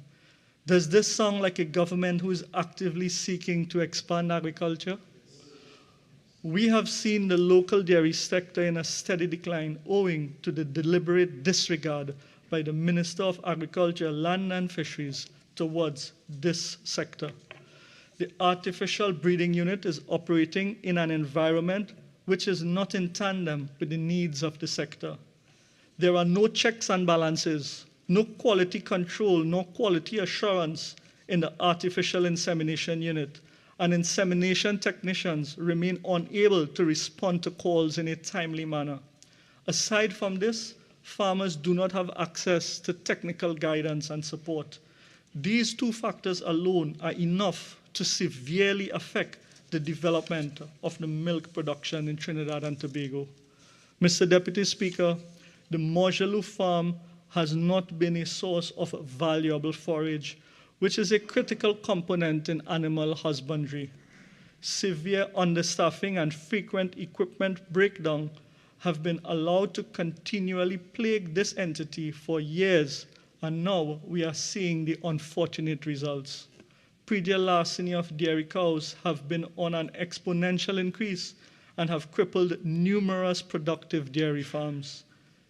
This issue has been left to become so bad that more and more farmers are exiting the industry as we see the production continue to decline. Turning to the Forestry Division, where they were allocated $11.3 million for 9 projects for fiscal 2023. And Mr. Deputy Speaker, when we look at what went on at the end of the year, that figure was revised to 840,000. That sector could not even get 1 million, from 11.3 revised to 840,000. And let us look at some of the projects that the Forestry Division supposed to develop during the year. 1, improvement of forest fire protection capability. Of course, this project is aimed at improving the Forestry Division response and protection of our forests from fire. It was allocated $2.4 million, but again, normal P&M style, revised down to 0. Mr. Deputy Speaker, similarly, forest access roads allocated $1 million, again, not 1 cent release. When we look at the farm to table project and the development project, let us look at this initiative, another project that has been consistently highlighted in the development program. Allocated $1 million is set aside for this initiative. However, it is deeply concerning to note that not a single cent was allocated in the revised estimates, farm to table. Another project suffering, farm to agro-processing, again, neglected and put aside in the priorities of spending by this government, Mr. Deputy Speaker. Mr. Deputy Speaker, in the remaining time that I have, I want to use this opportunity to turn to highlight some of the issues affecting the constituents of Couva North. And I want to plead with the honorable ministers to hear our cry and try your best to assist our constituents. I am calling on the Minister of Works and Transport, Senator the Honorable Rohan Sinanan, in this financial year to focus on some of the following roads in Couva North. Roads such as the Perseverance Road, the Waterloo Road, Orangefield Road, Calibre Road, Exchange Road, Southern Main Road from St. Mary's to Couva, the old Southern Main Road. These roads are in a deplorable state. And Minister, we are pleading with you to assist our motorists, to assist the constituents in having these roads repaired. I want to ask the Minister also, who is responsible for the Secondary Road Rehabilitation Company, to look at other areas and to coordinate with the Honorable Minister of Local Government and Rural Development and assist us with the repair of Ghani Street, Joyce Road, Rupsing Road, Korea Village, Ramsaran Street, Data Drive, which is a monumental site. This is a road leading to a monumental site. That location, Cassava Street, Wyerby Road, Sampson Street, Brickfield Village, Ojamaraj Avenue, Mahaika Road, Perry Lane, and the roads inside Roystonia and Couva North Phase 1, 2, and 3. Mr. Deputy Speaker, I ask both Minister of Local Government and Minister of Works and Transport to kindly use your gracious office to assist the constituents of Couva North. As we turn to the schools in the constituency of Couva North, I plead on behalf of the constituents and those associated with the schools to the Honorable Minister of Education to help us in the constituency of Couva North. With respect to the Karapichaima West Secondary School, this institution is in dire need of infrastructural improvement. The school requires a drainage system to prevent flash flooding during rainfall and filling of the low areas to avoid water pooling, especially from the security booth to the prefab area. Moving on to the Holy Faith Convent, we ask that something be done to assist with the traffic issue and the traffic congestion, especially along the Couva Main Road. We ask if the minister can consider assigning traffic wardens to assist those at the Holy Faith Convent. The institution has also expressed the need for 2 additional buildings to accommodate the growing number of students and enhance the learning environment. Moving on to the Waterloo High School, another significant institution built by the Honorable Member for Siparia in the Couva North constituency. This institution faces a similar traffic congestion and are asking for wardens to assist with the flow of traffic in front of the schools. And also the school entrance gate is in a state of disrepair and needs reconstruction. Moreover, as we are facing the heat, the AC units within the school premises are outdated and require replacing. And lastly, the Orange Valley Government Primary is grappling with a sewer problem. The regional corporation, the Councillor Alan Taxi Prasad, and Councillor Dubraj Prasad, along with the chairman, former chairman Henry Awang and now Chairman Ryan Ramprasad, have been assisting the school, Mr. Deputy Chair, in having the cesspit and the sewer clean, but it needs to be addressed. Mr. Deputy Speaker, I want to move across to drainage, and there are several drains in the constituency of Couva North that require upgrade, cleaning, box drain. And I will provide the honorable ministers with a list of this as we go forward. Similarly, the recreation grounds in the constituency, Sugarcane Avenue Recreation Ground, Agostini Settlement Recreation Ground, Chananago Recreation Ground, Remember, you have Ropesing about Road 2 more minutes. Recreation Ground. Thank you, Mr. Deputy Speaker. Karapichaima Recreation Ground, Union Village Recreation Ground, Jerry Junction Recreation Ground, and the Couva Recreation Ground. Mr. Deputy Speaker, some of these require pavilion, they require jogging tracks. I had asked the questions concerning lighting of these recreation grounds, and I am hoping that these questions and the letters that I have sent to the various ministers is treated in this financial term. One issue I want to plead with the Minister of Education is for the opening of the Waterloo ECC Center. This was 100% completed, and once again, I am pleading with the Honourable Minister to assist us.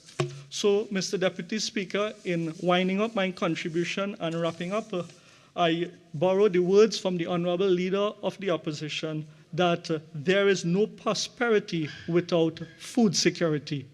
Our nation is facing a food security crisis.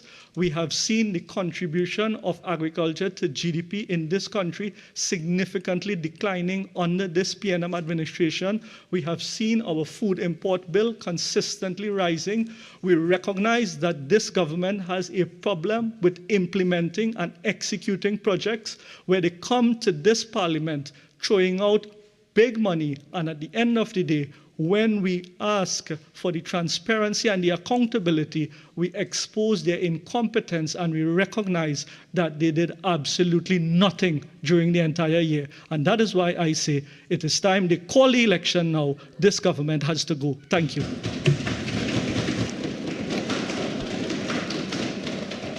I recognize member for San Fernando East. Thank you, Mr. Deputy Speaker. Let me begin by thanking the good people of San Fernando East for electing me as their representative in this August chamber. It is indeed a privilege to be able to stand here today to contribute to this extremely important debate. Mr. Deputy Speaker, I listened very carefully to the opposition leader present last week here in this chamber, and I can only describe her response to what I can call a people's budget as disingenuous, vacuous, and uninspired, Mr. Deputy Speaker. Mr. Deputy Speaker, our people's budget has been called Building Capacity for Diversification and Growth.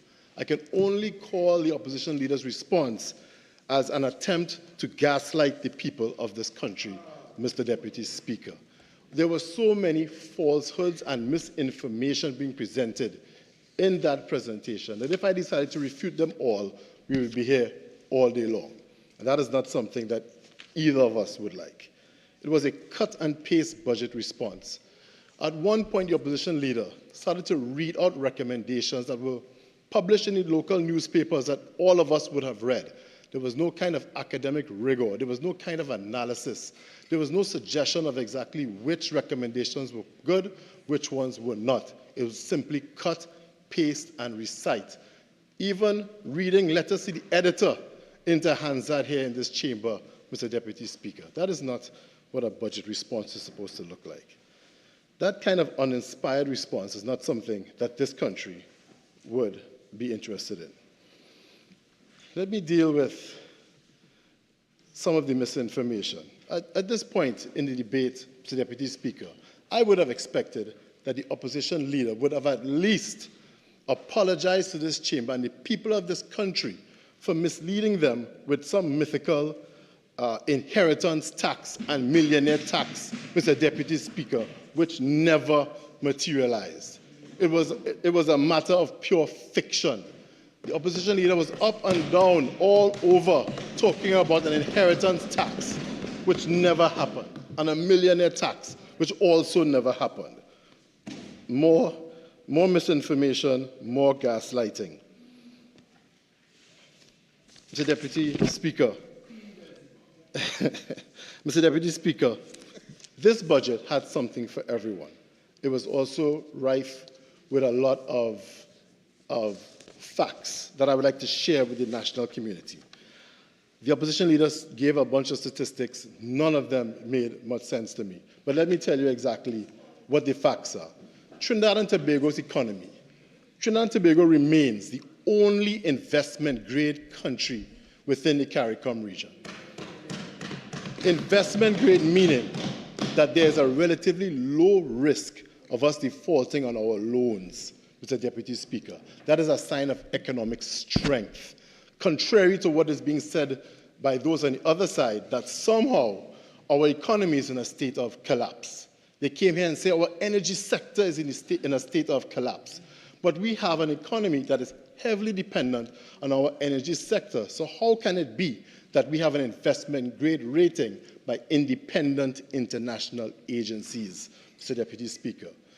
Another fact, Trinidad and Tobago is the only country in CARICOM currently not in the clutches of the International Monetary Fund, Mr. Deputy Speaker. The IMF is also referred to as the lender of last resort. If no one else can lend you money on the international private markets, you have to go to the IMF. And of course, as we all know, that comes at a price. Our CARICOM colleagues have had to devalue their currency. They've had to shed, some cases, 20 to 30% of their public service. They've had to make structural adjustments. None of that has occurred in Trinidad and Tobago, Mr. Deputy Speaker. That is due to the expert management of this government and the Ministry of Finance. In Latin America and the Caribbean, not just the Caribbean, Latin America and the Caribbean, Trinidad and Tobago is ranked #1 in resilience to climate change. One of my colleagues on the other side earlier said that Trinidad and Tobago was not prepared for climate change. The fact is, we are #1 in the region in resilience to climate change. In Latin America and the Caribbean, Trinidad and Tobago is ranked 3rd in United Nations Human Development Index. Human Development Index. Earlier, Mr. Deputy Speaker, I almost fell out my chair when my good friend from Pointe-à-Pitre claimed that it was a PNM administration that unraveled many of the youth development programs in this country. Mr. Deputy Speaker, it is a matter of public record that it was the People's Partnership that unraveled those youth programs that our children desperately needed during that time. They could not care less. It is under this PNM administration, especially under the Ministry of Youth Development and National Service, where many of those youth programs have been resurrected, and that is for the benefit of the young people of this country. I move on to some other facts, not the misinformation from the other side. Other facts. Trinidad and Tobago is a high-income country, ranks #2 in terms of GDP per capita in Latin America and the Caribbean in 2022. We have a thriving economy, energy sector, first in exporter of ammonia until 2021, and 3rd as an exporter of methanol in the world, the 10th largest global exporter of liquefied natural gas in the world. Yet we have those on the other side claiming that our energy sector is in a state of collapse. The truth is that we have ever-increasing oil production and we have very stable gas production at this point in time. Our economy is in good hands, Mr. Deputy Speaker. We are a leading business hub. Through CARICOM and bilateral trade agreements, investors have access to a consumer market of close to 1 billion people. Mr. Deputy Speaker, we have a privileged geographic location. We have a strategic location and a competitive advantage due to our proximity to the United States and Europe. And also, we are just below the hurricane belt, which gives us the ability to attract foreign direct investment and other kinds of investment to this country. We also enjoy the lowest energy costs in the region. Well, right now, I believe we're the 2nd lowest, but our energy costs are at 5 cents US per kilowatt hour as of March 2022. We have the lowest electricity costs in the region outside of Cuba, and that gives us a competitive advantage in energy-intensive industries, Mr. Deputy Speaker. Our manufacturing sector especially has benefited greatly from that competitive advantage, and I'll talk more about them later on. We also have economic buffers such as the Sovereign Wealth Fund. We have the first sovereign wealth fund in the Caribbean developed to protect the economy from oil price shocks and accumulate savings for future generations. Mr. Deputy Speaker, all of that, all of those facts, yet those on the other side will come here with only doom and gloom and collapse of the economy and so on. Yet international agencies have no idea what they are talking about. From the central bank data, we have a real GDP, not nominal, real GDP growth year on year from the first quarter of 2023 of 3%, Mr. Deputy Speaker. 3% real GDP growth year on year. Our non-energy sector grew by 4.2% during the same period. They want to talk about diversification, but they never come with any facts, anything real. It's just old talk. Let me give you the facts from the central bank data. 4.2% growth in 1 year in our non-energy sector. The energy sector, at the same time, grew at 0.3%, and we have a relatively low benchmark rate of 3.5% to stimulate economic activity within our economy.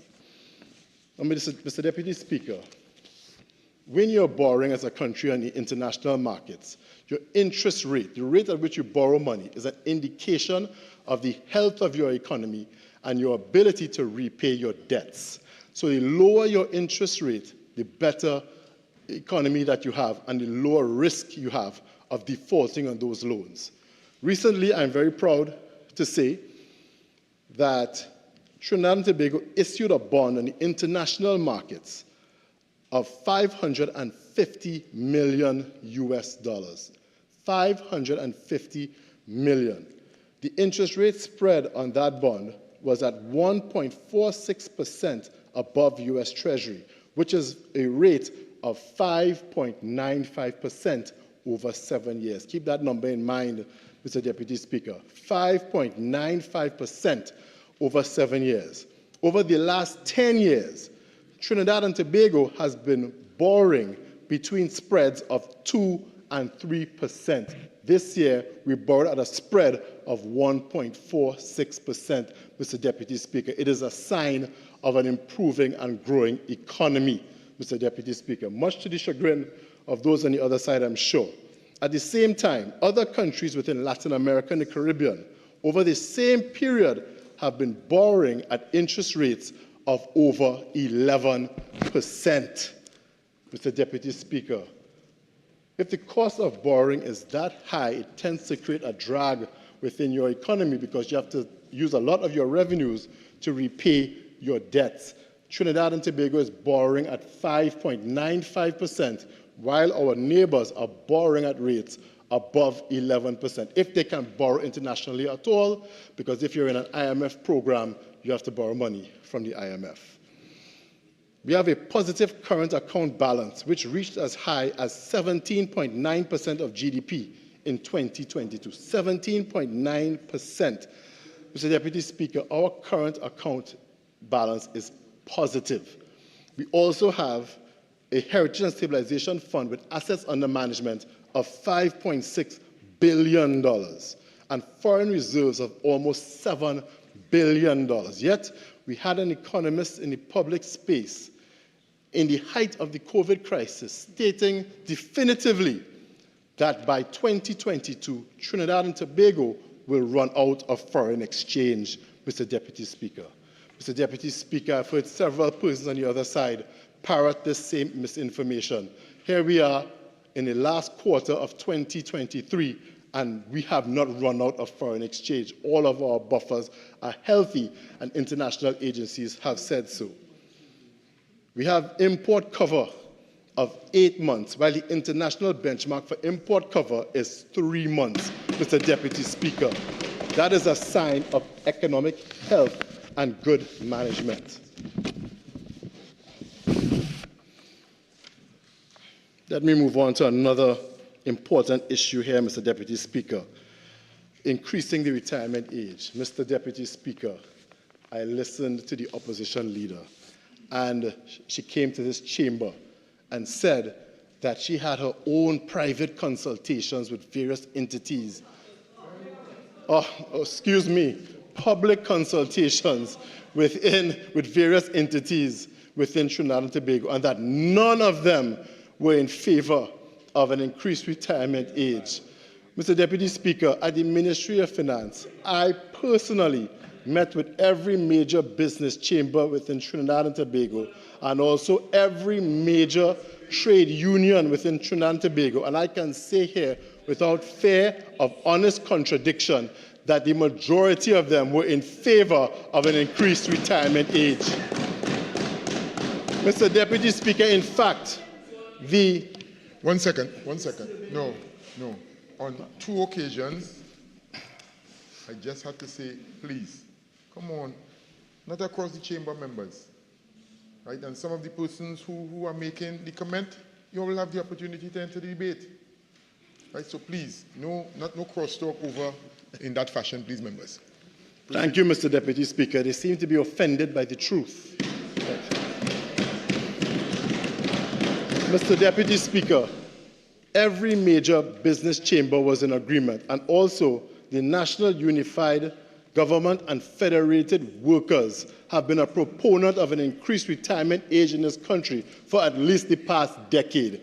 A simple Google search will indicate to you that its President General has been publicly calling for an increase in the retirement age. In fact, while the opposition leader was speaking, he was in the gallery that day, and I could see the consternation on his face when the opposition leader said that through her Pink Palace consultations, that nobody was in favor of an increased retirement age.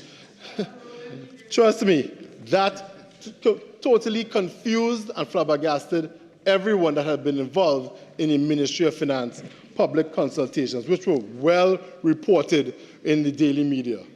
No idea what the opposition leader is talking about.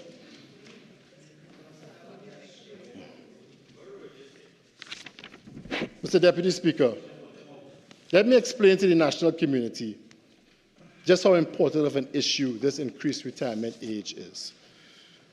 I can say here today that without an increase in the retirement age, there may not be a public pension fund to benefit future generations of this country going forward. Almost every retirement fund, or public retirement fund, or social security fund around the world has been organized in the same way, and let me explain to you how. The funds have been arranged in such a manner in that the people that are employed now contribute to the fund, and those that are retired now receive benefits from those contributions. Mr. Deputy Speaker, I'm getting some noise from Barataria. I crave your protection, please. Rest assured, Honourable Member, you will be protected. And again, members, for those of you all who just came in also, please maintain the decorum of the House. Proceed. Thank you, Mr. Deputy Speaker. Mr. Deputy Speaker, so you have persons that are working now contributing to the fund. You have the fund invested in different kinds of investments, and those combined resources are used to pay the beneficiaries of the fund, which is the retirement population. Over the past 50 years, we have seen a change in global demographics. And the simple answer is that people are living longer, Mr. Deputy Speaker. Due to better access to health care and for other factors, people are living longer, healthier lives, which is a good thing, not a problem. At the same time, people are having less and less children. So you have a shrinking workforce. At the same time, you have a growing pool of retirees. That, of course, is an unsustainable position. Many of us here would have relatives from a previous generation, even from our friends maybe, but from previous generations, from a family of 5, 6, 7, 8 children. I have one friend, he's the last of 11, which I'm still amazed by. But that doesn't happen anymore. At this current time, the birth rate in Trinidad and Tobago is at 1.63. 1.63 children per woman in Trinidad and Tobago, Mr. Deputy Speaker. That means that we are not even replacing ourselves. Any birth rate below 2 means that our population is not growing. So we have effectively a shrinking workforce to fund a growing pool of retirees, an unsustainable situation, Mr. Deputy Speaker.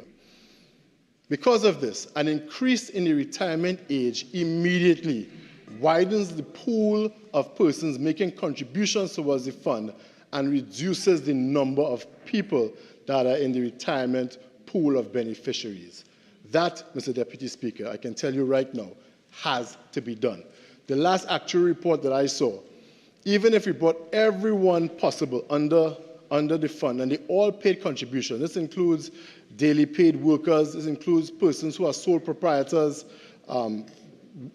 small business owners, and so on, the fund would still have difficulty if we do not increase the retirement age. The retirement age is being increased across the world, Mr. Deputy Speaker.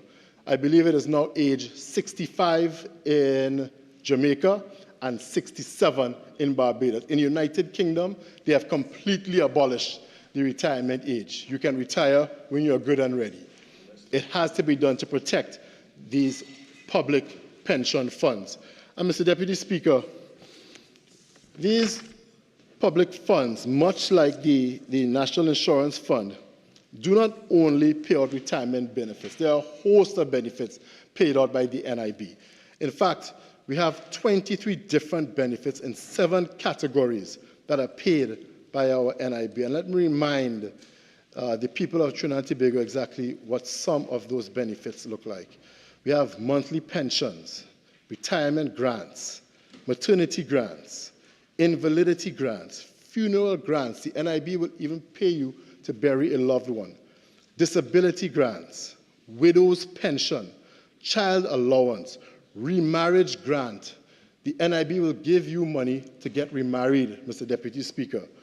Employment injury grant, orphan allowance. All of these generous benefits are being paid by those contributing to the NIB fund. The NIB fund is the single largest fund in the CARICOM region. It is hovering between $30 and $31 billion. There needs to be an increase in retirement age to ensure that we can continue delivering these generous benefits to the people of Trinidad and Tobago going forward.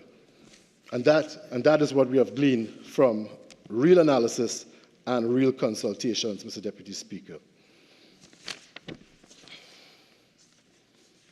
Mr. Deputy Speaker, I move on to another issue that was keenly addressed in the Minister of Finance's delivery of the budget report to the people of Trinidad and Tobago. An increase in the minimum wage, Mr. Deputy Speaker. Now, unlike some of the reckless statements made by the opposition leader, increasing a minimum wage is something that has to be done very carefully. Why is that? Because an increase in minimum wage can sometimes lead to exploding inflation and also unemployment. It has to be done carefully and it has to be done slowly. We at the Ministry of Finance and this government had decided to be cautious and to implement a minimum wage of $20.50 per hour. That is a 17% increase on the previous minimum wage of $17.50. That is to ensure that some of the most vulnerable persons within our economy can have a boost in their income without us damaging some of the major employers in this country at the same time. It would have been a retrograde step if we had some dramatic increase in the minimum wage and it caused severe inflation and unemployment in this economy. It would have completely defeated the purpose of doing it in the first place. This increase in the minimum wage will benefit approximately 190,000 people working in Trinidad and Tobago. That is significant, especially in light of the inflation that we have seen with the food prices in Trinidad and Tobago. Mr. Deputy Speaker, much of our food in Trinidad and Tobago is imported, and much of our inflation is also imported. We have increased the minimum wage to give our most vulnerable an opportunity to have an improvement in their standard of living during this temporary inflationary period.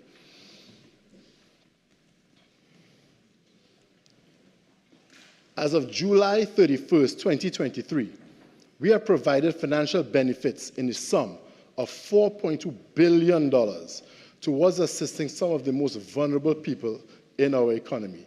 I have another list of many of the generous programs that we have to benefit our people in Trinidad and Tobago. We have public assistance grant, food support program, urgent temporary assistance grants, national social development program. We have a senior citizens pension, Mr. Deputy Speaker, which has a beneficiary pool of 110,890 persons, to a tune of $3.35 billion annually.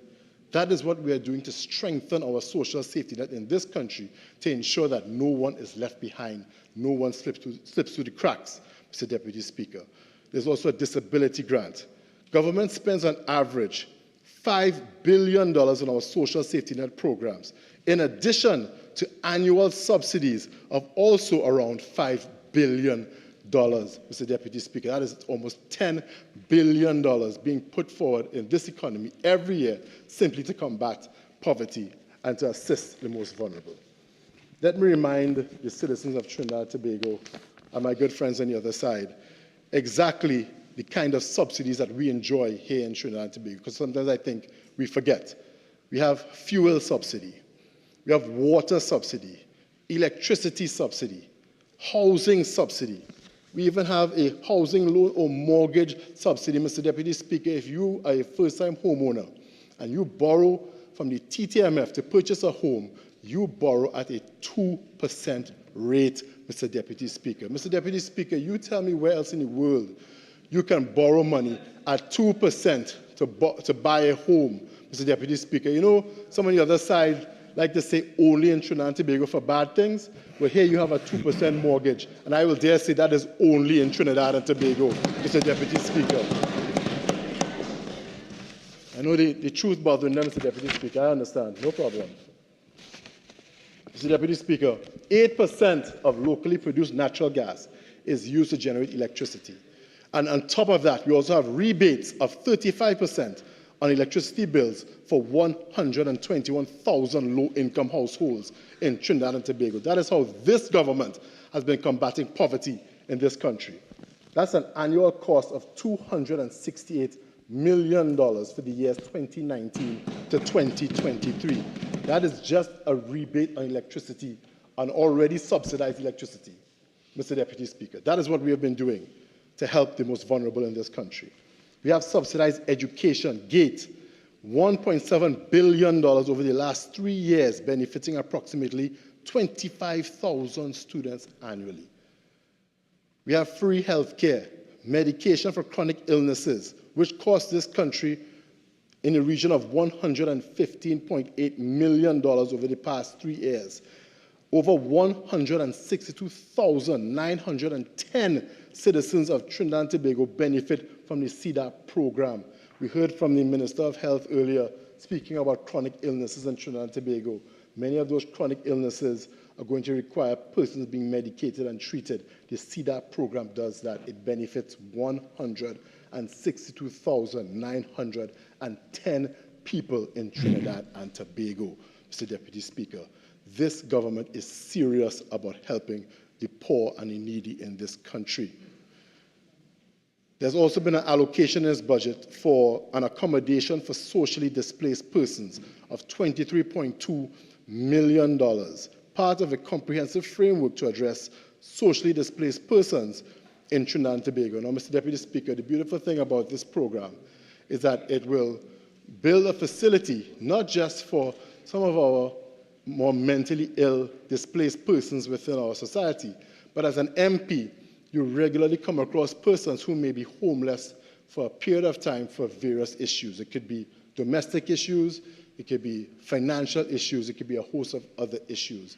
Those persons will now have a place to stay, to have a roof over their heads, have a meal, have a shower, somewhere where they can feel comfortable while they get back on their feet again. That is what this people's budget is doing for the people of Trinidad and Tobago. We see allocation going to the Market Box program, community, gardens, green markets, school supplies and book grants. Mr. Deputy Speaker, as an MP, every year at the start of the school term, we have a giveaway program in the constituency where we would give book bags, stationery and so on to some of the children in the constituency that need it. That is no longer necessary, Mr. Deputy Speaker. The Minister of Finance, in his wisdom, has added $1,000 at the beginning of the school term for children that need it so that they can purchase the stationery they need to get the education they need so that they can live the life of their dreams, Mr. Deputy Speaker. That's what a caring government does.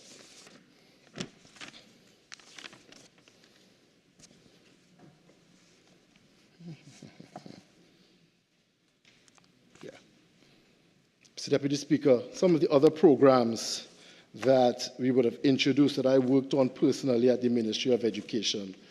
Mr. Deputy Speaker, there's an allocation here for ALTA expansion, for the expansion of the ALTA program. That's the Adult Literacy Program. We have expanded the allocation to this program and also made it available to those employed in the CPEP and URP programs. Now, those employment schemes can sometimes attract persons who may have challenges with literacy and numeracy, Mr. Deputy Speaker. The Minister of Finance has allocated a $7.69 million allocation for this fantastic program so that more and more persons will be able to help themselves within this economy.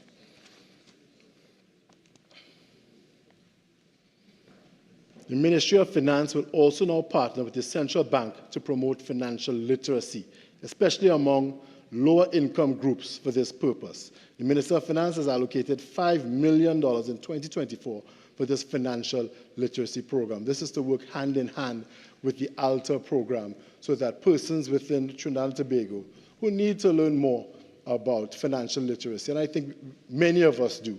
You know, sometimes I look at some of the conversations online, and there was one story about the billionaire Jay-Z not wanting to give a family member $28,000 because he asked him for it, because he said he had some business investment that would turn $2,800 into $2 million in 6 months.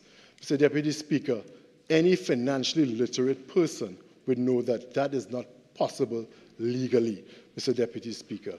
And that is why we need to have more financial literacy in Trinidad and Tobago so people can understand how money works. They can protect themselves financially and also be aware of scams out there that are always being developed to try to take your hard-earned money out of your pocket, Mr. Deputy Speaker. Mr. Deputy Speaker, we have several other youth programs here, and let me move on. There is,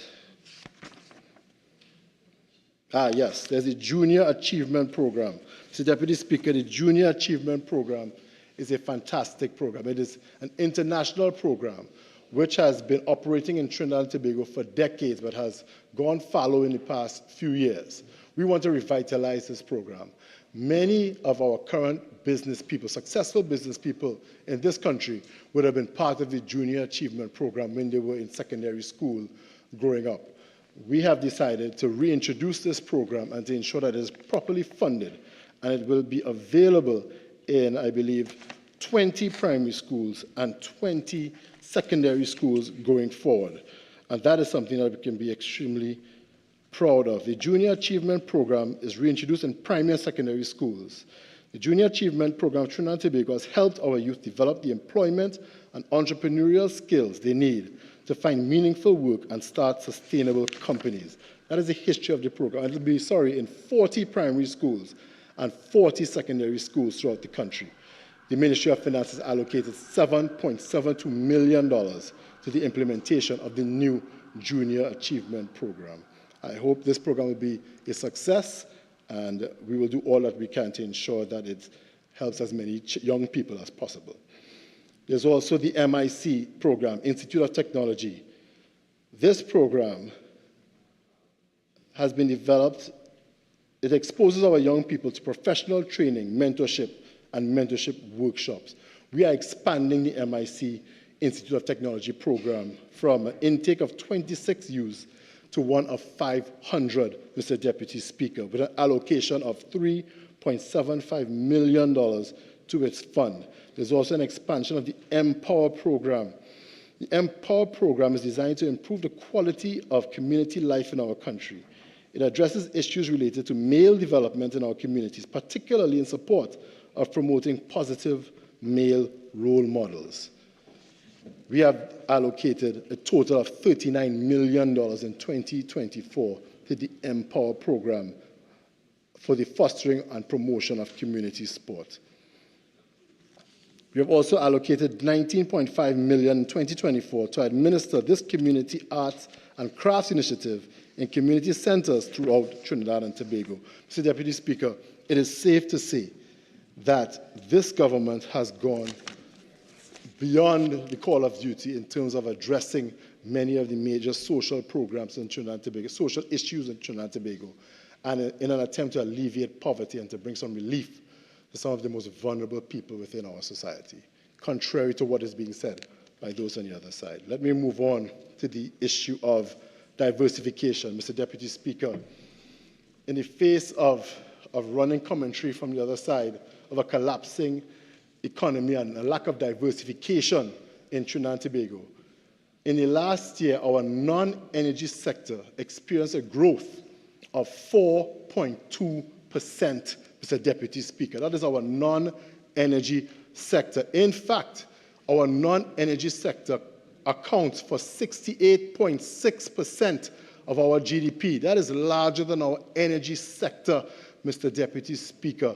That speaks to the diversification of our economy. Of course, the main factor in the growth of our non-energy sector comes from our manufacturing sector, which enjoys a huge competitive advantage with low energy costs and also an infrastructure for heavy industry in Trinidad and Tobago, which was created for the energy industry. So the manufacturing sector is benefiting greatly from this, from those competitive advantages, and it is diversifying our economy. That 17.2% of GDP is up from 14.7% in 2015.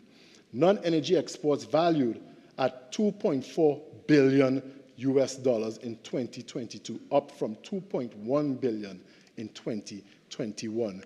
Mr. Deputy Speaker, that is the indication of a growing and diversified economy, contrary to what is being said by some in the public domain. Non-energy sector comprised of mainly trade and repair, manufacturing, and construction sectors. The manufacturing sector has competitive advantages of low-cost electricity, infrastructure for heavy industry, and our location, our geographical proximity to large markets and outside of the hurricane belt, as I explained earlier.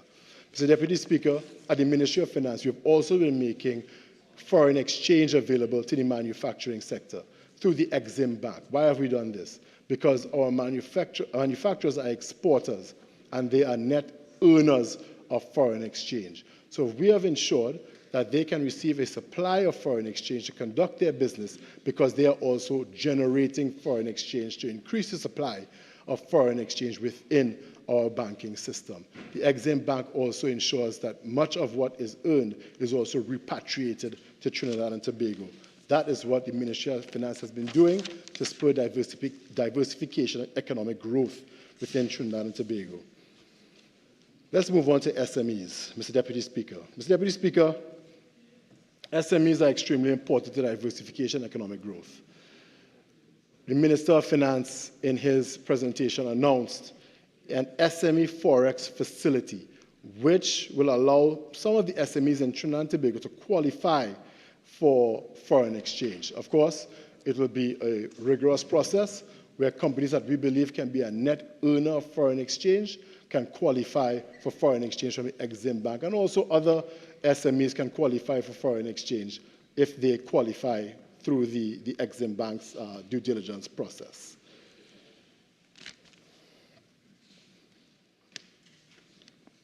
Yes. So, Mr. Deputy Speaker, we have a host of programs designed to stimulate SMEs in Trinidad and Tobago. There's also the program at the Unit Trust Corporation. And I would like to publicly thank the Unit Trust Corporation under the leadership of CEO Nigel Edwards, who has partnered with the University of West Indies Ventures Limited in the creation and implementation of the Europreneur Plus program, which has been providing supportive and enabling environments for the growth of young and emerging entrepreneurs. Thank you very much, UTC, for doing your part to stimulate SMEs in Trinidad and Tobago. I would also like to thank Mr. J. Errol Lewis for a lifetime of dedication to the valuable program of the Junior Achievement Program. Mr. Errol Lewis has been a part of that program for decades. Mr. Deputy Speaker, he only recently retired.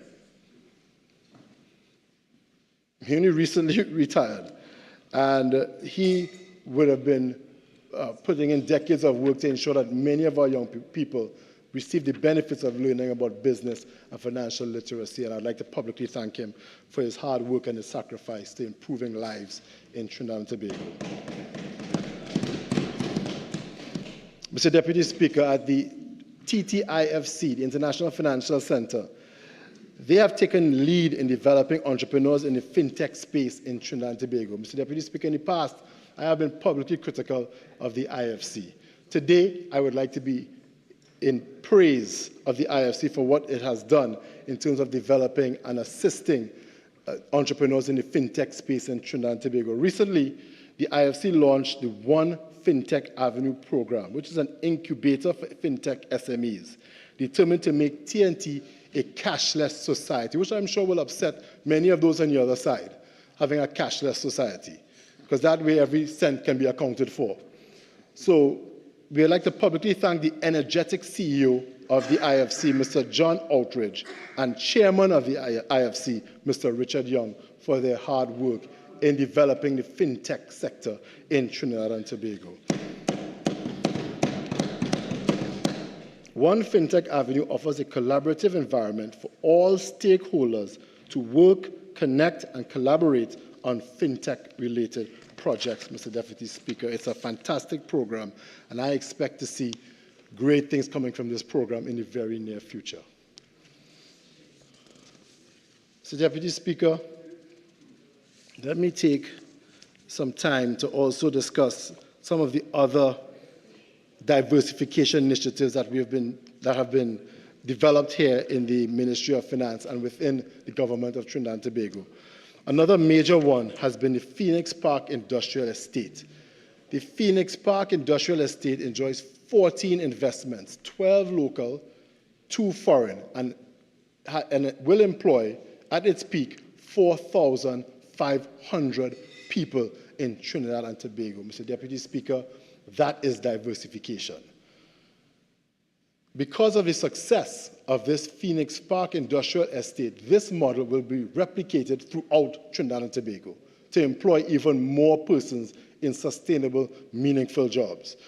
Within 2014, this program will be replicated in sites in central Trinidad, the Southwest Peninsula, and the East-West Corridor, Mr. Deputy Speaker. Mr. Deputy Speaker, when those on the other side speak of a lack of diversification, they speak from a place of ignorance because they do not want to see all the good work that is being done by this government to expand this economy.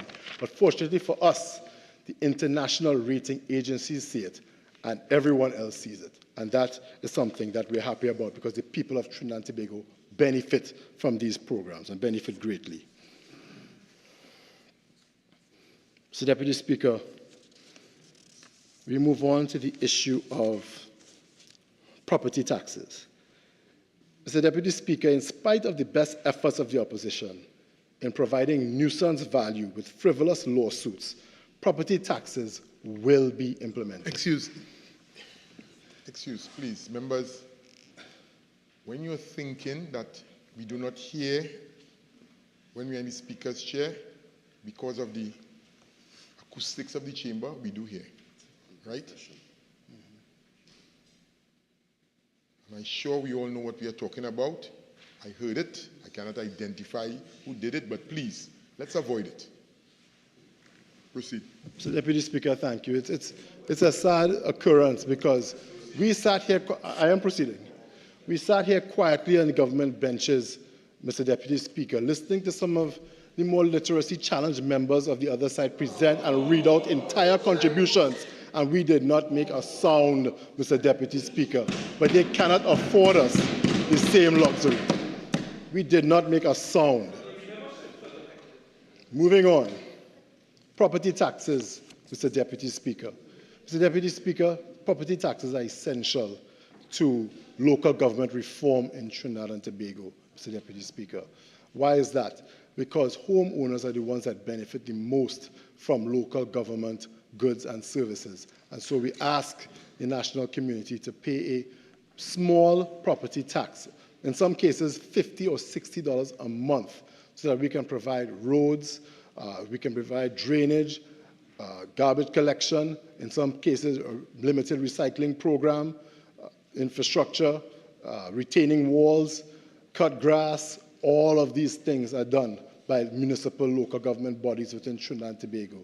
This small property tax will ensure that all of these municipal bodies will be well funded and therefore deliver to the people of Trinidad and Tobago. That is what a modern local government system looks like.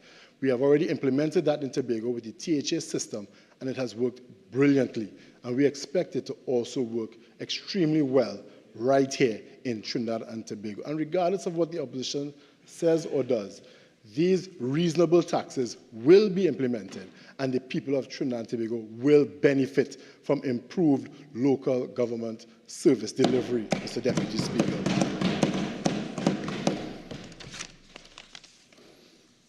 Mr. Deputy Speaker, there's so much more to be said, but many of my parliamentary colleagues will do so going forward as they go into detail in exactly what these programs do within the various ministries. Mr. Deputy Speaker. Before you move on, member, you have just about a minute of your initial speaking time. You have an additional 10 minutes. You care to avail? Yes, please. Proceed.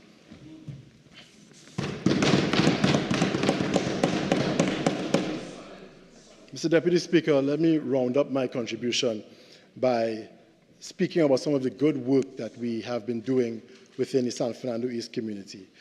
Mr. Deputy Speaker, I'd like to warmly thank the people of San Fernando East for embracing me as their MP.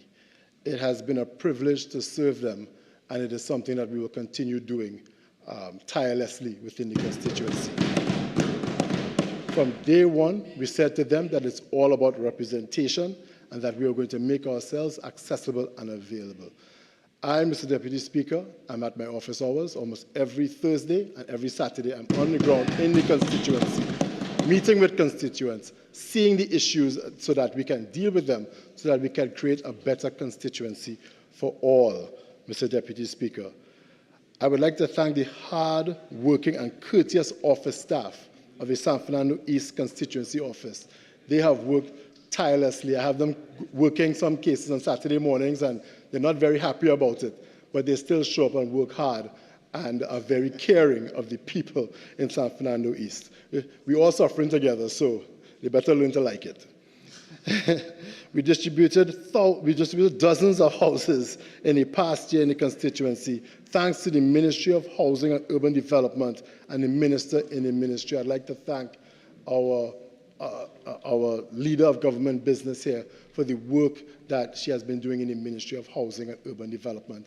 The people of San Fernando East, thank you and appreciate all of your hard work. In the next fiscal period, San Fernando East has a lot to look forward to. And let me give you a bit of a preview. In Koke Village, we have listened to the cries of the people of Koke.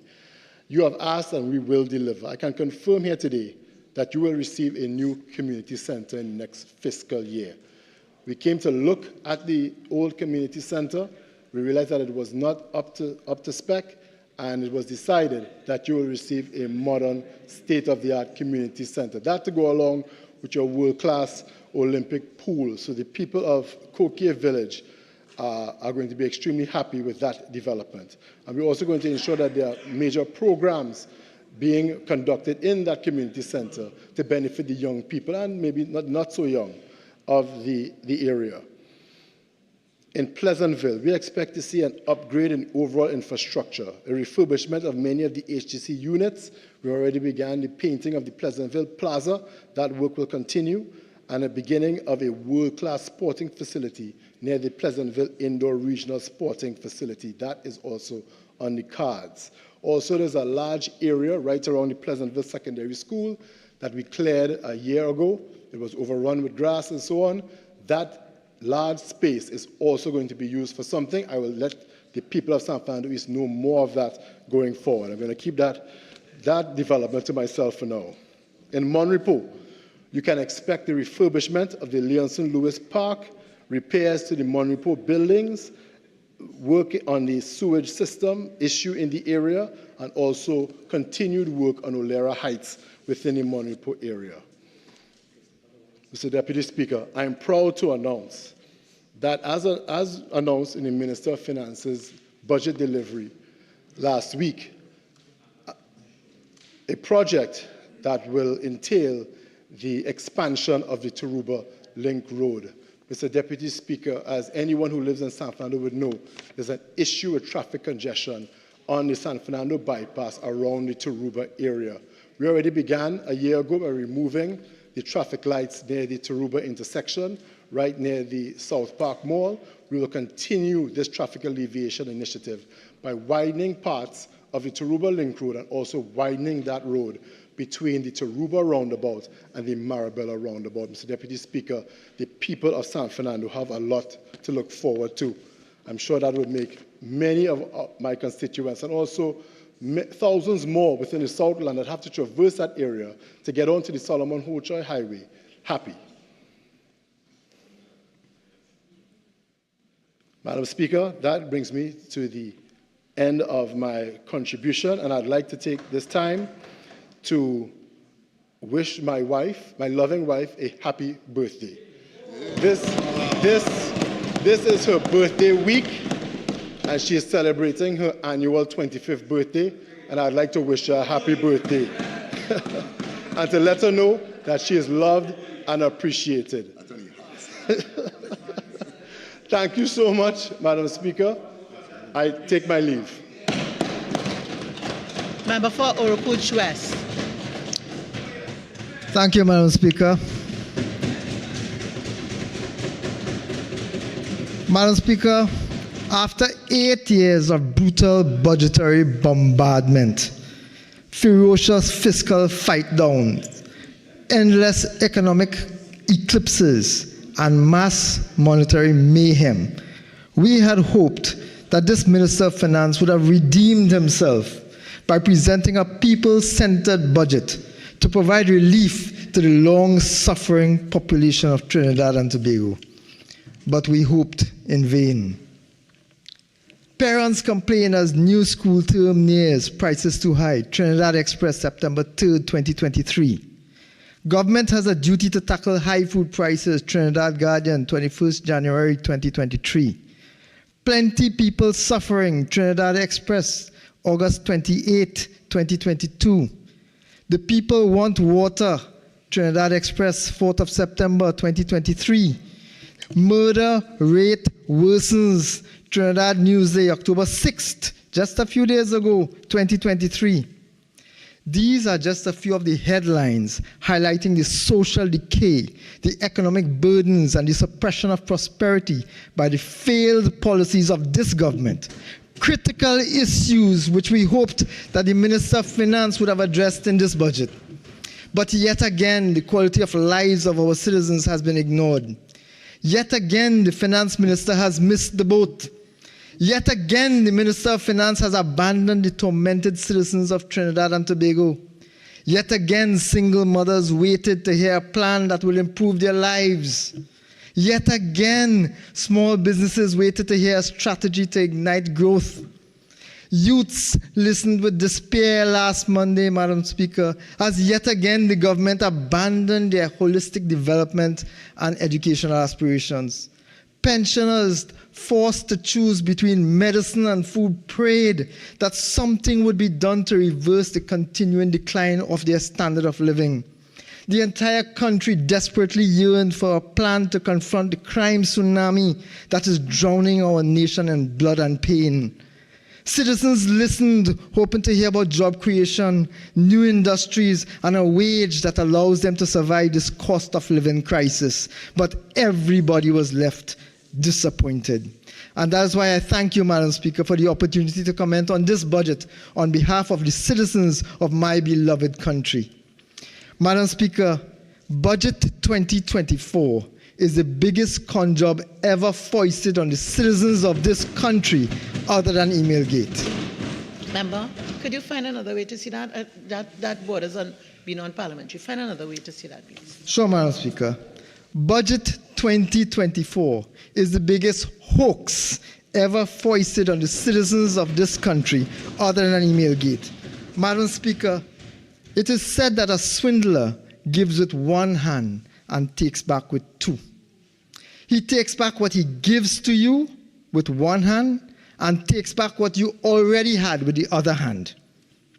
This is a minister who gives you a $3 minimum wage and take back thousands in property tax, higher electricity rates, higher water rates, and higher fuel prices. This is a government that withheld labor workers money for years, making them suffer to make ends meet, took them to court to force unions to accept 4% and then pretend that the debt that they are grudgingly settling is somehow a P&M Christmas gift. Back pay is not a gift. It is what workers have worked hard for and what you are owing them. Madam Speaker, this budget is designed to gaslight the population to distract from the billions that are being spent while cabinet ministers hide conflicts of interest behind recusals. We on this side will continue standing in the gap to confront charlatans wherever they are, to speak truth to power and to demand accountability for taxpayers' dollars.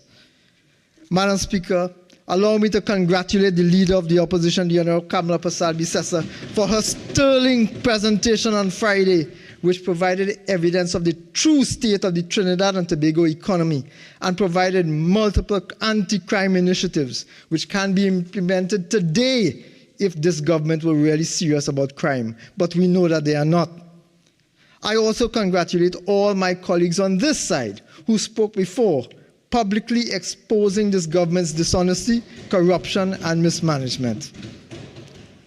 Madam Speaker, the rules of engagement require me to rebut the contribution of the member opposite, the junior Minister of Finance who spoke before me. This year, however, the minister predictably continued in the same vein as he did last year and in the years before that when he spoke on the correct bill. He was inconsequential, uninformed, imprudent, and irrelevant. Unable to defend his minister's budget speech, he chose fluff, bluff, and flams. Madam Speaker, it is often said that the apple does not fall far from the tree, but this apple has fallen miles away and clearly lost its way. The minister today said that he was personally involved in consultations, Madam Speaker, with various interest groups and business houses and the unions, and they were all in agreement with raising the retirement age to 65. Madam Speaker, I refer the minister to the newspapers of yesterday where there was a joint trade union release by 3 of the largest trade unions which disprove everything that the minister just said, that the unions do not support the increase. You are misleading, sir. You are misleading. Madam Speaker, when a Minister of Finance speaks, he is supposed to inspire confidence and hope. Listen to what yesterday's newspaper said. And I quote, Madam Speaker, that the country needs to change direction is becoming increasingly obvious. It cannot be business as usual. The crime situation continues to deteriorate as the evidence mounts that a gang culture and a protection racket are growing stronger as our institutions deteriorate. The same is true for the country's economic performance. Absent the increase in energy and petrochemical prices in 2022, and this country would still be in a state of depression. Apart from a few minor initiatives, the 2024 budget speech rehashed several old ideas and dispensed just enough populist measures to give the appearance of improvement and that the government was hard at work. There was no new policy direction, no attempt to measure the success of current policies or ongoing initiatives. Apart from the self-congratulatory rhetoric, there was no initiative or comment on the government's effort to improve its administrative machinery. These are not my words, Madam Speaker. These are the words which echo the national mood, and they are from yesterday's Guardian's editorial, Madam Speaker. And after listening to the junior minister ramble on for 55 minutes, it is no surprise that this government, this country, is unable to attract foreign direct investments, that businesses are closing down and migrating, and that our economy, under their stewardship, is smaller than it was 8 years ago. Madam Speaker, if you had listened, and I know that you did, if you listened to the presentation of the Member of Parliament for Siparia, I want to tell both Ministers of Finance and all of those opposite that if they had paid attention to that presentation, that was a plan for recovery. That was a plan for dealing with crime. That is a plan for dealing with agriculture. That is a plan for dealing with energy. That is a plan for dealing with job creation. That is a plan, Madam Speaker, for rescuing Trinidad and Tobago. This budget speech, Madam Speaker, presented by the Honorable Minister of Finance, is a hoax. The budget is not worth the paper it was printed on. The fiscal measures are a deliberate deception, and I will prove it to you, sir. The fiscal measures are a deliberate deception because the minister is dependent on people not fact-checking him. But Trinidadians are smarter than that. The minister told this country that he expects to spend $59.2 billion in fiscal year 2024. But according to the estimates of expenditure, the total expenditure for fiscal 2024 will be $71.4 billion. Not 59.2, $71.4 billion. And we already know, given the minister's pronouncement that he will be coming back for a mid-year review to spend more money, that that will be even higher. More than that, Madam Speaker, the minister in his budget speech tells the nation that the budget deficit was $5.2 billion in 2024, which he will have to seek financing for. But hidden in the estimates of revenue, another book provided by the minister, is a startling figure that the minister will actually be borrowing $13.2 billion, with $5 billion of that being foreign borrowing. So we already established that the documents that the minister is presenting has different figures to the budget speech that the minister is using. Something is wrong, Madam Speaker. Last Monday, I heard the Minister of Finance make two startling confessions.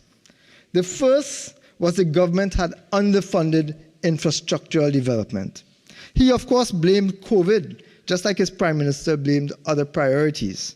But the fact is that our infrastructure did not just deteriorate overnight to the abysmal level that it is today. This government has what is called implementation paralysis. This government, just to repeat it with the clarification, this government has implementation paralysis. They talk the talk, but they cannot walk the talk. And that is why, Madam Speaker, every single year this minister presents a series of massive infrastructure projects, announces game changers after game changers, goes through the process of conceptualizing projects to treat with specific concerns like flooding and road construction, evaluating them, designing them, and even costing these projects. Every year, the minister comes to the parliament and gets hundreds of millions of dollars approved for these projects, and then does nothing. The projects are abandoned, the problems remain, the citizens get no relief, and the minister returns the following year and year after year to make new promises that he has no intentions of keeping. The second confession of the minister was that his government is fully, and I quote, fully aware that infrastructure investment has a strong impact on economic growth. Madam Speaker, investment in infrastructure, roads, drains, rivers, building construction, etc., plays a known pivotal role in economic growth and in social development via job creation and the multiplier effect on other sectors. So if the minister knows that the role of infrastructure development is critical in national development, and then turns around and neglects implementation for 8 years, ask yourself why, Madam Speaker. Why the intentional and repeated refusal to implement projects approved by the ministry and funding for which was approved by the parliament? That is not merely incompetence, and there's a lot of that too. That is deliberate neglect. And that neglect has caused millions of dollars in direct financial loss and inconvenience to citizens via floods, lack of potable water, and horrendous roads across our nation. In fact, ministerial neglect of our road infrastructure has even caused loss of life, Madam Speaker, in Trinidad and Tobago in the 21st century. Madam Speaker, the ministers opposite, including the minister who just spoke, glowingly talked about the amount of money they spent on project after project after project. Let me share some information with him. Indisputable facts. You see, facts are stubborn things, Madam Speaker, and here's what the facts have to say. In 2016, there was no COVID. The government got Parliament's approval to spend $196.2 billion. My mistake. The government got Parliament's approval to spend $196.2 million on development projects under the Ministry of Works and Transport. That would be drains, roads, river cleanings, etc. Madam Speaker, of that $196.2 million, do you know how much was actually spent? $53.8 million is what they actually spent. A quarter of what they had parliamentary approval for. 2017, same thing. 2018, same thing. 2019, same thing. 2020, same thing. 2021, same thing. 2022, same thing. 2023, same thing. And what do you think will happen in 2024? Same thing. Madam Speaker, overall, this Parliament has approved $1.8 billion to be spent by the Ministry of Works and Transport on critical infrastructure to date. And of that, $1 billion has not been spent. $1 billion. So while citizens navigate the bogus that our roads have become, or fight for survival in floods with massive unemployment, or stand in rain with a bucket hoping to get water, this PNM government has sat on their hands, refusing to address the critical issues that they know are crippling citizens. That is heartless and shameless. But what about the money that was spent? The government has spent $863 million on infrastructure development projects over the last 8 years. And still, we have the worst infrastructure in our nation's history. Where the money gone? I have always said, Madam Speaker, that this government has money. This country has money. It is just that this government refuses to spend it on citizens. They refuse to spend it to improve the quality of lives of our citizens, Madam Speaker. Let me share with you some more indisputable facts taken from the various Auditor General's reports of the public accounts of Trinidad and Tobago for the last 7 years. In fiscal 2026, total parliamentary appropriations, including budget, supplemental, and direct charges approved by the Parliament to be spent in the national interest totaled $66.97 billion. Do you know how much, Madam Speaker? This is 2016. Do you know how much this government actually spent of that $66.97 billion? They spent $56.6 billion, Madam Speaker. The Minister of Finance refused to spend $10.4 billion that he told Parliament he needed. 2017, 2018, 2019, 2020, 2021, 2022, 2023, billions approved for education, healthcare, national security, public utilities, social support, approved by the parliament, disregarded and discarded by this government. Over the period 2016 to 2022, Madam Speaker, the Auditor General confirms that programs and projects worth $34 billion that the PNM deemed essential when they brought it to the parliament were abandoned by this government. So what exactly was not done? What projects were considered so critical that it had to be done, finance located, approved by the ministry, then cabinet, and then the parliament, and then scuttled by the Minister of Finance? Today I ask the Honorable Minister of Finance. Today I ask you, sir, through you, Madam Speaker, to provide a complete list of projects which were abandoned by this government after financing was approved by the parliament. I am also certain that when the data is provided by the Auditor General, we will see again billions of unspent allocations for 2023 and 2024 because the trend continues. You come to parliament, you ask for money, you get approval, and then you don't spend it, and citizens suffer as a result. Because you see, Madam Speaker, no matter what they put in these yellow books and in the budget speech, no matter what they put in these books, the truth is that they already knew, they are aware that the truth, the reality will be different to what is in those books. Let me highlight the ridiculousness of this whole exercise with one example. For 2022, the Minister of Finance made the Parliament sit twice to ask for a total of $3.9 billion more than what was budgeted in the annual budget. Yet in fiscal year 2024, so he came back to the Parliament to demand, to argue for $3.9 million that he said was critically needed, it was urgent information, urgently required for supplementary variation. Do you know that he did not spend $4.4 billion? So all of that supplementary variation that he asked for, more than that was approved and not spent? So what is the sense, Madam Speaker, of coming to ask for more money when you very well know, Mr. Minister, that you are not going to spend it to improve the lives of citizens of this country? Madam Speaker, at its very core, the annual budget is to provide expenditure for the development of the people of Trinidad and Tobago. A nation's development is not measured solely by economic growth and financial indicators. And even with those indicators, this government would fail. Development is about people, about enhancing the standard of living and quality of life of citizens. Economic growth is just a mere means to that end. But development requires a vision. It required articulated goals and objectives, strategies to achieve targets, and the development of a national plan. But just as important is the will and ability to implement that plan.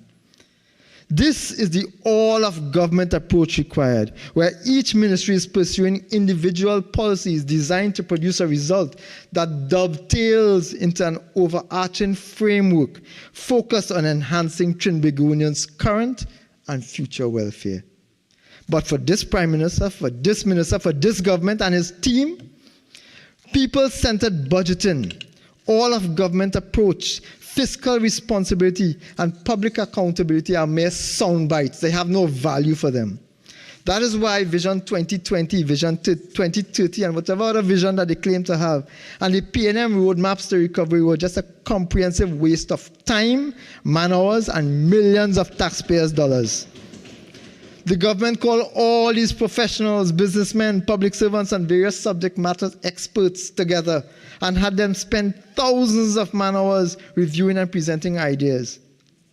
These individuals now know that the government used them as window dressing for a PR stunt that was never intended to be anything except a distraction. That is not how you engender confidence in decision makers in the private sector. That is certainly not how you develop a national planning framework. Between 2010 and 2015, Madam Speaker, people-centered budgeting ensured that development reached every sector of this country in every part of the country, Madam Speaker. But where are we today? One of my favorite artists, Bob Marley, says it. He says, "Who feels it, knows it." 2 months ago, Madam Speaker, Market Facts and Opinion released its Customer Sentiment Economic Report. 2 months ago. It is a very short but very graphic, objective report of the state of our citizens over the period 2016 to 2023. This survey specifically investigated the financial situation of the family in Trinidad and Tobago and found that the number of persons defined as living comfortably plummeted from an estimated 22% of the population in 2016 to 14% today. Almost half of the persons surveyed said that they were living out on a limb or barely meeting their basic needs. This clearly confirms the dramatic pauperization of a large segment of the middle class as a direct result of the government's policies. The MFO survey also revealed a frightening statistic that almost 20% of the population described themselves as struggling, unable to meet even their most basic needs, Madam Speaker. That is the nightmare faced by our citizens under this PNM administration. 88% of the respondents to this survey believed and believe that things will only get worse under this government. That is not the opposition saying that. That is Market Facts and Opinion, an independent survey group, Madam Speaker. But the MFO survey confirms what Central Bank survey also revealed since last year. The Central Bank reported that half of the people surveyed were not satisfied with their current financial situation. 29% said that they were just getting by financially. Another 29% said that they had no money at the end of the month. That is the reality being faced by citizens of this country under this PNM government. Madam Speaker, every national and local report says that Trinidadians are suffering under this government. The Caribbean Food Security and Livelihood Survey conducted by CARICOM, the WFO, and the UN's Food and Agricultural Organization found that 1 in 4 persons in Trinidad and Tobago were severely food insecure, with 60% of the population being moderately to severely food insecure as of May this year, Madam Speaker. Armed with that knowledge, this is public information, Madam Speaker. Armed with that knowledge, what does our Minister of Finance do? Knowing that our citizens are suffering and the extent of the suffering that they are going through thanks to his government, what does the Minister of Finance do? Madam Speaker, the Minister of Finance offers to pay $5 million so that the Ministry of Finance's logo can appear in partnership with the Central Bank Literacy Program. His stated intention of that objective, his stated intention, is to target the at-risk community, to teach them how to manage their money. That is his solution. This would be funny if it were not so extremely sad. These persons are at risk in the first place because they have no job, they have no money in the first place to start with, Madam Speaker. That's why they're at risk. The minister would have done much better had he used the money to create jobs in these communities for these very same at-risk youths. Instead, the minister comes here to mamagai the population, Madam Speaker. This is in direct contrast to what was present under the government led by the member for Siparia, when the country was reaping the rewards of having an administration that was people-centered, future-driven, based on a solid plan and astute economic management. The Central Bank Literacy Program, Madam Speaker, is one of the few things that the Central Bank is doing well, and I urge the Minister not to blight it. Instead, I call on the Minister, through you, Madam Speaker, to do his job. The people want jobs, not talk shops. I shouldn't have to explain that to them, Madam Speaker. The minister has been in office going on 9 years now. He cannot not know. It is the job of the Minister of Finance to stimulate business confidence in the economy by creating the environment for sustainable domestic and direct foreign investment. A growing economy means more job, more development, and improved standard of living, and improved quality of life. So when you have a minister boasting about growth, but the data, which I just recited, that data, and all the other indices are saying something totally different, then look carefully at what he's saying, Madam Speaker, because when the words do not match the facts, something is wrong. And it is simply not acceptable to bring alternative facts to this Parliament, to cherry-pick years and indicators for comparison, to give the perception that the country is doing well. Don't do that. The minister came to this Parliament, Madam Speaker, with a straight face and told the country that the unemployment rate, the minister said the unemployment rate has declined to 3.7%. What he claimed was, and I quote, one of the lowest unemployment rates ever achieved in Trinidad and Tobago, end of quote. But what is the truth? What is the truth? Here are the facts, Madam Speaker. As far as the rates go, the unemployment rate the minister boasted about is not the lowest. It is not even the second lowest. It is not even the third lowest, Madam Speaker. In 2013, under the member for Siparia, the unemployment rate was 3.7%, but with 626,300 persons in jobs.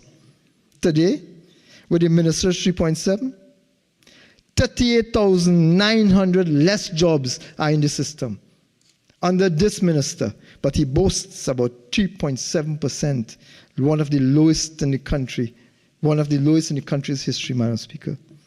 This minister has presided over the job loss of 35,900 jobs between 2015 and today. Not the 3.7% that he's boasting about, Minister.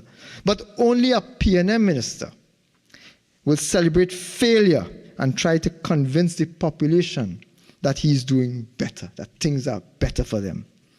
Just to be absolutely clear, Madam Speaker, the job situation has gotten substantially worse under this government, and no amount of statistical manipulation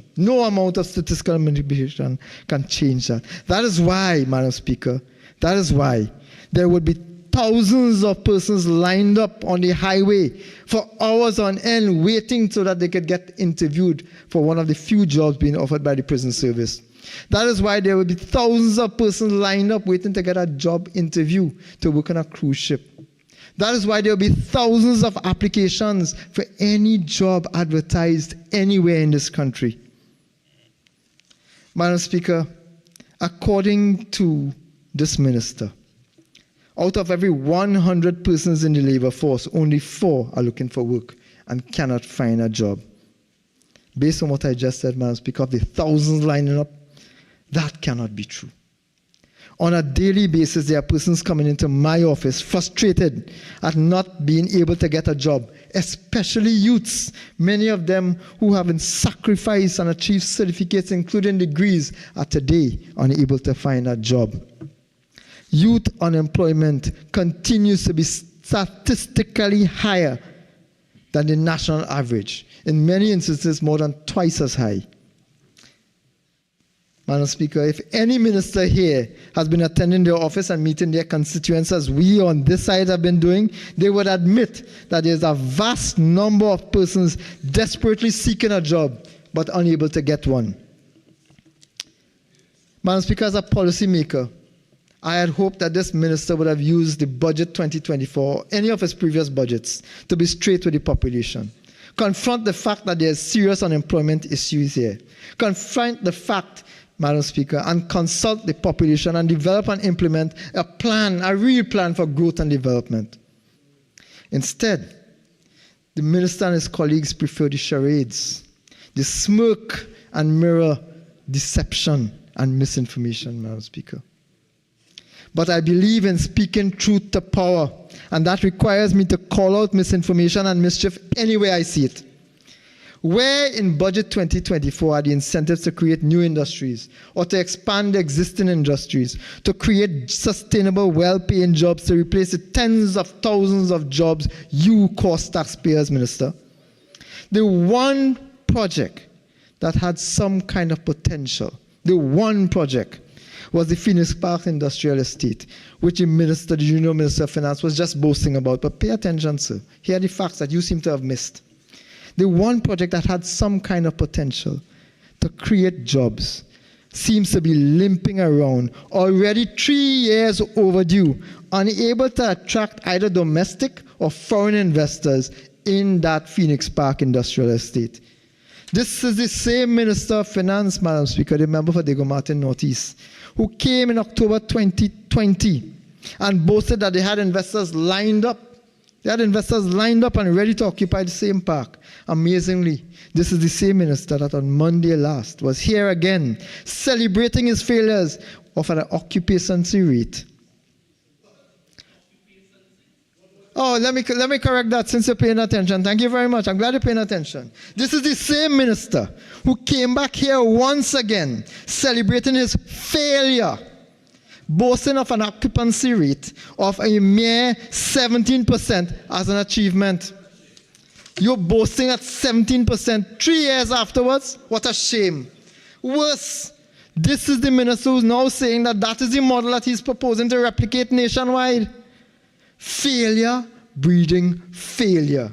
Madam Speaker, the failure of the state to create new jobs, combined with this government's policy, which saw the closure of Petrotrin, the exodus of several companies, including 3 international energy companies within the last few days, Madam Speaker, and the closure of thousands of SMEs, has resulted in a substantial job loss over the years. This has had a knock-on effect on the society, on the economy, and on several key financial institutions, not the least of which is the National Insurance Board. Madam Speaker, since 2016, the NIB has had to fund its fiscal deficit by withdrawing from its investment accounts. This deficit was a result of several factors, the most significant being the shrinking contributory base and an increasing number of beneficiaries. Ironically, and perhaps, Madam Speaker, prophetically, 2016 was the first year of the PNM in office, with this current minister in charge of the NIB. In total, Madam Speaker, between 2016 and 2022, the NIB drew down $4.5 billion of its assets and investments to fund the gap, with the largest withdrawal taking place in 2022 to the value of $1.1 billion. It is expected, Madam Speaker, that for 2023, the deficit will be again another $1.1 billion. The government's solution is to increase the retirement age, with a wave of its magic wand, taking away 5 years of pensions from ordinary citizens. That is another opportunity that the Junior Minister of Finance boasted. It was something to celebrate, Madam Speaker. But it is clear from the information I will now present that the government itself is directly complicit in the current crisis facing the NIB. When the opposition raised this issue in the House 2 years ago, Madam Speaker, the Minister of Finance, in typical fashion, dismissed it, saying our concerns that the National Insurance Fund was in pending crisis. It was a fantasy, according to him. Today, the country knows the truth. Drawing down on investment income, Madam Speaker, means that there's less money being reinvested in the investment portfolio for the future benefit of the NIBTT. Obviously, this will eventually result in a further depletion of assets. But the government and the minister must have known these facts at least since 2016, when the fund first went into deficit. What have they done about it? From 2016 to now, Madam Speaker, we are going on 8 years. What have they done about it? They have made it worse. According to a recent media report, Madam Speaker, which has not been challenged by any member of the government, 7 of the 10 largest debtors to the NIB, 7 of the 10, are government agencies and ministries who are negligent in making their payments to the NIB to the value of an estimated $250 million, $240 million, Madam Speaker. These include MTS, with a debt of $75 million for 2017 to 2020, But let me spend 2 minutes on MTS, please, Madam Speaker. It is reported that the NIB was seeking approval to initiate legal action against the government agency. Why, Madam Speaker, was this debt allowed to accumulate for 3 years? Why has no action been taken by the NIB against MTS? Whose approval, Madam Speaker, has the NIB been awaiting for the last 40 months to take action to retrieve monies owed to it? Whose approval is the NIB waiting on? Maybe the Minister of Finance, who is the line minister for the NIB, can advise why to date no action has been taken with regards to this outstanding debt. Is it because persons in high office at the MTS have strong political connections to the PNM leadership, Madam Speaker? I don't know. I'm asking for a friend. The Sunday Guardian reported, Madam Speaker, that the MTS has indicated that it is unable to liquidate its debt. That too has not been queried or posed by members opposite. Is it that MTS is also bankrupt, Madam Speaker? You see, this incestuous bad pay relationships, Madam Speaker, between government agencies has compromised the financial integrity of MTS, but it has contributed to the financial crisis that the NIB is facing right now. These debts to the NIB, these millions, this $250 million debt, are never included in the value of the central government debt, which the minister is boasting is falling. Yet it is a financial obligation that must be met. It was reported, Madam Speaker, and again, not challenged by the other side, that the Ministry of Education also had a $36 million debt to the GDP, to the NIB, sorry. Ministry of Education, 2 ministers here, they can defend it hopefully. Ministry of Education had a debt of $36 million to the NIB. WASA owed the NIB $17 million. The Ministry of National Security, $12 million. Interestingly enough, Madam Speaker, the minister's solution to all of this, to the crises that has been confronted by the NIB because of the ministry's refusal and failure to pay, was to offer the government delinquents an amnesty for payment of outstanding NIS contributions without them having to pay interest and or penalties. That amnesty ended in January this year.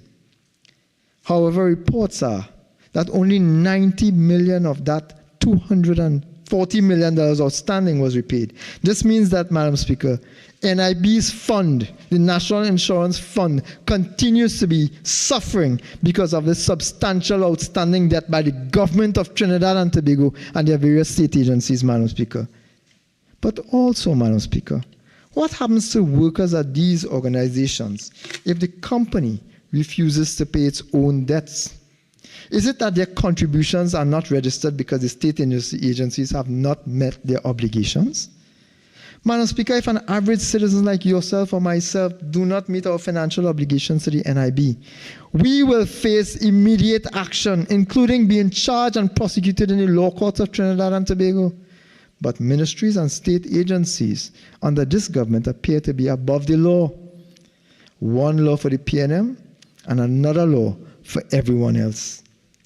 Madam Speaker, that is not the only way that this government has compromised NIB's financial status. And there are many other instances in which government action has directly contributed to job losses and therefore to the contributory base of the NIB. Overall, between 2015 and 2022, under this government, the NIB's financial reports, Madam Speaker, state that they have lost 12% of their contributors, with the number of paying employees falling between 2015 and 2016 and 2017 and 2022. With the number of persons falling who are contributing to the NIB falling by 61,500 between 2015 and today. And although the value of the contribution income has increased, this substantial loss of employee contributions would have had a detrimental and predictable effect on the financial health of the NIB. It is short-sighted that the minister's solution is to deny pensions for an extended period of 5 years, when it should be obvious that what was required is an aggressive increase in the number of contributors, and also this would have increased contribution income, but also be much more sustainable in both the long and short run. What the Minister of Finance and his government needed to do is not to increase the age, Madam Speaker, but increase the number of contributors, find jobs, create investment, create the environment for persons to want to invest in Trinidad and Tobago, to create jobs, Madam Speaker. But I'm also extremely concerned as well about the value of the various benefits being offered by NIB and the effect that rising prices have had over time on their purchasing power. It should be noted, Madam Speaker, that recipients of these benefits are ordinary citizens who are heavily reliant on these benefits, to meet their financial obligations.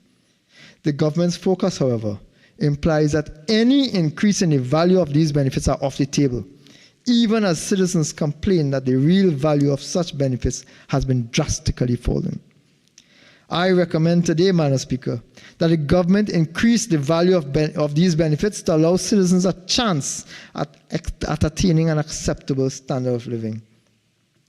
Madam Speaker, overall, the failure of this government and this minister to adopt a multidimensional view of the financing problem facing the NIB, including and especially including aggressive job creation and the penalization of delinquents, is what has been responsible for placing the fund and the NIB by extension in a position of jeopardy. The laissez-faire approach by the minister to addressing these critical issues demonstrates the tendency of this Minister of Finance to kick the can down the road for future generations to solve. He has adopted a similar approach in dealing with the existing massive debt, foreign exchange crisis, and heavy debt financing requirements of this government's policies, Madam Speaker. Madam Speaker, let me deal with some of the fiscal measures that the minister has chosen, having already ignored, Madam Speaker, having already ignored, the Honourable Minister, Madam Speaker, having already ignored the critical issues. Let me tell you how he addressed issues generally. Let me tell you what minister's solutions have been, Madam Speaker. Adult literacy. The minister announced the provision of $7.7 million to ATLA. $7.7 million to Alta Online, Madam Speaker. Member for Oropouche West, the original speaking time is now spent. You're entitled to 10 more minutes to complete your contribution. I thank you very much, Madam Speaker. You may proceed. Over 8 years, the minister has discovered, finally, after 8 years, that thousands of our citizens have been denied basic education. And only now, as general elections comes closer, is the minister trying to put some measure in place to treat with them. In the minister's words, Madam Speaker, Alta was restricted from reaching those in need of the service because they lacked the necessary devices to access the website. Amazingly, the minister's solution is to offer $158 per person per month. That works out about 5 cents per day. That is not enough, Madam Speaker, to provide even the most basic phone or internet access to allow the very same people we are talking about to pursue adult literacy classes, Madam Speaker. That fiscal measure is a publicity stunt by this minister to create the impression that he's finally doing something about a problem that he has identified and created. Perhaps what is more unfortunate, Madam Speaker, is that there's nothing in this budget that shows that the minister and his government recognize the increased dropout rate of children from the education system over the last 8 years, which will create yet another generation of citizens with literacy challenges. That initiative, Madam Speaker, is pure mamagai. The National Financial Literacy Program has been in existence, Madam Speaker, since 2008, developed and executed by the Central Bank of Trinidad and Tobago. In 2019, the head of the NFLP announced a target of 50,000 persons per year using their own resources. What the minister is trying to do with his fiscal measure, Madam Speaker, is to rebrand and rename the existing and successful project by the Central Bank and claim it as a PNM government initiative. It is an attempt, Madam Speaker, to pass it over some new initiative, costing the government and the taxpayer $5 million in deception, Madam Speaker. The community gardens and green markets that the minister spoke about, Madam Speaker, again, more mamagai. That system exists. The program is going on. A more common sense approach would have been for the minister to partner with the successful CGCC program and expand its reach, not create a parallel organization doomed to failure. The junior minister also spoke about the minister's junior achievement program, and they need to reintroduce it in schools, Madam Speaker. But why did this government stop the program in the first place? Why did the minister refuse to provide funding for this program he now acknowledges all of a sudden is so valuable to the development of our youth? Furthermore, Madam Speaker, the proposed allocation of $720,000 works out to an average about $3,600 per school, about $1 a day, Madam Speaker. Obviously, this is just a mamagai, a stingy one at that, destined to fail at the start, Madam Speaker. The minister needs to stop paying lip service to our nation's youth. Madam Speaker, I can go on. The assessment center and temporary shelter, Madam Speaker. This is to repeat the same plans that they have been putting forward year after year after year and failing. Because they believe that they need to have a one-size-fits-all solution which does not work. Obviously, Madam Speaker, what is required are targeted interventions and individualized assessments and treatments. And expensive billing is not a solution, Madam Speaker. This is just them throwing money at problems, hoping for the best just before election, Madam Speaker. The minimum wage, Madam Speaker, at $3 minimum wage. My other colleagues have spoken about it. At $3, Madam Speaker, the minister also admits at $3 minimum wage. He says that there are 190,000 persons who will benefit, Madam Speaker. It is a shameful thing that a minister of finance in a country like Trinidad and Tobago will admit that 190,000 of our members of the labor force are working for minimum wage. That's a shameful thing after 8 years and $420 billion spent. That increase, Madam Speaker, is not enough for a worker to buy a box of KFC, a chicken roti, or a small box of Chinese food. It is a mamagai, Madam Speaker. The market box program that the minister is boasting about. Last year, that was named a food box, Madam Speaker.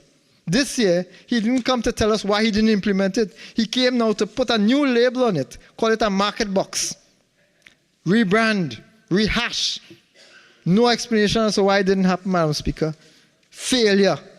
The school grants, Madam Speaker, my colleague, the member who shadows the Ministry of Education, will tell you, Madam Speaker, that this incentive of $1,000 that the minister is boasting about comes after the school year. People don't buy the stuff already, Madam Speaker. The school supplies have already been purchased. So giving them the money now has little value in treating with the problems that they faced before. It is a mamagai, Madam Speaker. The Europreneur Plus program, Madam Speaker, that too has been functioning before. The minister comes down and wants to add money to it, to label it as associated with the government, Madam Speaker. Completely false, pure mamagai. Madam Speaker, the incentive to SMEs. Well, I want to spend 1 or 2 minutes on these SMEs, Madam Speaker, because it is a given fact, Madam Speaker. It is a given fact that SMEs have been begging for foreign exchange, access to foreign exchange. And this minister comes here and identifies a series of concerns that SMEs have been having, including in his budget presentation, Madam Speaker, including things like not having bank accounts, etc., etc. And then he lists out a series of initiatives he claims are supposed to be for the benefit of the SMEs. If they don't have banking information, etc., Madam Speaker, because SMEs are in crisis right now, I am sure, Madam Speaker, that those initiatives are not designed for them. They are designed, these SME initiatives he's speaking about, are designed for somebody else, some other entities, not the vast majority of SMEs that exist in Trinidad and Tobago, that he just identified was suffering.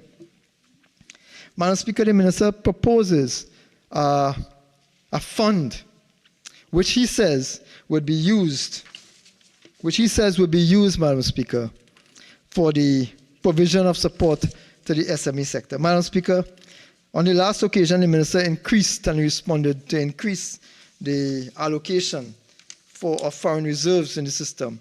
They use the same mechanism so that the same people who are getting continue to get. Those who are not getting have not been getting. Madam Speaker, I challenge the minister to consult with the real persons, consult with the SMEs, and find out what they need. Make sure that the system is transparent, Madam Speaker. Madam Speaker, like all of Trinidad and Tobago, the constituency of Oropouche West continues to be suffocated by the policies of this government.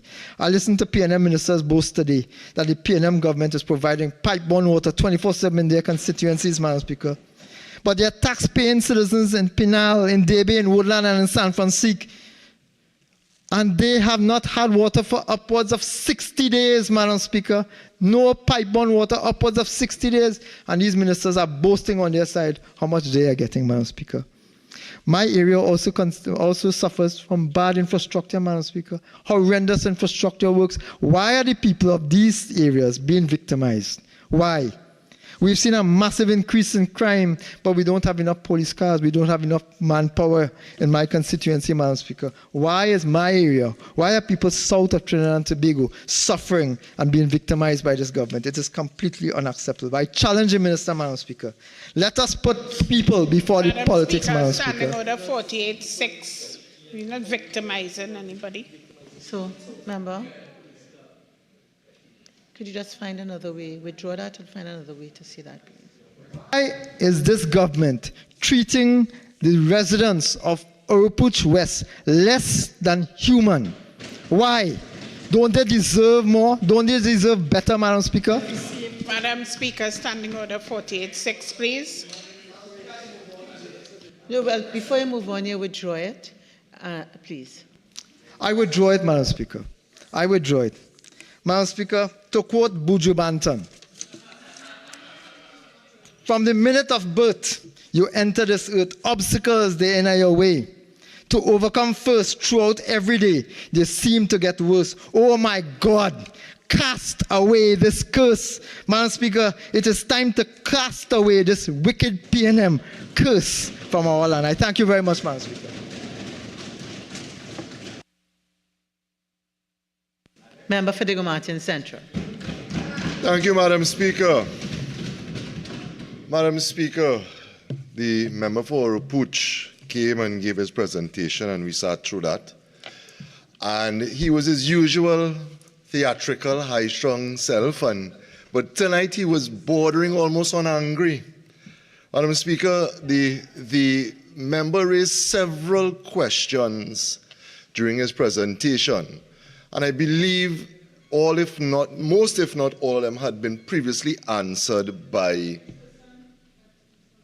Person with that device, please go outside, get it under control, and then they could return.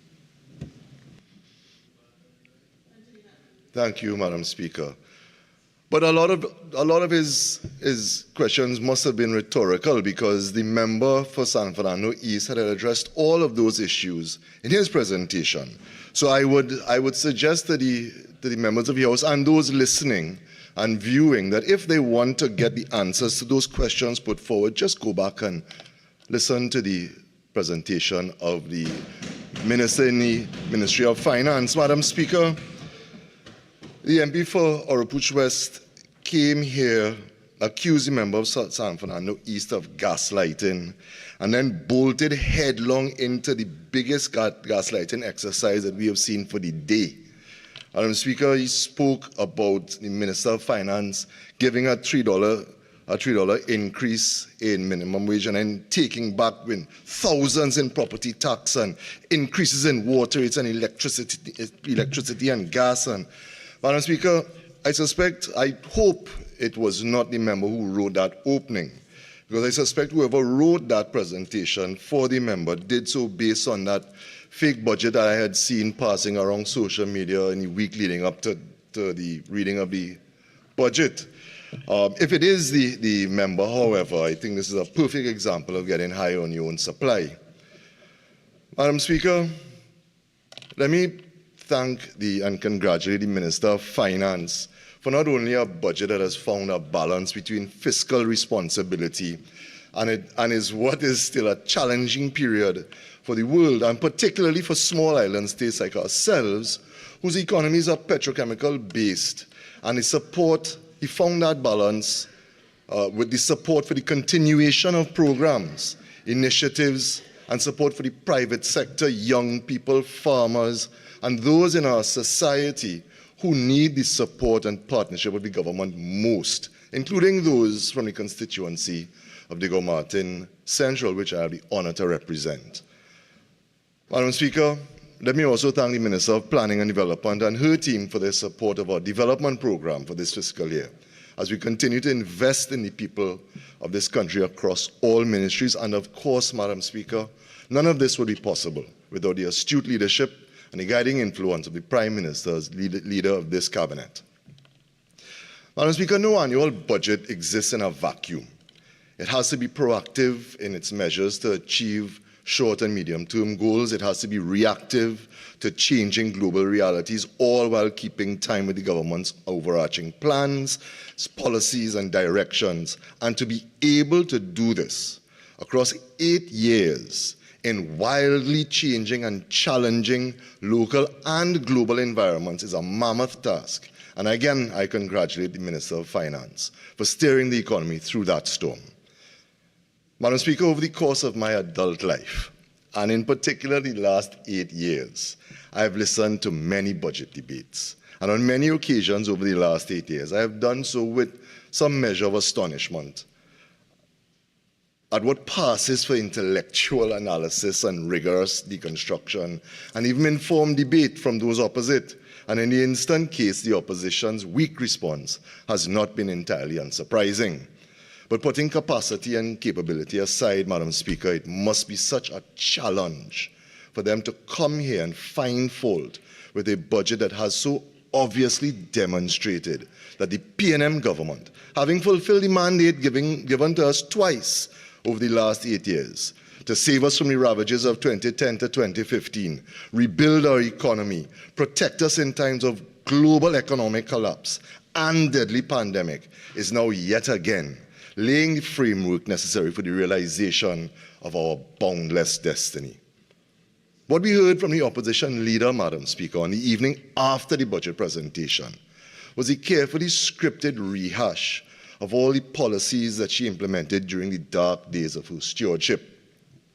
The provision of laptops for students, for example, is her favorite tune to sing, and it is picked up time and time again by those opposite.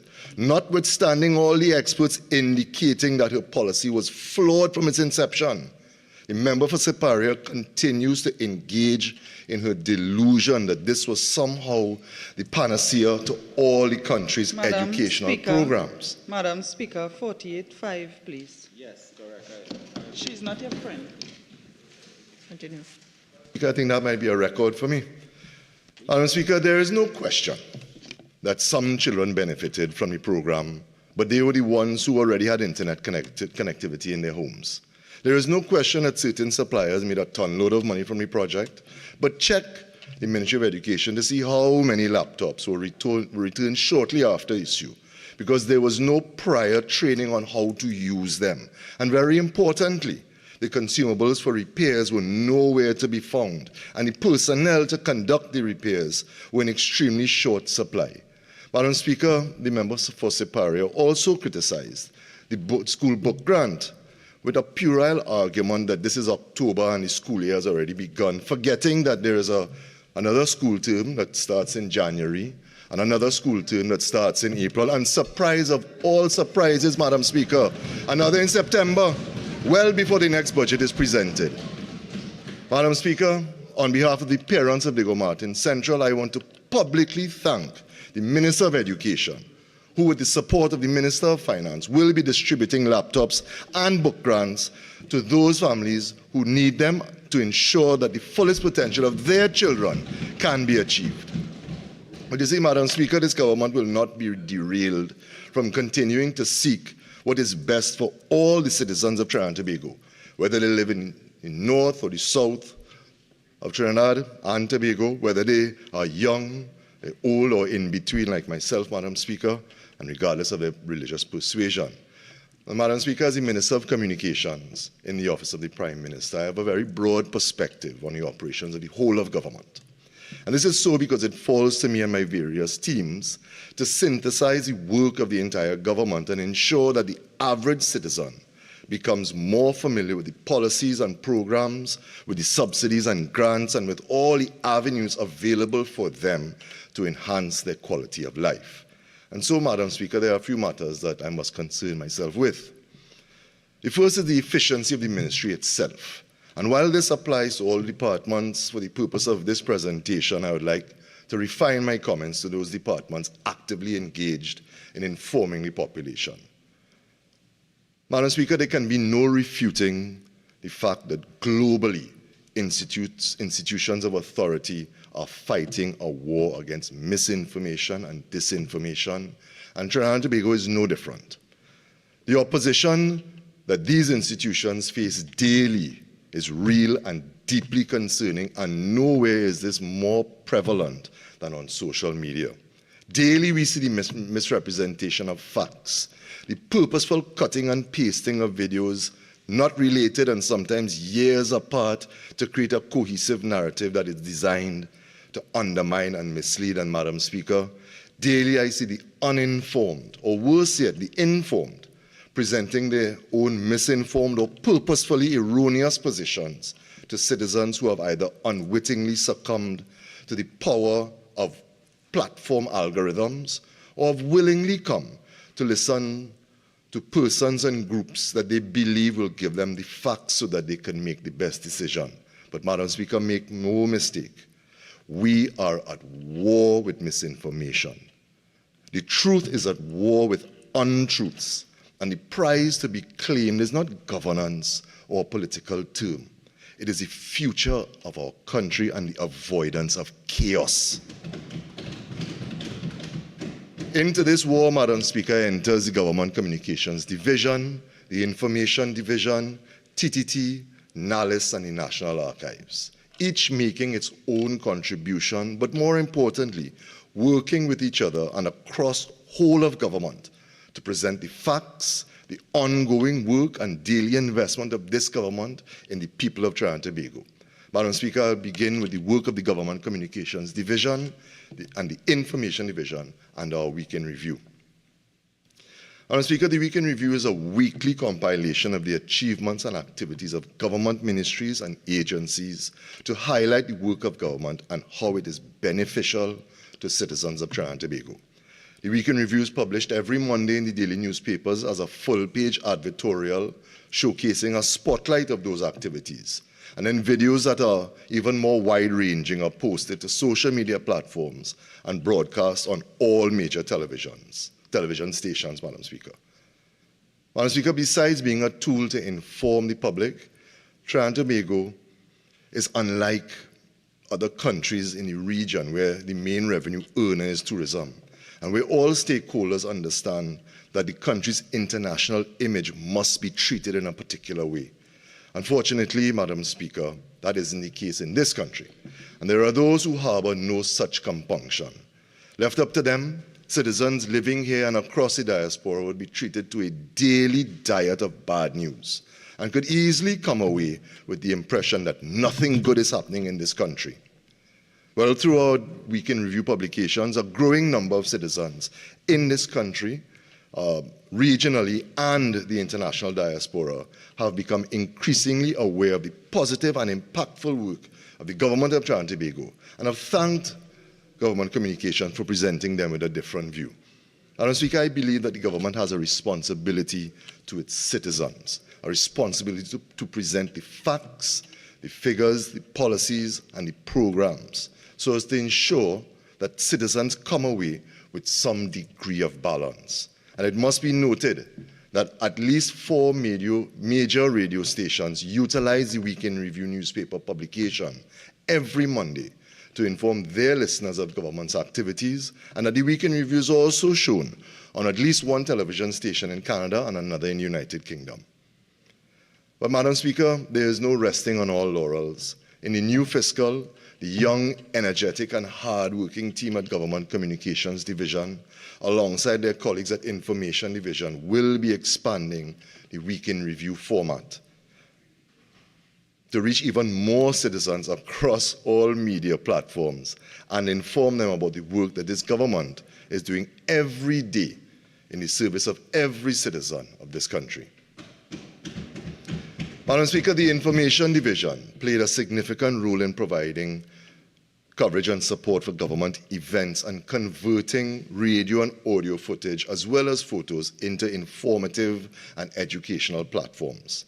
These platforms and productions aid in providing the wider citizenry with information that creates an awareness of government initiatives and services, as well as how those services can be accessed.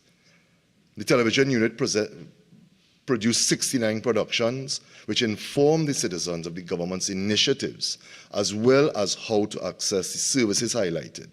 These productions were posted on our social media platforms and sent to all television stations for viewing.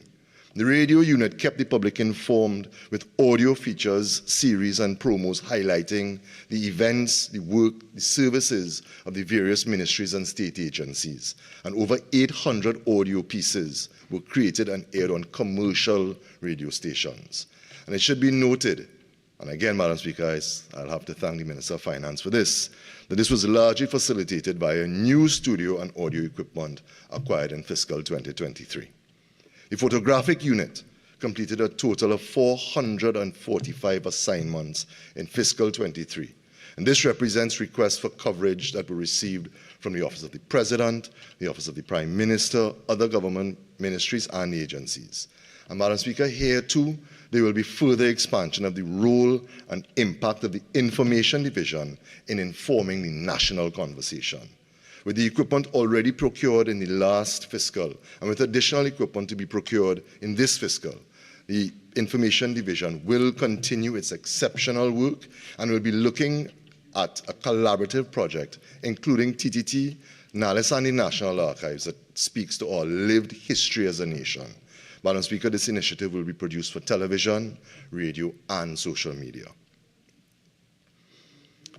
Madam Speaker, while we are always looking at how best we can consistently improve within OPM communications, we also look at our role as a stakeholder for corporate communications departments across the whole of government. And with that in mind, our communities of practice functions as a networking and learning space for communicators in the public sector. It provides a monthly platform for upskilling and sharing of best practices towards improvement of the way government communicates. The Communities of Practice has been able to upskill a number of communications professionals within the public service. Each session has been targeted to specific needs within the group, ensuring that each member of the communications departments across ministries and agencies can benefit. And it has also helped to stimulate government communicators to think outside of the box when communicating the work of their ministries to the public and how to be more impactful and memorable. And the Communities of Practice program has also yielded more efficient communication between all ministries and agencies and the Office of the Prime Minister Communications. Madam Speaker, I'd like to thank all my colleagues today for their support of this initiative and the GCD team for their efforts in the planning, hosting, and overall management of this very important program. Madam Speaker, TTT Limited. TTT Limited is an institution in Trinidad and Tobago, and though it has experienced many reincarnations, its reason for being remains the same: to provide the facts accurately and in a timely manner to the citizenry here and across the diaspora, to be a home for and a supporter of the creation of local content that allows our population to see and hear excellence that looks and sounds like them, to live for local by placing special emphasis on highlighting our diverse culture and creativity through their TV and radio arms, and as responsible state media to positively impact the development of our young people and future leaders through their broadcasting. Madam Speaker, this government and successive administrations have provided multiple tax concessions to the private sector to encourage the creation and promotion of local content for television. Madam Speaker, it was a PNM administration that moved to ensure that the University of Trinidad and Tobago had among its offerings degree programs in the performing arts, in fashion and fine arts, thus ensuring a creation of a pipeline of talent for the local, regional and international theatre. It was a PNM administration that ensure the construction of Napa and Sapa and refurbish Queen's Hall and Naparima Bowl so that the availability of theatre spaces would no longer be an issue. And on a local level, every new community centre being built comes fully equipped with a performing stage and modern light and sound infrastructure so that truly local content can be created right there in our villages and communities. Notwithstanding all of this, Madam Speaker, the local corporate community has been very hesitant in expending recoverable resources in the local theatre and arts community to create and develop local content. It has fallen, therefore, on the shoulders of this government, utilizing the vehicle of TTT Limited to jumpstart this venture. This is because we understand the critical role that TTTL has to play in reflecting the best of us as a nation. Madam Speaker, our national psyche, on our collective self-esteem and our national pride is hinged on our ability to consistently see glimpses of excellence that looks and sounds like us. We dare to dream of a better and brighter Trinbago when we are reminded of the irrepressible resilience, creativity, and genius that we possess on these twin islands. To this end, Madam Speaker, TTT Limited has embarked on a series of new programs, as well as some that harken back to the days when our nation's talents featured more prominently on television than our less savory side. Madam Speaker, it is an obligation that I continue to lend my voice to, and I will continue to expand on them in the new fiscal. But Madam Speaker, among these initiatives are the following. First is Delving Deeper. Madam Speaker, Delving Deeper is a weekly news magazine program that adopts a conversational format between government officials and CEOs and other executives and other stakeholders. To date, 63 episodes of this program have been produced, and it serves as an informative platform to explore government's policies and interrogate the impact of initiatives led by the government and sector partners in pursuit of achieving the goals outlined in Vision 2030. Madam Speaker, another new program of note is Hamara Desh. This is a vibrant platform dedicated to celebrating and spotlighting the rich tapestry of Indian culture flourishing within Trinidad and Tobago. Its mission extends beyond cultural appreciation, emphasizing inclusivity as it bridges communities together.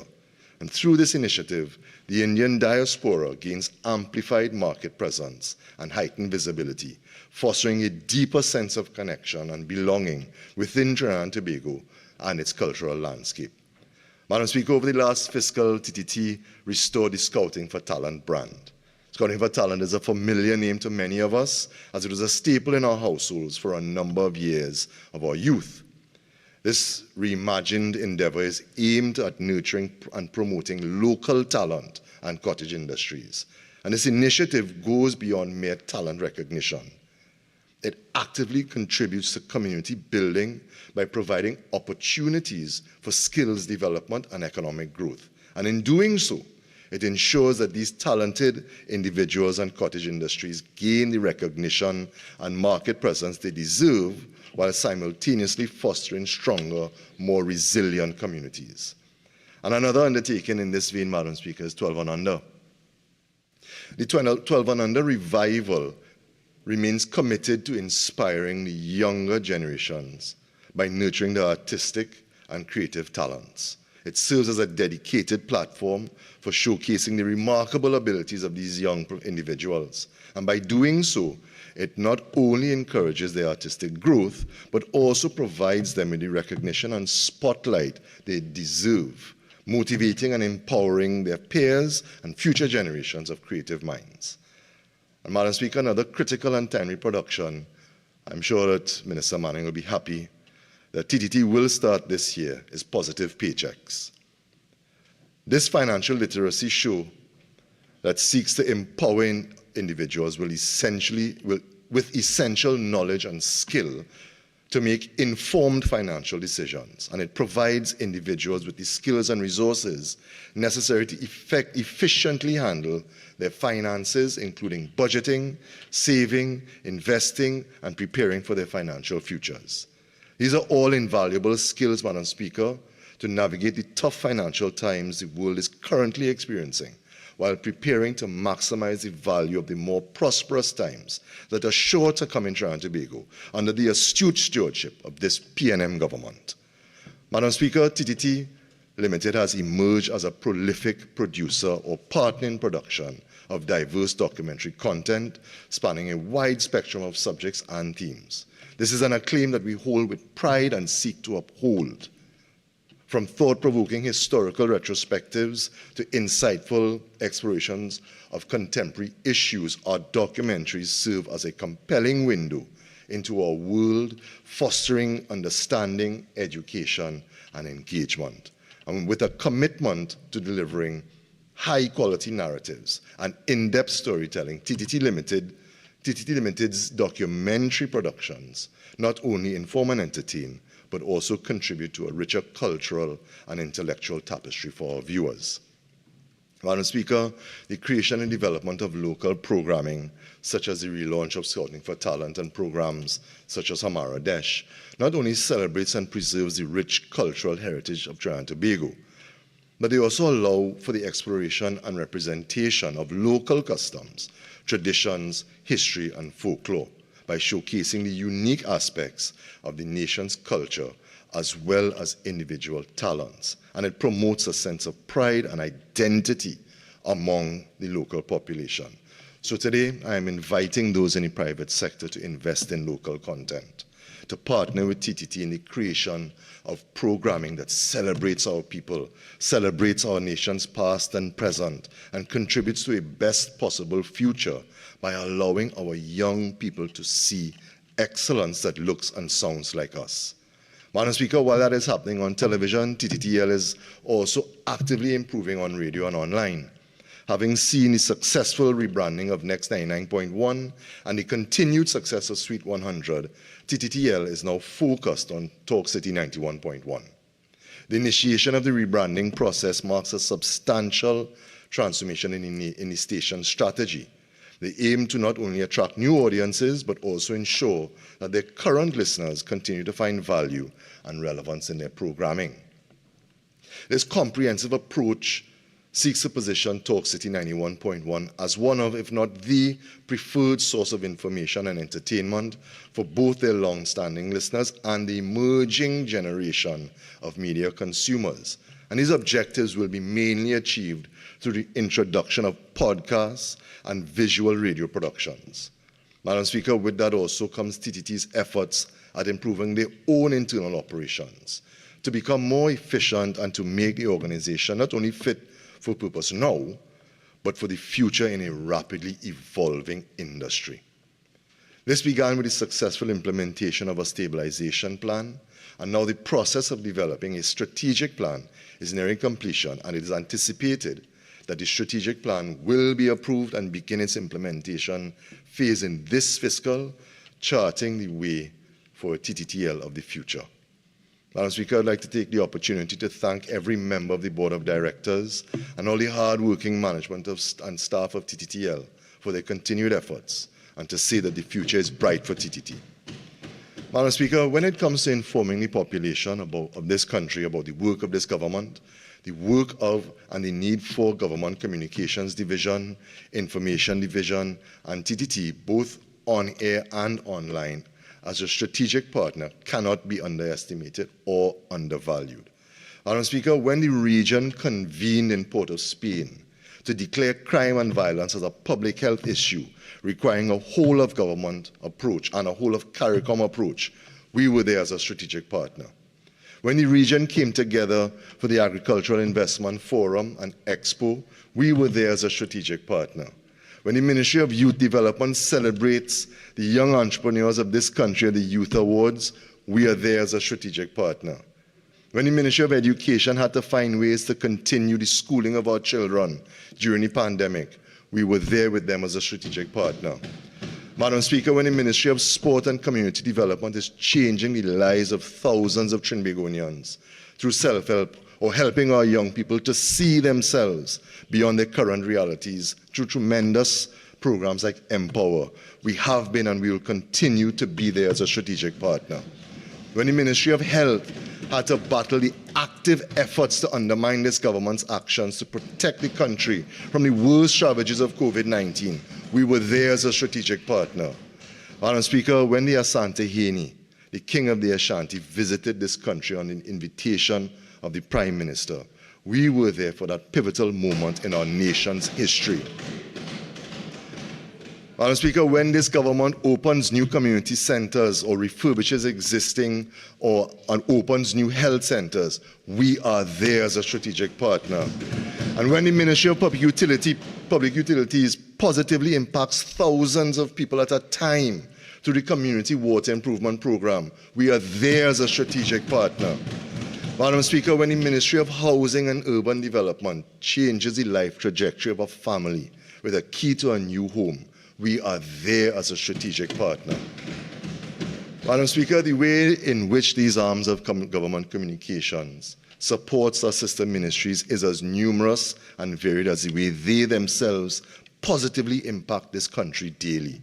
I wish I had a day to list them all out, but alas, Madam Speaker, I only have the time allotted to me in the standing orders.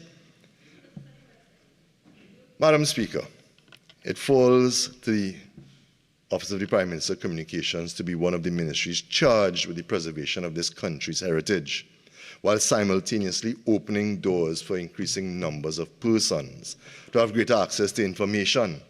And there are two agencies that fall under the ambit of OPM Communications charged with these specific responsibilities, the first of which is the National Archives of Trinidad and Tobago. Madam Speaker, a country that is ignorant of its history can never adequately prepare to face the onslaught of the future. Though we are beginning to understand more clearly the need to preserve our heritage, it is a painful and painstaking task to still hear persons who we believe should know better speak in such disparaging terms about the funds expended on the preservation and conservation of our local and iconic architecture. The National Archives is tasked with the duty of preserving this country's lived history, and over the years has acquired a significant collection of artifacts and historical documents and records, including several private and public archival collections, through donations and transfers to build a very inclusive and diverse national collection. Madam Speaker, most recently the Port of Spain City Corporation and the Archives of Caroni have been transferred to the National Archives for processing to be accessed by the public. Other collections acquired through donations include the Rona and Owen Batiste collection, the Nassau Can Cricket Magazine collection, Percy Farrell collection, and a collection on the Jewish community has also been initiated. Madam Speaker, yet again, time permits me from sharing all the ongoing activities of the National Archives, but I think it's important that a few highlights are shared. Madam Speaker, the digital transformation of the National Archives is well underway and in alignment with the Ministry of Digital Transformation's direction regarding the creation of a digital society. And to that end, the National Archives continues to increase the availability of digital records for public online access and offers an on-demand digitization service to users of the public search room. There's also a dedicated computer in the public search room to access digital records as required, Madam Speaker, and that lab has produced the National Archives digitization guidelines for archival and library collections. And it's my intention this fiscal to have National Archives and NALIS work together to make public searches of the archives available at all NALIS locations. Madam Speaker, I am aware that as we speak, there are archival records detailing the growth and development of Trinidad and Tobago being held in other national archives and repositories around the world, including the UK, Spain, India, and the Netherlands. And one of the National Archives projects being pursued in this upcoming fiscal is the repatriation of digital surrogates of our archival records held in those repositories. And while we may never be able to acquire the original documents, we are prepared to explore acquisition in other media. Madam Speaker, as we seek to embrace new and emerging technology in all aspects of the ministry, I am happy to report that the National Archives has established a trusted digital repository through the introduction of digital preservation software to protect, secure, and monitor digital records in the long term based on the Open Archival Information Systems ISO standard. Madam Speaker, there is a backlog of government's media, including analog, photographic, video, and audio media, going back decades in some cases, waiting to be digitized. I met this project being done in-house, and quite frankly, Madam Speaker, I was not happy with the progress being made in this most critical area, and the project was reshaped to look at competent and qualified outsourced options. Madam Speaker, the creation of these parameters, taking into consideration the need to future-proof the process in terms of formatting and cataloging, took some time, but it was better that we did that work right in the initial stages to ensure a successful outcome, and this fiscal the project will be initiated. And while the backlog of digitizing specific government media content is addressed through outsourcing, National Archives intends in the upcoming fiscal to expand its existing staff complement under the Dogma project in the AV Digitization Lab to continue the work of digitizing and repurposing other private and public AV content for the planned YouTube channel, social media use, and for use by video producers. Madam Speaker, cataloging of over 10,000 digitized assets has to be done as a matter of priority in the upcoming fiscal to facilitate timely and easy access to archival video footage. There can be no doubt that the National Archives has a critical role to play in the preservation and conservation of this country's archival records. These works that I have outlined will therefore ensure that the National Archives fulfills that role, ensuring greater public access to additional primary historical resources for research, scholarship, education, and family history. Madam Speaker, the second institution under the ambit of OPM Communications with the responsibility for the dissemination of information in Trinidad and Tobago is NALIS. And the past fiscal year has been a very busy one for NALIS, and the upcoming fiscal year promises to be even busier. There have been significant achievements in the past year, two of the most significant ones that impact positively on the employees in the initial stages are the signing of an MOU with COSTAT and a memorandum of cooperation with the National Library of China. Madam Speaker, after many years of discussion, COSTAT and NALIS signed an MOU for 5 years on June 6th of this year, the essence of which surrounds NALIS's recognition and acceptance of the associate and bachelor's degrees in library and information science offered by COSTAT.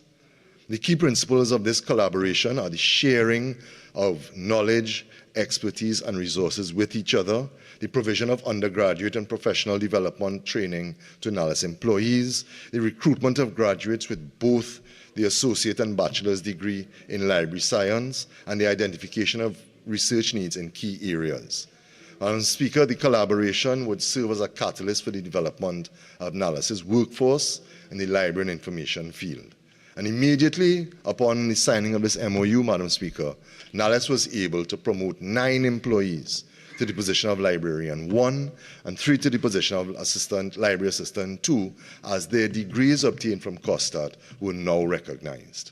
Madam Speaker, in keeping with NALIS's strategic agenda, they have also signed a memorandum of cooperation with the National Library of China in June of this year. And coming out of the signing of that memorandum of cooperation, the Chinese embassy has formally agreed to cover the expenses of 2 invited NALIS employees to participate in seminars in October 2023. Madam Speaker, as the designated authority under the Marrakesh Treaty, NALIS has an obligation to ensure that the blind, visually impaired, and otherwise print-disabled community in this country, amounted to approximately 250,000 citizens, now have unfettered access to libraries in the same way that those who are sighted do. The Marrakesh Treaty authorizes NALIS to reproduce books in all different formats so that they can be more accessible to those who are print disabled. This includes formats such as Braille, large type, and audio books. Madam Speaker, it gave me great joy to not only attend, but be joined by my colleague, the Minister of Social Development and Family Services, when NALIS and the Trinidad and Tobago Blind Welfare Association signed a memorandum of understanding on March 3rd of this year. Madam Speaker, NALIS has also ensured that the visually impaired persons in our communities, as they refer to them, the VIPs, have access to recording studios at the National Library in Port of Spain and the Couva Public Library. We are also ensuring that all new libraries come similarly equipped so as to ensure that the needs of our VIPs are accommodated at all our libraries. Madam Speaker, this new fiscal promises to be an exciting one for NALIS and by extension its citizens of Trinidad and Tobago. In this fiscal, we will see the opening of the brand new Diego Martin and Miaro public libraries, ongoing construction at the La Joquita Public Library, and the commencement of construction of the Toco Public Library. And Madam Speaker, let me also state for the record and for my colleague, the MP for Miaro, that immediately upon the opening of the Miaro Public Library, the reading room will be named the Michael Anthony Reading Room. Madam Speaker, not only will these new libraries allow for increased numbers of persons to be employed, but it now makes the provision of library and information services more accessible to citizens of those communities. Madam Speaker, in this fiscal, NALIS also looks forward to the reopening of the newly renovated Tunapuna Public Library, which has been the center of library and information services and community life in Tunapuna for approximately 78 years. The authority will also be focused on renewed plans for the restoration of its southern flagship, the iconic Carnegie Free Library. And this library will be home of NALIS's Southern West Indian Reference Library Service and host part of its presidential and prime ministerial collections at its Harris Promenade location in San Fernando. Madam Speaker, while all of this is happening, NALIS is also continuing its public library refurbishment program across the country, and I look forward to hearing my colleague from Point 14 report that work will continue on the Point 14 Public Library. Madam Speaker, the National Library and Information Services is the winner of the 2023 OCLC Award for Innovative Cooperation Initiatives in the Caribbean for its work to create and promote co-located libraries, along with a wide range of digital library services to underserved communities. Madam Speaker, NALIS's co-located library project supports government's efforts to realize the United Nations Sustainable Development Goals to ensure inclusive and equitable quality education and promote lifelong learning opportunities for all. Co-located libraries are smaller, flexible spaces in the heart of communities, and different to public libraries, these libraries are intentionally situated within already existing communities and community spaces such as community centers. Our initial collaborations have been with the Ministry of Sport and Community Development and the Ministry of National Security and the Kiwanis Club of St. Helena. But additional government ministries were included in the rollout of this project with an expanded mandate for a wider range of services for underserved communities. And these new partners include the Ministry of Digital Transformation and the Ministry of Youth Development and National Service as part of their Access TT and their residential and non-residential training programs. Madam Speaker, I have saved what I consider to be the best for last. Madam Speaker, when this government says that the solution to crime does not rest solely on the shoulders of the Minister of National Security, there are many on the opposite side who claim that to be a cop-out and a shirking of responsibility by the government, or more so by the Honourable Minister. But we on this side disagree. We on this side have continued to seek after solutions that are multi-pronged and involve input from different ministries in big and small ways, so that the whole of government approach to crime and criminality becomes much more evident. Madam Speaker, this fiscal will see the implementation of an OJT program within the walls of the nation's prisons, where inmates will be recruited, trained, deployed, and paid as on-the-job trainees, just as their non-incarcerated counterparts. This on-the-job training program will be implemented at all correctional facilities in collaboration with the OGT Division, Ministry of Labour, and the Trinidad and Tobago Prison Services. Madam Speaker, the MOU amongst the three partners, NALIS, OJT, and the Trinidad and Tobago Prison Services, is in its final stages of preparation, and I look forward to witnessing its signing in the very near future, as the proposed assumption of the inmates into the program is expected to commence this calendar year. Madam Speaker, this has the potential to be a game changer, and I am happy to be a part of it. Madam Speaker, I have had the honor of being elected representative for the constituency of Diego Martin Central since August 2020, and it has been a signal honor. Daily, I'm given the opportunity to provide assistance, big and small, to the constituents I meet or speak with on the phone or online. But for that to happen, it requires a team. And Madam Speaker, if you'll allow me, I would like to thank the members of staff at the MP's office, who also support me 7 days a week, and the chairman and members of the PNM's Diego Martin Central Constituency Executive.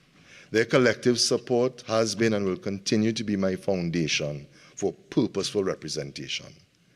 Madam Speaker, Diego Martin was recently proclaimed a borough, and it would be remiss of me to not also thank the local government councillors and the new mayor of Diego Martin, Alderman Akila Glasgow Warner, who started her career in electoral politics at the same time I did, as a councillor in the then Diego Martin Regional Corporation. Delivery to the constituents of Diego Martin Central is a team effort as well, and they are major contributors, especially as we see the reform of local government transforming the lives of our citizens. Madam Speaker, in the vein of delivery, I am constantly harassing my colleagues to find ways to improve the lives of my constituents. And while I offer no apology or promise of respite, I am happy to thank them for the projects that will be benefiting Diego Martin Central in the not-too-distant future. Madam Speaker, the residents of Cokerit can look forward to the much-needed repairs at the Cokerit Community Centre. It is unfortunate that this centre was hurriedly opened in the lead-up to the 2015 general elections and suffered from all manner of infrastructural issues that never allowed the community to truly benefit from it. Thankfully, with the support of the Minister of Sport and Community Development, those days will soon be over, and I will be petitioning both the Line Minister for Access TT locations and the Line Minister for co-located library locations for the inclusion of this community centre in their programs. Madam Speaker, the Northwest Water Improvement Program has already yielded benefits for Diego Martin in general, but for Diego Martin Central in particular. And I am reliably informed that this will continue in this fiscal with the replacement of over 2,300 meters of age infrastructure along the Mount Coco Road in Petit Valley. Honourable Member for Diego Martin Central, the original speaking time is now spent. You have 10 more minutes to wrap up your presentation. I will. If you Thank wish. you, Madam Speaker. You may. Thank you. Madam Speaker, this will bring an end to the daily leaks along this major vehicular artery and the water delivery issues that stem from that. Madam Speaker, new booster stations at Fort George and Cokery Terrace and Pioneer Drive, which will positively impact the service for these communities, which are all at higher elevations. And alongside that, Madam Speaker, the upgrade of the Simeon Road booster station and the upgrade of the Four Roads booster station. Madam Speaker, Fort George Road is an access road leading to Cumberland Hill, which is a main communications point in this country. And it and the community have experienced real issues with landslips in recent times. And I want to thank the Minister of Works and Transport and Pure for getting this project going to replace the fallen retaining wall in the vicinity of the barrier. Madam Speaker, I believe the selected contractor is mobilizing tomorrow. Additionally, Madam Speaker, the Highways Division will be conducting geotechnical surveys to determine the best solution for a long-term solution to this ongoing problem along the Fort George Road. Madam Speaker, the Diego Martin Highway is the region's main traffic artery, and its maintenance and upkeep has been an issue for some time. Having spoken to the Highways Division, I have already seen their promised program to address the condition of the highway started, and the Mayor and I will be working together with the relevant agencies to have a program of maintenance that sees the bush that exists on the verges and in the middle of the highway cleaned, bagged, and removed in a timely manner. Madam Speaker, lighting along the highway has also been an issue, and that has been brought to my attention.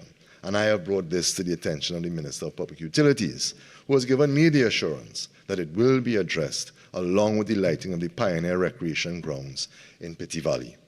Madam Speaker, these will be major improvements, and a major improvement to that Pioneer community in particular, and I thank him for that assistance.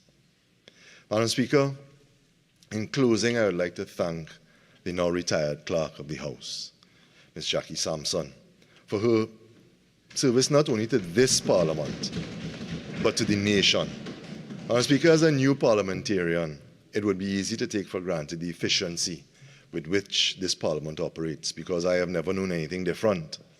However, in May of this year, I had the honor of leading a delegation to McGill University to attend parliamentary residency courses alongside Madam Clerk and my colleague, Senator the Honourable Lawrence Hislop, and the MP for Oropouche West. Madam Speaker, it was there that I was able to see and hear the high esteem in which Jackie and this Parliament are held. And Madam Speaker, I was never more proud to be a member of this august chamber. So, Madam Speaker, I have sought to put into perspective the various initiatives being undertaken by the agencies under the ambit of OPM Communications. I've outlined the benefits that these initiatives are accruing to the good people of this blessed republic, and I have given the country a look ahead at where we intend to be by the end of this fiscal. Madam Speaker, these are exciting times, challenging times, but exciting times.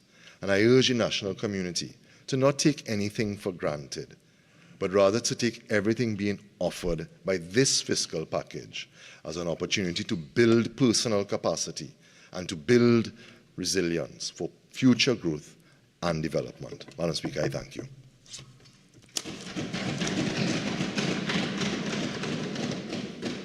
Leader of the House. Thank you, Madam Speaker. Madam Speaker, I beg to move this house, that this House to now adjourn to Tuesday, the 10th day of October, 2023 at 10 a.m. Honourable members, as we all know, the Clerk of the House, Mrs. Jackie Sampson Miguel, has officially proceeded on pre-retirement leave after 37 years of parliamentary service. This leave will culminate with her retirement at the end of January 2024. I will now invite members to bring remarks in recognition of Mrs. Sampson Miguel's exemplary service. Leader of the House. Thank you very kindly, Madam Speaker. Madam Speaker, after 37 years of parliamentary service, Jackie Sampson Miguel has obviously served the Parliament longer than any of us here. And Madam Speaker, she has during that time operated as a steady light in a space that can sometimes be tumultuous. Jackie Sampson Miguel remained the beacon of grace and at times the bridge that was needed in good times as well as bad. During the turbulence that sometimes attended this Parliament, she may have been forgiven if she had even sought a quieter life of comfort and ease. However, she is a patriot. Not in a superficial manner, but a true patriot who dearly believes in her country and the rule of law and the democratic institution that is the Parliament of Trinidad and Tobago. This ever faithful, ever present, always willing, always woman, always able woman of Trinidad and Tobago has presented to us what is the epitome of the highest regard for public service. During several momentous occasions, including the time of Oka Sipol, including the time of Hector McLean, including the time of Rupert Griffith, including the time of Barendra Sinanan, including the time of Wade Mark, and including the time of our current Speaker, Bridget Anisette George, Jackie Sampson Miguel has been a beacon in this Parliament of Trinidad and Tobago. Her strength of character has always been demonstrated. every member, past and present, now and then, lucky enough to be under her pastoral care, can sing her praises of her modesty and quiet bravado, her stylish attire, her willingness to encourage a new member, and her frank, extremely frank conversations with those of us who are more experienced. Mrs. Sampson Miguel has demonstrated her love for this hallowed institution and all that it stands for. She has demonstrated integrity, true representation of and commitment to the people. This is a woman whom I have come to know and respect, a humble advocate for what is right, a woman of honesty and decency. Let me take this opportunity on behalf of the PNM members on this side of the House to thank Mrs. Sampson Miguel for her extraordinary support of our members, and I dare say of all the members of Parliament, because without let or hindrance, she has given her support to both sides of the House. She's been here day in and day out, and in many ways, I know both she and her staff have always exhibited that sense of responsibility to us on both sides of the House, and she has been extremely judicious, and she is and has been the epitome of forthrightness. So today, we not only pay tribute to a remarkable public servant, we celebrate the principles for which she served and for which our Parliament stands. Her career should serve as a reminder, especially to us here in this honorable House, that civility and respectful discourse and country over partisanship should not only be her characteristics, but qualities that we need now more than ever.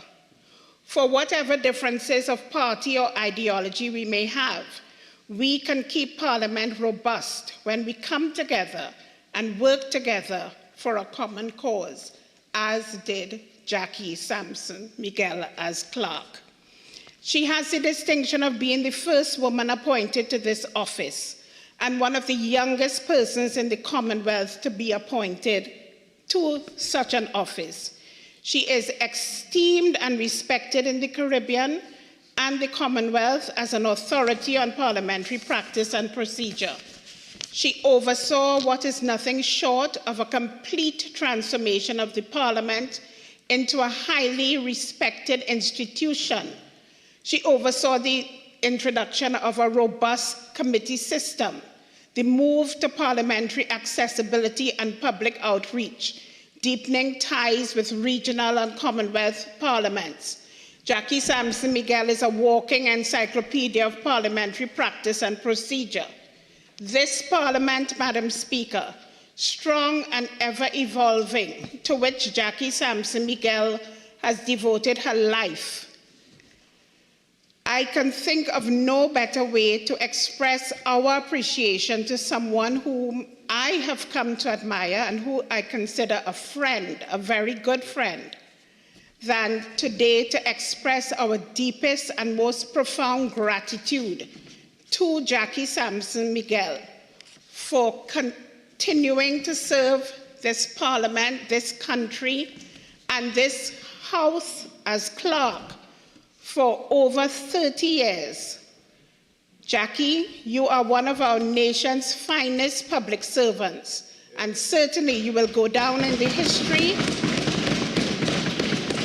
of our nation of Trinidad and Tobago as one of its very best citizens. Thank you, Madam Speaker. Member for Urupuch East.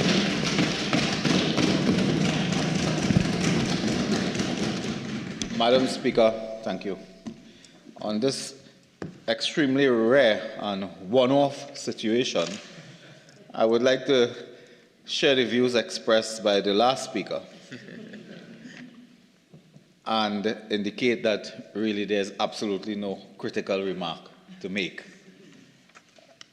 But to indicate that this is indeed a historic juncture in the life of our Parliament, and it is very difficult to imagine our parliamentary family without Jackie Sampson Miguel. On behalf of the Leader of the Opposition, the Honourable Kamala Prasad Bisesa, and on behalf of all members of the Opposition, we would like to first sincerely thank Mrs. Jackie Sampson Miguel for her decades of patriotic service, not only to our Parliament, but to our nation as Clerk of the House of Representatives.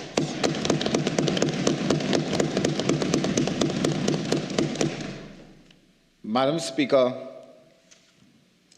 the very image of this Parliament have seen the emergence of, at times, tumultuous events in our history. Mrs. Jackie Sampson Miguel has served this Parliament for 37 years and 34 years as Clerk of the House. Her name, her image, her work, her persona has typified values inherent in democratic parliaments. And as the speaker before me indicated, in my earlier years traveling to several Commonwealth areas for parliamentary conferences and so on, I recall very well that on arrival, whether it is in Jamaica, London, other areas and so on, colleagues abroad will always ask, how is Jackie Sampson? How is she? She was extremely hardworking, a dedicated professional that had at her heart, at this place, the interests of the Parliament, and always had this vision of where the Parliament should go. And it was noteworthy that Jackie Sampson Miguel also trained several persons throughout the years who continued that vision and that calling. Our Parliament, as an institution, has been enriched through the professional, innovative, and dynamic work of Mrs. Sampson Miguel, the work that she has undertaken throughout her career. Members of Parliament on both sides of the aisle, and often we do change sides, can all attest to the committed approach of Mrs. Sampson. I recall, Madam Speaker, in one of our most enduring but destabilizing moments, it was, I believe, the 7th Parliament in 2002, between the period April to August 2002, when this Parliament met for 3 days and nights to elect a Speaker. The only face the nation saw was the Clerk of the House of Representatives, Jackie Sampson Miguel, during that time. And her persona, her grace, her personality brought calmness to that very, very difficult moment in the history of our politics and democracy. And I think on Wednesday, the 28th of August 2002, she also was relieved when former Prime Minister Patrick Madden announced in the middle of a debate on a speaker that he had invited His Excellency the President to dissolve the Parliament during the debate. So Mrs. Sampson Miguel stood the test of time, has been extremely dedicated, committed. I had the great opportunity to work closely with Mrs. Sampson Miguel when I had the honor to be Leader of the House during the 10th Parliament, 2010-2015. And we worked together on the Standing Orders Committee that brought this revolutionary change to the way we conduct business, the committee system and other standing orders that deepened the democracy in Parliament, the accountability and responsibility of members and the government. And Mrs. Sampson Miguel contributed in no small way to the outcome of that committee in particular. We have had times over the years when there are times when you will not agree with a secretary to a committee, you will not agree maybe with the Clerk of the House on certain matters. But during the entire period, while this Clerk of the House would be steadfast I think she also recognized the imperatives of politics, notwithstanding her deep commitment to the values of administration. And that was something that enriched our relationships over the years. We had one discussion one day on the administration of policy and the policy of administration. And at the heart of it was an understanding that politics matter, because this is still ultimately a political domain. And today, as we say goodbye and wish her well in her endeavors, we remember fondly her work, her commitment. We remember her enormous drive. We also had the opportunity to work with her when we moved to the Ryson Road Parliament, the waterfront, for a short time, to work with her and Udicott to ensure that the facilities were of a certain standard for members of this House and the Senate and so on. And at all times, she had the interests of members at heart. As Clerk of the House, you can call her anytime concerning a constituency, administrative matter, concerning a parliamentary matter, a joint select committee matter, and so on, and was always accessible and always willing to help. And public officers, being what they are, Mrs. Jackie Sampson was someone who always followed up and returned, not just returning calls, which is almost becoming out of fashion these days, but was also committed to updating you on a matter. Where is the matter? What has happened? Was the air condition fixed? Did people come? Is it repaired? Are you happy? That was her. That was her approach to ensuring that all members would be comfortable, all members would be satisfied, all members will conduct their business in a particular way. In fact, Mrs. Jackie Sampson Miguel is truly deserving of the Development Award for Women, a medal that was introduced by the Partnership Administration as well. And this year, I believe, none was given, if I'm not mistaken. And it is worthy. Ms. Jackie Sampson Miguel is worthy for consideration. I say no more, but is extremely worthy for consideration for such recognition of her value and her work. As a public officer exiting public service in this way on pre-retirement leave and so on, Madam Speaker, one is always cautious about wishing people well and that and so on, because public officers of this type, they are so committed, so interested, and so their experience is so rich and valuable that we should all be thinking of how they can continue to serve not just the Parliament, but Trinidad and Tobago. That wealth of experience, expertise, is not something that you would happily park away somewhere. So as I told Mrs. Jackie Sampson a few days ago, and I say, good luck, best wishes, but I have a feeling our paths would cross again somewhere in public service. We wish her well. We'd like also to congratulate and welcome Mr. Brian Caesar as the new Clerk of the House of Representatives. We look forward to working with him to ensure that our democratic principles of our Parliament are preserved to deliver on our roles as members of the House of Representatives and of the Parliament. Madam Speaker, I thank you.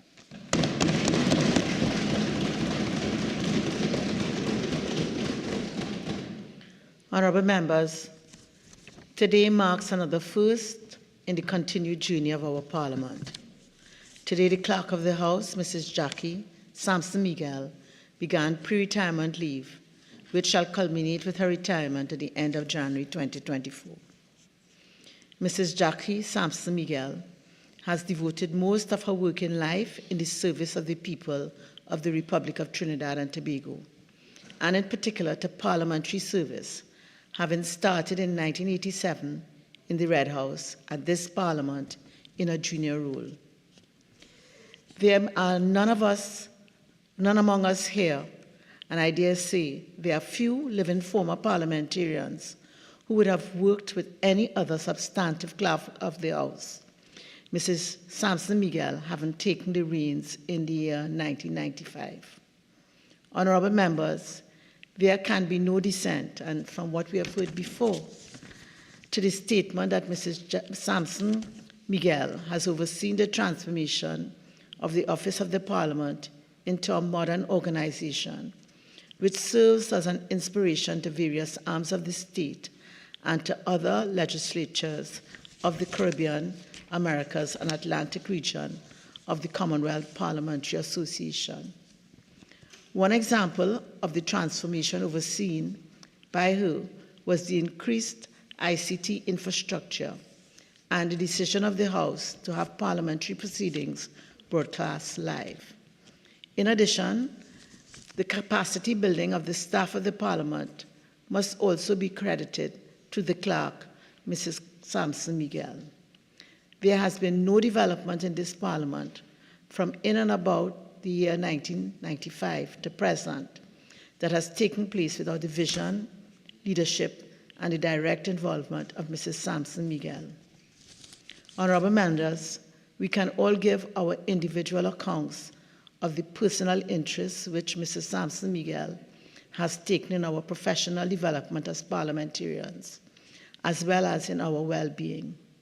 We, and by extension our nation, owe her a debt of gratitude as her commitment and devotion to our parliaments, its development and advancement, played no small part in ensuring that our democracy functioned and functioned well.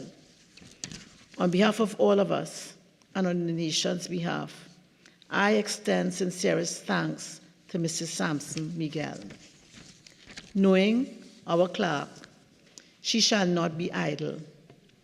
And as Mrs. Sampson Miguel is so knowledgeable about Parliament, its practice and procedures, and is possessed of demonstrated excellence in leadership, I suspect that she will be answering many a call from legislators and legislators within the region and the wider Commonwealth. I bid her best wishes in her new endeavor, whatever it may be.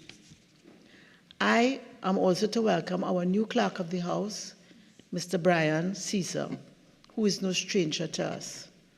With effect from today, Mr. Caesar has been appointed to the position of Clerk of the House. Mr. Caesar formerly served as the acting Clerk of the Senate of our Parliament. On your behalf and on my own behalf, I extend sincere congratulations to Mr. Caesar on his appointment.